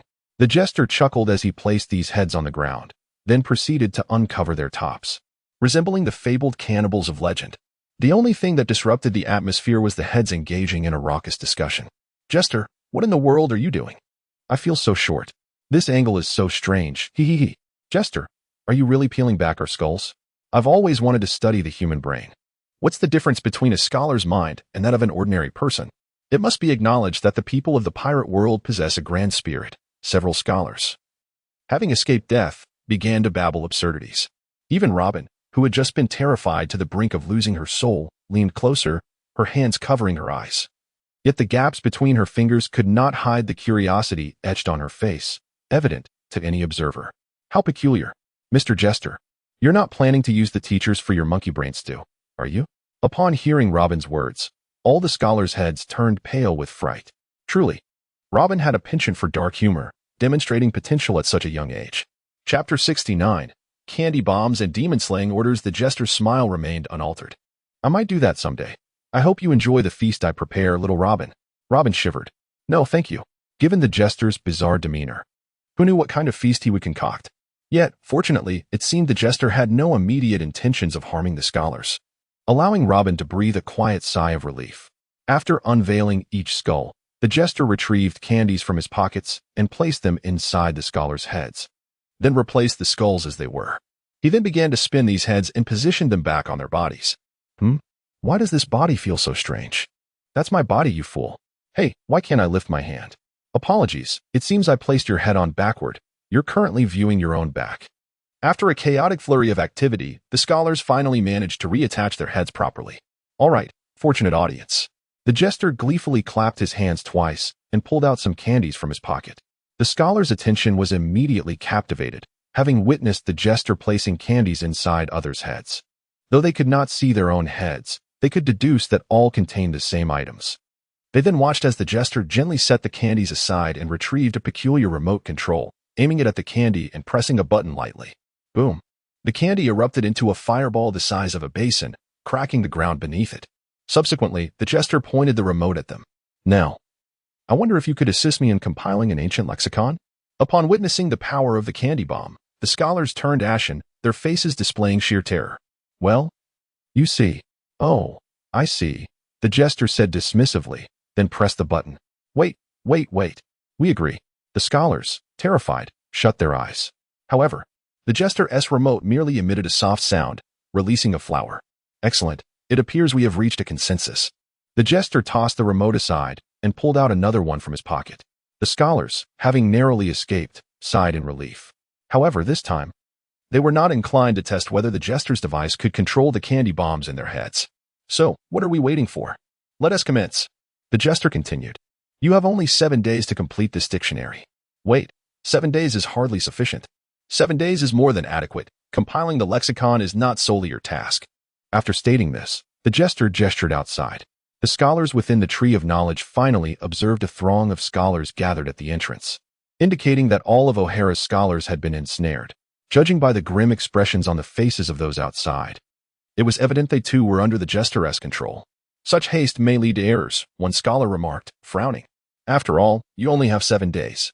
In 7 days, this place will be obliterated by the demon-slaying order. By then, finding someone to compile the lexicon will be impossible. The jester waved his hand dismissively. What? The scholars gasped, their eyes wide with disbelief, all exclaiming in unison. Did I not inform you? The jester tilted his head. The surrounding seas have been sealed off by the Navy, just awaiting the arrival of the demon-slaying order's warships. No, it can't be. Some scholars expressed their anxiety, while others fell into a heavy silence. Many were acutely aware of the world government's stance towards historians like them. Yet they had not anticipated such a drastic measure as the demon-slaying order. In the eyes of the jester, a master of crime, the world government was clearly employing the Tree of Knowledge as bait. After all, these scholars did not engage in overt criminal activities like pirates. Consequently, even the world government could not discern who the true historians were. They could not simply eradicate all those who sought knowledge. Even the world government lacked the means to accomplish such a feat, however, with the emergence of O'Hara and the Tree of Knowledge. All historians dedicated to studying history had unconsciously congregated here. Thus, the world government's initial disinterest in O'Hara was merely a ruse, waiting for all historical scholars to gather. And when the time came to act, they would show no mercy. Evidently, the scholars of O'Hara had been lulled into complacency by the world government's earlier demeanor, never expecting such ruthlessness. As for doubts regarding the jester's honesty, while some scholars entertained such thoughts, the jester's assertion that the demon-slaying order would be enacted in 7 days, alongside the Navy's blockade of the seas, was easily verifiable. Therefore, dear scholars, hasten to complete your legacies. When the time comes, should I come across the historical texts, I shall burn them and present them to you. The jester waved his hand, swaying as he exited. In truth, even without the jester's candy bombs, these scholars would have diligently set about compiling the ancient lexicon. For them, facing certain death, they resolved to ensure that their works would endure. And what better legacy than this ancient lexicon? The following day, at dawn, Buggy beheld a ground strewn with blue hair. His expression one of despair. This is not the first time. And what is truly vexing is that the clown delights in waiting until his hair has grown back to its former style before giving it another trim. Once he has cleansed the green dye from his hair and restored it to its original blue, he steps outside only to find that the entire O'Hara is now a hive of activity. Some are preparing to flee with their families. Others are gathering a plethora of documents, while yet more are engrossed in writing or sketching. What on earth is happening? Buggy scratched his head. A look of confusion etched on his face. Is that the clown? Do not refer to me as the red-nosed clown. Call me Captain Buggy. Buggy retorted casually. He turned to see a scholar gazing at him with a look of trepidation. Such a gaze is all too familiar to Buggy, evidently. The clown has begun stirring up trouble on this island once more. Chapter 70. Buggy's distress. So, that fellow has instructed you to compile an ancient language dictionary? Buggy rested his chin on one hand, assuming a contemplative expression. The scholars surrounding him gazed at him expectantly, hoping he might conjure a solution to the explosive dilemma in their minds. Although they were already aware of the demon-slaying order, it did not resonate with them as much as the threat looming in their heads.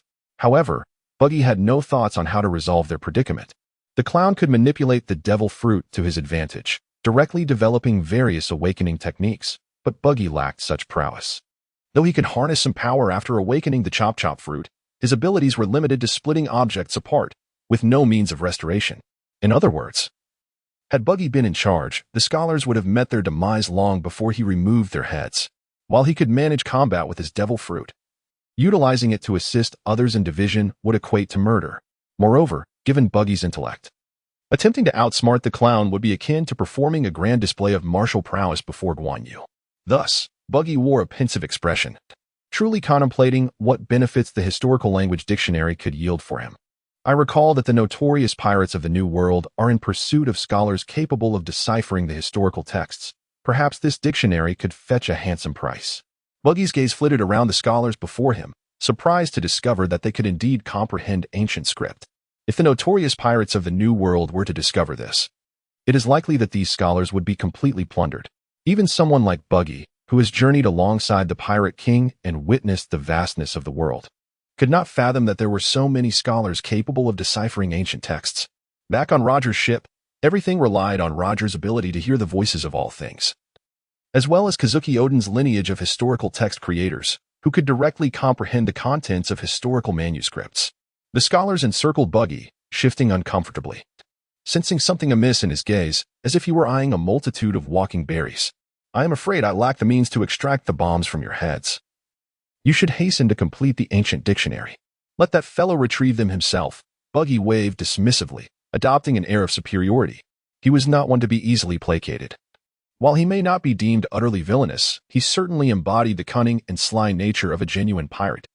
Were it not for the goodwill of the scholars on this island and the influence he had received during his time with the Roger pirates, he would likely be even more brusque with them now. The scholars sighed, not entirely disheartened. In truth, some of the younger or less resolute scholars had already devised plans to escape the island. Although the area was ostensibly sealed off by the Navy, one could not dismiss the possibility of the clown's deception. Moreover, the sea is not akin to land. Sealing it off is not an insurmountable task. If one truly wished to flee, there might still be a glimmer of hope. However, those who managed to escape were not of great significance.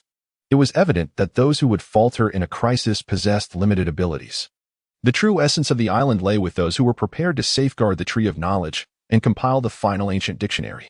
"Enough," declared Dr. Clover, the most esteemed figure on the island, addressing the other scholars. "In just a few days, the extermination decree will arrive. Even if the bombs in your heads were to be disarmed, what difference would it make? Mr. Buggy, I have but one request. I hope you can take little Robin with you when you leave, Mr. Buggy?" "Doctor." Clover looked at Buggy with a perplexed expression as he noticed Buggy's eyes rolling back in terror, his hair and teeth seemingly having fled in fright. With a trembling hand, Buggy pressed his eyes back into their sockets and stammered, "Extermination decree? What have you all done to provoke the Navy into such a drastic action?" To speak of the extermination decree, Buggy had indeed encountered it before. After all, he had sailed on the Pirate King's ship and had experienced the onslaught of such decrees. Yet, at that time, he was emboldened by naivety and surrounded by extraordinary comrades, thus he had felt little fear. But now, Buggy Captain sensed he had contracted a peculiar affliction that would lead to his demise after merely 7 days on O'Hara. "Do you not know?" Dr. Clover replied, perplexed. "It was another who informed us of this news. I knew it would be nothing good." Buggy exclaimed, panic-stricken. "What are we still doing here? Should we not flee for our lives?" "Useless. The area is already cordoned off by the Navy." Dr. Clover shook his head. "Did you not prepare any means of escape?" Buggy calmed slightly. Considering his current capabilities, the cannonade of the extermination decree should not pose a significant threat. Over the past year, through the trials of the Joker and his own harrowing experiences, having been ensnared by the Joker, his strength has progressed significantly. Both his observation haki and armament haki have awakened, and he has also unlocked the fragmented powers of the splinter fruit. Under normal circumstances, the Demon Slayer Order, which unleashes a wide-ranging assault, would only inflict minor injuries upon him. However, the true terror of the Demon Slayer Order lies in the elite vice admirals of the Navy who accompany the warships. Buggy does not delude himself into believing he can contend with these naval commanders. If it were his alternate persona, perhaps the odds would be different. Buggy himself is uncertain of the Joker's true strength, but based on past encounters, it is clear that he surpasses the average Navy vice admiral. Thus, must he now rely on his second persona for salvation? With an expression of resignation, Buggy responded to Dr. Clover's inquiry. While Buggy remained on O'Hara Island, racking his brain on how to escape, the news of Orbia and Saul's flight had already stirred a tempest within the Navy. The Navy headquarters promptly dispatched orders to the nearby branch stationed at O'Hara Island, instructing them to seal off the surrounding waters.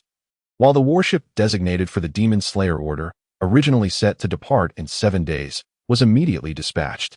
All of this was personally ordered by warring states, the most loyal general to the world government.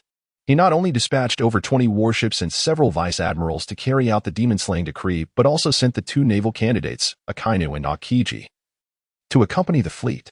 This situation has undoubtedly exceeded all expectations. The mandate to eradicate demons stipulates a minimum of 10 warships and 5 vice-admirals, while the maximum entails the entire navy being mobilized.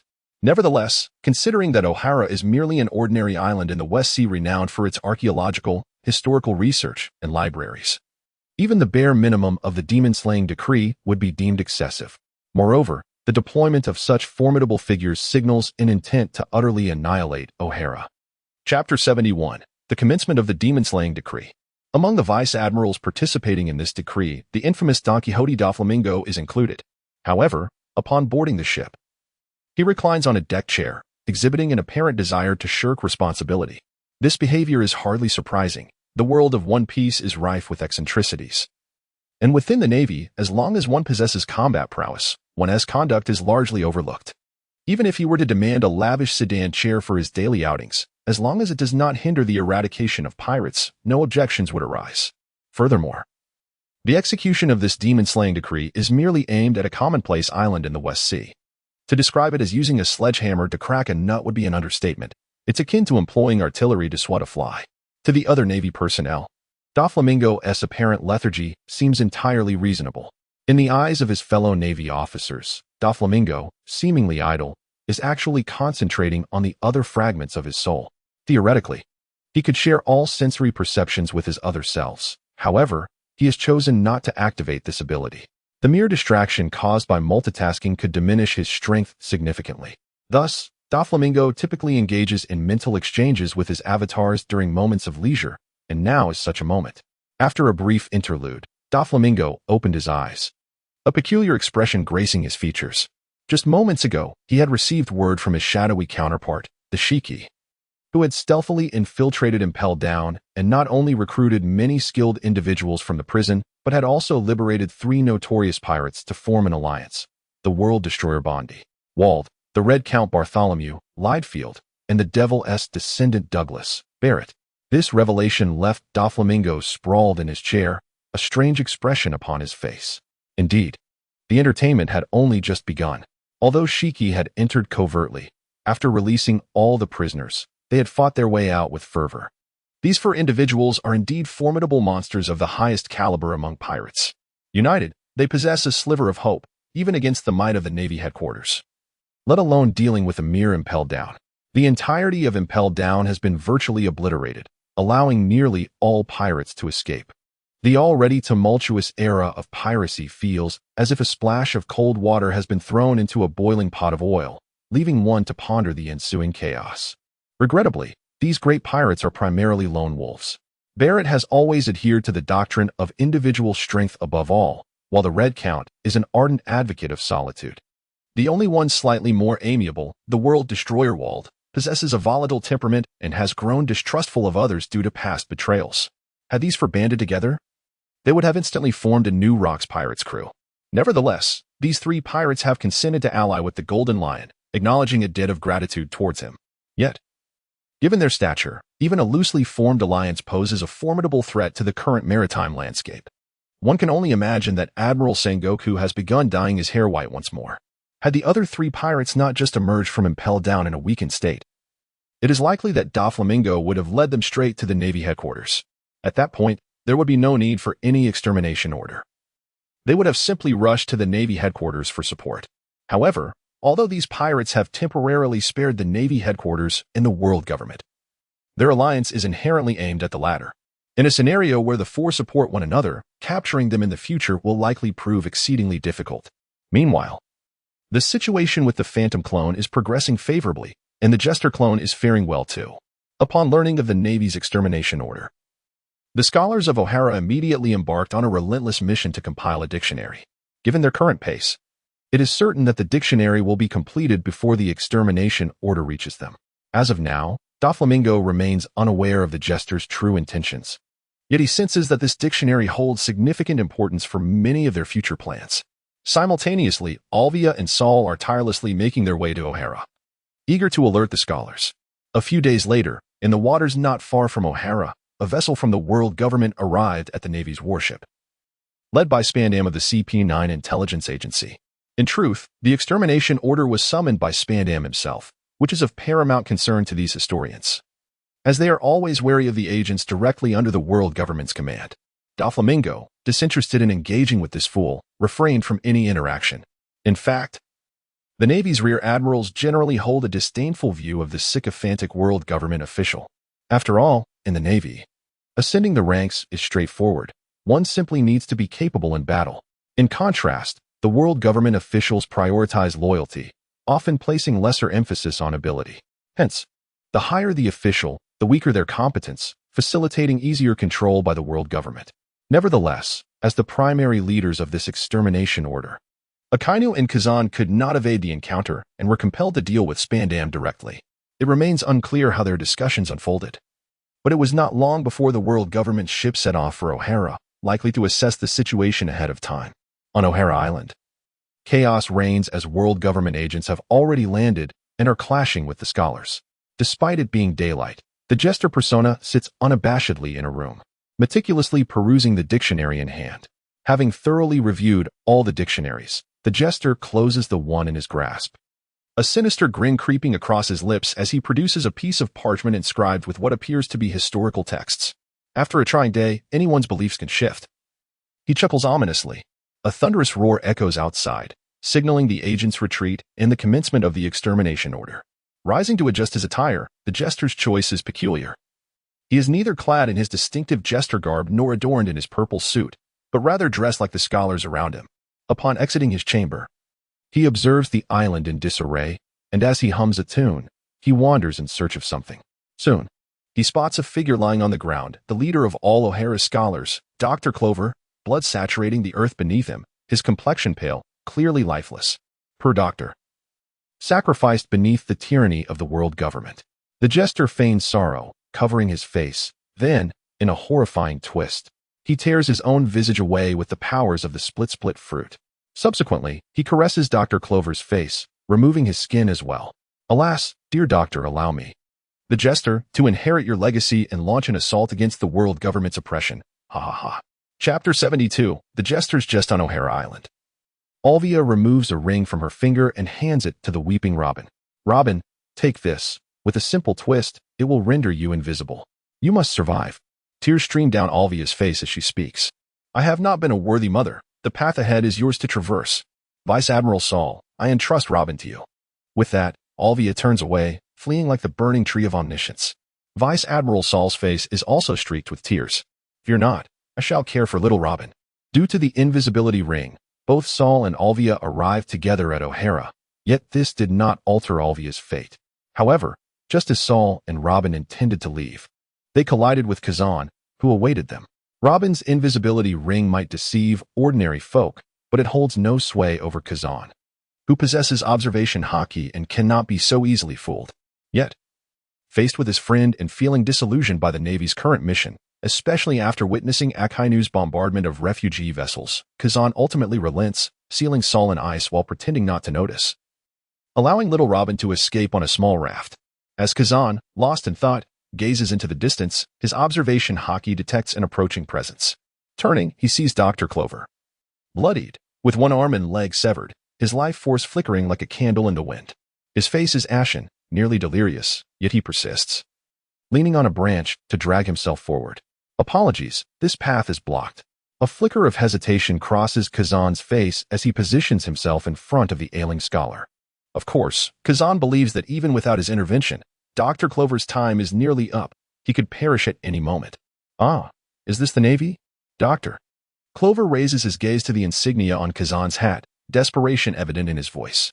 There is no time left. Listen to the last words of a dying man. As he speaks, Dr. Clover retrieves a dictionary and a piece of cloth inscribed with ancient characters from within his robes. The world government seeks to annihilate this world entirely. Please, take a look. Even if it were merely a jest, it represents the final will of all scholars from O'Hara. No sooner had the words left his lips than Dr. Clover collapsed, lifeless upon the ground. Kazan remained silent for a moment, scratching his head in bewilderment. What is this? How can one entrust their will to their enemies? Moreover, collecting ancient texts is a grave offense. It is truly troublesome, despite his verbal protestations of inconvenience. Kazan inexplicably accepted the imprinted cloth and the dictionary, tucking them away. Observing the entirety of O'Hara engulfed in flames, he shook his head and departed with a measured gait under the moonlight.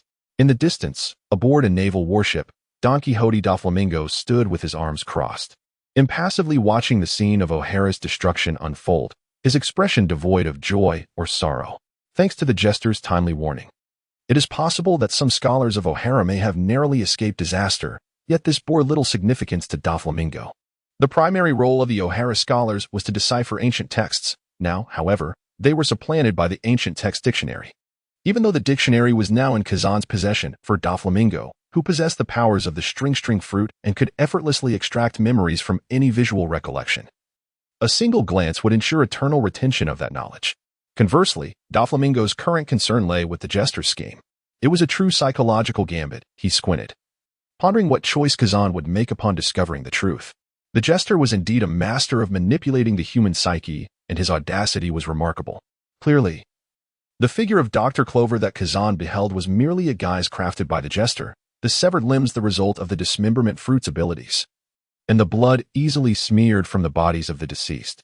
The ancient text that Kazan received was, in fact, a fragment of a stone tablet preserved by the Don Quixote family, with the jester even generously detailing its origins. If Kazan were to investigate, he could easily uncover the truth. Doflamingo's reckless determination stemmed from the fact that he had ingested a death-like poison prior to encountering Kazan, which is precisely why Kazan had not doubted his identity. After all, at that moment, his vitality was exceedingly faint, not a mere pretense. The subsequent cessation of breath was utterly genuine, being in a state of apparent death. He naturally could not employ his haki for defense, and his physical strength would significantly wane without conscious protection, especially considering that the Navy was still wielding the demon-slaying order. In other words, he was truly gambling with his life beneath the barrage of fire, wagering on a survival probability of less than 1%. If it were Don Quixote Doflamingo, he would never engage in such actions. Only a madman like a jester would relish in such perilous games. After half an hour, the demon execution order came to an end, and the Navy warship set sail for home.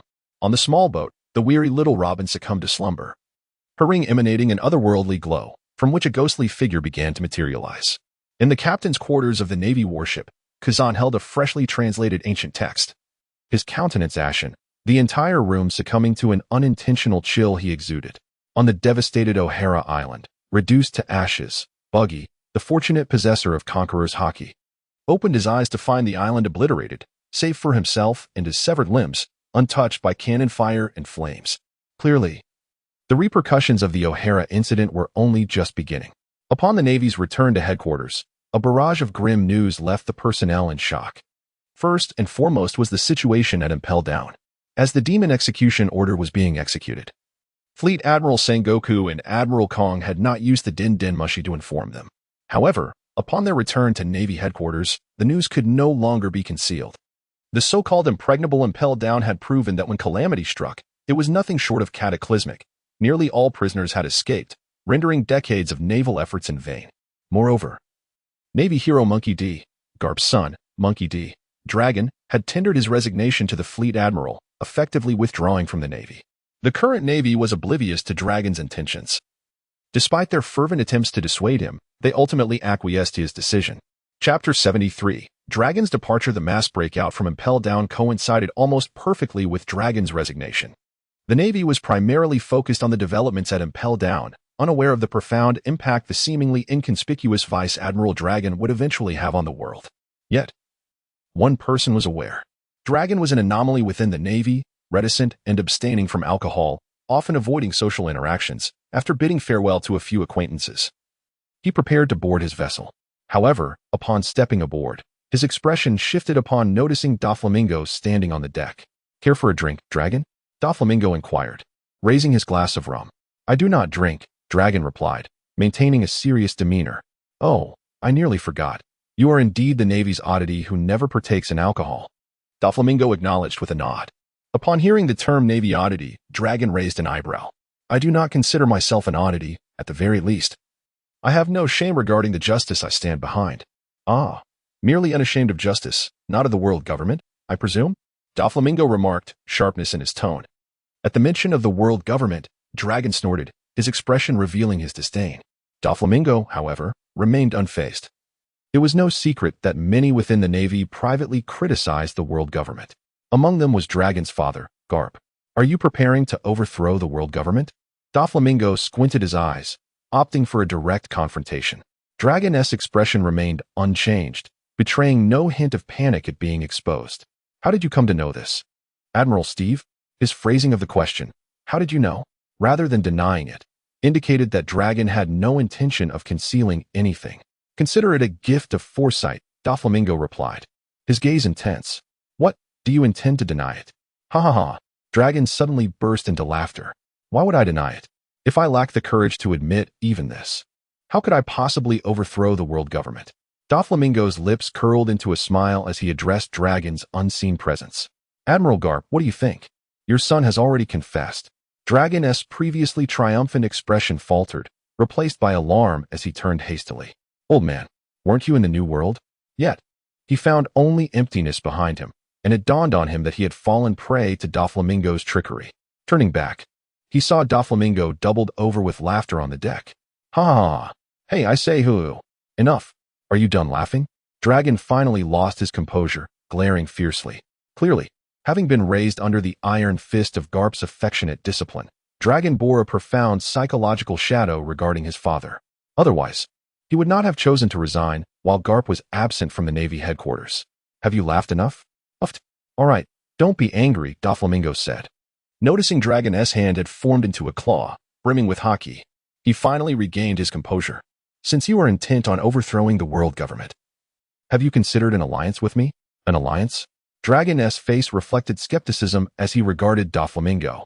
Unlike Dragon, who had maintained a low profile within the Navy, Doflamingo was positioned as a candidate for admiral, almost assured of his promotion. However, in his youth, he had yet to accrue enough merit. As a Kainu, Kizuru, and Akiji still occupied the admiral ranks. In Dragon's view, Doflamingo appeared to be someone who wished to remain entrenched within the Navy. Yet he was proposing an alliance with someone intent on dismantling the world government. Is that so surprising? You are not the only one dissatisfied with the world government. Doflamingo smirked, his eyes narrowing. Who knows, perhaps one day the entire Navy will rise in rebellion against the world government. In this world, people often conflate the Navy with the world government, a notion shared by the vast majority within the Navy itself. However, in truth, the Navy stands as a distinct entity, separate from the world government. With the recent bolstering of naval power and the emergence of a unique ideology of justice within the Navy, the two have become irreconcilable. The justice pursued by the Navy, irrespective of its form, is fundamentally at odds with the world government's quest for stability and consolidation of power. This discord has been obscured by long-standing inertia and the Navy's various demands for military funding, which have tethered it to the world government. Dragon has never entertained the thought that the Navy might rebel against the world government. Had he considered such a possibility, his aim would likely have been to infiltrate and ascend to the rank of admiral, subsequently leading a naval insurrection. However, after listening to Doflamingo's words, he found himself significantly stirred. If Doflamingo could indeed rally the Navy to resist the tyranny of the world government, the prospect of overthrowing it would become considerably more achievable. Even if that were not the case, having a high-ranking officer like Doflamingo as an ally would greatly benefit his revolutionary endeavors. Dragon has never contemplated the idea that Doflamingo might deceive him, seeking to undermine the revolutionary army. Given the current circumstances, it could be said that it is the most opportune moment to extinguish the flames of revolution. Should Doflamingo choose to betray him and bring along several high-ranking naval officers, escape would become impossible. All right, I consent to your alliance. Dragon, a decisive character, readily agreed. He then produced a white listening device and handed it to Doflamingo. Doflamingo smiled, accepting the device and extending his hand to a fruitful collaboration. Dragon mirrored the gesture to a fruitful collaboration, their powerful hands clasped, exuding an overwhelming aura that even caused cracks to form in the ship. The suffocating presence of their haki briefly collided before separating. Yet the expressions on Doflamingo and Dragon's faces remained unchanged, as if nothing extraordinary had transpired. Chapter 74. The transition of eras. Doflamingo stood at the naval port, gazing at the ships receding into the horizon, squinting as if lost in thought. Raising a hand, he observed the shattered cuff of his sleeve and murmured, "So, he has learned to wield Conqueror's hockey so soon? Dragon hides his depths well." At that moment, Dragon, aboard a departing vessel from the Navy headquarters, shared a similar sentiment. "Doflamingo, perhaps he truly can command the Navy and join me in toppling the world government." This is not solely due to the mutual recognition of each other's strengths, rather. The ability to cultivate the Conqueror's hockey to such an entangled degree inherently reveals one's character and ambition. Certainly, Don Quixote Doflamingo has adeptly utilized both the Conqueror's hockey and its advanced form, yet without the requisite audacity, even the most cunning of strategies would be futile. Meanwhile, Monkey D. Dragon has resolutely departed from the Marine headquarters, while another bewildered Marine admiral is on a quest for answers. This individual, having been shaken by the events at O'Hara and bombarded with the harsh truths unveiled by the Joker, is the disoriented Kazan, who has been wandering in a daze for some time. In pursuit of truth, Kazan has requested an extended leave from the Marines, which Admiral Akainu has generously granted. In fact, Admiral Akainu is on the cusp of retirement, preparing to assume the role of Chief of Staff for the entire Marine Corps. Although the title of Chief of Staff exists within the Pirate King's world, both the Army and Navy are lamentably weak, rendering the position merely a nominal honor, a facade for a quiet retirement.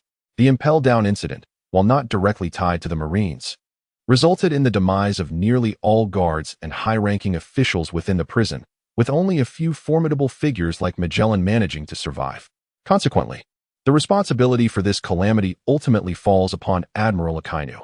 In the wake of the O'Hara incident and the recent pursuit of the Pirate King's heir, Sengoku has displayed remarkable decisiveness and ruthlessness, garnering the attention of the world government, which has long since resolved to promote him to the rank of admiral. Presently, among the older generation of marine powerhouses, Sengoku has ascended to the position of Chief of Staff. Zifa has taken on the role of a marine instructor, and Kizaru is unwilling to accept a promotion to admiral, leaving the three admiral positions entirely vacant. Thus, Akainu, Kizaru, and Kuzan find themselves at a pivotal juncture, and Akainu, not wishing to witness a confused admiral, has permitted Kazan's leave to allow him a respite. However, Kazan's intention is not merely to unwind. He seeks to validate the authenticity of the historical texts he has obtained. Through the Marine Intelligence Network, he has unearthed information confirming that a celestial dragon from the Don Quixote lineage has departed from Mariawa, aspiring to live as an ordinary person. Now, he embarks on a journey to locate this celestial dragon. Given Kazan's capabilities, it is merely a matter of time before he finds the mother and son, Ronin and Tsidi. For now, the foremost concern of the Marines is to ensure they can effectively suppress the era of great pirates. This is not a trivial matter. The alliance formed by several formidable pirates, including the Golden Lion and the Advancing Achievements, has led to a series of consequences. For instance, Kaido, who stirs up chaos in Weno, and Charlotte Lin Lin, who is fervently trying to expand her family by having many children, have both been compelled to forge a loose alliance under such pressure. They have agreed to jointly confront any incursions from the Navy or other notorious pirates. Only Whitebeard, the strongest man, continues to maintain his independence alongside his sons. Nevertheless, despite these alliances, the New World has not erupted into significant warfare. Firstly, among the escaped pirates, aside from the World Destroyer, the others do not require any territory. The Golden Lion pirates soar through the skies with their floating islands, never touching the ground, while the Red Count and Barrett are solitary figures who have no need for land. Secondly, as the battles and competition in the New World intensify, numerous weaker pirate crews have either been completely defeated or have retreated from the New World. The situation is becoming increasingly clear. However, this has led to conflicts even in the first half of the Grand Line, due to those pirates retreating from the New World. In the ensuing period, Don Quixote Doflamingo, a rare powerhouse among the Navy's vice admirals, finds himself in a situation of firefighting across various fronts.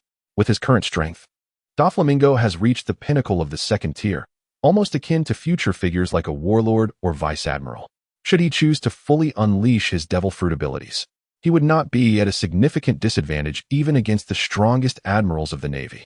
Such prowess in confronting pirate crews that have escaped from the New World is not merely effortless, it is almost certain, even when faced with the most formidable adversaries.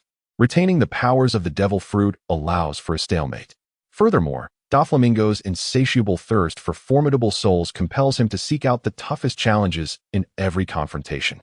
And his relentless spirit only reinforces the Navy's perception of him as an exemplary emergency responder. With a thunderous crash, a flash of swordlight shattered the last pirate vessel, and Doflamingo descended from the sky, returning to his warship.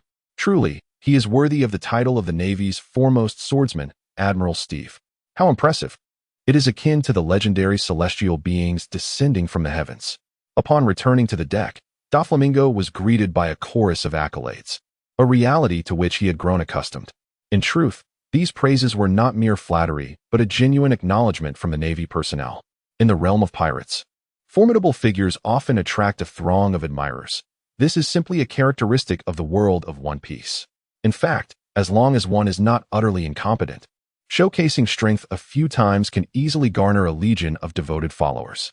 Moreover, as long as one maintains their persona, these followers are unwaveringly loyal.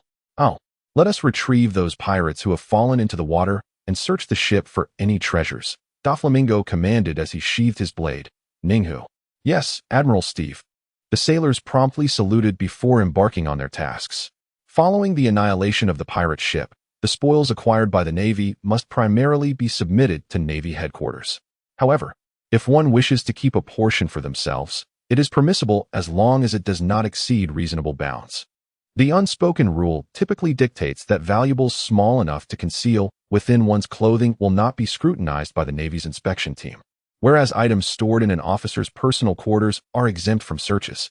Thus, serving in the Navy can indeed be a lucrative profession. The dangers faced in the world of One Piece are not significantly less than those encountered by pirates, yet the restrictions are far greater, necessitating a commensurate level of compensation. Chapter 75. Hawkeye's Mihawk Admiral Steve. We have made a discovery. At that moment, an excited sailor rushed to Doflamingo, presenting a wooden box with a sense of triumph. Inside the box lay a peculiar fruit adorned with strange patterns, its apex sprouting two pointed protrusions resembling horns. A devil fruit? Doflamingo mused with intrigue as he picked it up. How rare indeed, to find a pirate crew that still possesses a devil fruit. However, this particular fruit does not seem to appear in the devil fruit compendium. Perhaps that is the reason it has yet to be consumed. In the comics, it appears that all devil fruits confer some combat advantages. This perception stems from the fact that One Piece is an action-driven narrative, with most characters consuming devil fruits primarily for the purpose of combat, thus rendering the fruits synonymous with combat prowess. Yet, in reality, there are many devil fruits that lack any combat utility. For instance, Doflamingo is aware of a photographic fruit that allows one to capture images with their eyes and, with a blink, expel photographs from their mouth. There is also a poetic fruit. Upon consuming this fruit, one loses the ability to speak normally, with all utterances transformed into poetic recitations. Who would willingly consume such a thing, especially a pirate with any semblance of normalcy? There are even side effects of the devil fruits that far outweigh their purported benefits. For instance, the legendary and fearsome smelly fruit, once ingested, causes an overwhelming and repugnant stench to emanate from the user. It is said that even individuals of admiral caliber could be rendered unconscious by its foul odor. Moreover, not only must those who wield such powers grapple with the challenge of coexisting with others, but those unfortunate enough to possess this particular fruit are themselves impervious to its stench. It is rumored that when this fruit first appeared, an audacious pirate, eager to test his luck, consumed it before it was cataloged in the Devil Fruit Compendium. Consequently, his crew disbanded that very day, and the inhabitants of the island he resided on vacated within 3 days. It wasn't until 6 months later that the Navy, donning gas masks, dared to approach the island, ultimately discovering the decayed remains of the pirate, whose emaciated state indicated he had repeatedly fainted from his own stench, ultimately succumbing to starvation. The island remained shrouded in foul odors for over a decade, devoid of any inhabitants. With such harrowing precedents, it is no wonder that this pirate crew hesitated to consume an unknown devil fruit. All right, let us keep it as a trophy. Doflamingo waved his hand dismissively. As a devil fruit user himself, he was indifferent to the capabilities of the unknown fruit. Even if it were to be handed over to the Navy, it would likely gather dust, as there are already numerous devil fruits within their ranks, and even if some naval officers earned rewards for their merits, they would not exchange them for such a fruit. While the Navy may lack truly formidable devil fruits, they are certainly preferable to gambling on chance. Just then, while reclining in his chair, Doflamingo was startled by the sound of the snail phone beside him. He picked it up to see a comically large face materialize on the screen. "Gaki, what is it?" Doflamingo inquired. "Steve, are you far from Winter Ice Cream Island on the Grand Line?" Gaki's voice was laced with urgency. Doflamingo glanced at his companion, Kikyo, who promptly responded. "It should take about 6 hours to reach Winter Ice Cream Island." 6 hours, you say? Excellent. We should still make it in time. Gaki seemed to breathe a sigh of relief. "Please head there to assist Cheyenne." "Cheyenne? Has she encountered a formidable opponent?" Doflamingo raised an eyebrow. "She has faced Dracul Mihawk." The snail phone relayed anxiously. "She refuses to heed warnings and insists on challenging him alone. In my opinion, she ought to enlist additional reinforcements." "Dracul Mihawk, the Eagle Eye?" Doflamingo murmured. "Among the 7 warlords, Mihawk's strength has always been shrouded in mystery. He has never fought earnestly. Yet his minimum strength is certainly not below that of a vice-admiral, and it may well be on par with a Yonko." Doflamingo leans towards the belief that Mihawk possesses strength akin to that of a Yonko. After all, in every manga, those who appear later tend to be stronger. Moreover, the mere fact that he has not been slain while bearing the title of the world's greatest swordsman is testament to his prowess. Let us not forget that even the so-called Kazuki Odin never forged a black blade, while Mihawk remains the only living owner of one. Though Mihawk may not yet be at his peak, the current Peach Rabbit is no longer the candidate for admiral she once was. Doflamingo holds little faith in her chances of victory. "Well, you need not rush. I shall set off immediately." "Thank you, Steve." Winter Ice Cream Island, despite its name, is dominated by an active volcano, with snow capping its summit, perhaps giving it a resemblance to ice cream. At this moment, the once lush forest has been reduced to splinters by sweeping slashes, and even the rocks and mountains bear the scars of the assault. Cheyenne, drenched in sweat and blood, gasps for breath, her once steady inhalations now rapid and frantic, with deep gashes visible on her body. Across from her, Mihawk stands impassively, his hawk-like gaze radiating a chilling intensity. Though he bears some signs of wear, they amount to mere superficial injuries. This is where it ends. "You should now comprehend the gap in our strengths." The seemingly dominant Mihawk slowly sheathed his long sword, speaking coldly. "Damn it." Cheyenne clenched her golden kuro. Yet she had already recognized the disparity in their powers. Alone, she stood no chance against Dracul Mihawk. This is not akin to Luffy discovering his opponent's weaknesses and subsequently unleashing his full potential to secure victory. Rather, it is a stark contrast in swordsmanship between 2 warriors. In terms of speed, technique, strength, and the mastery of swordsmanship, Mihawk surpasses her by a considerable margin. The cumulative effect of these advantages leads to an overwhelming defeat for her, a fact that even Ziyuan must concede. She acknowledges her loss with complete acceptance, recognizing that Mihawk's triumph is solely attributed to his formidable prowess. Even if they were to engage in 100 encounters, she would find no opportunity for victory. Chapter 76. Confrontation with Mihawk. As Mihawk sheathed his sword and prepared to depart, a golden flying slash cleaved through the ocean's surface, hurtling toward him from a distance. A hint of surprise flickered across Mihawk's face. This flying slash was not crescent-shaped. Rather, it was cylindrical, akin to a meteor, more accurately termed a flying thrust or sword aura. What astonished him further was that this move originated at least several kilometers away, even beyond the range of his observation haki, yet it maintained a significant degree of potency, indicative of the opponent's extraordinary swordsmanship. It is worth noting that the capabilities of an ordinary swordsman's flying slash hardly extend beyond a few hundred meters, even for a great swordsman. A distance of 1 or 2 kilometers would typically reduce the slash's power to a mere gentle breeze. In Mihawk's golden eyes, a spark of excitement ignited. With ease, he drew his long sword to parry this probing attack. As a howling sound echoed through the air, a slender figure descended before Mihawk, shielding the injured Ziyuan. "How is her condition, Rear Admiral Ziyuan?" inquired the descending Don Quixote Doflamingo. "Not too bad." Ziyuan gritted her teeth, a look of reluctance etched across her face. Mihawk had shown her mercy. Doflamingo raised an eyebrow, surprised that Mihawk had chosen to spare her. However, this was not entirely unexpected. Top-tier swordsmen often possess a sense of mutual respect. Doflamingo had witnessed such sentiments before, where opponents allow each other to grow to their fullest potential before engaging. "Do not misunderstand," Mihawk chuckled lightly. "She is not yet worthy of being my opponent. I merely spared her out of consideration for her affiliation with the Navy." The words spoken were not only steeped in provocation, but were also shrouded in ambiguity, leaving much to interpretation. Did one not observe the fury that had drained the color from Ji Yuan's face? What does it mean to say one is not yet worthy to be my adversary? Can you not articulate your thoughts? Out of respect for the Navy, Don Quixote Doflamingo furrowed his brow slightly, as if a realization had struck him. Oh, you are a candidate for the Shichibukai? In Doflamingo's perspective, the plan for the warlords of the sea was still a few years away. Yet due to the upheaval he had wrought upon the ocean, the Navy now faced pressures far beyond what was depicted in the original narrative, thus hastening this endeavor considerably. Upon seeing Dracule Mihawk nod, Doflamingo's expression turned to one of surprise. Who would have thought that someone of your stature would be tempted to join the ranks of the Shichibukai? A look of vexation suddenly crossed Mihawk's face. Being a lone wolf had never been an easy path. Without delving into other aspects, the disparity in information and resources compared to other pirate crews was significant. Doflamingo nodded in understanding. While the sea was not devoid of solitary figures, few possessed any semblance of principles. Occasionally, those few with morals had their unique talents. Take the Red Count, for instance. His observation haki and ability to read minds effectively compensated for his lack of intelligence in other areas.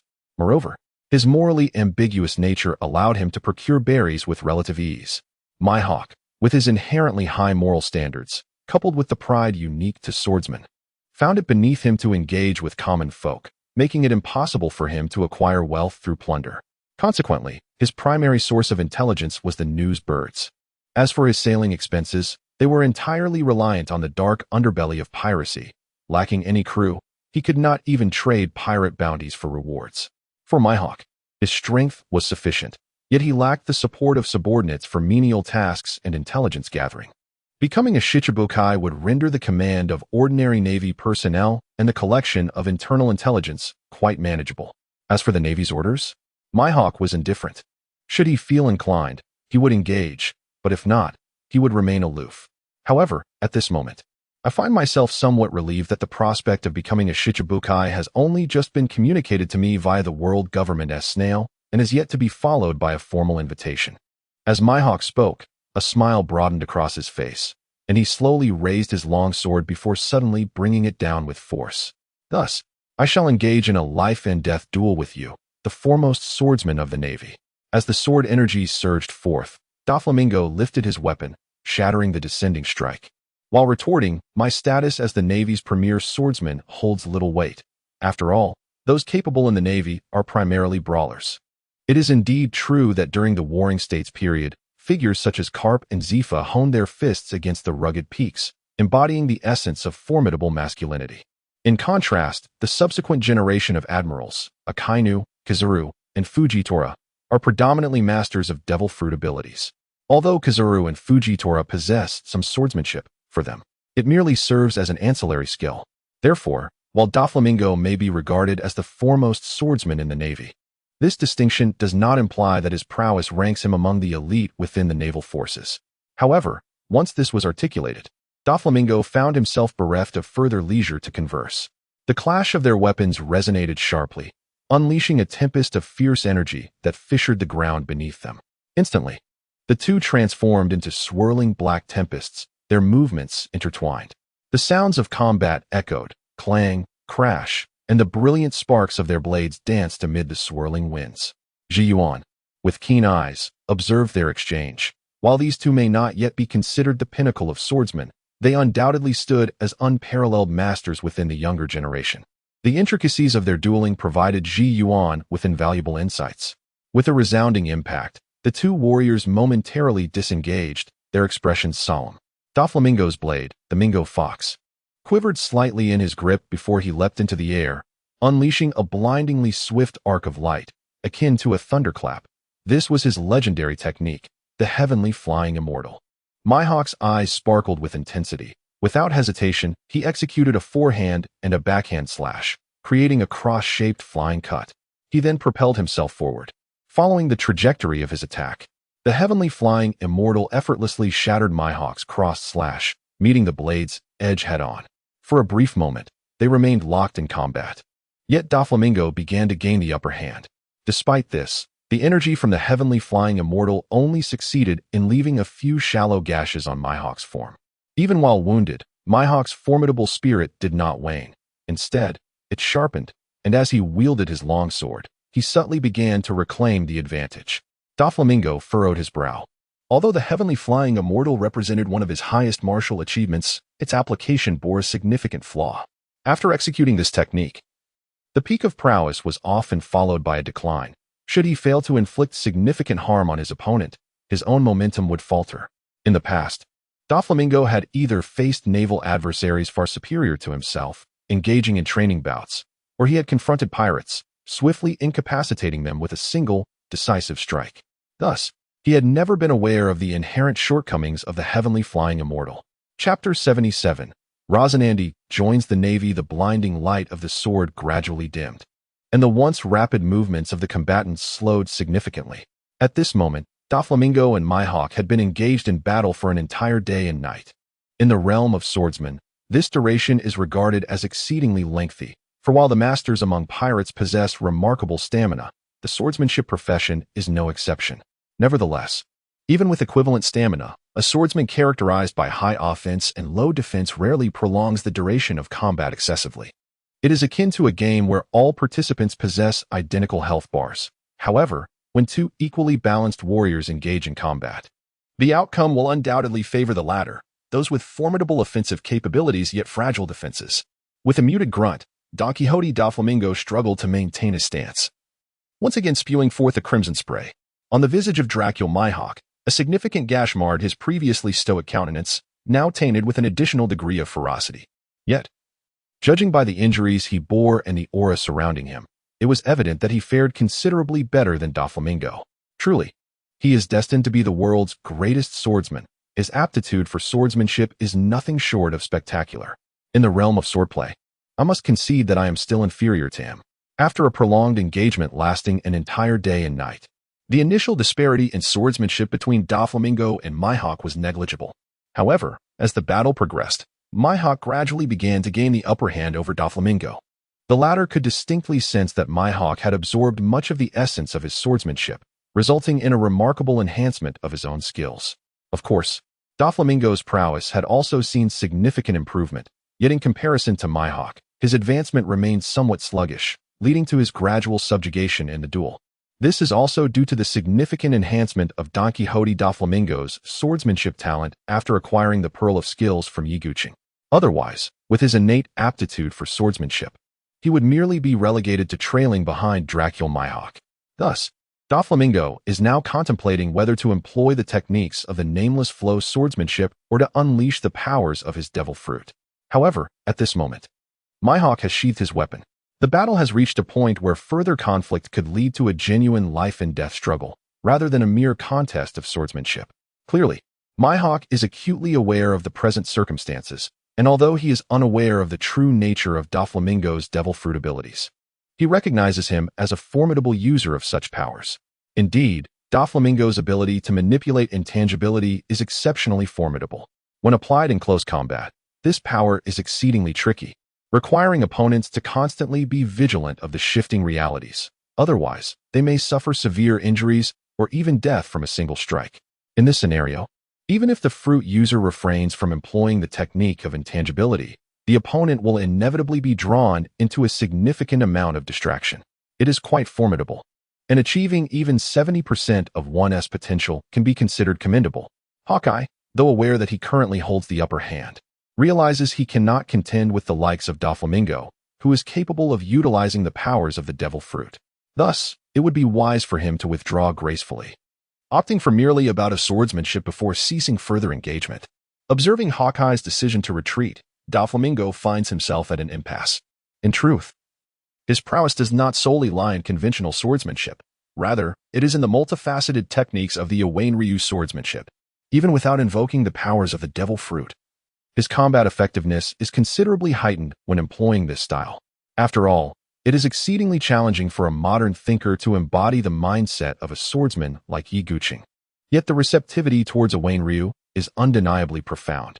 To master any skill to its utmost zenith requires alignment with one's own philosophy, and undoubtedly, the ruthless ideology inherent in a Weno Ryu resonates closely with Doflamingo. Hence, despite the late acquisition of innate talent in a Weno Ryu, he has thoroughly assimilated its essence. As both combatants sheath their weapons, the customary banquet that follows every significant battle is not to be overlooked. Although Hawkeye Mihawk is still a pirate, Ji Yuan and Doflamingo, both being sword masters, are unconcerned by such matters. Furthermore, Hawkeye does not embody the archetype of a malicious villain. His ventures at sea are merely for the purpose of challenging formidable opponents. With limited culinary resources on the island, Ji Yuan and Doflamingo procured beverages from their respective ships, while Hawkeye took to the sea, hunting a small sea king. He then entrusted the catch to Doflamingo for preparation. Shortly thereafter, Doflamingo presented a sumptuous feast, featuring a broth made from the sea king's bones, pan-seared sea king steaks, charcoal-grilled sea king skewers, meat pies, and vegetable salads. The group indulged heartily, their mouths glistening with grease, and even the marines accompanying Ji Yuan and Doflamingo were generously served. As the food dwindled, even the image-conscious Hawkeye abandoned his pretense of sophistication, joining in the fray for morsels. After a hearty repast, they reclined on the ground as if in a state of profound satiation, engaging in casual conversation. It was during this exchange that Doflamingo learned of the world government's recent endeavors to recruit the 7 warlords, with Hawkeye receiving calls from them on multiple occasions. Moreover, there seems to be some connection between Mihawk and the Gorosei, albeit vaguely articulated. Yet, from Doflamingo's tone, it is evident that he is indeed linked with the upper echelons of the world government. This raises a peculiar conundrum. The world government appears to neither desire excessive chaos upon the seas nor a state of tranquility, instead striving to maintain a delicate equilibrium. What, then, are the Gorosei truly contemplating? These matters are beyond the comprehension of Dr. Doofenshmirtz at present. Thus he merely contemplated them in his mind before dismissing them entirely. After the exhilarating battle, Doflamingo no longer wished to roam the seas hunting pirates. Instead, he decided to return directly to the Navy headquarters, intending to recuperate for a while. However, upon his return, he received the news that Kazan had ended his leave and rejoined the Navy headquarters, bringing with him a young boy who possessed the ancient giant ape fruit abilities. Could it be Ronan Sid? It was astonishing that he had been brought back to the Navy by Kazan. Doflamingo's face was adorned with a peculiar expression, as this younger brother of his seemed to have forged an inexplicable bond with the Navy. In the original narrative, he became the adopted son of Sengoku, and this time was no different. It was rumored that Kazan held Ronan Sid in high regard, almost as if he considered him a younger brother. Kazan's discovery of Ronan Sid surely meant that he had learned the truth behind past events. If the Kazan from the original story had been disheartened following the O'Hara incident, this time, he likely harbored intentions of toppling the world government. Unfortunately, there were no favorable opportunities, nor was there any concrete evidence. Even if I were to present the historical tablets passed down from the Don Quixote lineage, no one would believe me. Moreover, just how powerful was that him? Based on the information left by the ancestors of the Don Quixote family, it appeared that all their hopes were staked on the onset of the plan. After M had been weakened, without any intention of uniting to overthrow him. This line of thought suggested that he was likely extraordinarily formidable. Over the past 800 years, the entire world of One Piece had suffered the loss of 23 lands and lives. If all of it had been absorbed by this individual, it would be dire indeed. In any case, I would still advise Kazan and Ronan Sid to exercise caution. Chapter 78. A warning. Doflamingo quietly approached to take a look, and indeed, the one Kazan had brought back was Ronan Sid. Although merely a 17-year-old youth, Ronan Sid had gained extraordinary physical prowess through the enhancement of the ancient giant ape fruit. During his youth, he had also undergone an extended period of deep slumber under Doflamingo's fruit ability, which further augmented his physical abilities.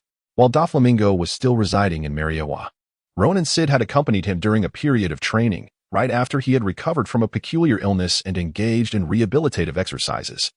Although Ronan Sid had not taken the training seriously at the time, the subsequent calamity that befell the Don Quixote family, particularly the tragic suicide of his father, had left him profoundly shaken. This event prompted him to resume the training he had once abandoned. As the years have passed, he has honed his formidable physical prowess and mastered the 6 forms of the Navy.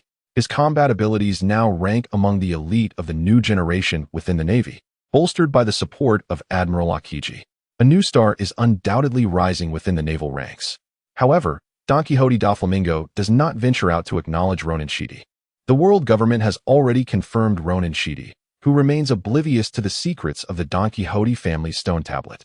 Doflamingo, on the other hand, possesses the capacity to be a pirate or a warlord of the sea, yet dreams of entering the Navy are utterly futile. After all, the world government is acutely aware that fortresses are most vulnerable to internal breaches. A few nights later, Ronan Sheedy, now a member of the elite Navy training camp, collapses into a deep slumber after enduring rigorous training. Moments later, he awakens groggily to find himself in his family's home in the holy land of Mariawa. Confusion washes over him. What is happening? Have I not joined the Navy? He wonders, a puzzled expression adorning his face. At that moment, a voice echoes from behind him. My foolish Odu, it is I who summoned you here. The surroundings are familiar to you.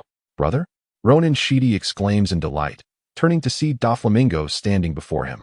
Overcome with emotion, he bursts into tears, yearning to leap into his brother's embrace. With a sharp clap, Doflamingo strikes the top of Ronan Sheedy's head, halting his advance. Brother, how old are you now? Still resorting to such antics to seek affection? Besides, you are no delicate maiden. It is best we maintain some distance.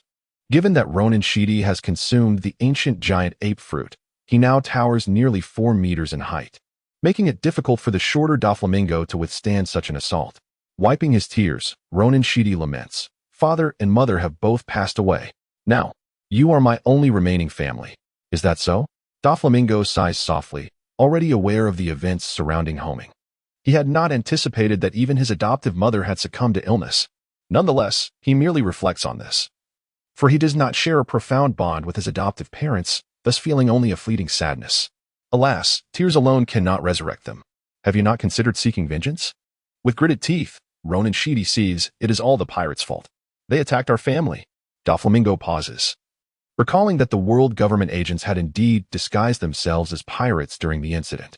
However, the Don Quixote couple must have seen through the ruse. Otherwise, Homing would not have chosen to end his own life. It appears that Akiji and Ronan Sheedy's mother did not fully disclose the truth to him, which may be for the best, as it reduces the risk of leaks while he remains under the world government scrutiny. By the way, brother, what is going on here? How did I suddenly arrive? Ronan Sheedy inquires, glancing around the surroundings. This is your dream. I have entered it using my fruit's powers to meet you. Doflamingo gestures dismissively, preempting further questions. You must have been brought to the Navy by Admiral Kazan, correct? When he sought you out, did he inquire about anything? Inquiry? He merely asked about the circumstances surrounding the pirates who attacked us and the losses we incurred. He seemed particularly interested in a stone tablet belonging to our family. Ronan Sheedy hesitates before continuing. Brother, do you think there is something wrong with our family's stone tablet? Kazan instructed me to keep this matter confidential and not to disclose that he had asked about it. I see. Doflamingo falls into a brief silence. It would be wise for you to heed Admiral Kazan's advice. Doflamingo is acutely aware that, as his brother, Ronan Sheedy's mention of the tablet holds significant implications, particularly since it is a cherished heirloom of the Don Quixote family.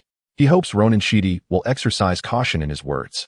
If the matter were to become public, Ronan Sheedy might escape unscathed, as the celestial dragons still find value in the hidden hand behind it all, and he himself would not recognize the contents of the tablet. However, Kazan would be in grave danger for openly inquiring about it, as his awareness of the tablet's significance could lead to dire consequences due to his status within the Navy. Doflamingo hopes Kazan will eventually lead the Navy in resisting the world government. He cannot allow Kazan's exposure to come prematurely, as it would be a tremendous waste. I understand. Although Ronan Sheedy senses the gravity of the situation, he refrains from probing further into the matter. He believes that when the time is right, both Kazan and Doflamingo will divulge the necessary information to him. Additionally, please convey a message to Kazan for me. Doflamingo narrows his eyes. Exercise caution during your investigations. At any moment, that individual might possess the ability to overturn the table. The discourse was somewhat ambiguous, yet Don Quixote Doflamingo held the conviction that Kazan would comprehend his intent. Doflamingo pondered the reasons behind the world government's reluctance to eradicate all pirates in one sweep, yet he remained steadfast in his belief. Under normal circumstances, that individual undoubtedly possessed the capability to do so.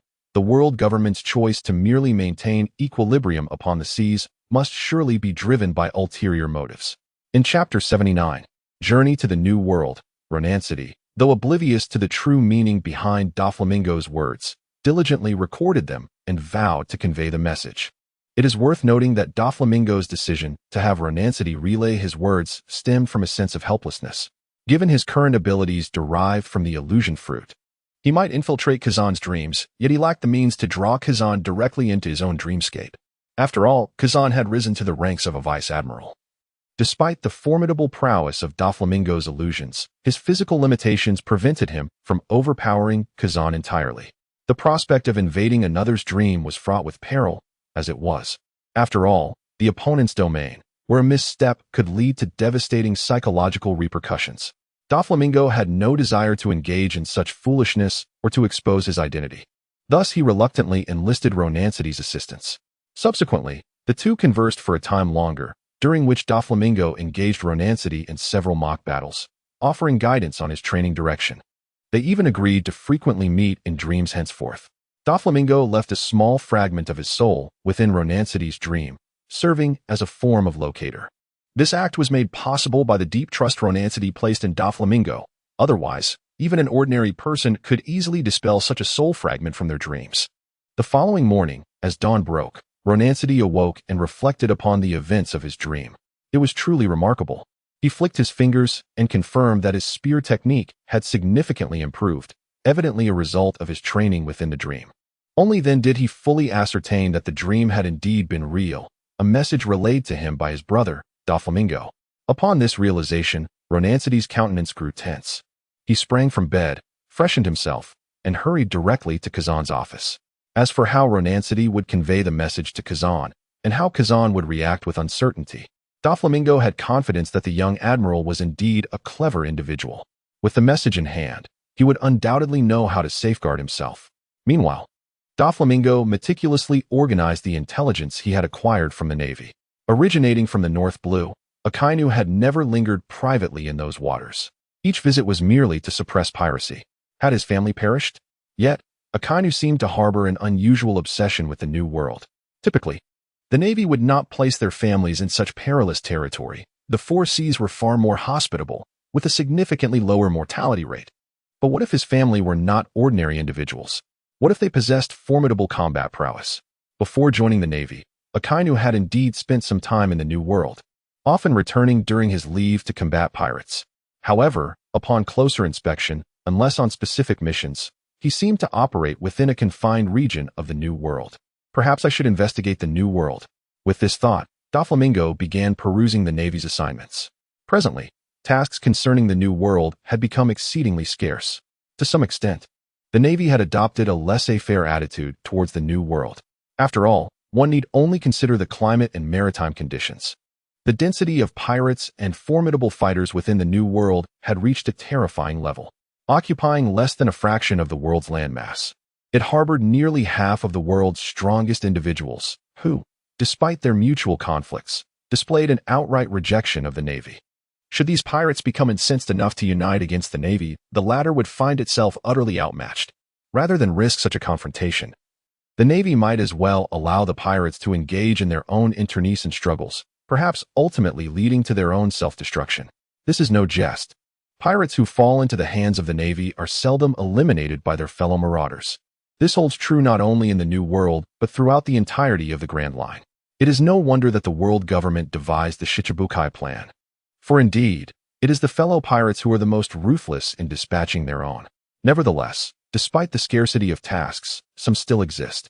The Navy cannot afford to neglect the New World entirely, for if they inadvertently cultivate a Gu King, they might find themselves bitten back.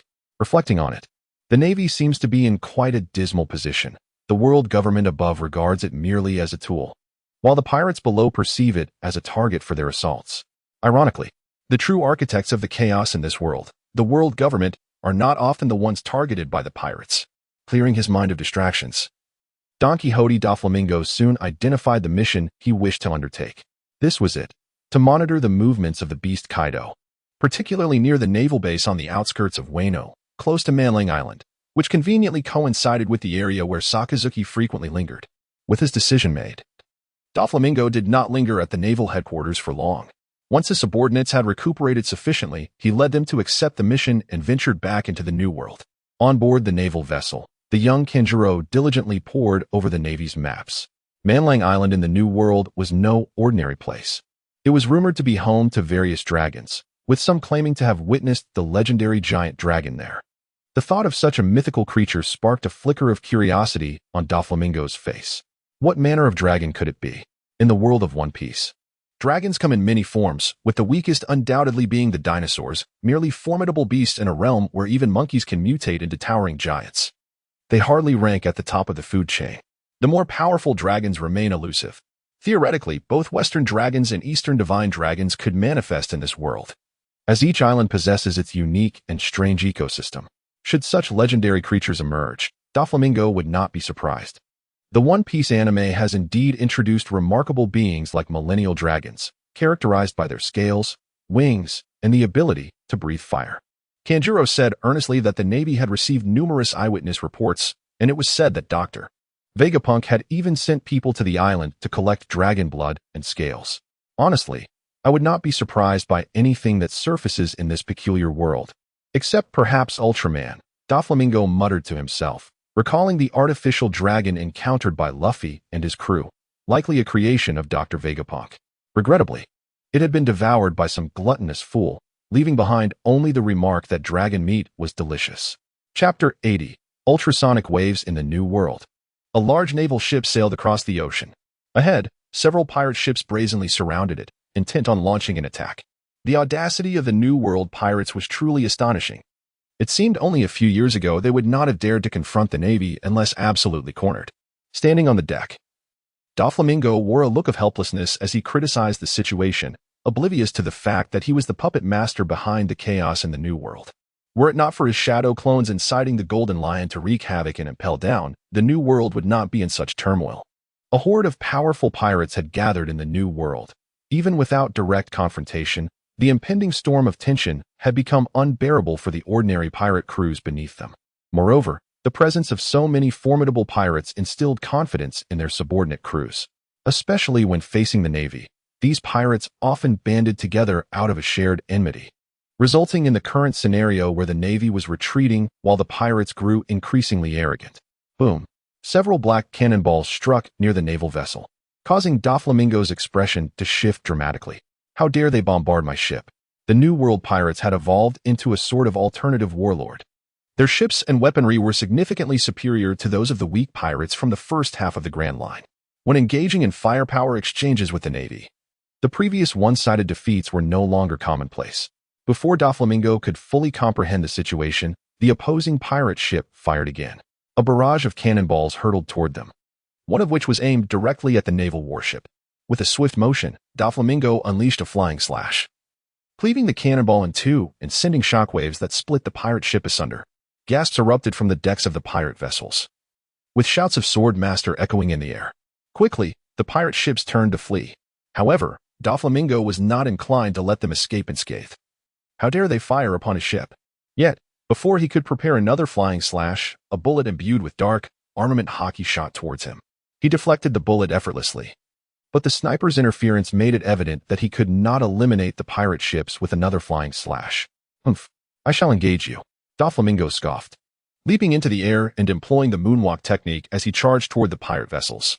As Doflamingo soared upward, a figure from the lead pirate ship also took flight, revealing a pair of fleshy wings on its arms. With a rat-like face and sharp canine teeth, it was covered in gray fur. Could this be a user of the bat fruit? Doflamingo regarded him with curiosity, aware that the legendary Zoan-type bat fruit, in its vampire form, was a formidable devil fruit.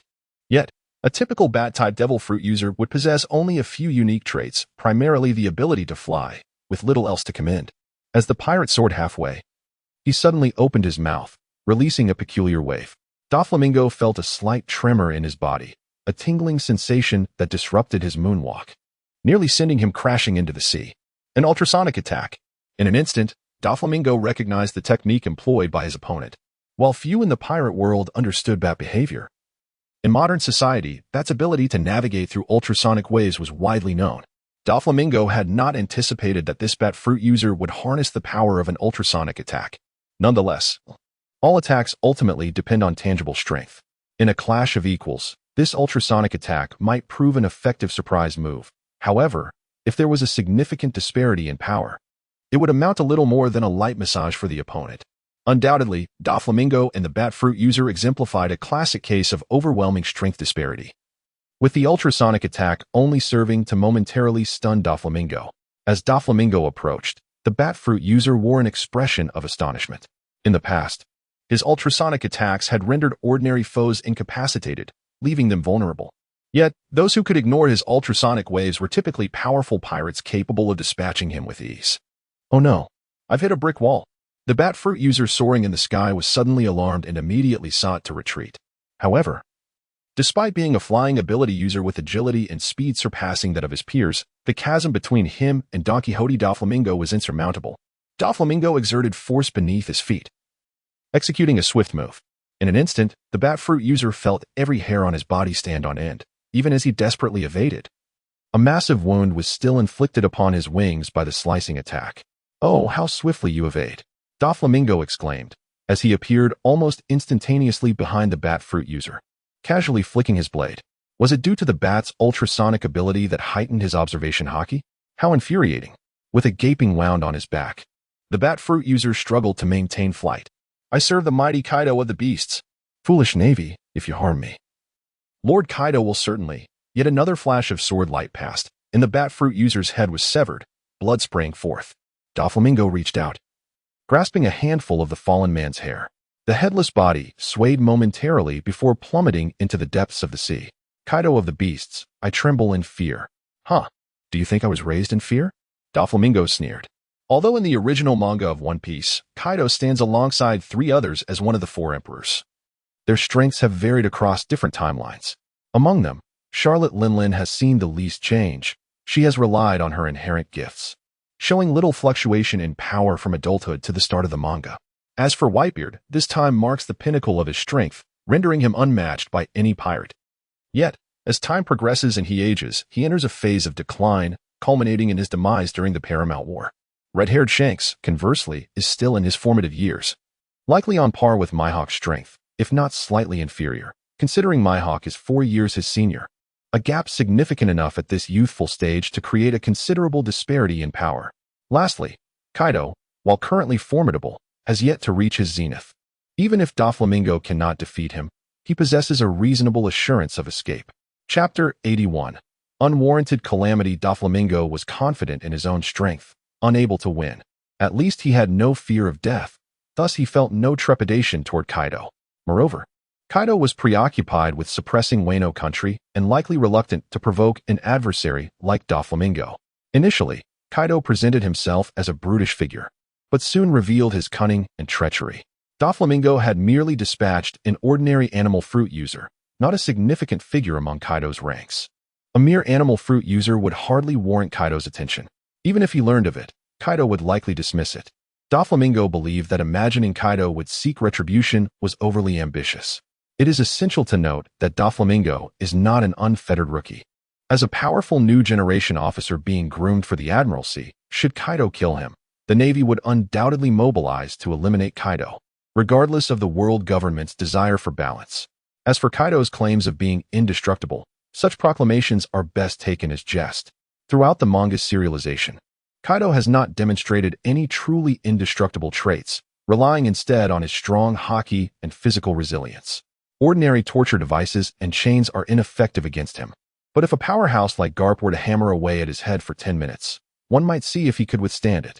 In essence, the supposed invincibility attributed to Kaido likely contains much exaggeration, a fact known only to him. If he had not engaged in any unsavory dealings with the world government, he would not be so brazen in his confrontations with the Navy. Otherwise, his head might already be displayed on a pike. The Navy possesses an abundance of sea prism stone handcuffs and warships. Where do they think these come from? Furthermore, during the Paramount War, Shanks intervened to prevent Kaido's crew from participating. Was it out of fear of significant Navy losses? Various indicators suggest Kaido's propensity to bully the weak while fearing the strong, a notion Doflamingo naturally disregarded. Regardless, upon reaching the base near Dragon Island, Doflamingo anticipated an encounter with the Beast's pirates. An inevitable clash was on the horizon. Ordinary vice admirals may not concern Kaido, allowing him to monitor them without consequence. However, a powerful figure like Doflamingo would surely provoke Kaido to send someone to confront him, asserting his position and preventing Doflamingo from acting recklessly, like a tiger or lion indifferent to the intrusion of ordinary bobcats or baboons. They would not hesitate to engage with wolves or leopards, leading to an inevitable confrontation. After dispatching these oblivious pirates, Doflamingo continued his voyage without concern. Days passed, and as they ventured deeper into the New World, Doflamingo noticed a surprising decrease in pirate presence. The crew aboard his warship was puzzled by this phenomenon until one day. Upon encountering a pirate crew and easily vanquishing them, Doflamingo returned to his ship with several terrified captives to gather intelligence. Oh, so the nearby pirate crews have all set their sights on Dressrosa? He pondered, realizing that such a scarcity of pirates was due to their focus on attacking that region. From the captured pirates, Doflamingo gleaned unexpected information. Dressrosa was indeed the place where he had initially risen to power in the original story. It was once the homeland of the Don Quixote family, later handed over to the Riku royal family. However, Doflamingo recalled that this nation was once destitute, devoid of riches. In the original tale, when Doflamingo extorted the royal family, he needed to rally the citizens to gather a mere 10 billion berries, illustrating the extent of its poverty.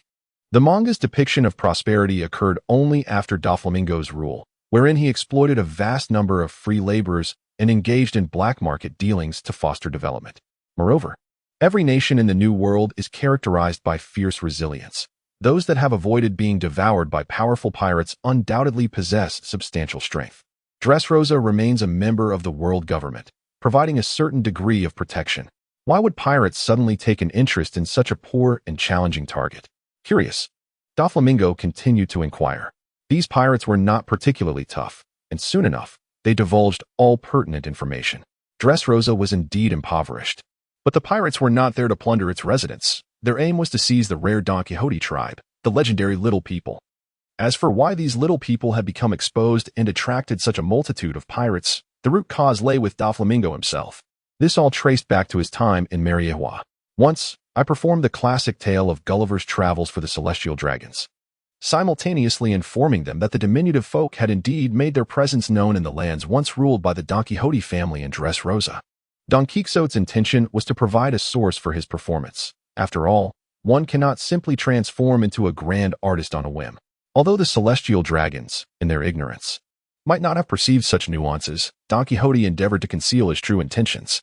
However, his cautionary actions have now resulted in an unforeseen calamity for Dressrosa. To the celestial dragons, the more peculiar an object, the more it piques their interest. The diminutive folk, possessing rarity, distinct characteristics, and the potential for enslavement, naturally became the new darlings of the celestial dragons.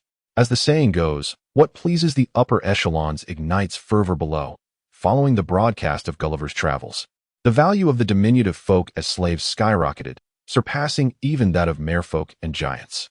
Previously, the origins of the diminutive folk were ambiguous, only occasionally spotted at sea. Their recent discovery of a homeland has driven slave traders into a frenzy. When the celestial dragons placed a bounty of 100 million on the diminutive folk, Dressrosa transformed into a veritable goldmine for countless pirates. Wait, that cannot be correct. I recall the original text stating that the bounty for the diminutive folk was merely 700,000 berries. Don Quixote paused for a moment before realization struck him. Indeed, by that time, he had long since established dominion over Dressrosa. Given his character, it was inconceivable that he would refrain from engaging in the slave trade. The influx of the diminutive folk had naturally driven prices down. Now, they have become exceedingly rare. Coupled with the earlier performance I staged and the celestial dragon's complete disregard for the value of money, it is hardly surprising that the worth of the diminutive folk has soared 100-fold. Chapter 82. Wrath upon discerning the true cause of this upheaval. Don Quixote could not help but feel a mix of amusement and exasperation. Well, I suppose I must shoulder the burden of my own creation. While he was not one to be overly sympathetic, he would still lend a hand when feasible. Moreover, this predicament was clearly of his own making. So assisting in this matter was hardly a monumental task. Being a member state of the world government, Don Quixote utilized a den mushi to relay his report, and the Navy promptly acquiesced to his request. He then altered his course, heading directly towards Dressrosa. Although he was unaware of which pirate crews were besieging Dressrosa, he surmised that those capable of such actions were certainly not of the caliber of sea emperors. With his current strength, aiding Dressrosa should not pose a significant challenge. Days later, Don Quixote gazed at the island on the horizon, fully aware that he had arrived at Dressrosa. Despite the daylight, The billowing black smoke rising from the island signaled dire circumstances. What troubled him further were the wreckage of naval vessels and the bodies of soldiers adrift in the sea. As the homeland of the Don Quixote family, Dressrosa was indeed a member state of the world government and one of the earliest to join, thus under the protection of the Navy. Ironically, the pirates attacking Dressrosa had all been spurred by the bounties issued by the Celestial Dragons. In a sense, it was as if the Celestial Dragons had hired a band of pirates to assault their own nation and military. One could hardly find words to express the absurdity of such an operation. Truly, this world is in a state of utter disarray. Even the typically indifferent and cold-hearted Don Quixote felt a surge of indignation upon witnessing the scene before him. The soldiers aboard his ship were equally incensed, their faces etched with fury. As the naval vessel drew closer, many pirate ships took notice of Don Quixote and his crew, promptly redirecting their course to encircle them. These pirates certainly did not intend to engage in conversation with the Navy. As soon as they approached within striking distance, a barrage of cannonballs was launched from the opposing side. Don Quixote Doflamingo remained unfazed, wielding his long sword with finesse, effortlessly shattering numerous cannonballs in mere moments. Subsequently, with a swift motion, he unleashed several flying slashes, obliterating 2 pirate ships in the process. At this juncture, the pirate ships appeared to grasp the gravity of the situation, with several hastily retreating. Nevertheless, the assault on the Dressrosa pirate fleet was comprised of no less than dozens of vessels, among which undoubtedly resided formidable figures. These pirate ships, manned by powerful individuals, surged forward without hesitation. Doflamingo unleashed several aerial slashes, which were effortlessly countered by them, prompting him to conserve his strength and await their approach before engaging in direct combat. Moments later, sensing the proximity of their vessels, Doflamingo leapt into the air, launching himself towards the nearest pirate ship. Upon landing on the deck of the first ship, he was met with a throng of pirates wielding steel blades and firearms rushing towards him. Doflamingo slightly curled his lip, and in an instant, his weapon transformed into a cascade of shimmering silver stars, delicately touching the necks of the pirates and swiftly extinguishing their lives. The exquisitely refined swordsmanship starkly contrasts with the grandiose maneuvers typical of the pirate world.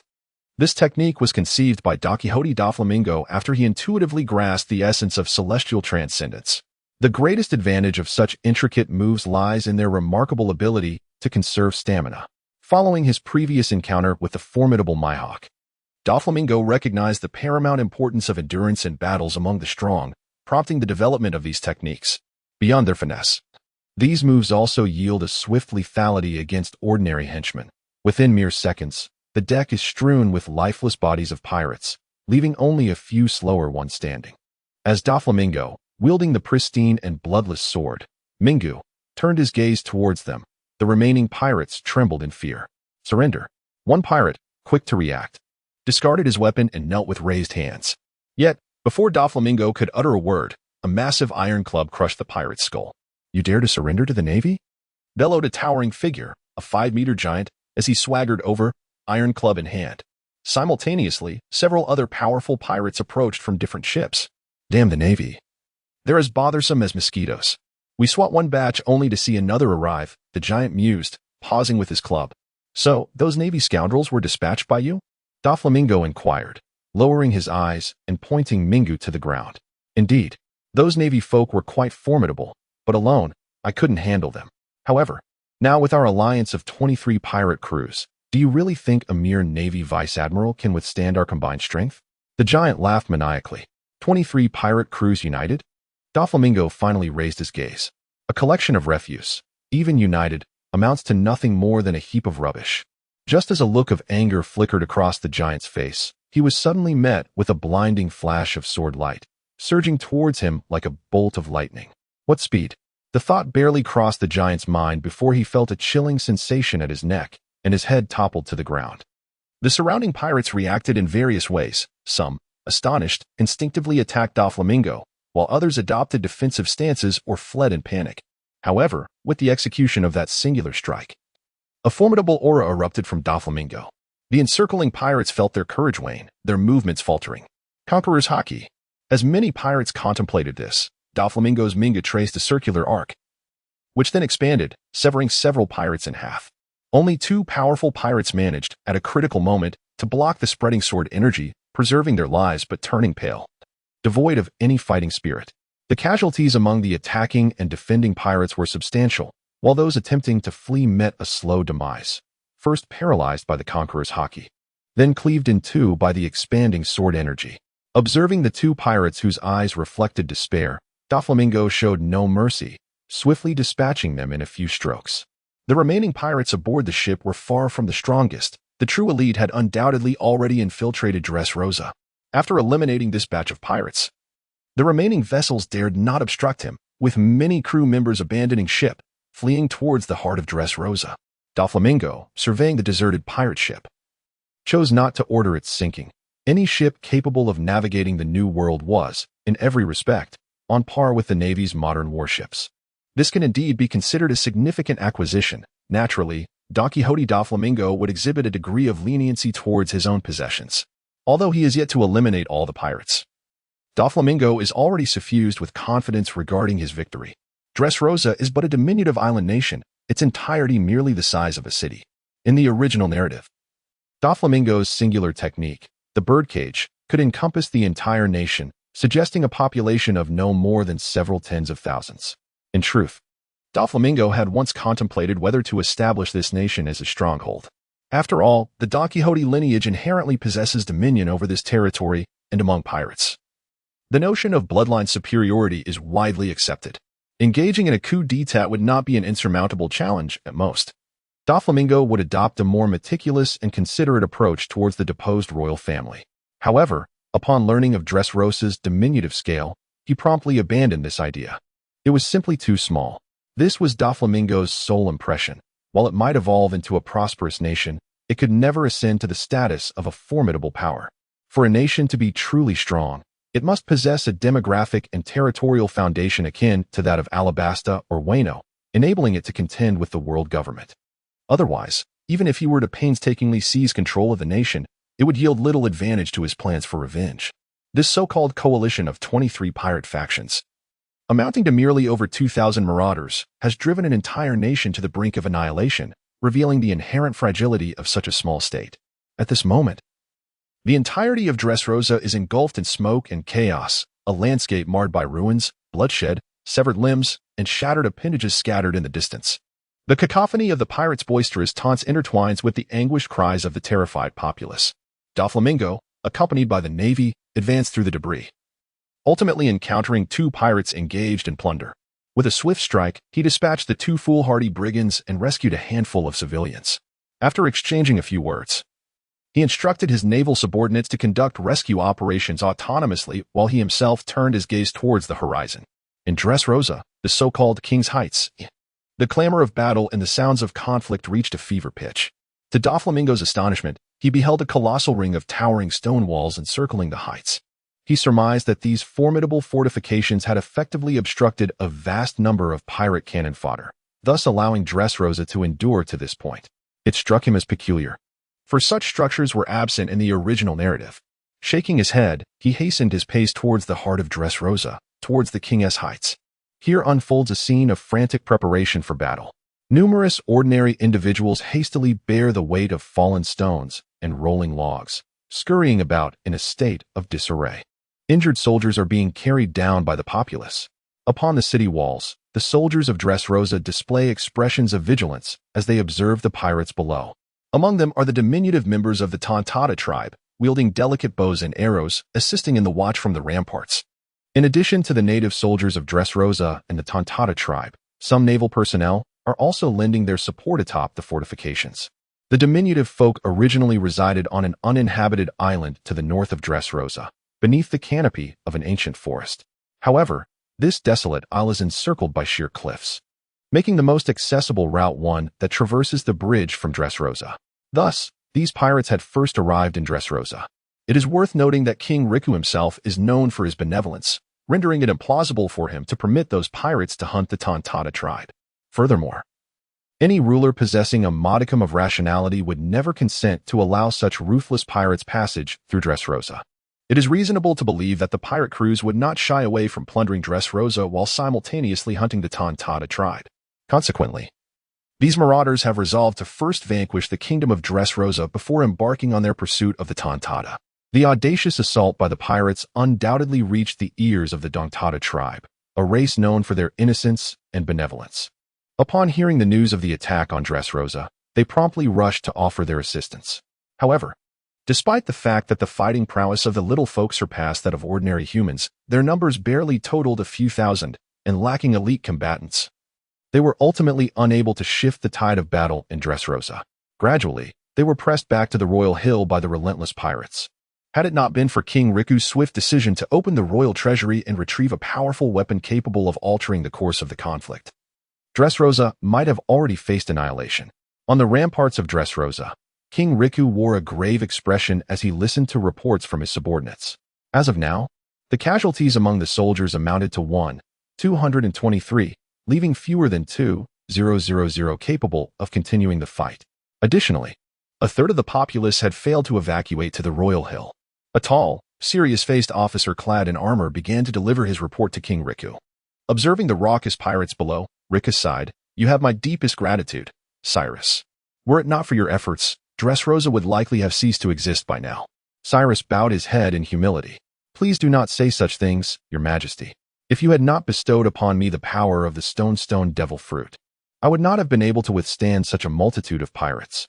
Indeed, throughout all of Dressrosa, you alone can fully harness the capabilities of the devil fruit in such a brief period. Had I been in your place, I fear I would have exhausted my strength long before even half the wall was constructed." After uttering these words, King Riku waved his hand to halt Cyrus's self-deprecating remarks and turned his gaze toward the king of the Dongtada tribe, King Gansho, whose face was adorned with a thick white beard. The elderly Gansho returned a bewildered look. With a sigh of resignation, Riku directly inquired, "Gansho, what are the losses your Dongtada tribe has sustained?" "Well," the elderly chieftain, beads of sweat forming on his brow, began counting on his fingers. For a moment, the other three individuals in the tower were left speechless. Chapter 84, Coercion. Well, the little folk are innately simple, and it seemed that this chieftain had reached an age where his faculties were waning. King Riku, left with no choice, turned his attention to the naval officer beside him. "Major Dalmatia, what is the current status of the Navy's losses?" Major Dalmatia appeared as though he wore a half-mask resembling a dog's head. In truth, he was a Zoan-type devil fruit user of the dog fruit, specifically in his Barley Town form. What appeared to be an ornament was, in fact, his true visage in a semi-beastly state. The Navy currently has just over 600 soldiers capable of combat, having lost nearly half our forces.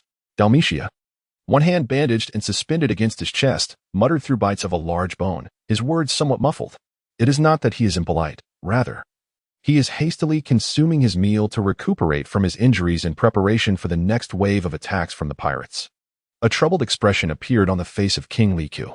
"Are there reinforcements from the Navy?" The nearby naval base would require at least 3 days or more to dispatch additional forces. After crunching the bones with a gnawing sound, Dalmatia furrowed his brow. "However, a few days ago, the Navy headquarters mentioned to me that after learning of the situation here, Admiral Steve is en route." "Admiral Steve? How many naval reinforcements is he bringing?" A look of joy spread across King Riku's face as he inquired. "It is not merely a matter of how many reinforcements there are." Major General Dalmatia understood that King Riku was unaware of Admiral Steve's level of combat capability within the Navy. So he explained, "Admiral Steve is currently listed as a candidate for the rank of Admiral, awaiting the promotion of the 3 current candidates to Admiral before he can ascend to the position." Upon uttering these words, King Riku finally grasped the combat prowess of that Vice Admiral. Within the Navy, the disparity in strength among Vice Admirals is vast. Some are formidable enough to contend with the formidable commanders of the 4 emperors, while others cannot even best the ordinary officers of the 4 emperors' crews. Moreover, the majority of Vice Admirals tend to fall into the latter category, not to mention the individual at his side, Cyrus, whose combat capabilities likely surpass those of a portion of the Navy's Vice Admirals. Hence, at the outset, King Riku did not regard the title of Vice Admiral with any significant weight. However, when the term Admiral candidate is appended, the value of this Vice Admiral's title transforms entirely. As the sovereign of the New World, he is far more discerning than the uninformed denizens of the 4 seas. Aware that the ocean is rife with monstrous adversaries, should a Vice Admiral of that caliber arrive, even if solitary, vanquishing the band of pirates outside would be a trivial endeavor. "Major Dalmatia, do you have any idea when Vice Admiral Steve will arrive?" King Riku inquired with a sense of urgency. Dalmatia's countenance displayed a hint of distress. I cannot say for certain, after all. Vice Admiral Steve is merely passing through and does not belong to my naval base. He has come only upon hearing the news. I see, King Liku sighed. The uncertainty surrounding the arrival of reinforcements was particularly agonizing, leaving him with a profound sense of helplessness. Your Majesty, the pirates have launched another assault. Several soldiers burst into the tower to report. Instantly, a grave expression overtook King Liku's face as he seized a weapon at hand. Come, let us go forth to confront the enemy. Cyrus immediately followed suit, positioning himself closely to protect King Liku. King Liku's combat abilities were mediocre. While he surpassed ordinary soldiers, he could hardly be deemed a formidable warrior. Nevertheless, as the ruler of a nation, leading the charge in battle was a significant morale booster. Thus, during this critical juncture, even amidst great peril, he felt compelled to reassure his people from atop the walls. Dalmatia tore a strip from the bandage on his arm, clenched his fist, and though still somewhat weakened, had regained about 80% of his combat strength. With a flourish of his cape, the naval major ascended to the battlements. Within the tower, only Chief Ganja remained, counting numbers. Observing that all had departed, the chief's face broke into a look of relief as he discarded the figures he had just been tallying, seizing a massive hammer meant for common folk, and charging forth without hesitation. On the battlements, as Dalmatia activated his observation haki, a furious expression manifested on his face. Damn it, those wretched pirates! King Liku cast a curious glance at Dalmatia, only to notice that Cyrus was trembling with rage beside him. Both Cyrus and Dalmatia possessed commendable levels of observation haki, enabling them to sense the pirates' actions, while King Liku was significantly lacking, forced to rely on his naked eyes. Before long, King Liku beheld the pirates herding a large throng of civilians toward the stone walls below, and he immediately comprehended their intentions, his countenance paling in response. At this moment, a tall man donned in sunglasses emerged from the ranks of pirates, tilting his head to gaze upon King Liku atop the city walls. King Liku, these are your subjects. If you continue to resist, I believe you are well aware of the fate that awaits them. He declared. How despicable, to use innocent civilians as hostages. King Liku's countenance was ashen, and he remained silent. However, Admiral Darmesia, standing beside him, could no longer contain his outrage and shouted, This naval officer is jesting. We are, after all, pirates. The concepts of decency and depravity hold no weight for us, as long as we achieve our ends. The pirate sneered dismissively at the naval officer's scorn. What say you, King Liku? Will you not surrender? As he spoke, the pirate suddenly extended his hand, from which 5 slender threads sprang forth, binding a dozen civilians in an instant. Gradually, he tightened the threads, which began to cut into the flesh of the hapless victims, their blood dripping in a steady stream, mingling with their anguished cries that echoed beneath the walls. King Liku's face turned pale, his lips trembled, and he opened his mouth to speak, but was seized by Admiral Darmesia. Stay calm, Your Majesty. You must consider carefully. If you surrender, the fate that befalls these civilians may not be the only consequence. Given the ruthless nature of these pirates, surrendering would only lead to greater sacrifices. King Liku fell silent, casting a helpless glance at Cyrus beside him, who wore a pained expression yet resolutely shook his head. Ultimately, it seemed that King Liku had been drained of all strength. His face ashen as he addressed Darmesia. I must indeed collect my thoughts. I leave everything here to you, Admiral. Chapter 85. The Unbearable Amidst the Screams. Yet another group of ordinary civilians fell victim to the pirate's brutality, their blood splattering across his face. The pirate maintained a leisurely demeanor, the sunglasses obscuring his cold gaze. It appears this has little effect. It seems I've encountered a formidable opponent. He produced a handkerchief to wipe the blood from his face and hands, snorting disdainfully. In that case, these people have outlived their usefulness. Let us simply eliminate them to show the king above. Just as the pirate was poised to unleash further violence, a snot-nosed, hunched figure with a repugnant expression stepped forward. Hey, don't be so hasty to strike. We shouldn't eliminate our bargaining chips. The pirate chuckled. Even if we cannot force their surrender, we can use these Dressrosa residents to barter for those little folk. I am quite eager to see if this king possesses the heart to sacrifice his own subjects for the sake of those diminutive beings. As these words escaped his lips, a cold smile crept across Virgo's face. In terms of treachery, none could rival your cunning. You are indeed worthy of the name Toribol. Over there, I am merely a strategist, not a paragon of wisdom. Toribol immediately grinned. unabashed. However, Virgo paid no heed to Torbel's insinuations, nor did he indulge his desire for flattery. Instead, he addressed the higher-ups directly. King of Dressrosa, listen well. Should you be willing to exchange for the small folk, I shall hand over this batch of captives to you. This is your final opportunity. Should you fail to seize this chance, a sinister grin spread across Virgo's face, then the next time. It will be the demise of all the captives. Upon uttering these words, a great turmoil erupted atop the city walls. It must be noted that Dressrosa was merely an ordinary island nation, and among the over 10,000 residents below, nearly 1/10 of the population was represented. It could be said that every soldier on the royal high ground had at least one or two relatives among the captives below, with some even having their parents among them. King Riku and Dalmatia resolutely refused to surrender. While the soldiers above were undoubtedly heartbroken and despondent, they could comprehend their stance. However, when the matter involved the diminutive folk, other thoughts began to stir within their hearts. Remain calm. These pirates are employing psychological tactics. Should our alliance with the little people falter and internal strife ensue, we shall find ourselves utterly incapable of withstanding the pirates' onslaught. Dalmatia, with an anxious expression, spoke up. Rest assured, I shall not abandon our allies among the little folk, King Riku replied, his spirit seemingly revitalized, determination etched across his face. This is not merely a matter for your majesty alone, Dalmatia sighed softly. King Riku raised his gaze and noticed the wavering resolve in the eyes of the soldiers, indicating a palpable shift in morale. Do not worry, at that moment, the elder of the little people stepped forward. This is our own affair. We shall not burden you further. Allow us to confront those pirates ourselves. What is this nonsense? King Riku furrowed his brow. The pirates' attack on Dressrosa concerns all of us. In my eyes, the little folk are as dear as my own citizens. If we were to forsake you under such threats, would we not also abandon our own people in the face of danger? Just then, a commotion erupted atop the city walls. The wall, constructed by Curacao using the stone fruit, lacked any gates.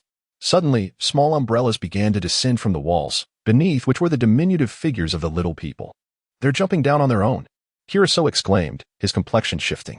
Forgive me for wasting your majesty's goodwill, the elder of the little folk said, seemingly unperturbed. Let us resolve this matter ourselves. With that, he strode to the edge of the walls and leapt down. Wait, did he forget his parachute? Curacao gaped, turning to the soldiers beside him. The soldiers, equally astonished, watched as the elder landed with a thud, subsequently curling up and howling in distress. Truly, a spectacle that could only last for a fleeting moment. The wall, towering dozens of meters high, would have proven fatal had the little folk not possessed their inherent resilience and agility. Otherwise, he would have likely become nothing more than a smear upon the ground. Enough. King Riku struck the wall with his fist, tears and snot streaming down his face as he addressed Curacao. I would rather perish in battle than endure such a humiliating peace that betrays my friends. Lower the wall. We shall face the pirates head on. Not only King Riku, but all those atop the wall, be they navy or the soldiers of Dressrosa, exhibited expressions of grim determination and indignation. Their simmering rage had reached its zenith. Curacao glanced up at Dalmatia. In truth, this seasoned major was the true pillar of strength in this conflict. Then, he witnessed Dalmatia being the first to leap from the wall. Who was it that just urged calm? Curacao inwardly seethed. However, observing the unfolding situation, Curacao, having pinned up his own fury, melted into the stone wall, transforming the entire structure into a sloping descent. Following this, the navy and Dressrosa's soldiers surged downwards in a chaotic tide. Hey, these fools are truly simple-minded. With just a little provocation, they came rushing down, Torbel chuckled, simultaneously hurling a large mass of goo to ensnare several soldiers. He brandished a firearm, aiming at the goo, which detonated violently. Amidst the wails, dozens of soldiers were ignited by the intensely adhesive flames, unable to extinguish the fire no matter how they rolled, soon reduced to charred corpses. Scoundrel! Major Dalmatia's face contorted with rage as he attempted to charge forward, nearly ensnared by the slender threads fired by Virgo. Hehehe, you can't touch me. You can't touch me. Torbel taunted, writhing grotesquely while unleashing more goo upon the soldiers, bombarding them relentlessly. Chapter 86, Fury unleashed as Torbel reveled in his explosive onslaught. A massive stone wall suddenly erupted from the ground, intercepting the projectiles he had thrown. Curacao leapt from the wall, brandishing a colossal stone sword measuring 10 meters in length, and swung it down at Torbel. Torbel, frightened, rolled away but was still grazed by the stone sword, causing part of his arm to be severed. However, the goo quickly flowed, restoring his arm to its former state. Is that a logia-type fruit? Though it doesn't quite seem so, Curacao mused, furrowing his brow. Logia-type fruits typically exhibited grandiose attacks and generated vast amounts of elemental essence, unlike Torbol's rather insidious approach. Yet, with Torbol's limited prowess, he was no match for Curacao. Moreover, having consumed the stone fruit, Curacao, despite not having fully developed its abilities yet, compensated for his previous deficiencies in ranged and area attacks. After exchanging blows, Torbol found himself nearly flattened by Curaçao's might. Finally, exasperated, he cried out, "Hurry and help me. I'm coming." A large, burly man with a piercing voice charged forward.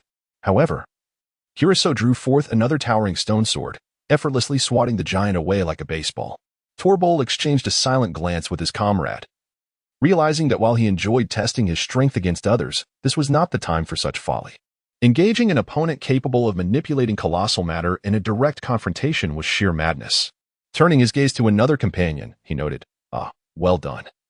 You're hiding quite well and not charging in." In an instant, Torbol was left fuming with rage. However, among the pirates, many formidable warriors soon joined forces to confront Curacao. Curaçao's mastery of the stone fruit was still in its infancy, and its combat style did not align with his former strategies. Although his stone swords were massive, they lacked resilience and agility. Faced with numerous adversaries, he appeared sluggish and cumbersome. Eventually, he resorted to wielding his own weapon, engaging in a sword duel with his opponents. While Curaçao's swordsmanship and hockey were commendable, the overwhelming number of pirate strongmen left him at a distinct disadvantage. To make matters worse, aside from him and Dalmatia, there were no further strong fighters on the Dressrosa's side, while the pirates still had several bounty hunters in excess of 100 million without opponents, wreaking havoc among the ordinary soldiers. In this dire situation, Dressrosa was utterly sustained by human lives, and its downfall seemed almost inevitable. As for the king of the Licorice Kingdom, Cyrus cast a glance and silently realized that his majesty had been rendered unconscious, his crown knocked askew. As the pirates appeared to disregard his status entirely, failing to recognize his identity. Well then, if I can eliminate one, I shall do so, Cyrus thought momentarily. Just as this notion took root in his mind, a brilliant sword aura flashed in the distance, piercing through several formidable pirates around him like a laser, and continued to traverse the battlefield, striking forcefully against the sloped stone wall. A tremendous roar erupted, and smoke billowed, rendering the entire battlefield momentarily hushed. Once the smoke began to settle, Cyrus surveyed the wall and gasped in astonishment. The wall had been pierced, creating a gaping hole taller than a man. And through the smooth opening, he could even glimpse the expanse of the sea beyond. The sword's aura not only pierced through the stone wall crafted by Cyrus, but also traversed the entirety of the royal heights, effortlessly leveling a multitude of structures along its path, effectively crossing half of Dressrosa. If Cyrus merely gasped in astonishment, the pirates were left utterly paralyzed with fear. The reason was quite straightforward. The recent sword strike had dispatched nothing but pirates, including several pirate captains, while the soldiers remained unscathed. In this scenario, the true identity of the newcomer, whether friend or foe, was unmistakably clear to all the pirates, as the sound of approaching footsteps echoed from the distance. Doflamingo's expression turned as dark as the stormy sea. In his hand, the ominous black blade, the Black Fox, emanated a palpable aura of menace, presenting itself before all present on the battlefield. Having just witnessed the city walls transform into a sloping descent, Doflamingo sensed the gravity of the situation and hastily made his way to the scene. In a tumult of rage and astonishment, he unleashed a formidable technique, the Flying Immortal, revealing a power that far exceeded his expectations. This technique, the Flying Immortal, was further enhanced by the application of the Conqueror's Haki, artfully intertwining it with his sword's energy, thus amplifying its might to unprecedented levels. Though Doflamingo possessed the training memories of the Pirate King, Roger, allowing him to execute Roger's divine evasion, he could only muster the strength to incorporate the Conqueror's Haki into his blade at that moment. Typically, his mastery of Conqueror's Haki was confined to his fists and feet. However, this time, he transcended his previous limitations by infusing it not only into his weapon, but also into the very essence of his sword's energy, marking a significant breakthrough. The potency of that recent strike lingered vividly in the minds of all witnesses. As Doflamingo cast his gaze across the battlefield, admiration was etched upon the faces of the navy and soldiers, while the pirates bowed their heads, their eyes darting anxiously as they sought an escape route. There was no option but to flee. A single blade of energy had cleaved through half of Dressrosa. Such a feat was indeed beyond comprehension. Who was it that the navy had dispatched, a general or perhaps even an admiral? Could it be that among us lurked a sovereign of the seas? At that moment, The battle-scarred Dalmatia exhaled a sigh of relief. The arrival of Admiral Steve was upon them. Reinforcements had finally come to their aid. The utterance seemed to act as a catalyst, causing numerous pirates to scatter in chaos. Don Quixote Doflamingo gazed coldly at the fleeing pirates, once more raising his weapon, the string blade. In a flash, he was the first to appear before Virgo, who, taken aback, instinctively unleashed a sharp thread from his hand. Yet, Doflamingo disregarded it entirely. With a swift motion of his blade, Virgo, a loyal subordinate from the original narrative, found his head severed from his body. Perhaps in the past, Doflamingo harbored some semblance of fondness for his original subordinates, but upon witnessing the scene before him, he realized they had irrevocably diverged on their respective paths. Doflamingo was no benevolent figure, nor did he possess a moral compass. However, he maintained a certain baseline of humanity. At the very least, he could not bring himself to slaughter innocent civilians. Under Doflamingo's formidable observation hockey, the bodies of the innocent citizens, gruesomely sliced apart by the powers of the string fruit, were vividly apparent to him. Chapter 87. The battle concludes. Virgo. Toribol roared, desperately flinging a torrent of viscous liquid towards Doflamingo. Doflamingo frowned, not from concern but from disgust, as he sought to evade the repulsive substance. The string blade in his grasp once again erupted with brilliant light, the blade's aura piercing through the wave of slime and striking Toribol. Ugh! Toribol let out a wretched scream as he collapsed to the ground. However, upon witnessing his fall, Doflamingo merely scoffed. Although Toribol appeared to be a robust figure, Doflamingo, well-versed in the original narrative, recognized that his entire body was supported by the sticky fruit, rendering him pitifully frail. The strike he had just executed had merely grazed his left side, failing to inflict a critical wound. With a cold chuckle, Doflamingo unleashed a flurry of sword strikes, enveloping Toribol in a torrent of cutting energy. Amidst the anguished cries, Toribol collapsed, his body battered and torn. Toribol, you shall perish. A robust man with a shrill voice charged from a distance, his fist enveloped in armament hockey, descending with ferocity. Doflamingo remained expressionless, raising his fist to counter. With a series of cracking sounds, the burly man was sent flying, crashing into a cluster of pirates and crushing several beneath him, his right arm drooping limply afterward. Curse it, this fellow is utterly unbeatable. He's a monster. The man clutched his arm, fear finally etching itself onto his face as he turned to flee. Yet, facing Doflamingo directly, he would require more than 2 moves to subdue him. To turn his back and retreat against a formidable swordsman was nothing short of seeking his own demise, a folly beyond measure. With a casual thrust, a beam of light, thick as a fist, sliced through the man's chest. He had barely taken 2 steps before collapsing to the ground. That voice and physique, he must be Pekoth. A fleeting thought darted through Doflamingo's mind as he resumed his pursuit of the remaining pirates. This disorganized mob of pirates may rush forward eagerly in times of favorable winds. Yet upon encountering a formidable obstacle, they swiftly descend into chaos. If this band of pirates were to unite and fight to the death, it would likely take Doflamingo quite some time to eliminate them all. Should they manage to leave a few behind as a rear guard, perhaps half of them could escape. Alas, to expect these pirates to sacrifice themselves for the sake of others is a fool's errand. Even within the same crew, those capable of such selflessness constitute less than 1/10 of the entire pirate population. Moreover, these pirates belong to a temporary alliance, each one preoccupied with outpacing their comrades. The result of a collective escape is inevitably that none shall escape together. Under Doflamingo's relentless pursuit, within a mere 10 minutes, the stronger pirates were thoroughly vanquished. As for the remaining ordinary pirates, Doflamingo dispatched a large portion with ease, while the rest were paralyzed by fear, too terrified to look back. He left them to the ordinary soldiers. After all, these demoralized pirates probably lacked even the courage to retaliate. Half an hour later, the battle came to a definitive end, with the vast majority of pirates either slain or captured. The few who managed to evade capture were merely hiding among the ruins of Dressrosa, and it was only a matter of time before they were discovered. At the port, Doflamingo's forces remained, and only a handful of pirates succeeded in breaching the blockade to return to their ships and escape. Although the war had concluded, Dressrosa lay in near ruins. Fortunately, amidst the misfortune, most residents had taken refuge in the Royal Plateau, preserving their lives. The casualties from this pirate assault amounted to just a fraction of the population of the entire nation. In contemporary society, this would undoubtedly be a monumental event. However, in the realm of pirates, it merely amounts to a light drizzle. For the small island nation of Dressrosa to withstand such a massive pirate assault without being obliterated is already a stroke of luck. Upon the return of Don Quixote Doflamingo, he encountered King Riku, whose head was bandaged and one side of his face swollen, being supported by a lovely maiden as he comforted the civilians. Meanwhile, Kairos was busy addressing the damage to the walls and stones, perhaps due to the lessons learned from this pirate invasion.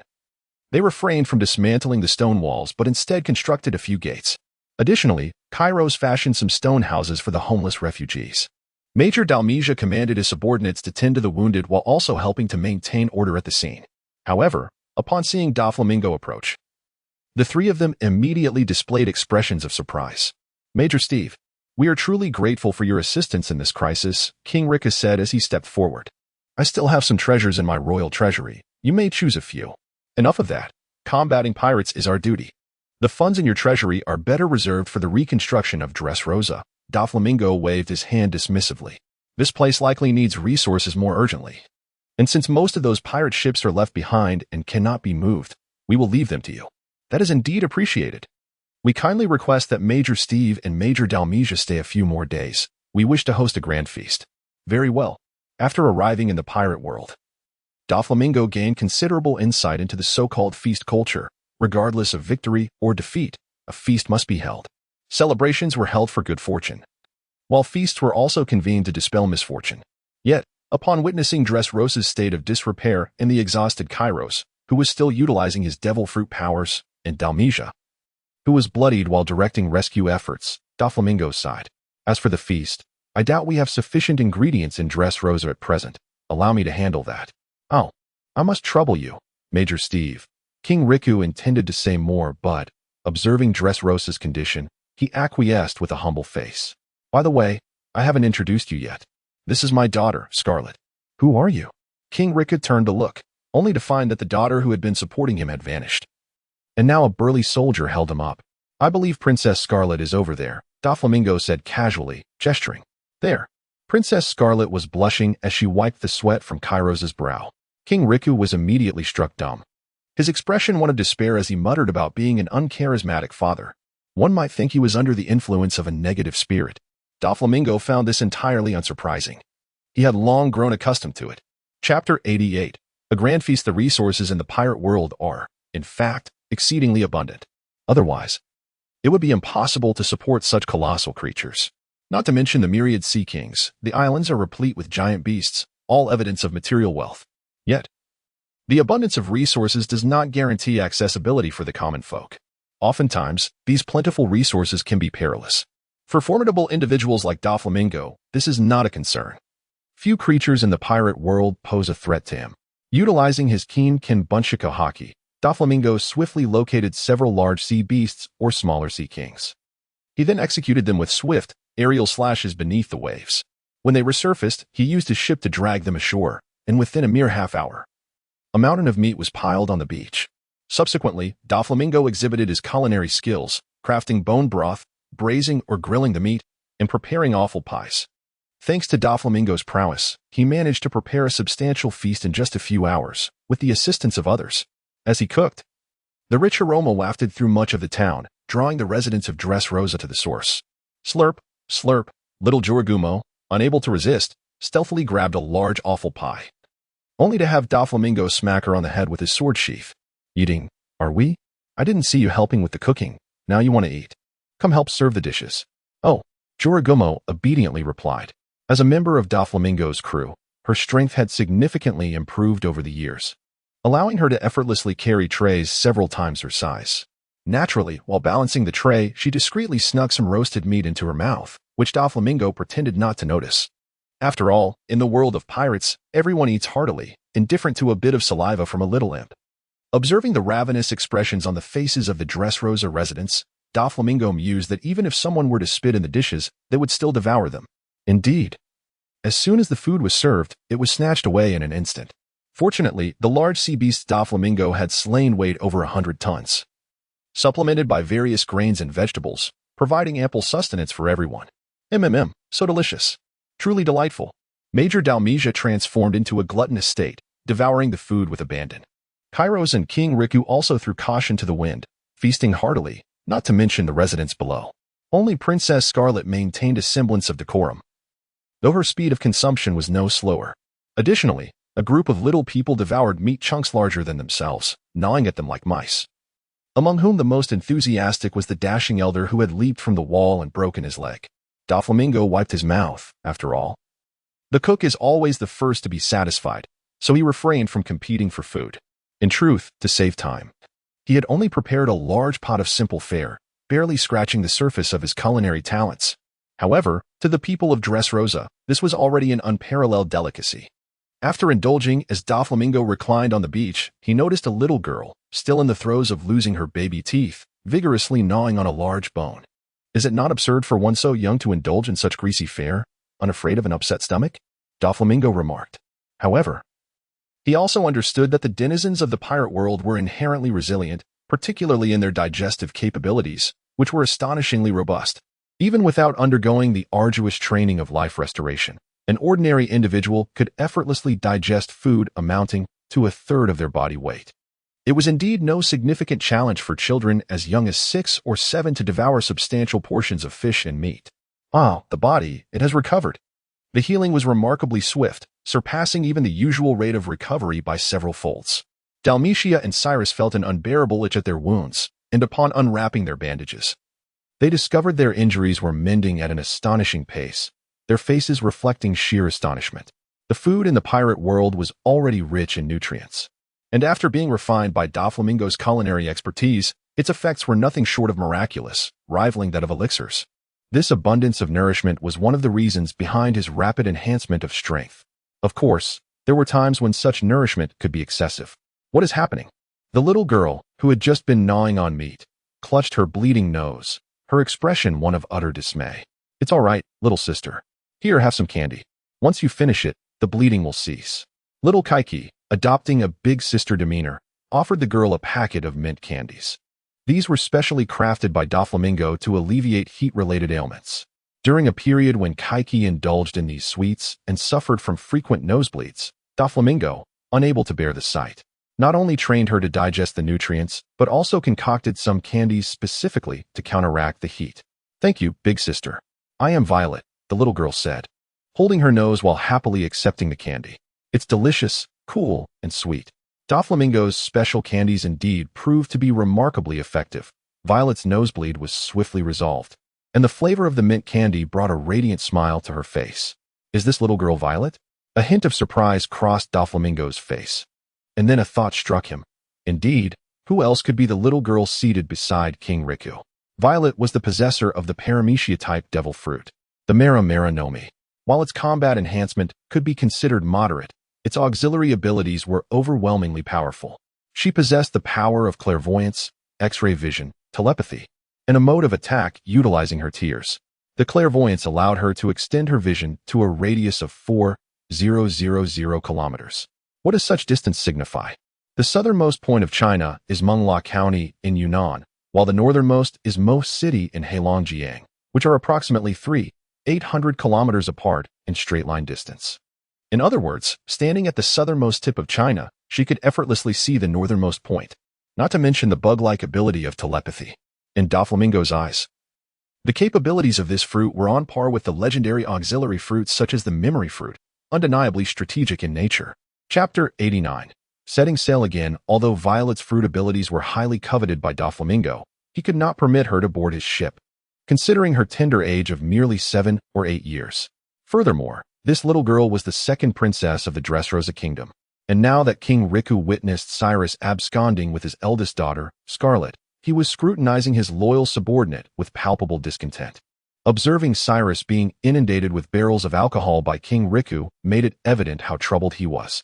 If Doflamingo were to suggest that his second daughter board the ship, King Riku would undoubtedly take offense. Doflamingo's current affiliation with the Navy was destined to be relinquished, so there was no need for haste. A few more years could be afforded. As for whether little Violet would be willing, Doflamingo had never doubted it. In a certain sense, the vast majority of individuals who lived without worries and were inclined to consume devil fruits were inherently restless and possessed a spirit of adventure. Princess Violet undoubtedly possesses this distinctive trait in the original narrative. Following the banquet, Don Quixote Doflamingo remained in Dressrosa for a few more days, assisting in the aftermath while simultaneously enhancing the goodwill of Princess Violet. How does one cultivate the affection of a young girl, you ask? Allow me to elucidate. By feeding her, nurturing her, and providing her sustenance. Doflamingo even imparted to her numerous recipes for pastries and dishes, ensuring that she would not develop a distaste for food upon parting from him. After all, he was acutely aware of his own culinary prowess. Even he found it difficult to stomach the meals served in the Navy's cafeteria after indulging in his own cooking. Moreover, he took a moment to mentor Cyrus, the formidable gladiator who had achieved a remarkable 3,000 victories in the arena, recognizing his exceptional swordsmanship. In Doflamingo's eyes, Cyrus had merely lacked exposure and was regrettably transformed into a toy, squandering precious time. Otherwise, given his innate talent, he would not fall far behind the original Doflamingo, particularly after acquiring the stone fruit, should he fully harness its potential. He could easily ascend to a position of prominence among the warlords of the sea, or as a top-ranking subordinate under one of the four emperors. Dressrosa had endured calamities largely due to him, and Doflamingo wished to cultivate Cyrus to safeguard this land. Ironically, Cyrus had much to be grateful for regarding this disaster. His exemplary performance amidst the turmoil had afforded him the opportunity to wed Scarlet. Otherwise, he would have been relegated to eloping with the princess. As depicted in the original manga, as he neared the prospect of becoming the prince consort of Dressrosa, the possibility of ascending to the throne loomed, rendering the protection of this realm a natural responsibility. While Cyrus exhibited remarkable prowess in observation hockey and swordsmanship, his mastery of armament hockey was lacking. He struggled with its application and was particularly inexperienced in utilizing it for rapping, which constituted his most significant shortcoming.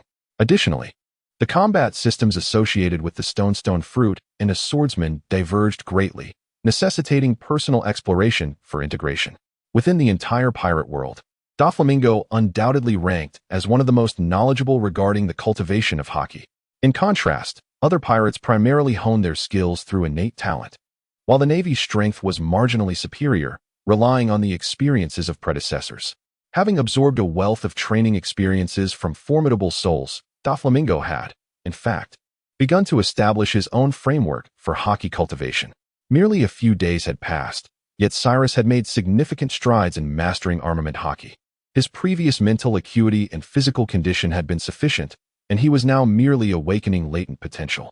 After spending several days in Dressrosa and witnessing the resolution of matters, Doflamingo bid farewell to his companions and set sail to continue his mission.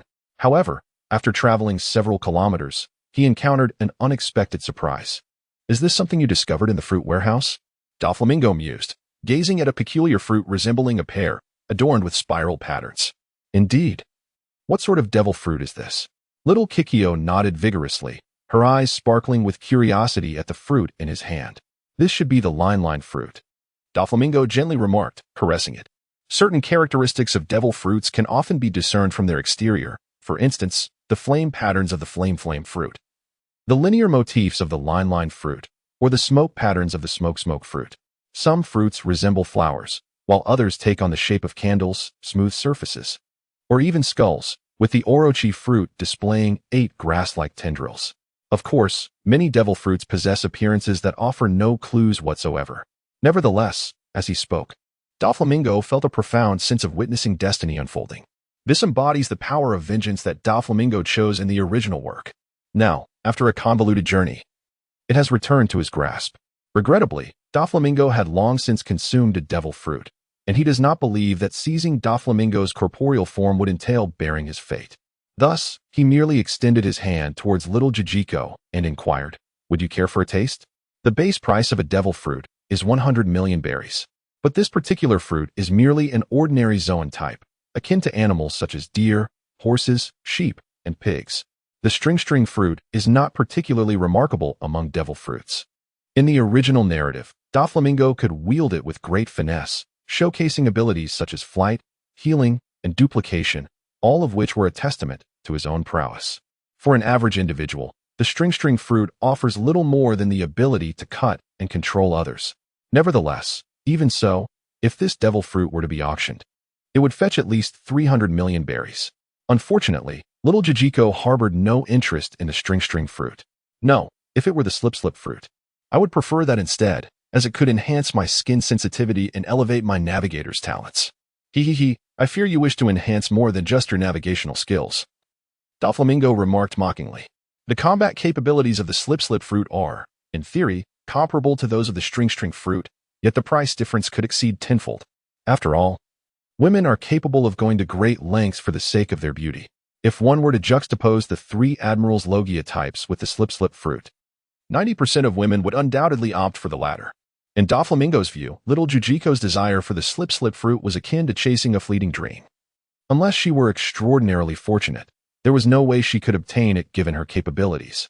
Naturally, Doflamingo would not voice this directly. One must always hold on to dreams. What if they were to materialize? Chapter 90. The Ember Assault. After more than 20 days of sailing, Doflamingo and his companions finally arrived at the naval base near Barbarian Dragon Island. To be candid, they had reached the farthest edge of the Navy's extended influence, where piracy had reached its zenith. No, perhaps it could no longer be termed piracy. It should rather be called an enemy force. Apart from flying the pirate flag, these marauders differed entirely from traditional pirates. They did not pillage and plunder, but instead collected taxes from various islands while recruiting robust members. This has undoubtedly become a manifestation of the government and military's prevailing style. Moreover, Doflamingo sorrowfully realizes that, excluding these pirates, the law enforcement in this maritime region is, perhaps, superior to that of the majority of nations under the world government. Were it not for the exceedingly ruthless nature of these notorious pirates, who oppress the common folk to an extreme degree, life here might even be better than under the world government's dominion. Upon further reflection, it seems that the countries governed by the world government, hoarding wealth from the heavens, are not significantly more virtuous than these formidable pirates. Doflamingo can only sigh in resignation, acknowledging that this truly is a world rife with decay. However, upon arriving here, these pirates do not engage in conflict with the Navy. Rather, they maintain a distance, waiting for Doflamingo to vacate their waters before promptly returning. The actions of these pirates have become indistinguishable from the proactive defensive measures of a nation. They are unwilling to instigate conflict with the Navy while simultaneously exhibiting a wariness towards it. It was not until Doflamingo approached the vicinity of Dragon Island that the presence of pirates finally dissipated. It is evident that this area has been designated as a domain of naval influence, prompting the pirates to refrain from entry. One could assert that the various pirates in the New World have entirely abandoned their previous erratic behavior in favor of a more structured operational mode. It is no wonder they would later be referred to as the Emperors of the Sea. With firearms and territory at their disposal, what else could they be but emperors? Before long, Doflamingo beheld the location where he was to carry out his mission. This naval base, delving into the depths of the New World, is established upon a diminutive reef, measuring merely 2 to 3 kilometers in both length and width. The entirety of the reef consists solely of black rocks, a naval barracks, and a few vessels docked in the harbor. How minuscule! How does the Navy manage its supplies here? Young Jujing, perched on the ship's railing, inquired as she gazed at this miniature naval base. It must be that they hunt on Barbarian Dragon Island. No wonder they always mention the naval base in proximity to it. This island probably lacks a name entirely.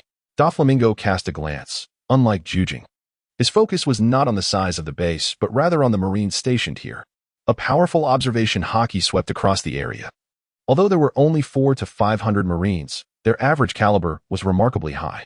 In the vast seas, they could easily serve as junior officers. Yet here, they are merely ordinary first-class soldiers.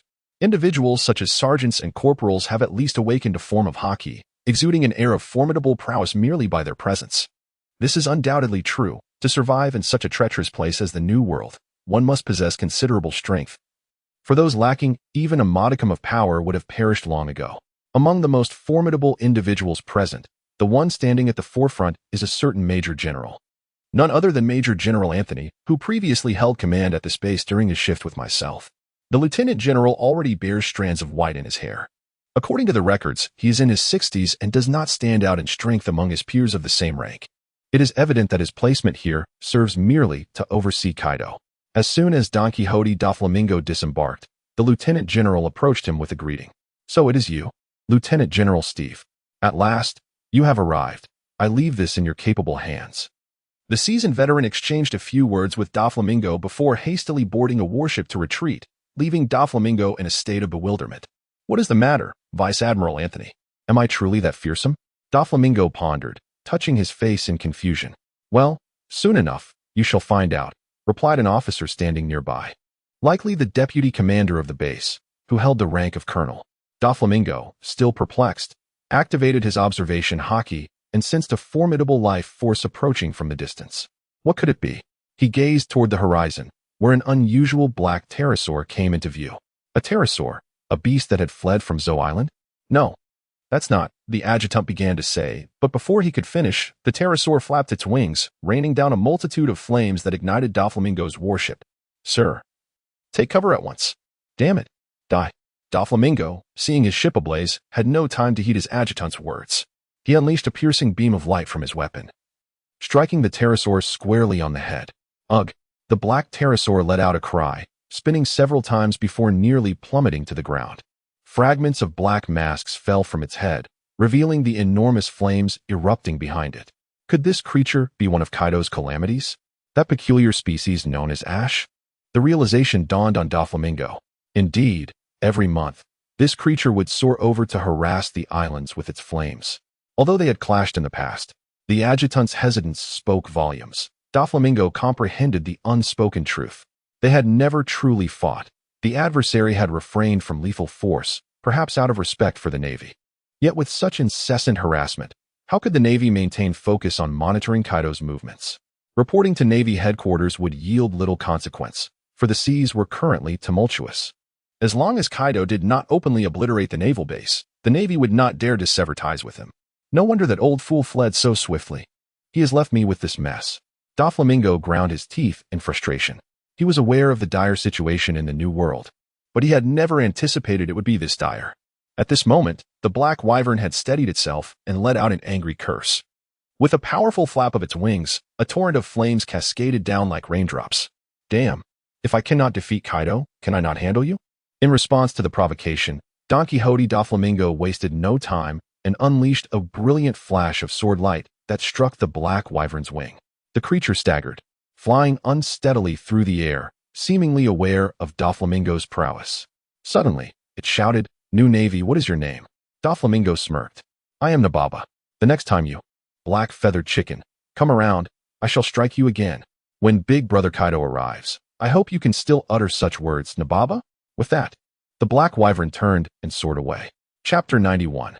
Respite. Is this fellow lacking in intelligence? Can he truly believe such a name? Doflamingo couldn't help but sigh internally. Indeed, in the world of One Piece, regardless of how serious a person may appear, they will invariably possess a comical side. Doflamingo's initial encounter with Jean ended abruptly and rather anticlimactically. Primarily, neither party was psychologically prepared nor inclined to escalate matters. Doflamingo understood that if he were to eliminate Jean, Kaido would undoubtedly rush from Weno country to confront him, and it would not end well for either of them. Of course, whether he could defeat Jean was another matter altogether. Doflamingo was confident in his ability to prevail, yet capturing an opponent was not as straightforward as it seemed. On the other hand, Jean was also aware that if he were to engage Doflamingo, the outcome was uncertain. Even if he emerged victorious, he could not afford to kill. After all, the Beast Pirates were in a crucial phase of seizing Weno, and provoking the Navy at such a pivotal moment was ill-advised. Not to mention the aftermath, where Jean would have to report to Kaido regarding the newly arrived Navy's name, and the potential wrath that would follow. Meanwhile, Doflamingo gathered all the Navy personnel and inquired about the current state of the base. In truth, the previous Navy base was not as dilapidated as it appeared now. Once, this island spanned approximately 5 kilometers, adorned with vegetation and fresh water. However, due to frequent battles, much of the island had sunk, and what remained had been scorched into black stone over the years of relentless flames. Ultimately, this Navy base had been reduced to its current state. How tragic, Doflamingo remarked. Recalling his initial thoughts upon seeing the base, he had thought the individuals who established it were quite mad. Establishing a base in such a cursed location, even resupplying would be a challenge. Now he realized that the base had been demolished countless times, which explained the uniform darkness of the island's structures. After his musings, Doflamingo took control of the Navy base. Though there was little to manage, there were only a few hundred personnel in total, easily accommodated by 2 or 3 Navy warships. The island did not require him to conduct any training missions in such a wretched place. It was likely that any Navy personnel who did not actively train had already perished. As for monitoring Kaido of the Beast Pirates, he was currently situated in Weno. a location inaccessible to Navy warships. The only option was to observe the movements of the Beast Pirates fleet from the base to ascertain Kaido's whereabouts.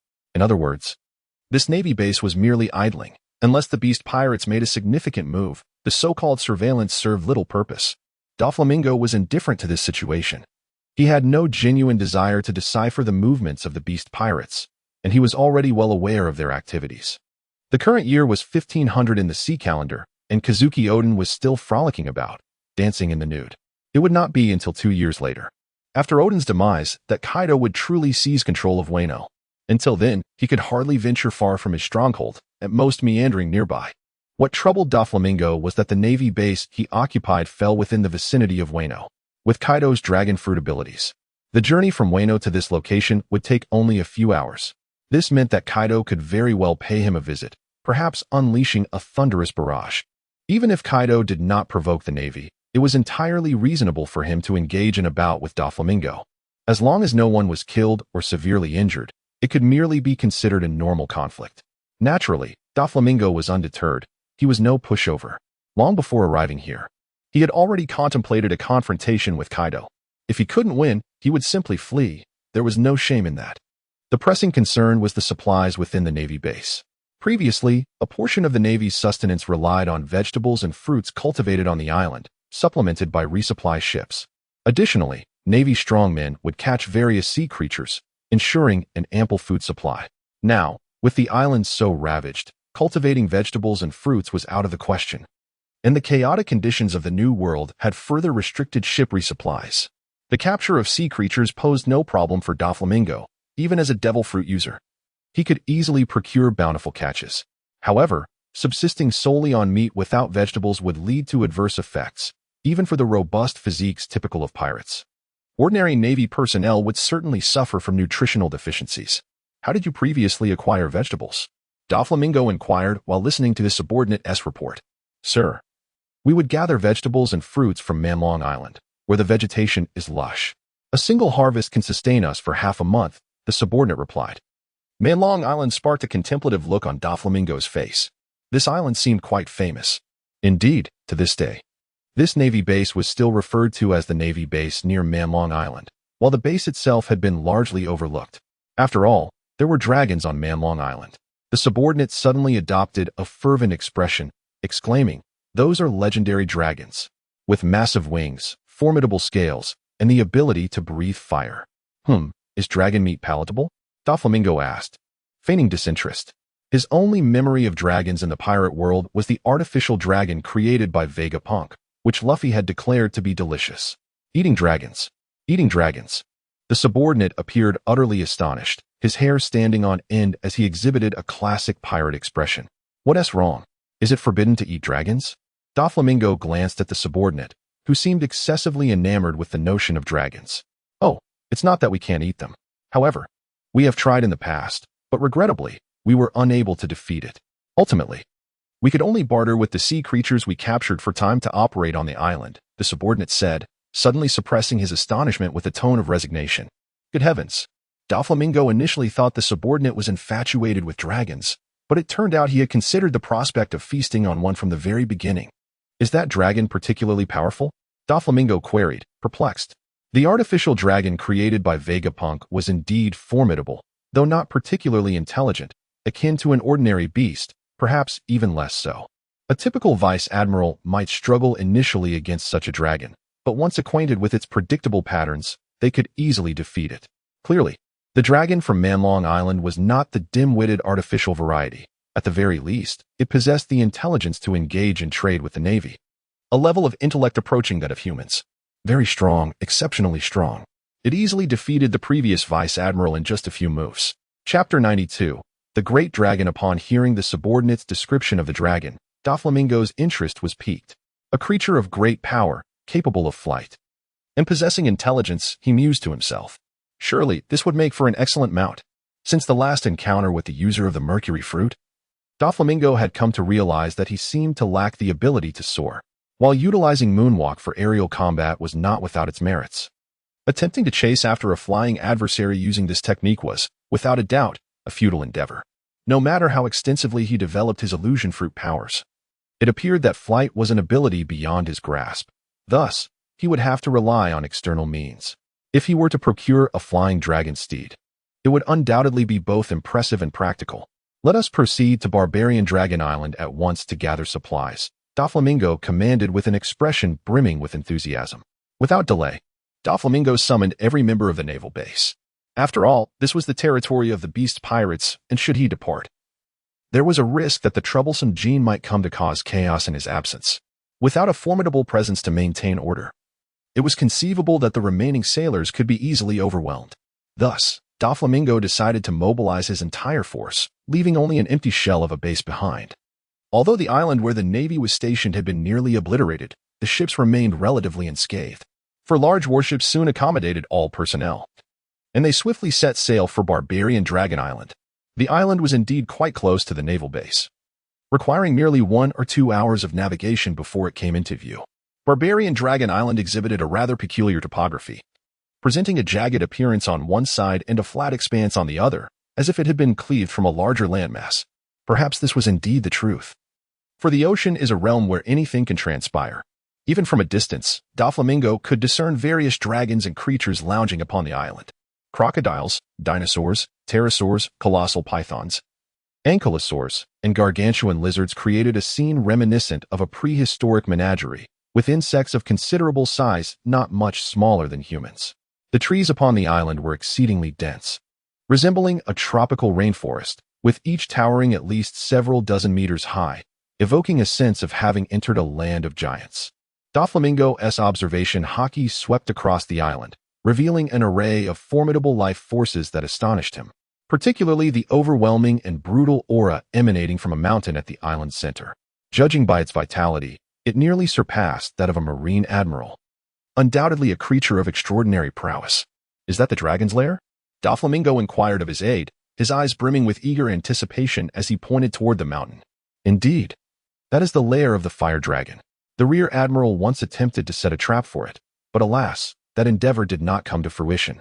The aide replied, his eyes wide with urgency. Oh, what was the reason for that? Doflamingo asked. Well, the intelligence of that fire dragon far exceeded our expectations. It had already laid traps within its lair, and we fell victim to them upon entry, the aide recounted.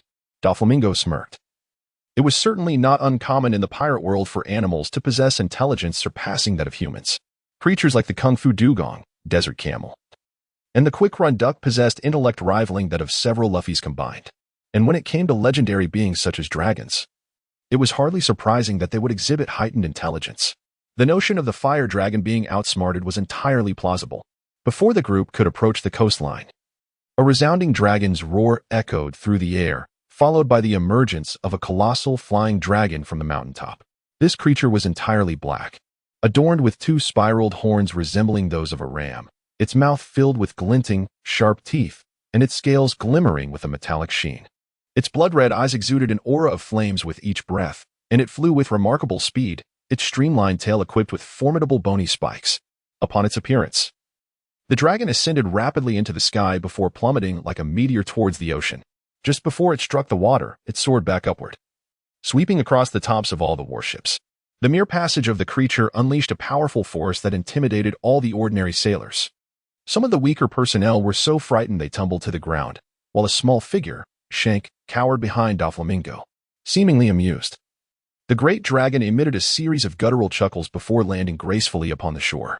At this moment, Doflamingo was able to discern the immense size of the dragon, which measured nearly 100 meters in length, surpassing the artificial dragon encountered by Luffy and his companions.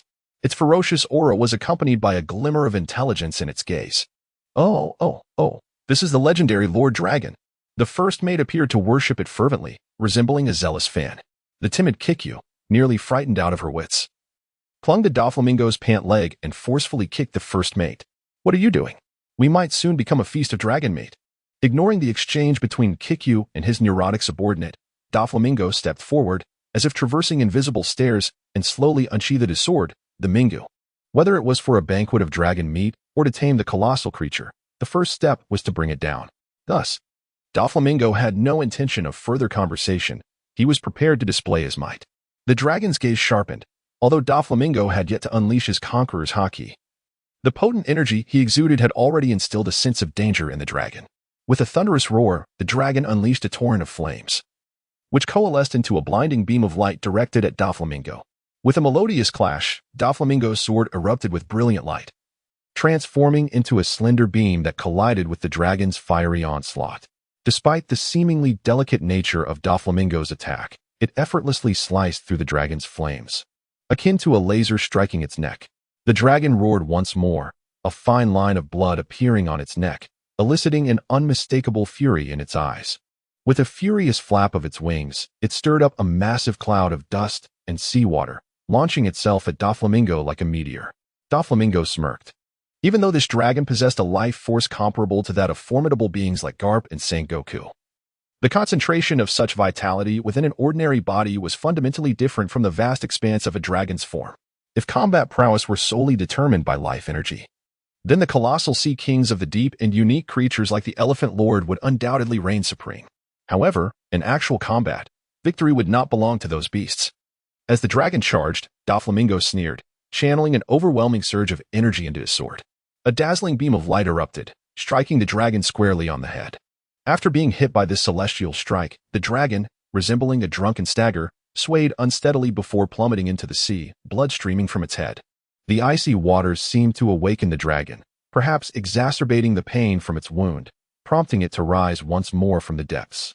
As it emerged, torrents of dark seawater cascaded down its body, staining the ocean around it. Yet, upon witnessing the dragon's ascent, Doflamingo was momentarily taken aback. As it surfaced, the dragon shed its dark exterior, revealing scales of a peculiar pink adorned with white spots, resembling a mythical spotted dog, albeit with a pink base. The stark contrast between its once imposing visage and its now comical coloration left Doflamingo momentarily dizzy. This dragon was not the majestic creature he had envisioned. What an odd array of colors. Not only Doflamingo was stunned, his navy subordinates were equally bewildered. Having visited the Dragon Island numerous times, they had never glimpsed the true form of this dragon, having assumed it was a black dragon all along. Among them, the first mate's expression was one of utter despair. "Ah, Lord Dragon, how can you look like this? I refuse to believe it. Return the majestic dragon to me." Shaking its head, the dazed dragon finally regained its senses, only to find the peculiar expressions of those around it. Suddenly, it froze, raising its claw to observe the paint that had washed away in the seawater, exposing its true colors.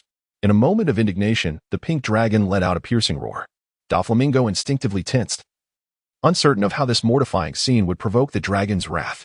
Then, without a backward glance, the dragon fled towards Dragon Island, its demeanor reminiscent of a drenched dog fleeing in disgrace. As the sea breeze tousled his hair, Doflamingo fancied he heard two crows cawing overhead, mocking him. "Fool, fool." What was this? Was the dragon retreating to its lair in a fit of social anxiety? With a bemused expression, Doflamingo sheathed his sword and gestured for the ship to dock, instructing his crew to gather vegetables and fruits. Indeed, the world of One Piece was bountiful. Vegetables and fruits flourished in abundance, thriving even more robustly than cultivated crops. Despite the bizarre climate and chaotic magnetic fields, any area with vegetation and wildlife was remarkably fertile. The density of marine life in the ocean surpassed that of Earth by several folds. In most places, barring the folly of tyrannical rulers, famine was virtually impossible. Leaving the navy to gather near the shore and in the shallower jungles, Doflamingo himself advanced, guided by his observation haki, towards the lair of the pink dragon. Although its appearance diverged from his grandiose expectations, he recognized that this dragon could indeed serve as a fine steed. After some contemplation, he resolved to claim it for himself.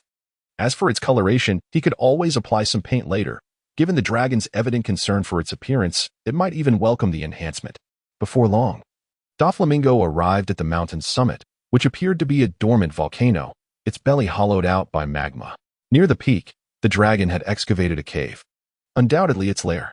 Approaching the entrance, before Doflamingo could step inside, a cacophony of sounds erupted as a massive figure emerged.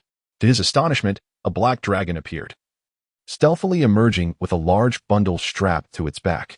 The package was coated in a layer of black powder, which upon closer inspection, Doflamingo discerned to be coal dust, suggesting the presence of a coal vein within the mountain. Clearly, this pink dragon relied on this method to obscure the true color of its scales. Upon encountering Doflamingo, the pink dragon seemed paralyzed, its face expressing a blend of despair and resignation. It dropped its bundle, which crashed to the ground, revealing a trove of treasures within. Well, it seems the dragon has an affinity for riches. This isn't mere coincidence. However, Doflamingo mused, is it truly so absurd that it would abandon its lair simply for being seen in its true form? What a peculiar trope of a naive heart. After being confronted head-on, the colossal dragon displayed an expression that suggested the futility of existence. It lowered itself to the cave entrance while simultaneously extending its limbs to gather its treasures beneath its body.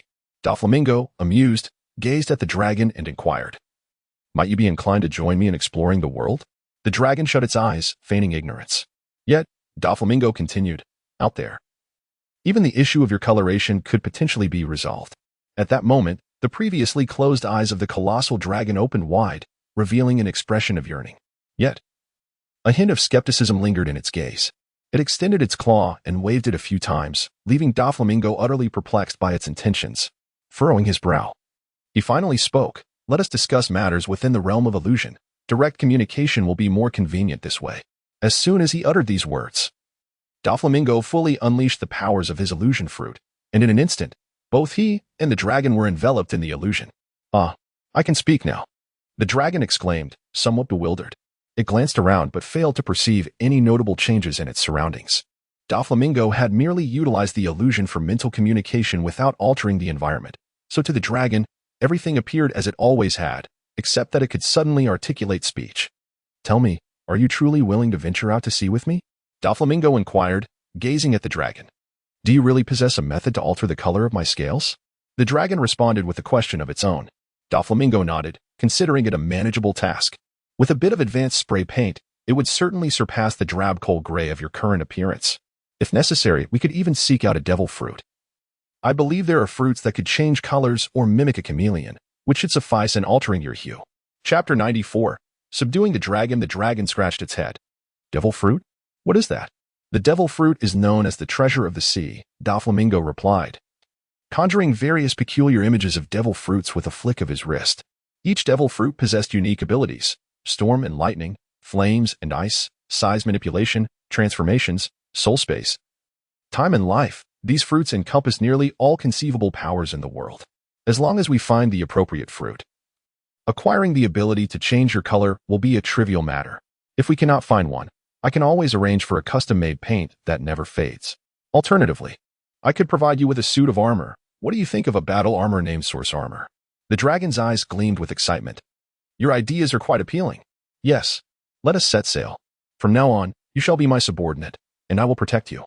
I am your subordinate? Doflamingo laughed in disbelief. So, I have spent all this time just to find myself a leader? Humph. Is it not enough to be my subordinate? Do you have any idea how many dinosaurs on the island yearn to be my subordinates but fail? The dragon puffed out its chest proudly. Enough of this chatter. Let us engage in combat. Whoever wins shall be the leader. Humph. Is it the strong who command respect? That suits me just fine. Human, do not regret your decision. With a thunderous roar, the naval forces collecting nearby looked up towards the mountaintop, hearing the dragon's bellow, accompanied by fierce flames and aerial slashes erupting in the sky. Soon, they beheld the soaring dragon, now entirely black, plummeting downwards toward the mountaintop. Atop the peak, Doflamingo wielded his weapon, the Mingo Fox, with an expression of unwavering confidence. His weapon not only radiated the potent aura of Haki, but also seemed to be shrouded in an invisible, terrifying energy. As the dragon descended with increasing velocity, it took a deep breath, igniting a fiery vortex in its mouth and nostrils, which coalesced into a massive fireball, launched like a meteor towards Doflamingo. Compared to the beam-like dragon flame, this fireball, while slightly slower, possessed significantly higher temperature and lethality, resembling a miniature sun descending upon Doflamingo. As the sun fell, Doflamingo stood firm, accumulating his momentum. Just as the fiery orb approached, he slowly uttered two words: divine avoidance. In a flash, the sword gleamed, unleashing a devastating aerial slash that surpassed Doflamingo's usual prowess. The sun above shattered at the slightest touch, cleaved in twain. The aerial slash, having split the sun, retained its formidable force. Even as the dragon sensed the impending threat and desperately attempted to evade, it was still struck by the sword's radiance, leaving a grievous wound from its chest to abdomen, deep enough to expose bone. With a mournful cry, the dragon plummeted before Doflamingo, who, pale-faced and trembling slightly, slowly sheathed the Mingo Fox. The naval personnel below, witnessing the fierce battle, were expressions of disbelief. A dragon has been defeated. Will Vice Admiral Steve soon acquire the title of Dragon Slayer? Impressive. He can even bring down a dragon. In truth, Doflamingo had not slain the dragon. The wound, though severe in appearance, merely grazed the muscle, sparing the vital organs and bones. In the modern world, such an injury would necessitate immediate medical attention. But in the realm of pirates, even left unattended, an ordinary person might endure it, let alone a creature as formidable as a dragon. Now, who is the leader? Doflamingo inquired with a broad smile. Divine avoidance could be considered Doflamingo's ultimate technique. And only when employing this move could he ensure 100% mastery in enveloping his aerial slash with the power of Conqueror's Haki. This formidable technique, originating from the memories of Roger in the world of One Piece, harmoniously aligns with the pirate realm. Devoid of the incongruity often associated with foreign elements that necessitate extensive modifications to unleash their true potential. Furthermore, no matter how one might alter the technique of the heavenly flying immortal, its essence remains rooted in the execution of the move, its profound meaning, and the physical exertion involved. Without the enhancement of inner strength and the synergy of Haki, such a technique cannot be deemed flawless. In stark contrast, Roger's divine avoidance seamlessly integrates physical prowess, the artistry of swordsmanship, the application of armament Haki, and the might of Conqueror's Haki. The heavenly flying immortal, despite its greater technical complexity, is inherently at a disadvantage. It is merely a reflection of the disparate rules governing different worlds that prevents this extraordinary move from realizing its full force. An instance like Doflamingo's wrath during the Dressrosa arc, where he amalgamated the heavenly flying immortal with Conqueror's Haki to pierce through half a nation, can only be considered an anomaly. According to his own estimation, without at least a year and a half of dedicated practice, he would be unable to effectively combine this technique with Conqueror's Haki in a stable manner, to leave a lasting impression on his steed and avoid an extended confrontation. Doflamingo resorted to unleashing his most potent move, divine avoidance, at once. The bloody dragon let out a mournful cry and bowed its head, seemingly in submission. Naturally, Doflamingo, aided by his illusion fruit abilities, comprehended the dragon's sentiments. All right, I must concede, you are indeed stronger at this moment. The reluctant tone echoed that of a certain golden figure. Doflamingo, however, paid little heed to the dragon's reluctance, firmly believing that, given his rapid growth and strength, there would come a day when this dragon would wholeheartedly submit to him. Upon descending the mountain, intending to seek medical attention for the dragon, Doflamingo was met with a throng of admirers among the navy, their faces alight with reverence. "Colonel, have you truly slain that nefarious dragon?" inquired an aide, eyes sparkling with wonder. Hey, your attitude has shifted rather abruptly, hasn't it? Just a moment ago, you were reverently addressing it as Dragon Lord. And now it has transformed into a wicked beast. Dragon feast, when shall we indulge in a dragon feast? Chimed in the little Kaiki, rushing forward with enthusiasm. What do you intend to do with my steed? Doflamingo retorted, exasperation evident in his voice. Why do you desire to consume everything? Why not just devour yourselves? No, that is not it. This dragon is now my mount, he asserted, dismissing the two with an irritated wave of his hand. Chapter 95, Sancho afterward. Doflamingo took the doctor to administer some routine treatment to the dragon, merely wrapping its wounds with bandages and herbal poultices. Before long, the magnificent creature regained its basic mobility. By the way, do you have a name? It would be rather awkward to keep calling you the dragon, Doflamingo suddenly inquired, as if struck by a revelation. No, I have never had a name. My mother never called me anything other than Little Pink. The dragon erupted in frustration. Doflamingo, bemused, replied, All right then. I shall name you Sancho. How does that sound? Sancho? Fine, I shall adopt that name henceforth. A flicker of joy appeared on the dragon Sancho's face. Although the name was not particularly grand, it was certainly more acceptable than the previous Little Pink. Having tamed the dragon, Doflamingo resolved to establish the naval base on barbaric Dragon Island. The island's land area and environment far surpassed those of the previous naval base. The primary reason for not having established the base there before was the overwhelming strength of the island's creatures. Just Sancho alone could rival 3 to 5 vice admirals working in concert. To defeat it, one would need at least a candidate for admiral, and one who had already matured into such a role. Currently, Jiyuan and Kaji still lacked sufficient prowess. Moreover, as a dragon, Sancho could effortlessly command the majority of the island's formidable creatures. Collectively, their strength surpassed that of a large naval G-type base. no matter how abundant the Navy's combat capabilities. It would be unwise to provoke such formidable beings. However, once Doflamingo had successfully tamed Sancho, these creatures became not obstacles, but rather allies in establishing the naval base. After conferring with his subordinates in the Navy, they readily agreed, having grown weary of the previous cursed naval base. As for constructing the buildings, it posed little difficulty. The Navy personnel in the New World were essentially superhumans, capable of erecting a new naval headquarters within 2 or 3 days. While the structure appeared rather rudimentary, it was undoubtedly an improvement over the charred remnants of the previous naval building. The various items required inside would need to be transported from the former base by ship. Fortunately, the 2 islands were in close proximity, and within a day or 2, the naval personnel had completed these logistical tasks. True to its legendary status, Sancho, the dragon, healed completely within a matter of days. The only source of Doflamingo's vexation was that the dragon seemed to have developed a fondness for his culinary skills. To expedite Sancho's recovery, Doflamingo personally caught several sea kings for cooking, and as a result, another glutton began to follow him everywhere after relishing the sea king feast. In comparison to the petite appetite of his previous companion, Sancho's consumption was vastly greater. Doflamingo still needed to dedicate time to his own training, leaving him little opportunity to spend hours each day preparing meals for the dragon. Ultimately, Sancho had to compromise. Doflamingo arranged for several Navy chefs to undergo intensive training in cooking sea kings. Although the resulting dishes were only about 60% as flavorful and the nutritional benefits were significantly diminished, it managed to satisfy the dragon to some extent. Thus, Doflamingo realized his dream of becoming a dragon rider. It must be said, as a dragon, Sancho's speed was astonishing. The distance between the former naval base and barbaric Dragon Island was merely a half-hour flight for Sancho. This merely represents its leisurely flying speed. If it were to exert itself fully, its velocity could indeed double. In order to thoroughly harness the potential of Sancho, Doflamingo has even set aside the pressing matter of investigating the New World seas during this period, focusing instead on rigorously training Sancho in various abilities.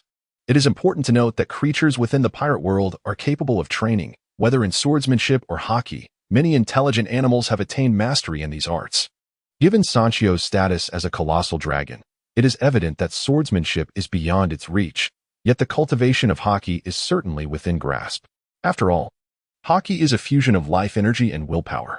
As a dragon endowed with high intelligence, Sancho possesses an abundance of both life energy and will, making the awakening of hockey a feasible endeavor with proper training. Consequently, Sancho has endured intense training sessions under Doflamingo's rigorous regimen. Ouch! It hurts. Pain, pain, pain. With a bruised head and a battered visage resembling that of a swollen dragon, Sancho lamented its plight. Doflamingo, equally marked with various scars, appeared to be in a considerably better state. Winning against Sancho with mere fists, without utilizing his devil fruit abilities or swordsmanship, was no simple feat for Doflamingo. At the very least, he could not overpower Sancho effortlessly. Fortunately, Sancho lacked combat experience and had not yet awakened hockey. Otherwise, the victor of their skirmish might have been uncertain. Enough with the cries of pain. You are a dragon after all. Sancho retorted, it truly does hurt. What of it? In terms of age, I am merely akin to a 17 or 18-year-old human. 17 or 18 is hardly insignificant, Doflamingo replied, furrowing his brow and inquiring. What of your parents? I have never met my father. Initially, my mother raised me, but approximately 40 years after my birth, she ventured to an enormous island near a waterfall, rumored to be rich in gold. After she went there, she never returned. Rich in gold? Doflamingo's mind raced, recalling the nearby Weno country, historically renowned as the Land of Gold. The most famous swordsman of Weno, Shimatsuki Ryuma, was known as the Dragon Slayer. It was entirely plausible that this was a reference to an ancient figure from centuries past. Dragons naturally possess lifespans far exceeding those of humans, rendering a few hundred years relatively brief. You seem rather unfazed, Doflamingo observed, noting Sancho's indifferent expression. That is to be expected. The majority of my kin ultimately perish in pursuit of wealth. My mother imparted this wisdom to me long ago. Moreover, there exists little familial bond among dragons. Even though she nurtured me, she would still compel me to gather treasure before I reached adulthood. Once I matured, she would cast me from the nest. Yet, unexpectedly, she met her demise, leaving her treasures to me. Chapter 96. The Human Fruit. Mythical Zoan, upon witnessing the expression on Sancho's draconic face, which bore not sorrow but rather a hint of pride, Doflamingo silently rolled his eyes. This creature appeared somewhat unreliable.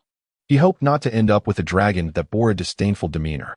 In truth, Doflamingo remained unaware that this mighty dragon bore little objection to being tamed by formidable humans.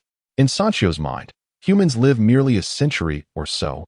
Once they are gone, he would still be free. A century is trivial. For dragons, it is but a fleeting moment. After another week or so, the new base was finally completed, complete with a small dock, establishing it as the new frontline base for the Navy. The supply storage facility is also finished, leaving nothing else to construct here, Doflamingo noted. Within the supply storage, aside from basic necessities and military supplies, there were weapons, money, and various special items. The construction required the use of low-concentration seastone minerals. Doflamingo was unable to procure such materials. Transporting them from Navy headquarters would be overly cumbersome. Thus, he dismantled the old base's warehouse and transported it to the new site for reconstruction. Consequently, the supply storage was among the last structures to be completed. Once Doflamingo inspected and left the premises, satisfied, Sancho, who had been feigning sleep nearby, suddenly lifted its head. "Is this Steve's treasure trove?" He mentioned that his navy possesses a stockpile of devil fruits. Sancho mused with a grin. "Once I consume a devil fruit, I might surpass even Steve in strength." When Doflamingo introduced the concept of devil fruits to Sancho, he neglected to mention that each individual could only consume one. Thus, Sancho's singular focus became devouring as many devil fruits as possible to augment its power. Unbeknownst to Doflamingo, Sancho's interest in the Navy's supply warehouse stemmed from a belief that it contained treasures, despite the absence of gold or silver. Nevertheless, Sancho remained patient, waiting for nightfall when it sensed that everyone had retired for the evening, before stealthily extending its claw. Although seastone is heralded as the toughest material in the pirate world, the warehouse was constructed using only low-concentration seastone minerals. While it was certainly more robust than ordinary stone, it paled in comparison to the strength of Sancho's claws. Naturally, Sancho was cautious not to exert too much force. Should it create a disturbance that roused Doflamingo, it would undoubtedly face a severe beating. To Sancho, enduring a beating after consuming a devil fruit seemed an acceptable risk. However, if discovered prematurely, not only would it face punishment, but the devil fruits would be safeguarded even more stringently. With its sharp claws, Sancho swiftly carved a substantial opening in the wall, although due to its immense size, the aperture could only accommodate its head. Gently, Sancho inserted its head into the opening and discovered the warehouse stocked with food, ammunition, cold weapons, and various firearms. "What is this? No treasures?" Sancho murmured in disappointment. Its keen eyes scanned the interior until they landed on a small wooden box positioned at the back. What could be inside? Sancho wondered, stretching its neck in curiosity. However, despite its long neck, it was still a tad too far from the small wooden box. This challenge was not beyond Sancho. It opened its mouth wide and took a deep breath. In no time, the small wooden box was drawn towards it. With the box clenched in its jaws, Sancho promptly retracted its head. However, misfortune struck as its dragon horn scraped against the wall while pulling back. And with a slight excess of force, a thunderous crash echoed as the entire wall collapsed. Alarmed, Sancho sensed impending trouble, exerted a gentle pressure in its mouth, and crushed the wooden box, subsequently spitting it out. From within the box rolled a rather peculiar fruit, adorned with dark, bizarre patterns, topped with two odd, pointed protrusions resembling horns. To its astonishment, it was indeed a devil fruit. Sancho's eyes sparkled with excitement as it opened its mouth wide and swallowed both the fruit and the earth beneath it in one gulp. "Stop!" At that moment, Doflamingo's voice just reached them, catching sight of Sancho devouring the devil fruit. This devil fruit was a trophy he acquired during his journey through the Grand Line. At that time, the fruit was not listed in the Devil Fruit Encyclopedia, leaving its true capabilities shrouded in mystery. It was for this reason that Doflamingo chose to store it in the Navy's warehouse. Unlike other devil fruits such as the string fruit, which he kept secretively for himself, he was reluctant to surrender this one to the Navy. Who knows what this devil fruit truly is? He feared it might ruin the mount he had painstakingly found. However, his call came too late. Sancho had already devoured the fruit in one bite. "What is this? It tastes horrendous," Sancho exclaimed, clutching his neck with his dragon claws. His face contorted in discomfort. Doflamingo approached Sancho with a scowl and delivered a powerful punch to its head. "Ouch!" Sancho cried out before realizing something was amiss. Doflamingo, too, was taken aback when he realized that Sancho had just spoken in human language.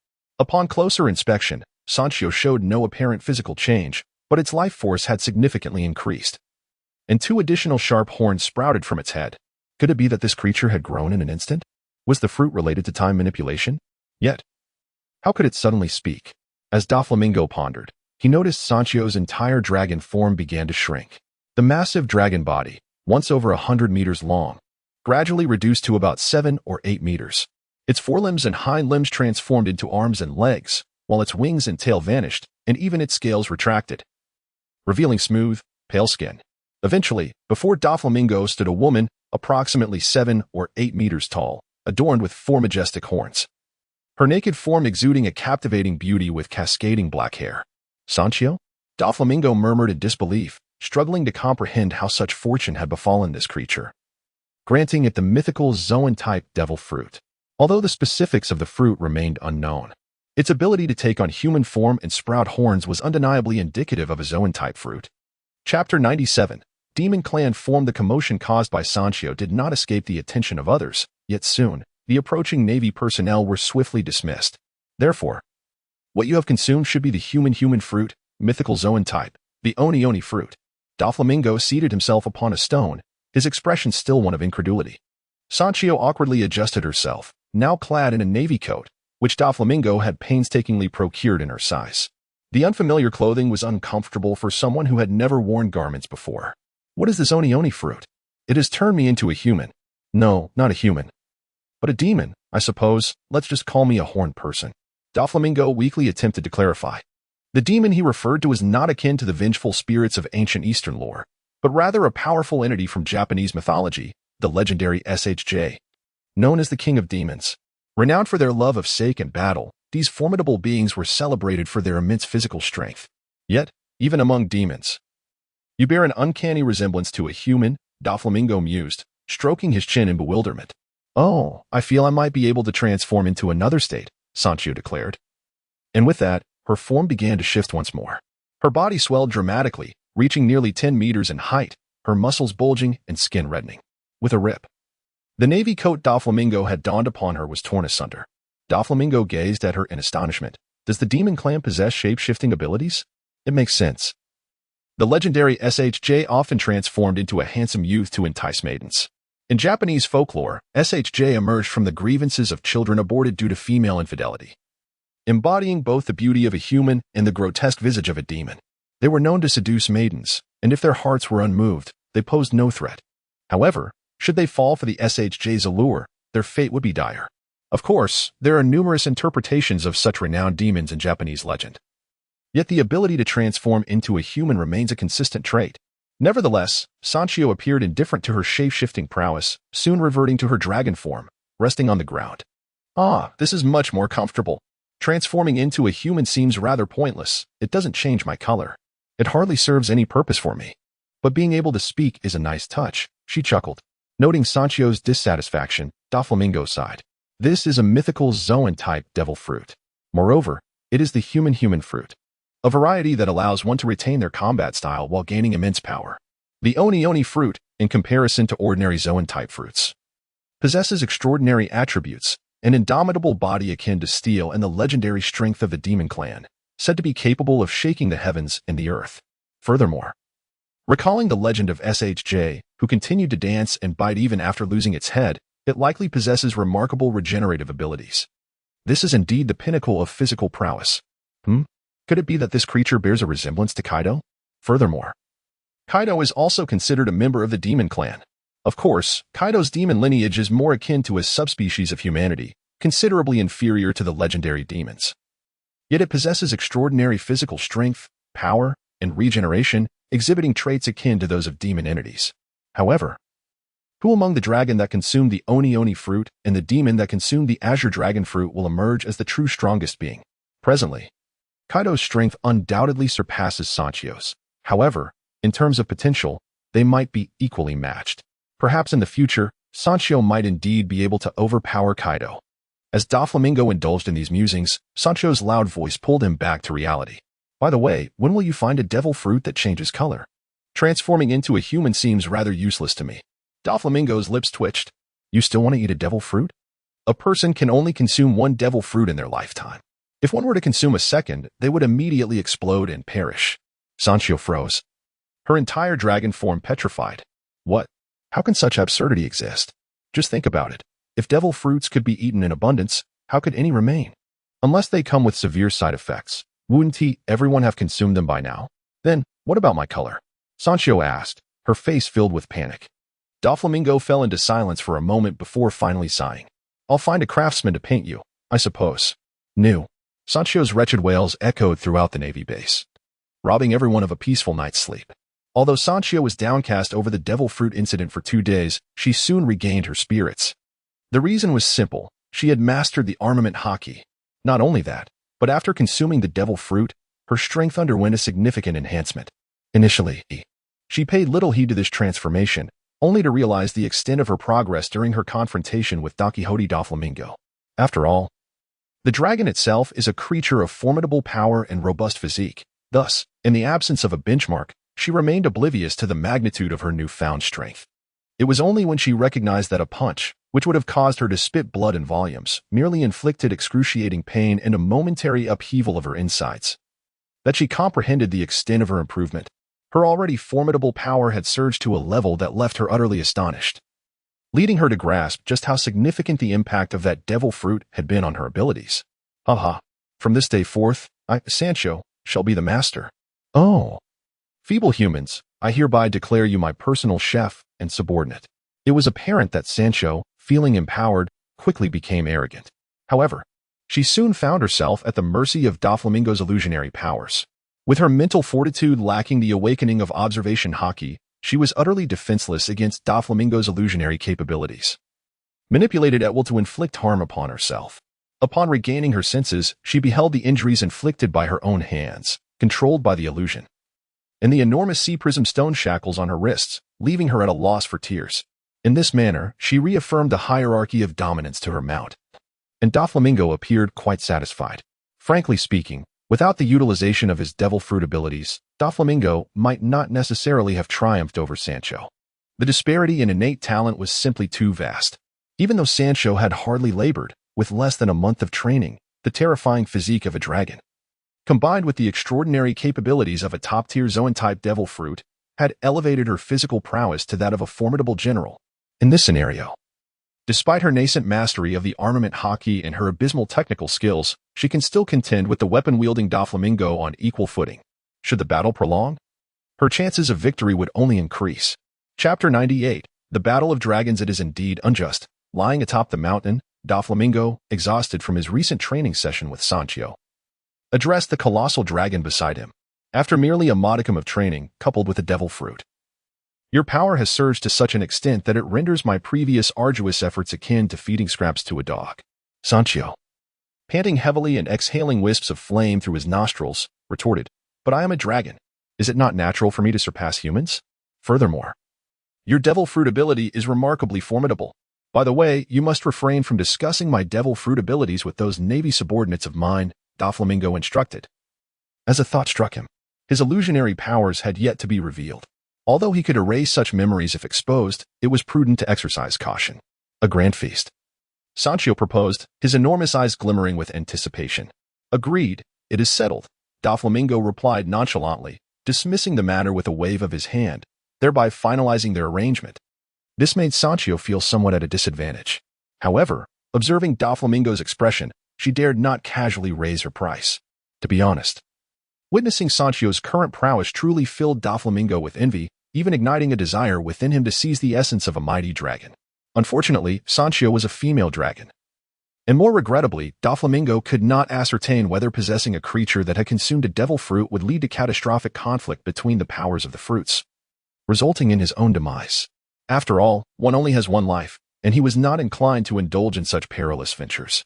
Once their training concluded, Doflamingo prepared a lavish feast of Sea King delicacies. After the two indulged in a hearty meal, Doflamingo mounted Sancho's back, setting off to patrol the nearby waters. While it was termed a patrol, it essentially involved circling the vicinity a couple of times, primarily to document the surrounding islands.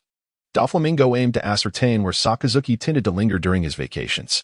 However, scarcely had they departed the island when he sensed a formidable presence approaching swiftly. Patting Sancho beneath him, Doflamingo declared, "We have intruders. Prepare yourself. No patrol today." Intruders? A glimmer of excitement danced across Sancho's face. On Barbarian Dragon Island, she was invincible. Every creature that sensed her aura would prostrate in submission, too fearful to defy her. Previously, due to her youth and her mother's departure to Weno, which ended in a permanent absence, she had never ventured beyond the island. Before encountering Doflamingo, her most intense battle had merely involved overwhelming Rear Admiral Anthony. Subsequent encounters that brought her exhilaration were primarily with Doflamingo, and engaging the same opponent repeatedly had begun to dull her enthusiasm. Moreover, prolonged bouts often culminated in Doflamingo employing illusions to teach her a lesson, sapping her motivation. Now, witnessing Doflamingo's grave demeanor, it was evident that the approaching foe was not to be trifled with, stirring a twinge of eagerness within her. What is the enemy's strength? Should I venture forth to test the waters? Sancho inquired earnestly. In her mind, it was implausible that everyone possessed Doflamingo's grotesque, illusionary abilities. In the absence of such powers, relying solely on her physical prowess, she felt unchallenged by anyone. Doflamingo discerned her intentions immediately.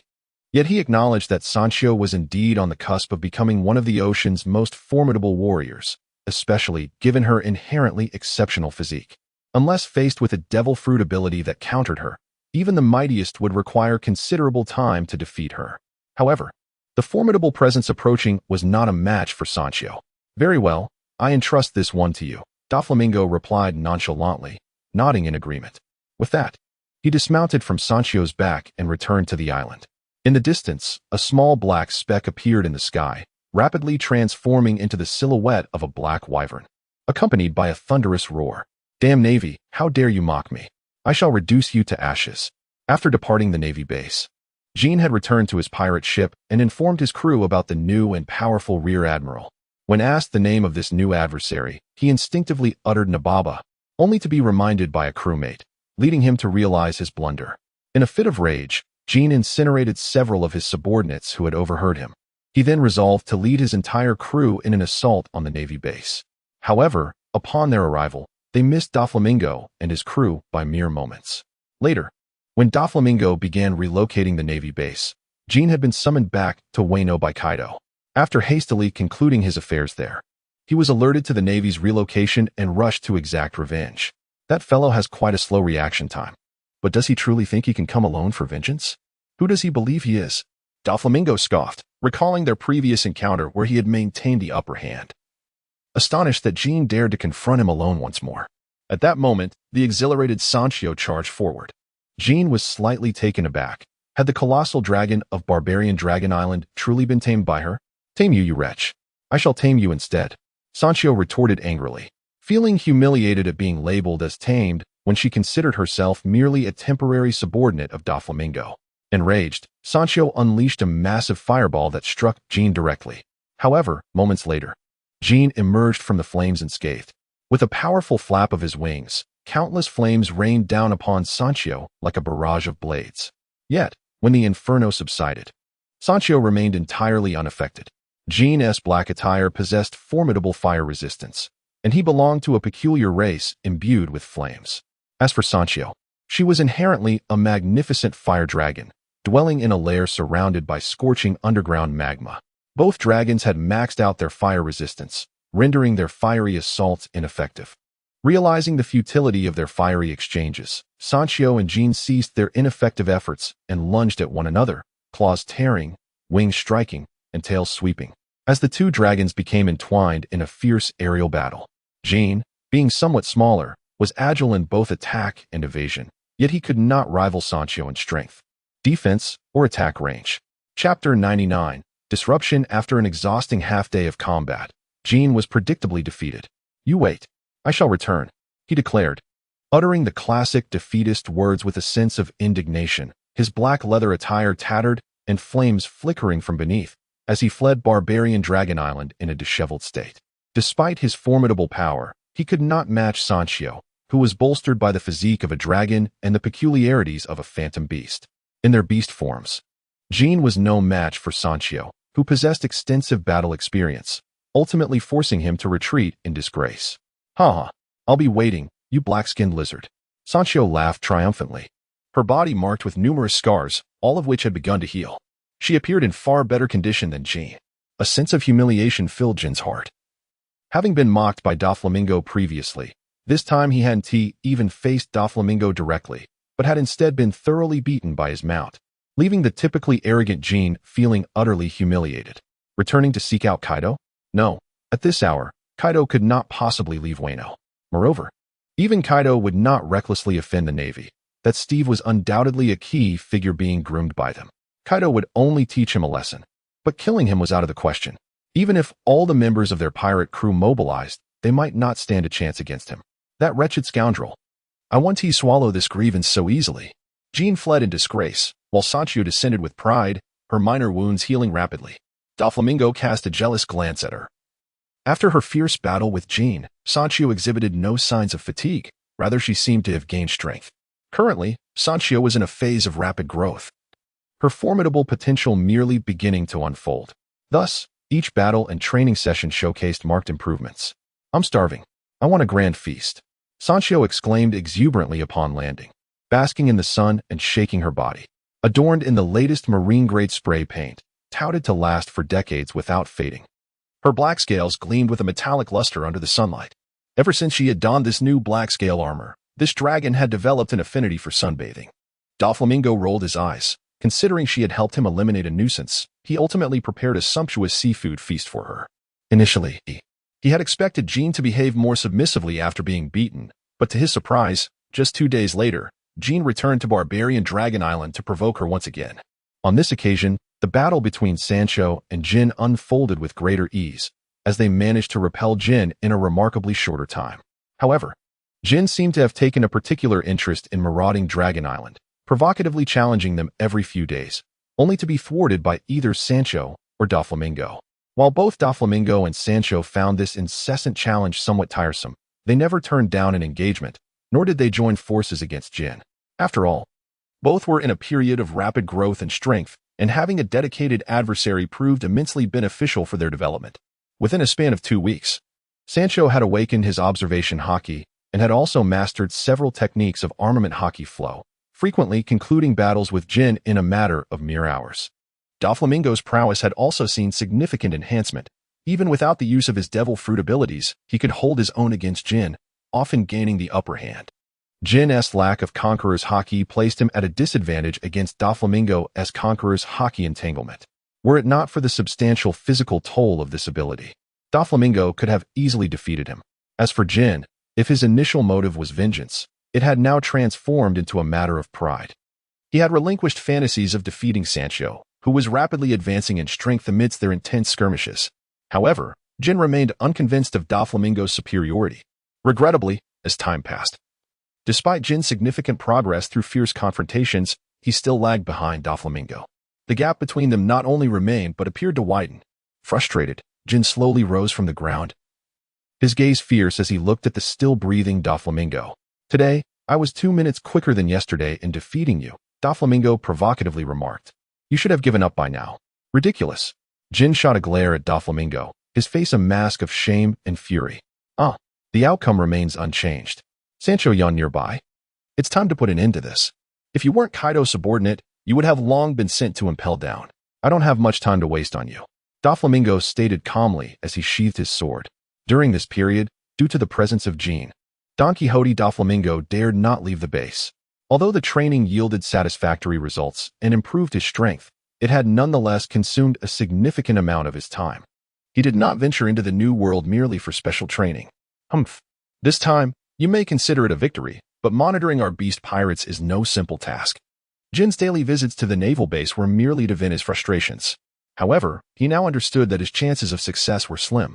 Although this naval base was primarily established to surveil the beast pirates, the crew had been occupied with affairs in Weno country and had no intentions of launching other operations. Weno is not a member of the world government, hence they were not particularly fearful of being watched. Initially, the naval forces tasked with monitoring them were relatively weak. Now that a formidable opponent has taken their place, avoiding conflict is undoubtedly the wisest course of action. It is worth noting that Weno's strength is not to be underestimated, especially with Kazuki Oden still alive. Even a powerful crew like the Beast Pirates is not immune to peril. Currently, the Beast Pirates genuinely lack the energy to contend with the Navy. Watching Jean depart, Doflamingo let out a long sigh of relief, finally having sent that fellow on his way. During this period, he has identified several key islands and maritime areas on the nautical charts, which are frequented by Sakaski. Of course, most of the time, once he arrives in these waters, Sakaski tends to act independently, resulting in only a rough outline being drawn. Shall we search within the islands of this maritime expanse? Fortunately, I now have Sancho as my steed. Otherwise, it would be exceedingly troublesome. The speed of Sancho in the air exceeds that of ordinary vessels by severalfold. Completing a search of this area solely by ship could take a year or two. With Sancho, however, it will only require a month or two. Chapter 100. Visitors from Weno country in Weno country, within the flower capital. Kaido and Kurozumi Orochi were reveling and drinking. The despondent Shin walked in, catching Kaido's attention. Shin, what's the matter? By the look on your face. Have you lost again? Shin was entirely enveloped in leather attire, concealing his expression, but the flames on his back flared slightly, indicating his discontent. Ha ha ha. No worries. As long as I have the natural fortifications of Weno country, the navy and the world government are hardly a concern, slurred Kurozumi Orochi. Shin cast a cold glance at Orochi, offering no reply. Kaido found himself somewhat exasperated with his ally.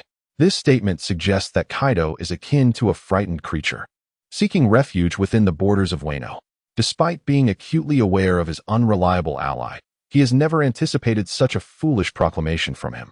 Beyond his incessant machinations for revenge against Weno, Orochi is nothing but a complete imbecile, seemingly destined from birth to bring ruin upon the land. Ultimately, regardless of his foolishness, it is only the people of Weno who suffer. One might argue that the more ignorant their rulers are, the better, for given Weno's potential for warfare. Kaido would likely find it difficult to rest peacefully otherwise. With no one paying him any mind, Kurozumi Orochi remains undeterred, continuing to indulge in his revelries. Kaido, however, wears a grave expression. The situation in Weno has not been particularly favorable of late. The presence of Kazuki Oden, a formidable adversary, has long been a thorn in Kaido's side. It is perplexing how Oden, instead of confronting him directly, chooses to prance about in response to Orochi's immature threats, leading to a complete erosion of trust among the people of Weno. For heaven's sake, they have all been pirates for years. Such tactics of hostage-taking have long lost their efficacy.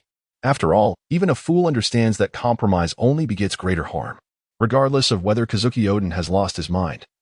As long as he draws breath, Kaido remains cautious. The external pressures are also significant. The New World has seen an influx of numerous top-tier pirates, while other pirate crews, though powerful, find it challenging to navigate Weno's formidable natural defenses. The flying pirate crew of the Golden Lion is undeterred by such obstacles.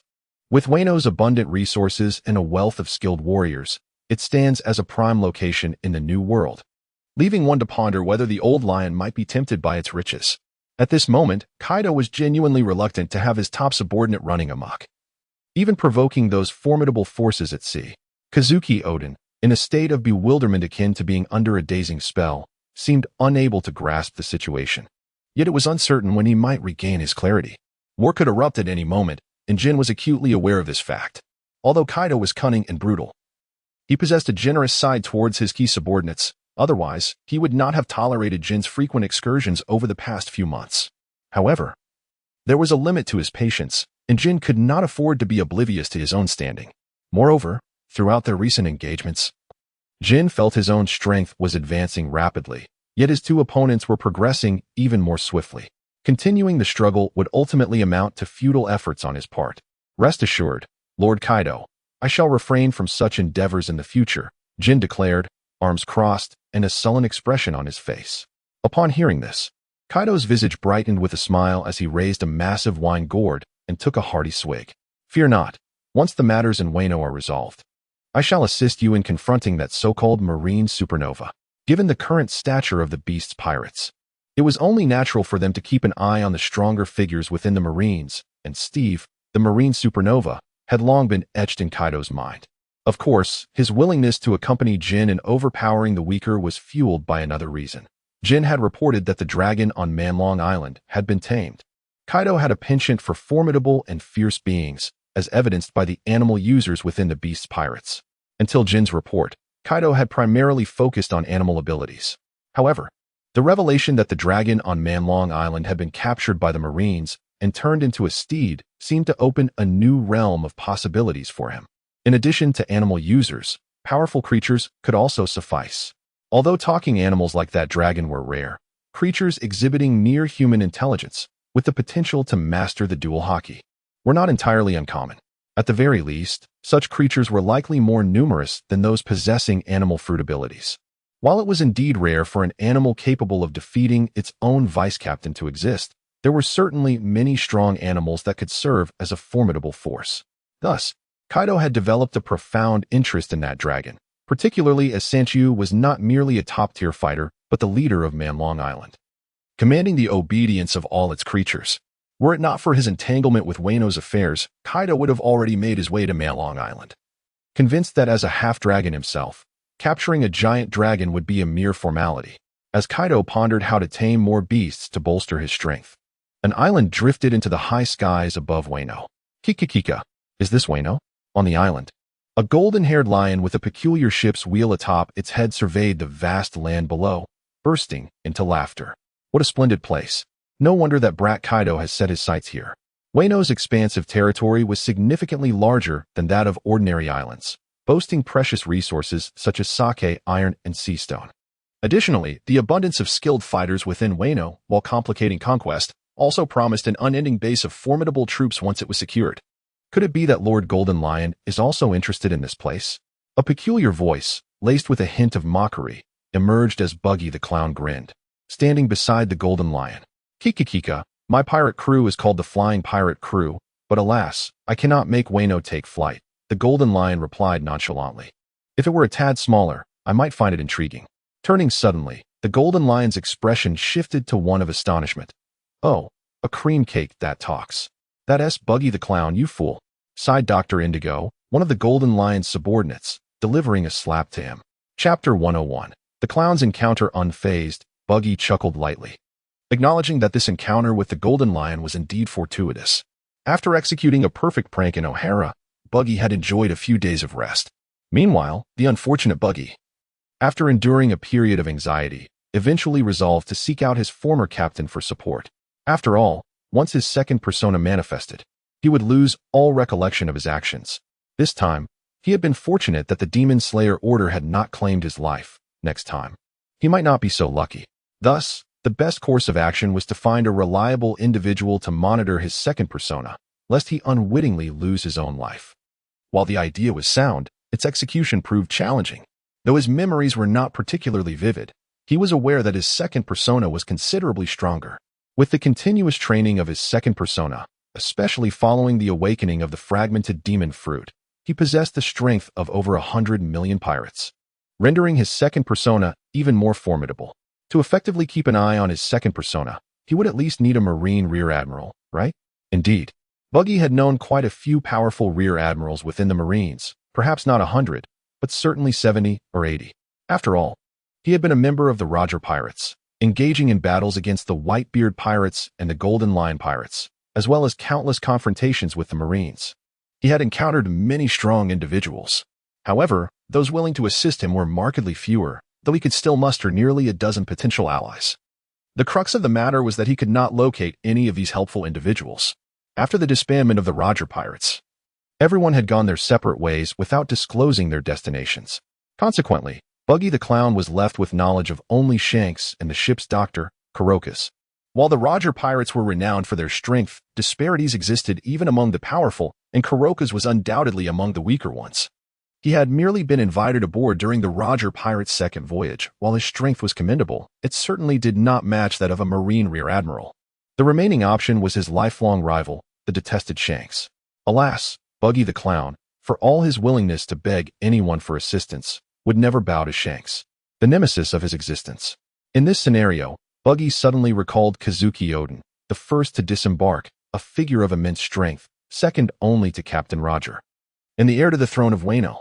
In Weno, he would likely be referred to as the heir of the shogunate. With such a noble status, he would undoubtedly be well treated. Possessing formidable power, he could certainly manage his second persona. Thus, the Clown Buggy resolved to embark on a long journey to Weno, seeking refuge with Kazuki Oden. Due to Weno's isolationist policies, the internal conditions remained obscure to outsiders, and Buggy was blissfully unaware that Weno was presently under the control of Kaido and Orochi. Otherwise, even with a modicum of courage, he would not have dared to approach.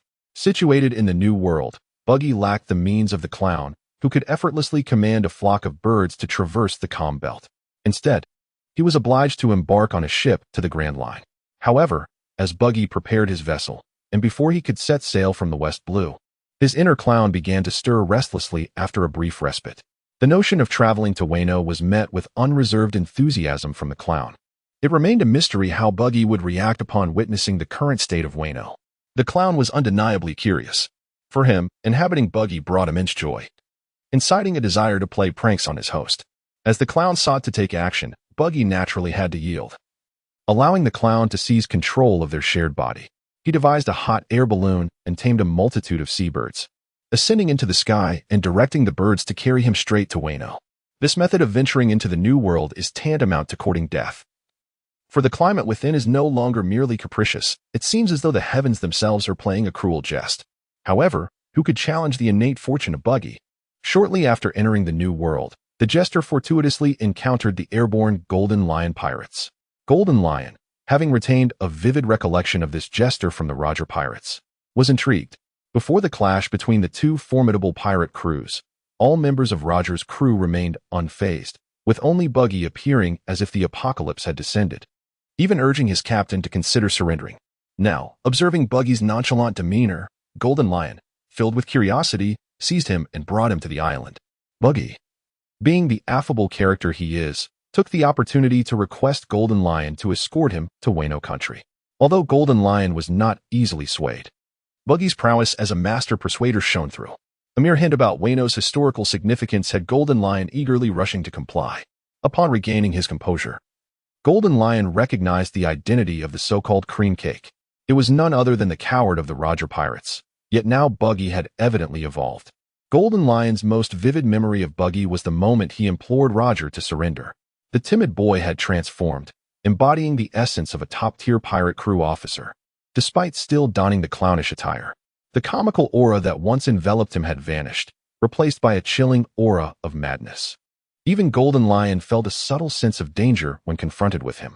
Hee, I too believe I have made significant progress. Even the audience adores me more now. This must be attributed to my infectious laughter, Buggy chuckled. Therefore, everyone should share a laugh. Wouldn't you agree, Dr. Indigo? Dr. Indigo, Golden Lion's chief subordinate, also dressed as a jester, walked with a comical gait, yet upon seeing Buggy, he exhibited a hint of trepidation.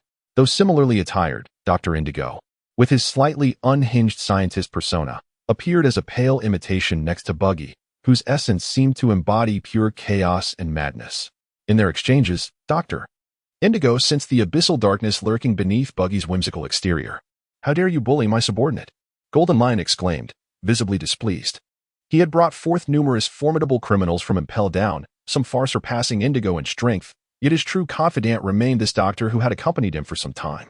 Of course, why would I harm a fellow enthusiast of comedy? Buggy dramatically waved his hand, feigning innocence. Golden Lion merely huffed, as he had tasks for Buggy to undertake and wished to avoid any conflict with him. In truth, even a seasoned pirate like Golden Lion felt a twinge of apprehension in the presence of such an eccentric figure, for one could never predict his actions. Is the historical document truly located in Weno? Golden Lion inquired, his brow furrowed. Rest assured, we shall find it soon. I trust Brother Odin will not refuse my request. Buggy replied, a mischievous glint in his eyes. Are you quite certain? Golden Lion asked, skepticism etched across his face. I doubt even Roger would place much trust in you in your current state. Chuckling, Buggy closed his eyes and murmured, if my current appearance frightens you, then perhaps I should revert to my former self. While Buggy's anxiety in facing Golden Lion and his fear of Kaido's presence in Weno were his own concerns, they bore no relevance to the jester. Meanwhile, Doflamingo, mounted on Sanji, scoured various islands across the seas, searching diligently. Now alone with his dragon, Doflamingo fully unleashed the capabilities of his devil fruit. Upon arriving at an island, he effortlessly extended his mental influence, ensnaring the island's inhabitants in a dreamlike state, from which he could extract information at will. As for explaining the mass dream phenomenon, there was no need. He simply erased their memories. Occasionally, he encountered formidable adversaries on certain islands, where large-scale dream manipulation proved ineffective. In such cases, Doflamingo would personally intervene to obliterate his opponent's memories.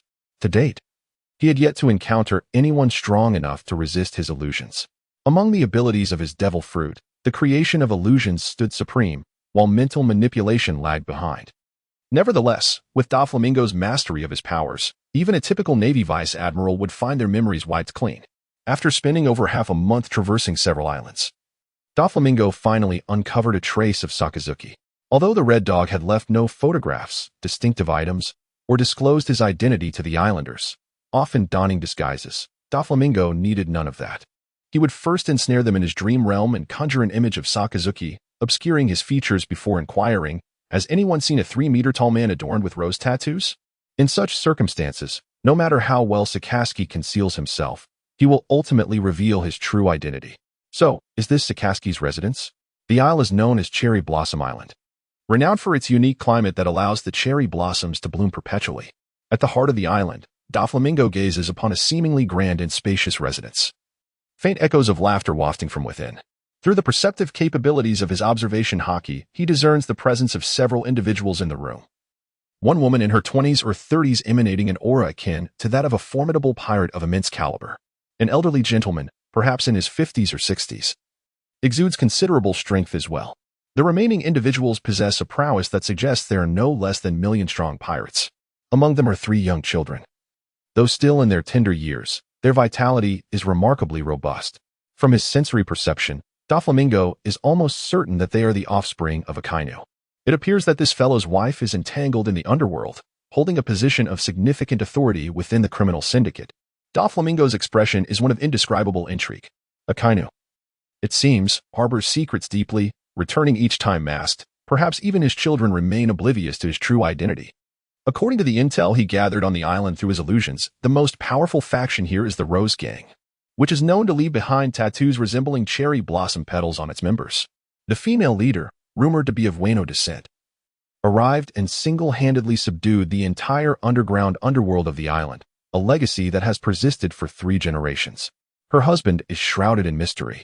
With only a few displays of his prowess, he has either reclaimed or eradicated the island's most formidable factions.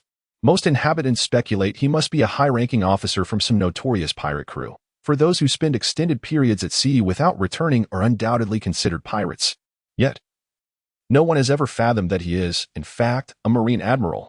Now that he has been located, the remaining tasks seem considerably simpler. Doflamingo mused to himself. Perfectly. I need to make some preparations, particularly to secure that devil fruit. After observing for a while, Doflamingo patted his companion Sanji on the shoulder and declared, "Let us return." "What on earth are you up to?" Sanji complained, feeling disgruntled by Doflamingo's aimless commands. Nevertheless, he dutifully transformed into his dragon form, carrying Doflamingo away. Doflamingo, uninterested in explaining any schemes to a dragon, simply stated, "A hearty meal awaits." "Understood. Hold on tight," Sanji responded, promptly closing his mouth and increasing the rhythm of his wing beats. Just as Doflamingo was returning, satisfied with the intelligence he had gathered, a new calamity unfolded far away in Dressrosa. "Damn that big Moan pirate crew," King Rico muttered, casting a fearful glance at the distant pirate ship. Days earlier, Charlotte Compote, the fruit minister from Tato Land, had visited Dressrosa and demanded that King Riku surrender all the little people. As the existence of the little people became increasingly apparent, their unique traits began to emerge, particularly the Dong Tata clan, renowned for their unparalleled agricultural talent, claiming no plant was beyond their cultivation. This extraordinary talent captured the attention of Charlotte Lingling's eldest daughter, who, as the Minister of Fruits in Whole Cake Island, was determined not to overlook such an exceptional farmer. The pursuit of not only fruits, but also the finest wheat essential for premium flour, the coffee beans required for crafting exquisite chocolate, various nuts, and sugar extracting sugarcane demands exceedingly high standards from cultivators. After all, Charlotte Lingling's greatest passion in life is the enjoyment of food, which makes her children particularly attentive to distinguished farmers, in addition to chefs. The notion of abducting the small folk raises concerns. What favorable outcome could possibly arise from such an act? Given the temperament of King Liku, how could he possibly acquiesce? The Big Mom pirates, accustomed to their brazen ways, were met with resistance when Charlotte Katakuri attempted to intervene, only to be thwarted by Cyrus, ultimately forcing her to depart in bitterness. Consequently, the retribution from Whole Cake Island was inevitable. Chapter 103, The Misfortune of Dressrosa. This time, the formidable representatives from various nations have arrived. including the Minister of Flour, Charlotte Katakuri, the Minister of Nuts, Charlotte Amand, and the Minister of Fruits, Charlotte Compote, who previously visited. These three individuals, due to their responsibility for the highest quality of food, are among the swiftest to arrive. The Big Mom pirates of today are not what they will become in 20 years. Although Charlotte Linlin is at the pinnacle of her power, the strength of her pirate crew pales in comparison to what it will be 2 decades hence. Many of her younger offspring have yet to make their mark. As it stands, the three in their 20s and 30s constitute a significant portion of the Big Mom pirates' overall strength, aside from Captain Charlotte Linlin herself. In this scenario, the ambitions of the Big Mom pirates towards the diminutive race have become glaringly apparent. Charlotte Comport stands upon the pirate ship, youthful and slender. She has yet to resemble her mother, who has transformed into a more corpulent figure.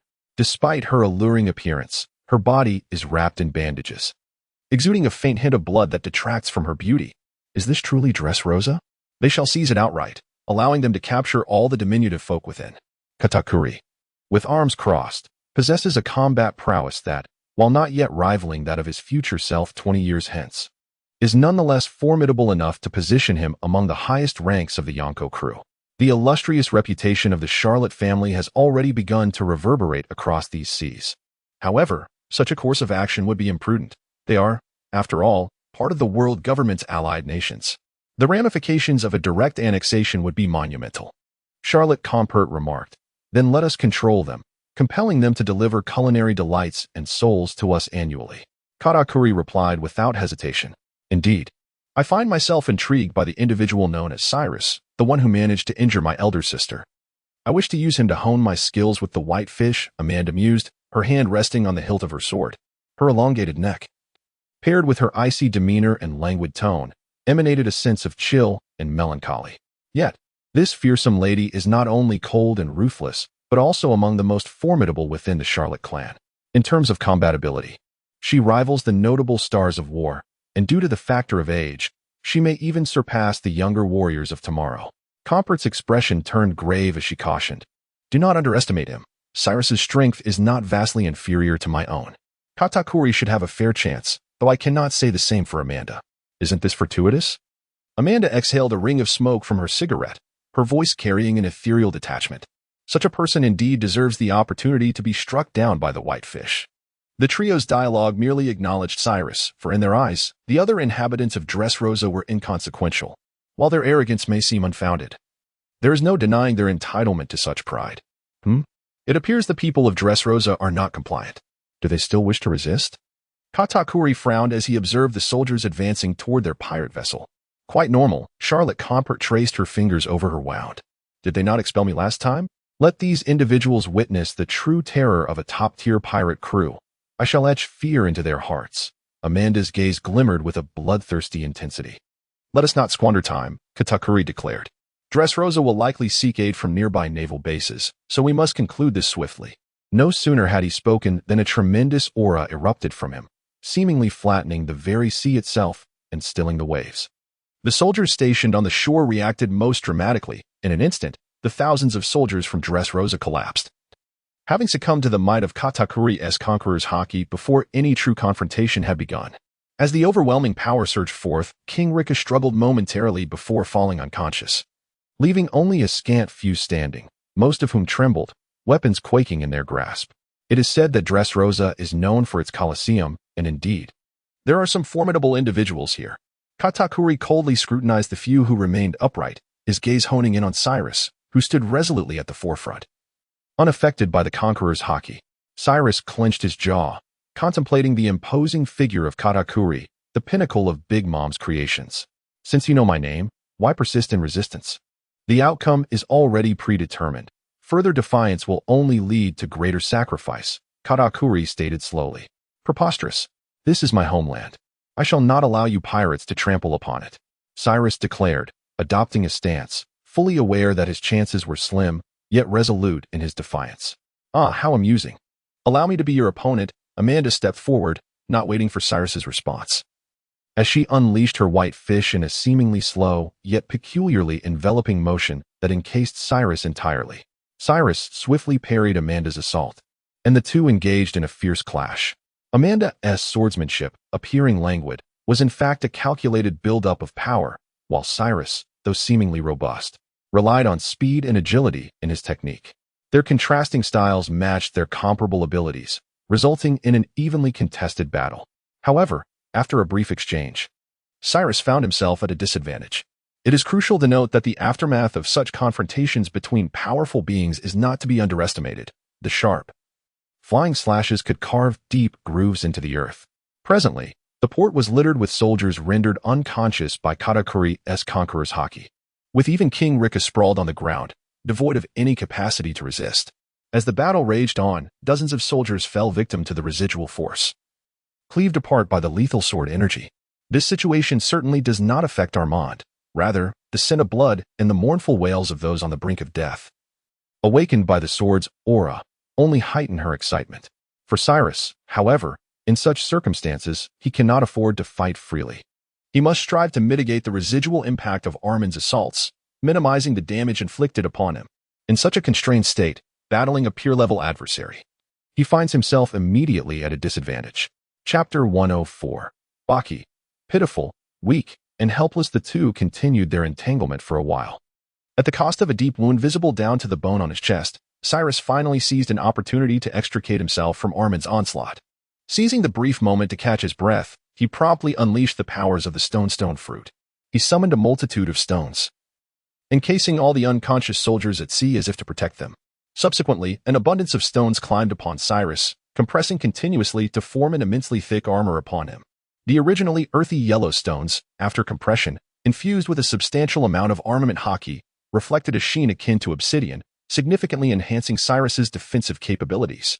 Evidently, Cyrus did not pursue an overbearing physique like Pika, opting instead for the refinement of his stones into armor. Under his control of the stone fruit's abilities, this armor, weighing several tons, felt almost weightless upon him. Thus, he could demonstrate his agile and efficient swordsmanship while significantly bolstering his defenses. Witnessing this, Armand's eyes twitched, her expression darkening. When it comes to swordsmanship, she believed herself to be on par with, if not superior to, Cyrus. However, using a devil fruit power in combat seemed rather unfair. The stone fruit is undoubtedly excellent among devil fruits, rivaling some ancient and low-offensive Logia types. With such a substantial advantage, Armand quickly realized she was outmatched. In truth, within the Big Mom pirates, aside from Charlotte Leanlean's own soul fruit, there are no truly formidable main combat fruits. Even Katakuri's Machi fruit, while showcasing Logia-like traits, lacks any remarkable capabilities. Its perceived strength stems from Katakuri's personal development, not the inherent might of the Machi fruit. More precious fruits like the Mirror fruit or Memory fruit do not significantly enhance combat prowess either, not to mention the frivolous creations born from Big Mom's whims, such as the Cookie fruit or the Squeeze fruit. The Sweet Commanders have managed to develop their fruits to such an extent, which can only be attributed to Charlotte Leanlean's impressive genetics. Her offspring are commendably capable. A typical pirate would have faltered long ago. Armand, proud and disdainful of inferior devil fruits, resolved to carve her own path through swordsmanship. However, upon witnessing her opponent's stone fruit, her composure shattered. With the Dawnstone armor, Cyrus's approach was markedly different from before. Additionally, with his soldiers now safeguarded, he unleashed a relentless assault without regard for defense, forcing Armand to retreat under the onslaught.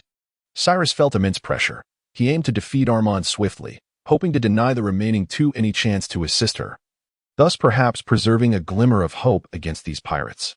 Armand staggered back a few steps, blood trickling from her mouth, finally sustaining injuries under Cyrus's frenzied attack.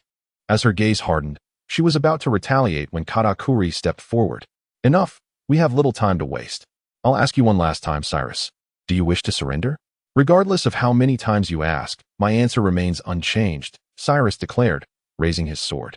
I will not allow you pirates to set foot in my country. Is that so? Then I regret to inform you. Katakuri raised his hand, and a spear of earth erupted from it. Let me become your adversary. Cyrus gripped his sword tightly, a look of wariness crossing his features. He sensed a pressure from Katakuri that far surpassed that of the other two, realizing he was likely facing his most formidable opponent yet. However, the gap in strength was not something mere resolve could bridge. Half an hour later, with Katakuri's final blow, Cyrus spat a mouthful of blood, and his stone armor shattered completely, rendering him unconscious. Shall we eliminate him?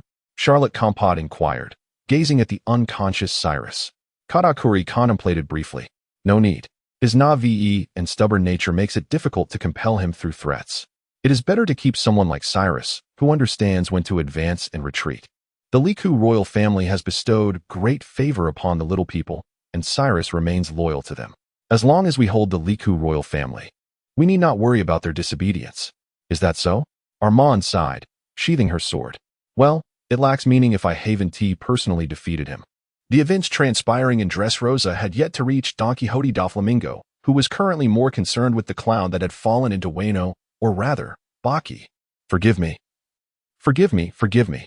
Baki knelt on the floor, overwhelmed with tears and snot, weeping uncontrollably.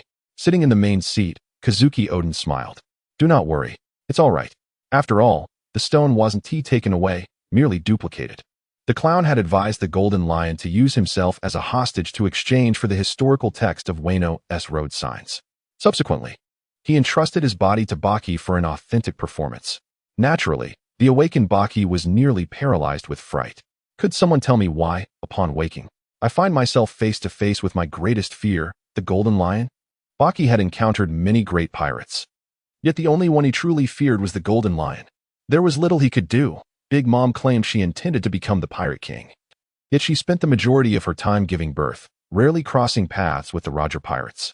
Whitebeard, while a formidable figure at sea, had aspirations that diverged from the others. His relationship with Roger was one of both rivalry and camaraderie.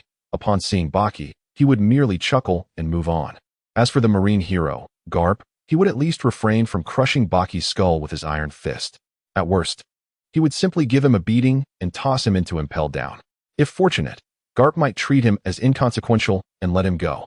The remaining great pirates, including the still maturing Kaido, lacked the capability to rival Roger. Having never faced them, Baki held no apprehension. Only the Golden Lion, who had once driven the Roger pirates to the brink of despair, instilled genuine fear in Baki. At the onset of that naval battle, the clown had nearly soiled himself. The Golden Lion initially marveled at Baki's transformation, having just witnessed the antics of a madman eager to see the world burn, embodying the essence of a villain. In an instant, he morphed into a pitiful, weak, and helpless clown. The Golden Lion genuinely admired Baki's acting skills. Then he heard Baki's self-detonation. It turned out this was no mere performance. The man possessed a dual personality. Moreover, it seemed this pitiful, weak, and helpless persona had been psychologically scarred by the clown's antics. In light of this situation, the Golden Lion was undoubtedly delighted, reveling in the opportunity to exacerbate the plight of Buggy. With menacing words, he threatened Buggy, and without hesitation, the Golden Lion took the unfortunate Buggy to Weno country to seek out Kazuki Oden in order to exchange for the road poneglyph. Chapter 105, The Chef. To be honest, Kazuki Oden had never anticipated encountering an old friend from his days in the Roger Pirates under such circumstances. However, true to his character, he ultimately accompanied the Golden Lion to procure a copy of the red poneglyph. In this narrative, aside from the camaraderie shared with the clown Buggy, there exists a palpable desire to swiftly dispatch the formidable pirate, the Golden Lion. Typically, Kazuki Oden does not harbor fear of the Golden Lion.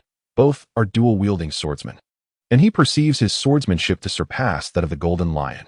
Truth be told, the Golden Lion is most renowned for his float fruit powers. When it comes to swordplay alone, he cannot contend with Kazuki Oden.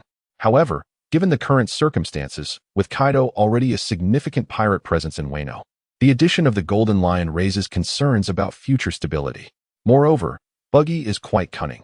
While he informed the Golden Lion of Kazuki Oden's possession of the red poneglyph, he neglected to mention Oden's ability to decipher ancient scripts. Otherwise, the Golden Lion would not have been so easily dismissed. The Golden Lion refrained from seizing the red poneglyph. Considering it a dangerous asset that could turn him into a target for other pirates, he merely made a copy before departing. Fortunately, he did not resort to violence against Buggy, as even a pirate of his stature maintains a semblance of dignity when personal interests are not at stake. Moreover, he is genuinely intrigued by the clown and wishes to observe what this peculiar character will ultimately do in Weno. Buggy is acutely aware that his recent actions have caused considerable trouble for Kazuki Oden. Thus, upon his release, he bows an apology. Nevertheless, Oden appears unfazed. His nature is inherently generous, and the mere replication of a red poneglyph does not weigh heavily on him, especially considering his prior visit to Raftel. He understands that the time is not yet ripe for the Golden Lion to make any significant moves. Currently, the Golden Lion has only acquired one poneglyph and must gather 3 more and decipher their contents before he can even contemplate reaching the past. The quest for Raftel remains distant. The Golden Lion has not inquired about the precise location of Raftel, and this is a unity shared among all great pirates. They may employ various strategies to reach Raftel, but would never directly obtain coordinates from the crew of the Pirate King.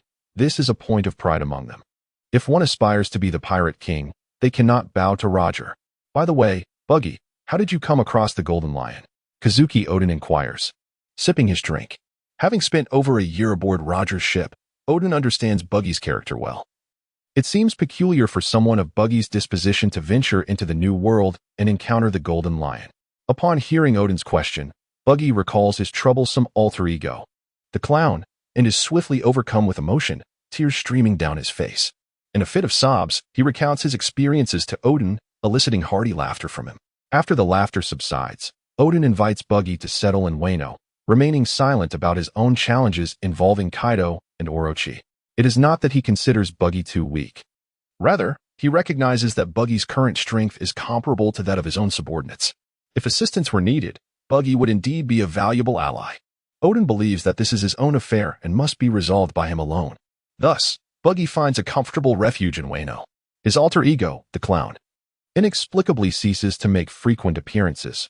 Occasionally, the clown emerges, but apart from training, he stirs little trouble.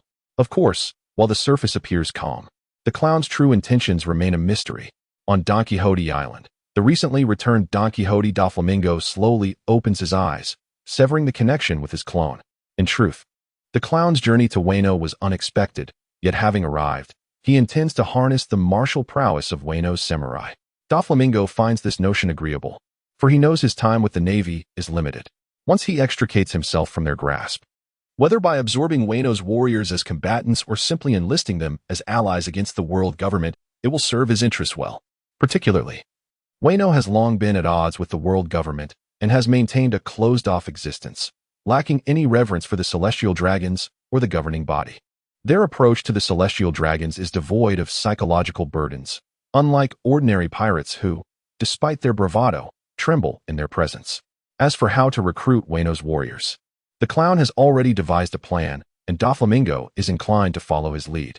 However, for the moment, Doflamingo finds himself with little to occupy his time. In light of this, he decides to retrieve the devil fruits he has collected from the Red Line and promptly commence his plans, allowing him to extricate himself from the Navy sooner. With this thought, Doflamingo informs his subordinates on Don Quixote Island and sets off for the Red Line atop his formidable steed, Sanji. Given the prowess of Doflamingo and Sanji, the treacherous environment of the New World poses little challenge. As a top-tier creature of the New World, Sanji possesses an exceptional sense of direction, comparable to that of the newsbirds, and with the vast target of the Red Line in sight, Doflamingo has no fear of losing his way. Traveling by ship from Don Quixote Island to the Red Line would typically take several months. However, with Sanji, the journey is reduced to just over a week, meaning that even round trip, it amounts to merely half a month. In half a month, what could possibly go awry? With this mindset, Doflamingo departs from Don Quixote Island, unaware that an unforeseen calamity is approaching. In Tato Land, on Cake Island, Charlotte Linlin, now with a noticeably altered physique, indulges in the delectable treats presented to her, savoring the green bean cakes, pea flour, and egg yolk pastries. The introduction of these novel confections clearly delights Charlotte Linlin. Nearby, King Riku and Scarlet are shackled with sea-stone cuffs, while Viola, clad in a chef's attire, anxiously observes Charlotte Linlin. Following the capture of the Riku family to Cake City, Viola, due to her devil fruit abilities, has garnered some attention. Realizing Charlotte Linlin's obsession with sweets, Viola seizes the opportunity to save her father, sister, and country by offering delicious desserts, hoping to sway Charlotte Linlin's favor. Ah, your father and the little people, is it? If you agree to join my chef brigade, I shall release them back to Dressrosa, provided they contribute various food supplies annually. Thank you, thank you. The young Viola exhales in relief. For although Charlotte Linlin has not yet fully transformed into the monstrous figure she will later become, her current form is still imposing. Yet, The imposing figure made Violetta particularly anxious. Chapter 106. Attention from the Big Mom Pirates. However, Charlotte Linlin leaned in closer to Violetta with a piercing gaze, inquiring, "Surely you did not invent the recipe for these pastries? Can you reveal the name of the chef who created them?" Although Charlotte Linlin's tone did not seem overly harsh. The grin that spread across her face, a mixture of greed and frenzied appetite, along with the drool spilling from her lips that began to corrode the ground, instilled a profound sense of dread in Violetta. "I made them myself," Violetta stuttered, her legs trembling with fear, tears streaming down her cheeks. Yet she stubbornly insisted that she was the creator of the confections. "Ha ha ha ha. Mother, I detest being deceived. Tell me, who taught you these culinary skills?" Charlotte Linlin's thunderous voice echoed like a tempest. Violetta trembled uncontrollably, tightly shutting her eyes, her teeth chattering, arms crossed over her chest, yet she lowered her head, remaining silent. "Ha ha ha. Your excuses are futile." Perispero, the eldest son of Charlotte Linlin and the Minister of Candy, gently retrieved a small packet of mints from Violetta's bag. "Do not tell me you could possibly have created such exquisite confections. If you truly could, I would concede that those pastries are indeed your invention and would even absolve you from the soul tax of Dressrosa, as a user of the suck-suck fruit."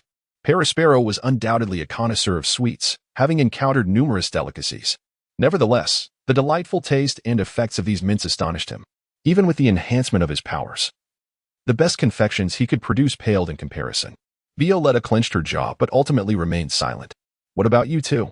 Charlotte Linlin's bell-like eyes turned to Liku King and Scarlet, but both kept their heads down, silent as well. "Humph."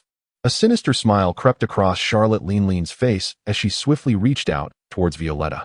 Upon witnessing this, Violetta instinctively cowered, lowering her head in terror. However, Linlin's hand did not grasp Violetta. Instead, it lunged toward Liku King, who was bound nearby. "Ugh." Liku King let out a pain groan, his eyes rolling back as a transparent substance oozed from his mouth, his body trembling violently. Violetta and Scarlet, hearing Liku King's distress, hurriedly lifted their heads, only to see him transform in an instant, appearing decades older, with white hair and a face lined with wrinkles. "Ha ha ha. Mother, please spare him a breath. If Liku King perishes, the matters of Dressrosa could become quite troublesome." "Ha ha ha ha." Charlotte Linlin's eyes widened. Zeus and Prometheus, hovering above her, erupted with lightning and flames, their presence resembling that of a demonic deity as they coldly remarked, "Does he not have a daughter? It suffices to leave one behind." "No. Spare my father," Violetta cried, collapsing to the ground in tears. Scarlet opened her mouth but ultimately bowed her head, silently shedding tears. "Ha ha ha. Would it not have been better to speak sooner?" Charlotte Linlin ceased her extraction of Liku King's soul, but the now frail king fainted on the spot. Violetta and Scarlet rushed to their father's side, relieved to find he still breathed. "Now, tell me, which chef imparted your culinary skills? I can hardly wait to recruit him to Tato Land." Charlotte Linlin laughed heartily, drawing closer to the two, eagerly inquiring. Violetta hesitated, noting Charlotte Linlin's impatient expression and her outstretched hand towards Scarlet, before finally admitting, it was Admiral Steve." "Admiral Steve?" A look of confusion crossed Charlotte Linlin's face. As an ambitious pirate, she was not as attuned to the Navy as Kaido, and though the name sounded vaguely familiar, she could not place it. Conversely, Perispero, standing nearby and known for his intellect within the family, quickly rummaged through his memory for information on Steve. There was only one Admiral Steve in the Navy, renowned as the youngest admiral, soon to be promoted to the rank of vice admiral. Perispero furrowed his brow and addressed Charlotte Linlin. Upon uttering these words, Charlotte Linlin immediately recalled the information regarding Steve, a candidate for the vice admiral position, which certainly overshadowed any rear admiral. "You deceive me. Have you considered the consequences of deceiving your mother?" Charlotte Linlin's countenance transformed into one of intense fury, while Zeus and Prometheus, by her side, manifested their wrath in the forms of thunder and flame. Naturally, Charlotte Linlin found it entirely plausible that Violet had misled her. After all, there were indeed powerful fighters among chefs, yet none had ever reached the formidable prowess of Doflamingo. Such coincidences were hardly believable. The very chef she sought, renowned for culinary excellence, just so happened to be a candidate for the Navy's vice admiralty. In Charlotte Linlin's mind, Violet likely did not wish to disclose the chef's identity, instead choosing to divert her attention to the most powerful Navy officer she had encountered. I truly did not deceive you. The citizens of Dressrosa are well aware of Vice Admiral Steve's culinary skills, Violet murmured, her head bowed and voice trembling. Upon hearing this, Charlotte Lingling's expression softened slightly. She sat back down, since Violet dared to claim that all citizens of Dressrosa had experienced Vice Admiral Steve's culinary prowess. The likelihood of deceit diminished significantly. While Charlotte Lingling's demeanor calmed, Perispero wore a face of despair due to Big Mom's severe obsession with food. The quest for top-tier chefs had become a stringent mandate for the Big Mom pirates. Unlike other pirate crews, who sought skilled chefs merely for indulgence, a subpar chef in the Big Mom pirates could potentially lead to their annihilation at the hands of the enraged Charlotte Lingling. Upon discovering Violet's culinary talents and her concealed peppermint candies, Perispero felt as though he had caught a formidable fish. However, he did not anticipate the complexity of this catch. Had he known, he would have refrained from broaching the subject altogether. Chapter 107, Treasure Hunting. Nonetheless, since Charlotte and Lingling were already aware of the chef's identity, there was no turning back.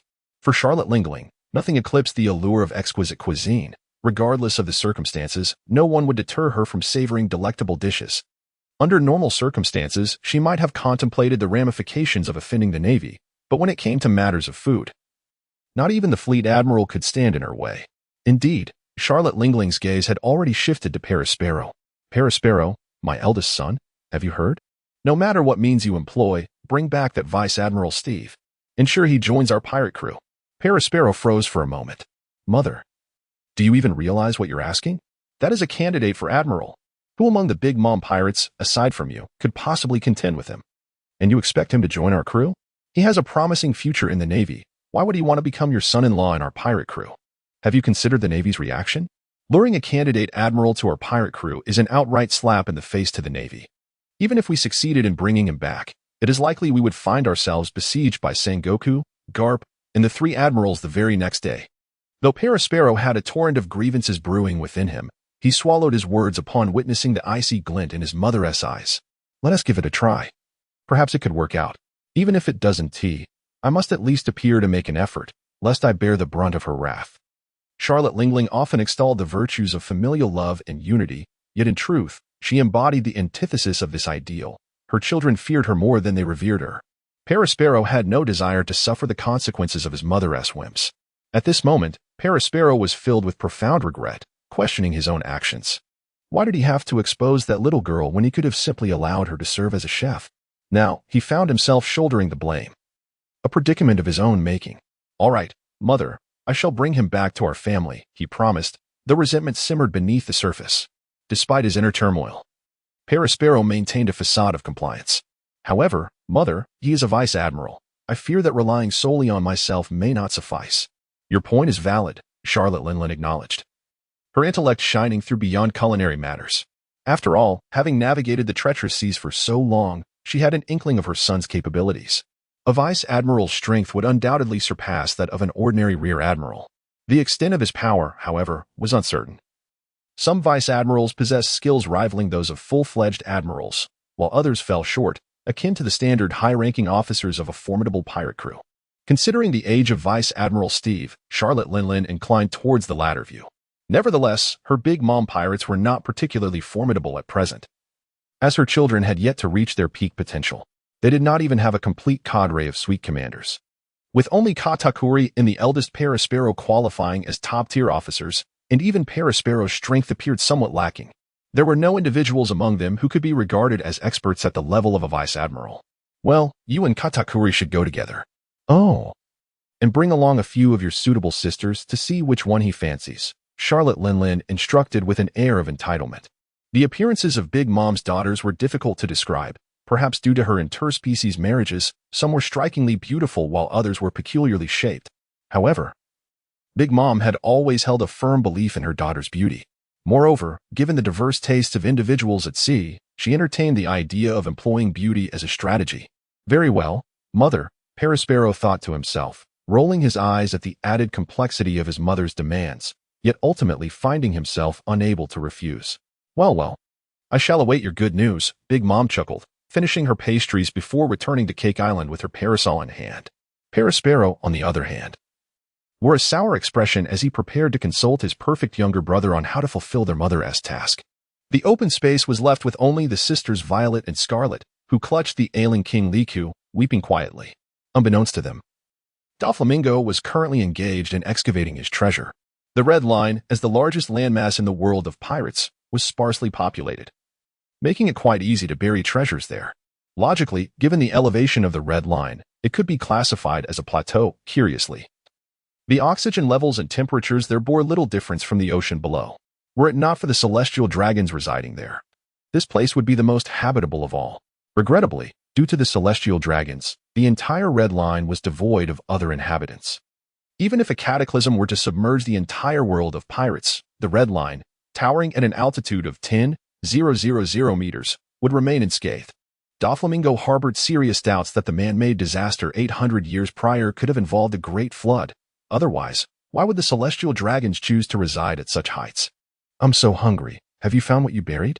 Sanji, having transformed back into human form and lying nearby in a state of utter exhaustion, inquired while clutching his stomach. Doflamingo merely scoffed. Sanji had always preferred maintaining her dragon form, akin to how Zoan fruit users often shunned their animal appearances. However, upon discovering that her 100-meter dragon form had shrunk to a mere 7 or 8 meters in human form, she quickly realized that the same amount of food now seemed to multiply exponentially, leading her to embrace her human transformation. All right, be patient. Doflamingo replied as he unearthed a chest from several meters below. Sanji's eyes immediately fixated on the box. Doflamingo rolled his eyes, nearly forgetting that this dragon had never concealed her desire for treasure. Chapter 108. Stealing home. Fortunately, Doflamingo had buried his various treasures separately, so the contents of these boxes comprised merely some devil fruits. Otherwise, given Sanji's nature, Doflamingo would have to carry her elsewhere to safeguard his treasures. If he dared to store them in the same place, he would undoubtedly have them pilfered by this avaricious dragon. Upon glancing into Doflamingo's box and seeing only devil fruits, Sanji quickly lost interest. After all, one could only consume a single devil fruit, and she had already partaken of one long ago. The fruits within the box were arranged in a pyramid, with a peculiar crimson fruit perched atop. This is a mythical beast species, the bat fruit, a devil fruit that grants the power of vampirism. Initially, Don Quixote Doflamingo approached the endeavor with a mere sense of experimentation, instructing his subordinates to slumber in the ancient town in search of this devil fruit. The reason he recalled the term sleepy ancient town lies in its memorability. Initially, he harbored little hope regarding the vampire fruit. After all, with so many years having elapsed, who could say whether it still existed in sleepy ancient town? Yet, fortune favored him, as his bodyguard effortlessly located the vampire fruit. When it was presented to him, Doflamingo felt as though he were in a dream. The remainder of his collection consisted of various devil fruits, predominantly acquired through the purchase of berries, naturally lacking in exceptional quality. Among them, the ancient giant ape fruit he had given to his brother ranked third in his collection. On this occasion, he grasped the sole mythical fruit he had amassed through the power of wealth. The mythical species, the dragon fruit, embodies the form of a bipedal dragon. This bipedal dragon is likely a subspecies of the colossal dragon, undoubtedly among the weakest of the mythical varieties. Its shape resembles that of a dragon but is diminutive, possessing only 2 legs, with claws akin to those of avian creatures. Its wings are either scaled or feathered, and its tail features barbs or resembles that of a serpent. Generally, the bipedal dragon can utilize venomous attacks, yet lacks the ability to breathe fire. Although classified as a mythical species, the capabilities of this devil fruit pale in comparison to the more formidable ancient varieties. Typically, mythical species are a fusion of enhanced physical attributes and unique abilities, akin to a fortified version of an ancient beast fruit combined with a superhuman fruit.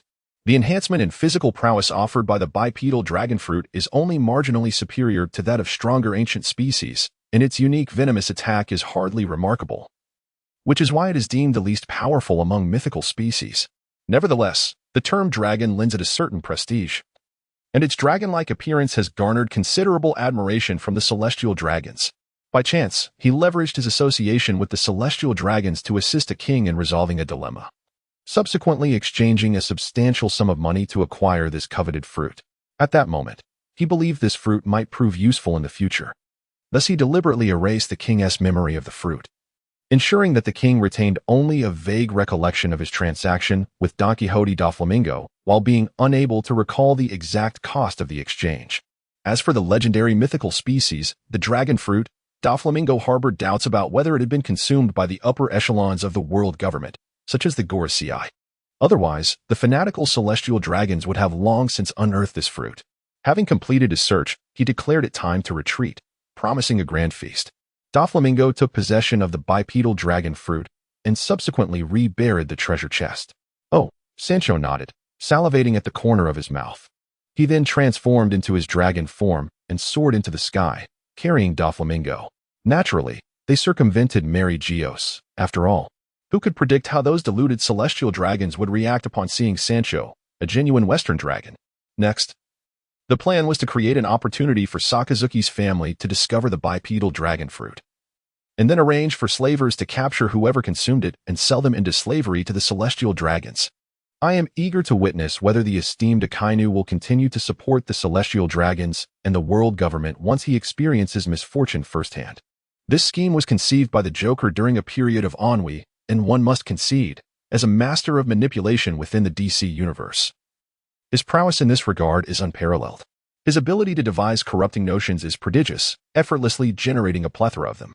As for the dragon fruit, it serves a dual purpose. Firstly, to capture the attention of the celestial dragons, and secondly, it acts as a token of apology to Akainu, who, despite his ruthless and merciless nature, has not truly wronged Don Quixote Doflamingo. Doflamingo is not a lunatic like the Joker. He bears a certain psychological burden regarding his deceit towards Akainu, having once been a slave himself and understanding the torment that entails. After spending a fortnight, Doflamingo gradually approached the base of Dragon Island. However, from a distance, he perceived a wisp of black smoke rising from the base, alongside the uneven terrain and damaged structures. Blast! Could that scoundrel Jin have come to ransack my abode? Alarmed and enraged, Doflamingo called out, "Sancho, hasten your pace." Understood. Sancho's draconic visage also reflected a flicker of anger. After all, Dragon Island was her territory, inhabited by many creatures under her command. Upon becoming Doflamingo's partner, those sentient beings had effectively aligned with the Navy. With the Navy base under attack, how could her subordinates remain unscathed? Upon nearing the site, however, Doflamingo's expression shifted to one of confusion as he spotted the flag of the Big Mom pirates flying at the nearby port. Not Jin? Instead, it is the crew of Big Mom? Has Charlotte Linlin reached her menopausal phase? What idle whim brought her here to assault my Navy base? Contemplating this, Doflamingo and Sancho descended to the ground, his formidable Kinbunchika haki sweeping across the entirety of Dragon Island. He released a sigh of relief. Despite the emergence of several potent life forces, his subordinates had seemingly suffered no casualties, merely displaying signs of fatigue likely due to injuries. Even the creatures under his command appeared unharmed, though the circumstances were unclear, and the reason behind the Big Mom pirates' uninvited arrival remained a mystery. As long as his comrades were safe, all was well. Moreover, within his aura perception, he detected two presences that were no less formidable than Jin's, blatantly lingering within the Navy base. Faced with such skilled adversaries, it was hardly surprising that the Navy base had been unable to mount an effective defense. Chapter 109. The Clash. He has returned. Katakuri opened his eyes, absorbing the information conveyed through his Kinbunchiko haki, and spoke to his older brother, Perispero. At last, he has arrived. Come, let us investigate this Navy candidate admiral. Perispero licked his candy cane and addressed the members of the Big Mom pirates present. Behind them lay the incapacitated Navy personnel, most merely rendered unconscious by Katakuri's conqueror's haki, while a few stronger officers had been subdued in battle. After receiving orders from Big Mom, a reluctant Perispero sought out Katakuri, accompanied by several of Big Mom's younger daughters, to locate Doflamingo. Doflamingo's whereabouts were easily traceable. His assignment to the Navy base on Dragon Island had not been concealed from anyone. For the Big Mom pirates entrenched in the New World, discovering his movements was a mere formality. Consequently, the Charlotte siblings arrived at the Dragon Island base, timing their arrival slightly before Doflamingo's. The ordinary Navy personnel within the base, though competent, stood no chance against these formidable opponents and were swiftly defeated, akin to slicing through vegetables. After the skirmish concluded, inquiries with the captives revealed the disheartening truth. Their target had long since vacated the premises, the reason for his departure unknown. Fortunately, the Navy base maintained communication with Doflamingo via a din-din mushi, confirming his return that day. Thus they awaited his arrival. Perispero and Katakuri, both astute individuals, sought to avoid antagonizing the Navy entirely, not wishing to leave a negative impression on the candidate admiral whom Charlotte Linlin aimed to recruit. This, coupled with the fact that no one within the Navy base posed a threat to them, contributed to their restraint. Upon exiting the Navy base, Katakuri and Perispero encountered Doflamingo, who had just dismounted from a colossal dragon. You must be Rear Admiral Steve? Perispero said with a grin, licking his candy cane. The scum of the Big Mom pirates, Doflamingo scoffed. Causing a ruckus at the Navy base? It seems you were simply seeking trouble. No sooner had he spoken than Doflamingo, dismissing further conversation, drew his sword, the blade wrapped in the aura of Conqueror's haki, and thrust it directly at Perispero's chest. Through rigorous training, Doflamingo had mastered the ability to envelop his sword strikes with Conqueror's haki without the need for the god avoidance technique. Perispero's eyes widened. While he had anticipated a formidable opponent, such an immediate assault without dialogue seemed exceedingly excessive. His thoughts raced as he swiftly conjured a wall of candy. A pink confectionery barrier materialized before him, solidifying with black haki. However, it shattered instantaneously against Doflamingo's sword strike. Crisis. Only then did Perispero realize the gravity of the situation. Hastily generating a layer of candy armor around himself, reinforced with armament haki. Nevertheless, he was still sent flying by the sword's force, blood spilling into the air. Brother! Katakuri exclaimed, astonished. At this moment, Katakuri lacked the foresight that would later enable him to glimpse the future. He had not expected his brother, whose strength was only marginally inferior to his own, to be so easily overwhelmed. Cough, cough, I'm unscathed.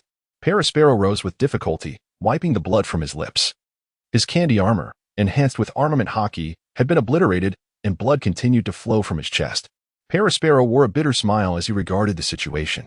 We have certainly struck a hard surface. Katakuri's expression mirrored disbelief. The technique of haki wrapping was a profound skill not commonly wielded even by the most elite pirates. And to witness it in a mere 20-year-old Navy officer was nothing short of astounding. Taking a deep breath, Katakuri's gaze hardened with resolve, even with haki wrapping. We are not without our chances. Given his age and stamina, he cannot employ this technique indefinitely. Indeed, Perispero regained his composure. The battle has only just begun. Impatiently observing from the sidelines, Doflamingo noted that Perispero had managed to rise, engaging Katakuri in combat, and interrupted their exchange. Have you two reached a consensus? If so, let us proceed to your demise. Having just spoken, Doflamingo's figure flickered, and the swift strikes of the Mingu fox transformed into myriad silver stars, assailing the two combatants. Rice cake barrage? Candy wave. Katakuri and Perispero immediately countered, and the three of them were soon engulfed in a fierce melee. Just as the rice cake and candy wave were poised to strike Doflamingo, he momentarily blurred, slipping through the dense onslaught, delivering a decisive slash that sent both adversaries sprawling. With a thud, Perispero and Katakuri staggered to their feet, each bearing new wounds. Katakuri wiped the blood from his lip, furrowing his brow. A Logia-type devil fruit? Perispero hesitated, shaking his head in disbelief. It didn't seem likely, as the Marines had kept his abilities well guarded. All I know is he must be a formidable fruit user. Be wary. He is coming again. Doflamingo unleashed his full might, directing the majority of his attacks towards Perispero. In the chaos of a brawl, the greatest folly is to scatter one's attacks. One ought to focus on a singular opponent. Clearly, the less formidable Perispero had become the target of Doflamingo's relentless assault. Damn, this guy is tough. Perispero defended against Doflamingo's onslaught, though internally he was astonished, as injuries were accumulating on his body. If I were alone, I would stand no chance against him. As Perispero struggled, Katakuri frowned, realizing that Doflamingo's attention was fixated on Perispero, thus neglecting his own defense. Yet, Doflamingo, relying on his formidable observation haki, evaded at least half of Katakuri's attacks, while the remainder was largely nullified by his Busashoka haki. Even when faced with unavoidable strikes, he could evade them through his intangibility. Chapter 110. Foreseeing the future as the sun descended, hours had slipped by, yet the battle on Mangu Island raged on. Against two foes, Doflamingo showed no signs of faltering. On the surface, he appeared to hold the advantage, evidenced by the injuries upon him. However, this was merely superficial, for his repeated use of intangibility had severely drained his stamina. Although it was not yet evident, should the fight persist for another hour or two, he would inevitably suffer a rapid decline in combat efficacy due to exhaustion. After all, while Doflamingo's intangibility allowed him to disregard even haki attacks, It was not a passive ability like that of a Logia. It required active use, and prolonged reliance on it could lead to disorientation and significant fatigue. Even with Doflamingo's stamina, employing such an ability in battle necessitated caution. Ugh! Once again sent flying, Perispero struggled to his feet, a flicker of fear in his eyes. Damn it, Katakuri. We should retreat. Katakuri shook his head resolutely. Brother, do not worry. I can sense it. His breathing has grown considerably labored, and his stamina has diminished significantly. Though it may not be apparent yet, if we endure a bit longer, victory shall be ours. Upon hearing Katakuri's words, Perispero noticed beads of sweat trickling down Doflamingo's forehead, and his heart steadied. Indeed, there are no insurmountable devil fruit abilities in this world. Doflamingo's intangibility rendered him nearly immune to all attacks, including Haki. Yet, he could not maintain that state indefinitely, as it evidently took a toll on his stamina. With this understanding, Perispero twirled his candy cane, shifting from a defensive to an aggressive combat style. Doflamingo smirked. Perispero's attempt to exhaust his stamina was finally yielding a more aggressive approach, granting him an opening. In their earlier exchanges, Doflamingo had only demonstrated his intangibility for defense, withholding his offensive capabilities due to the uncertainty about his foe's powers. Now, with Perispero changing his tactics and intensifying his assaults, his defenses inevitably weakened. A development that played directly into Doflamingo's hands. As Doflamingo unleashed his swordsmanship, Perispero, who had hitherto focused on evasion, enveloped himself in syrupy armor and Busashoka Haki, seemingly prepared for a head-on clash. Unexpectedly, Doflamingo's Mingo Fox shifted from tangible to intangible, effortlessly penetrating Perispero's thick armor and Busashoka Haki. Careful! At that moment, Katakuri sensed impending danger. Extending his fist, he struck Perispero, sending him flying. Perispero was hurled through the air, blood spraying as he crashed to the ground, a considerable amount spilling forth from his wounds. Brother, are you all right? Katakuri interposed himself between Doflamingo and Perispero, concern lacing his voice. Ugh, I should be fine. Not dead yet. Perispero's chest bore a gaping wound, inflicted by Doflamingo's intangible Mingo Fox, but Katakuri's decisive intervention had prevented a fatal strike to his heart. As blood continued to flow, the pale-faced Perispero grimaced, forcing sugary syrup from his hands to staunch the wound. This urgent treatment is bound to cause secondary harm, however. Under the present circumstances, it at least allows him to regain some combat capability. Engaging in battle is out of the question, but at least he won't be instantly eliminated by the aftermath. Yet, Doflamingo shifts his attention away from the gravely injured Perispero and focuses on Katakuri. Was that a momentary awakening of your foresight observation Haki? Numerous formidable individuals can sense the danger of Doflamingo's intangible attacks, but such awareness typically arises only during direct confrontation. Honed through relentless experience, Katakuri can be considered the first who, while attacking others, could still foresee Doflamingo's intangible strikes. Coupled with his most renowned ability in the original narrative, the foresight observation Haki, it is no wonder that Doflamingo arrives at such speculation. Foresight is it? Katakuri murmurs. Acknowledging that it indeed aligns with his recent perception, Doflamingo's expression instantly shifts, revealing a glimmer of avarice in his gaze. In terms of mastery over observation Haki, Doflamingo firmly believes he surpasses Katakuri. Indeed, his own observation Haki far exceeds that of Katakuri, both in the realm of perception and precision. However, the unique abilities of observation Haki cannot simply be acquired through training alone. They also require a certain degree of innate talent. While Doflamingo's observation Haki is powerful, he excels more in sensing auras, a capability that, while undeniably practical, pales in comparison to foresight in battle. Yet now, a shortcut lays before him. By eliminating Katakuri and absorbing his soul, he could instantly acquire the foresight observation Haki. With this thought, a subtle aura of menace emanates from Doflamingo. Katakuri's expression shifts as well. Although Doflamingo had previously displayed some restraint, even with the vicious strike aimed at Perispero's chest, he had merely grazed his heart. Now, however, Doflamingo evidently harbors a genuine intent to kill. Unbeknownst to Katakuri, Doflamingo possesses the ability to absorb the experiences of other souls and believes that Doflamingo seeks to eliminate potential threats upon recognizing his capabilities. Brother Katakuri, we're here to help you. At that moment, several young women rush in, presumably daughters of Big Mom.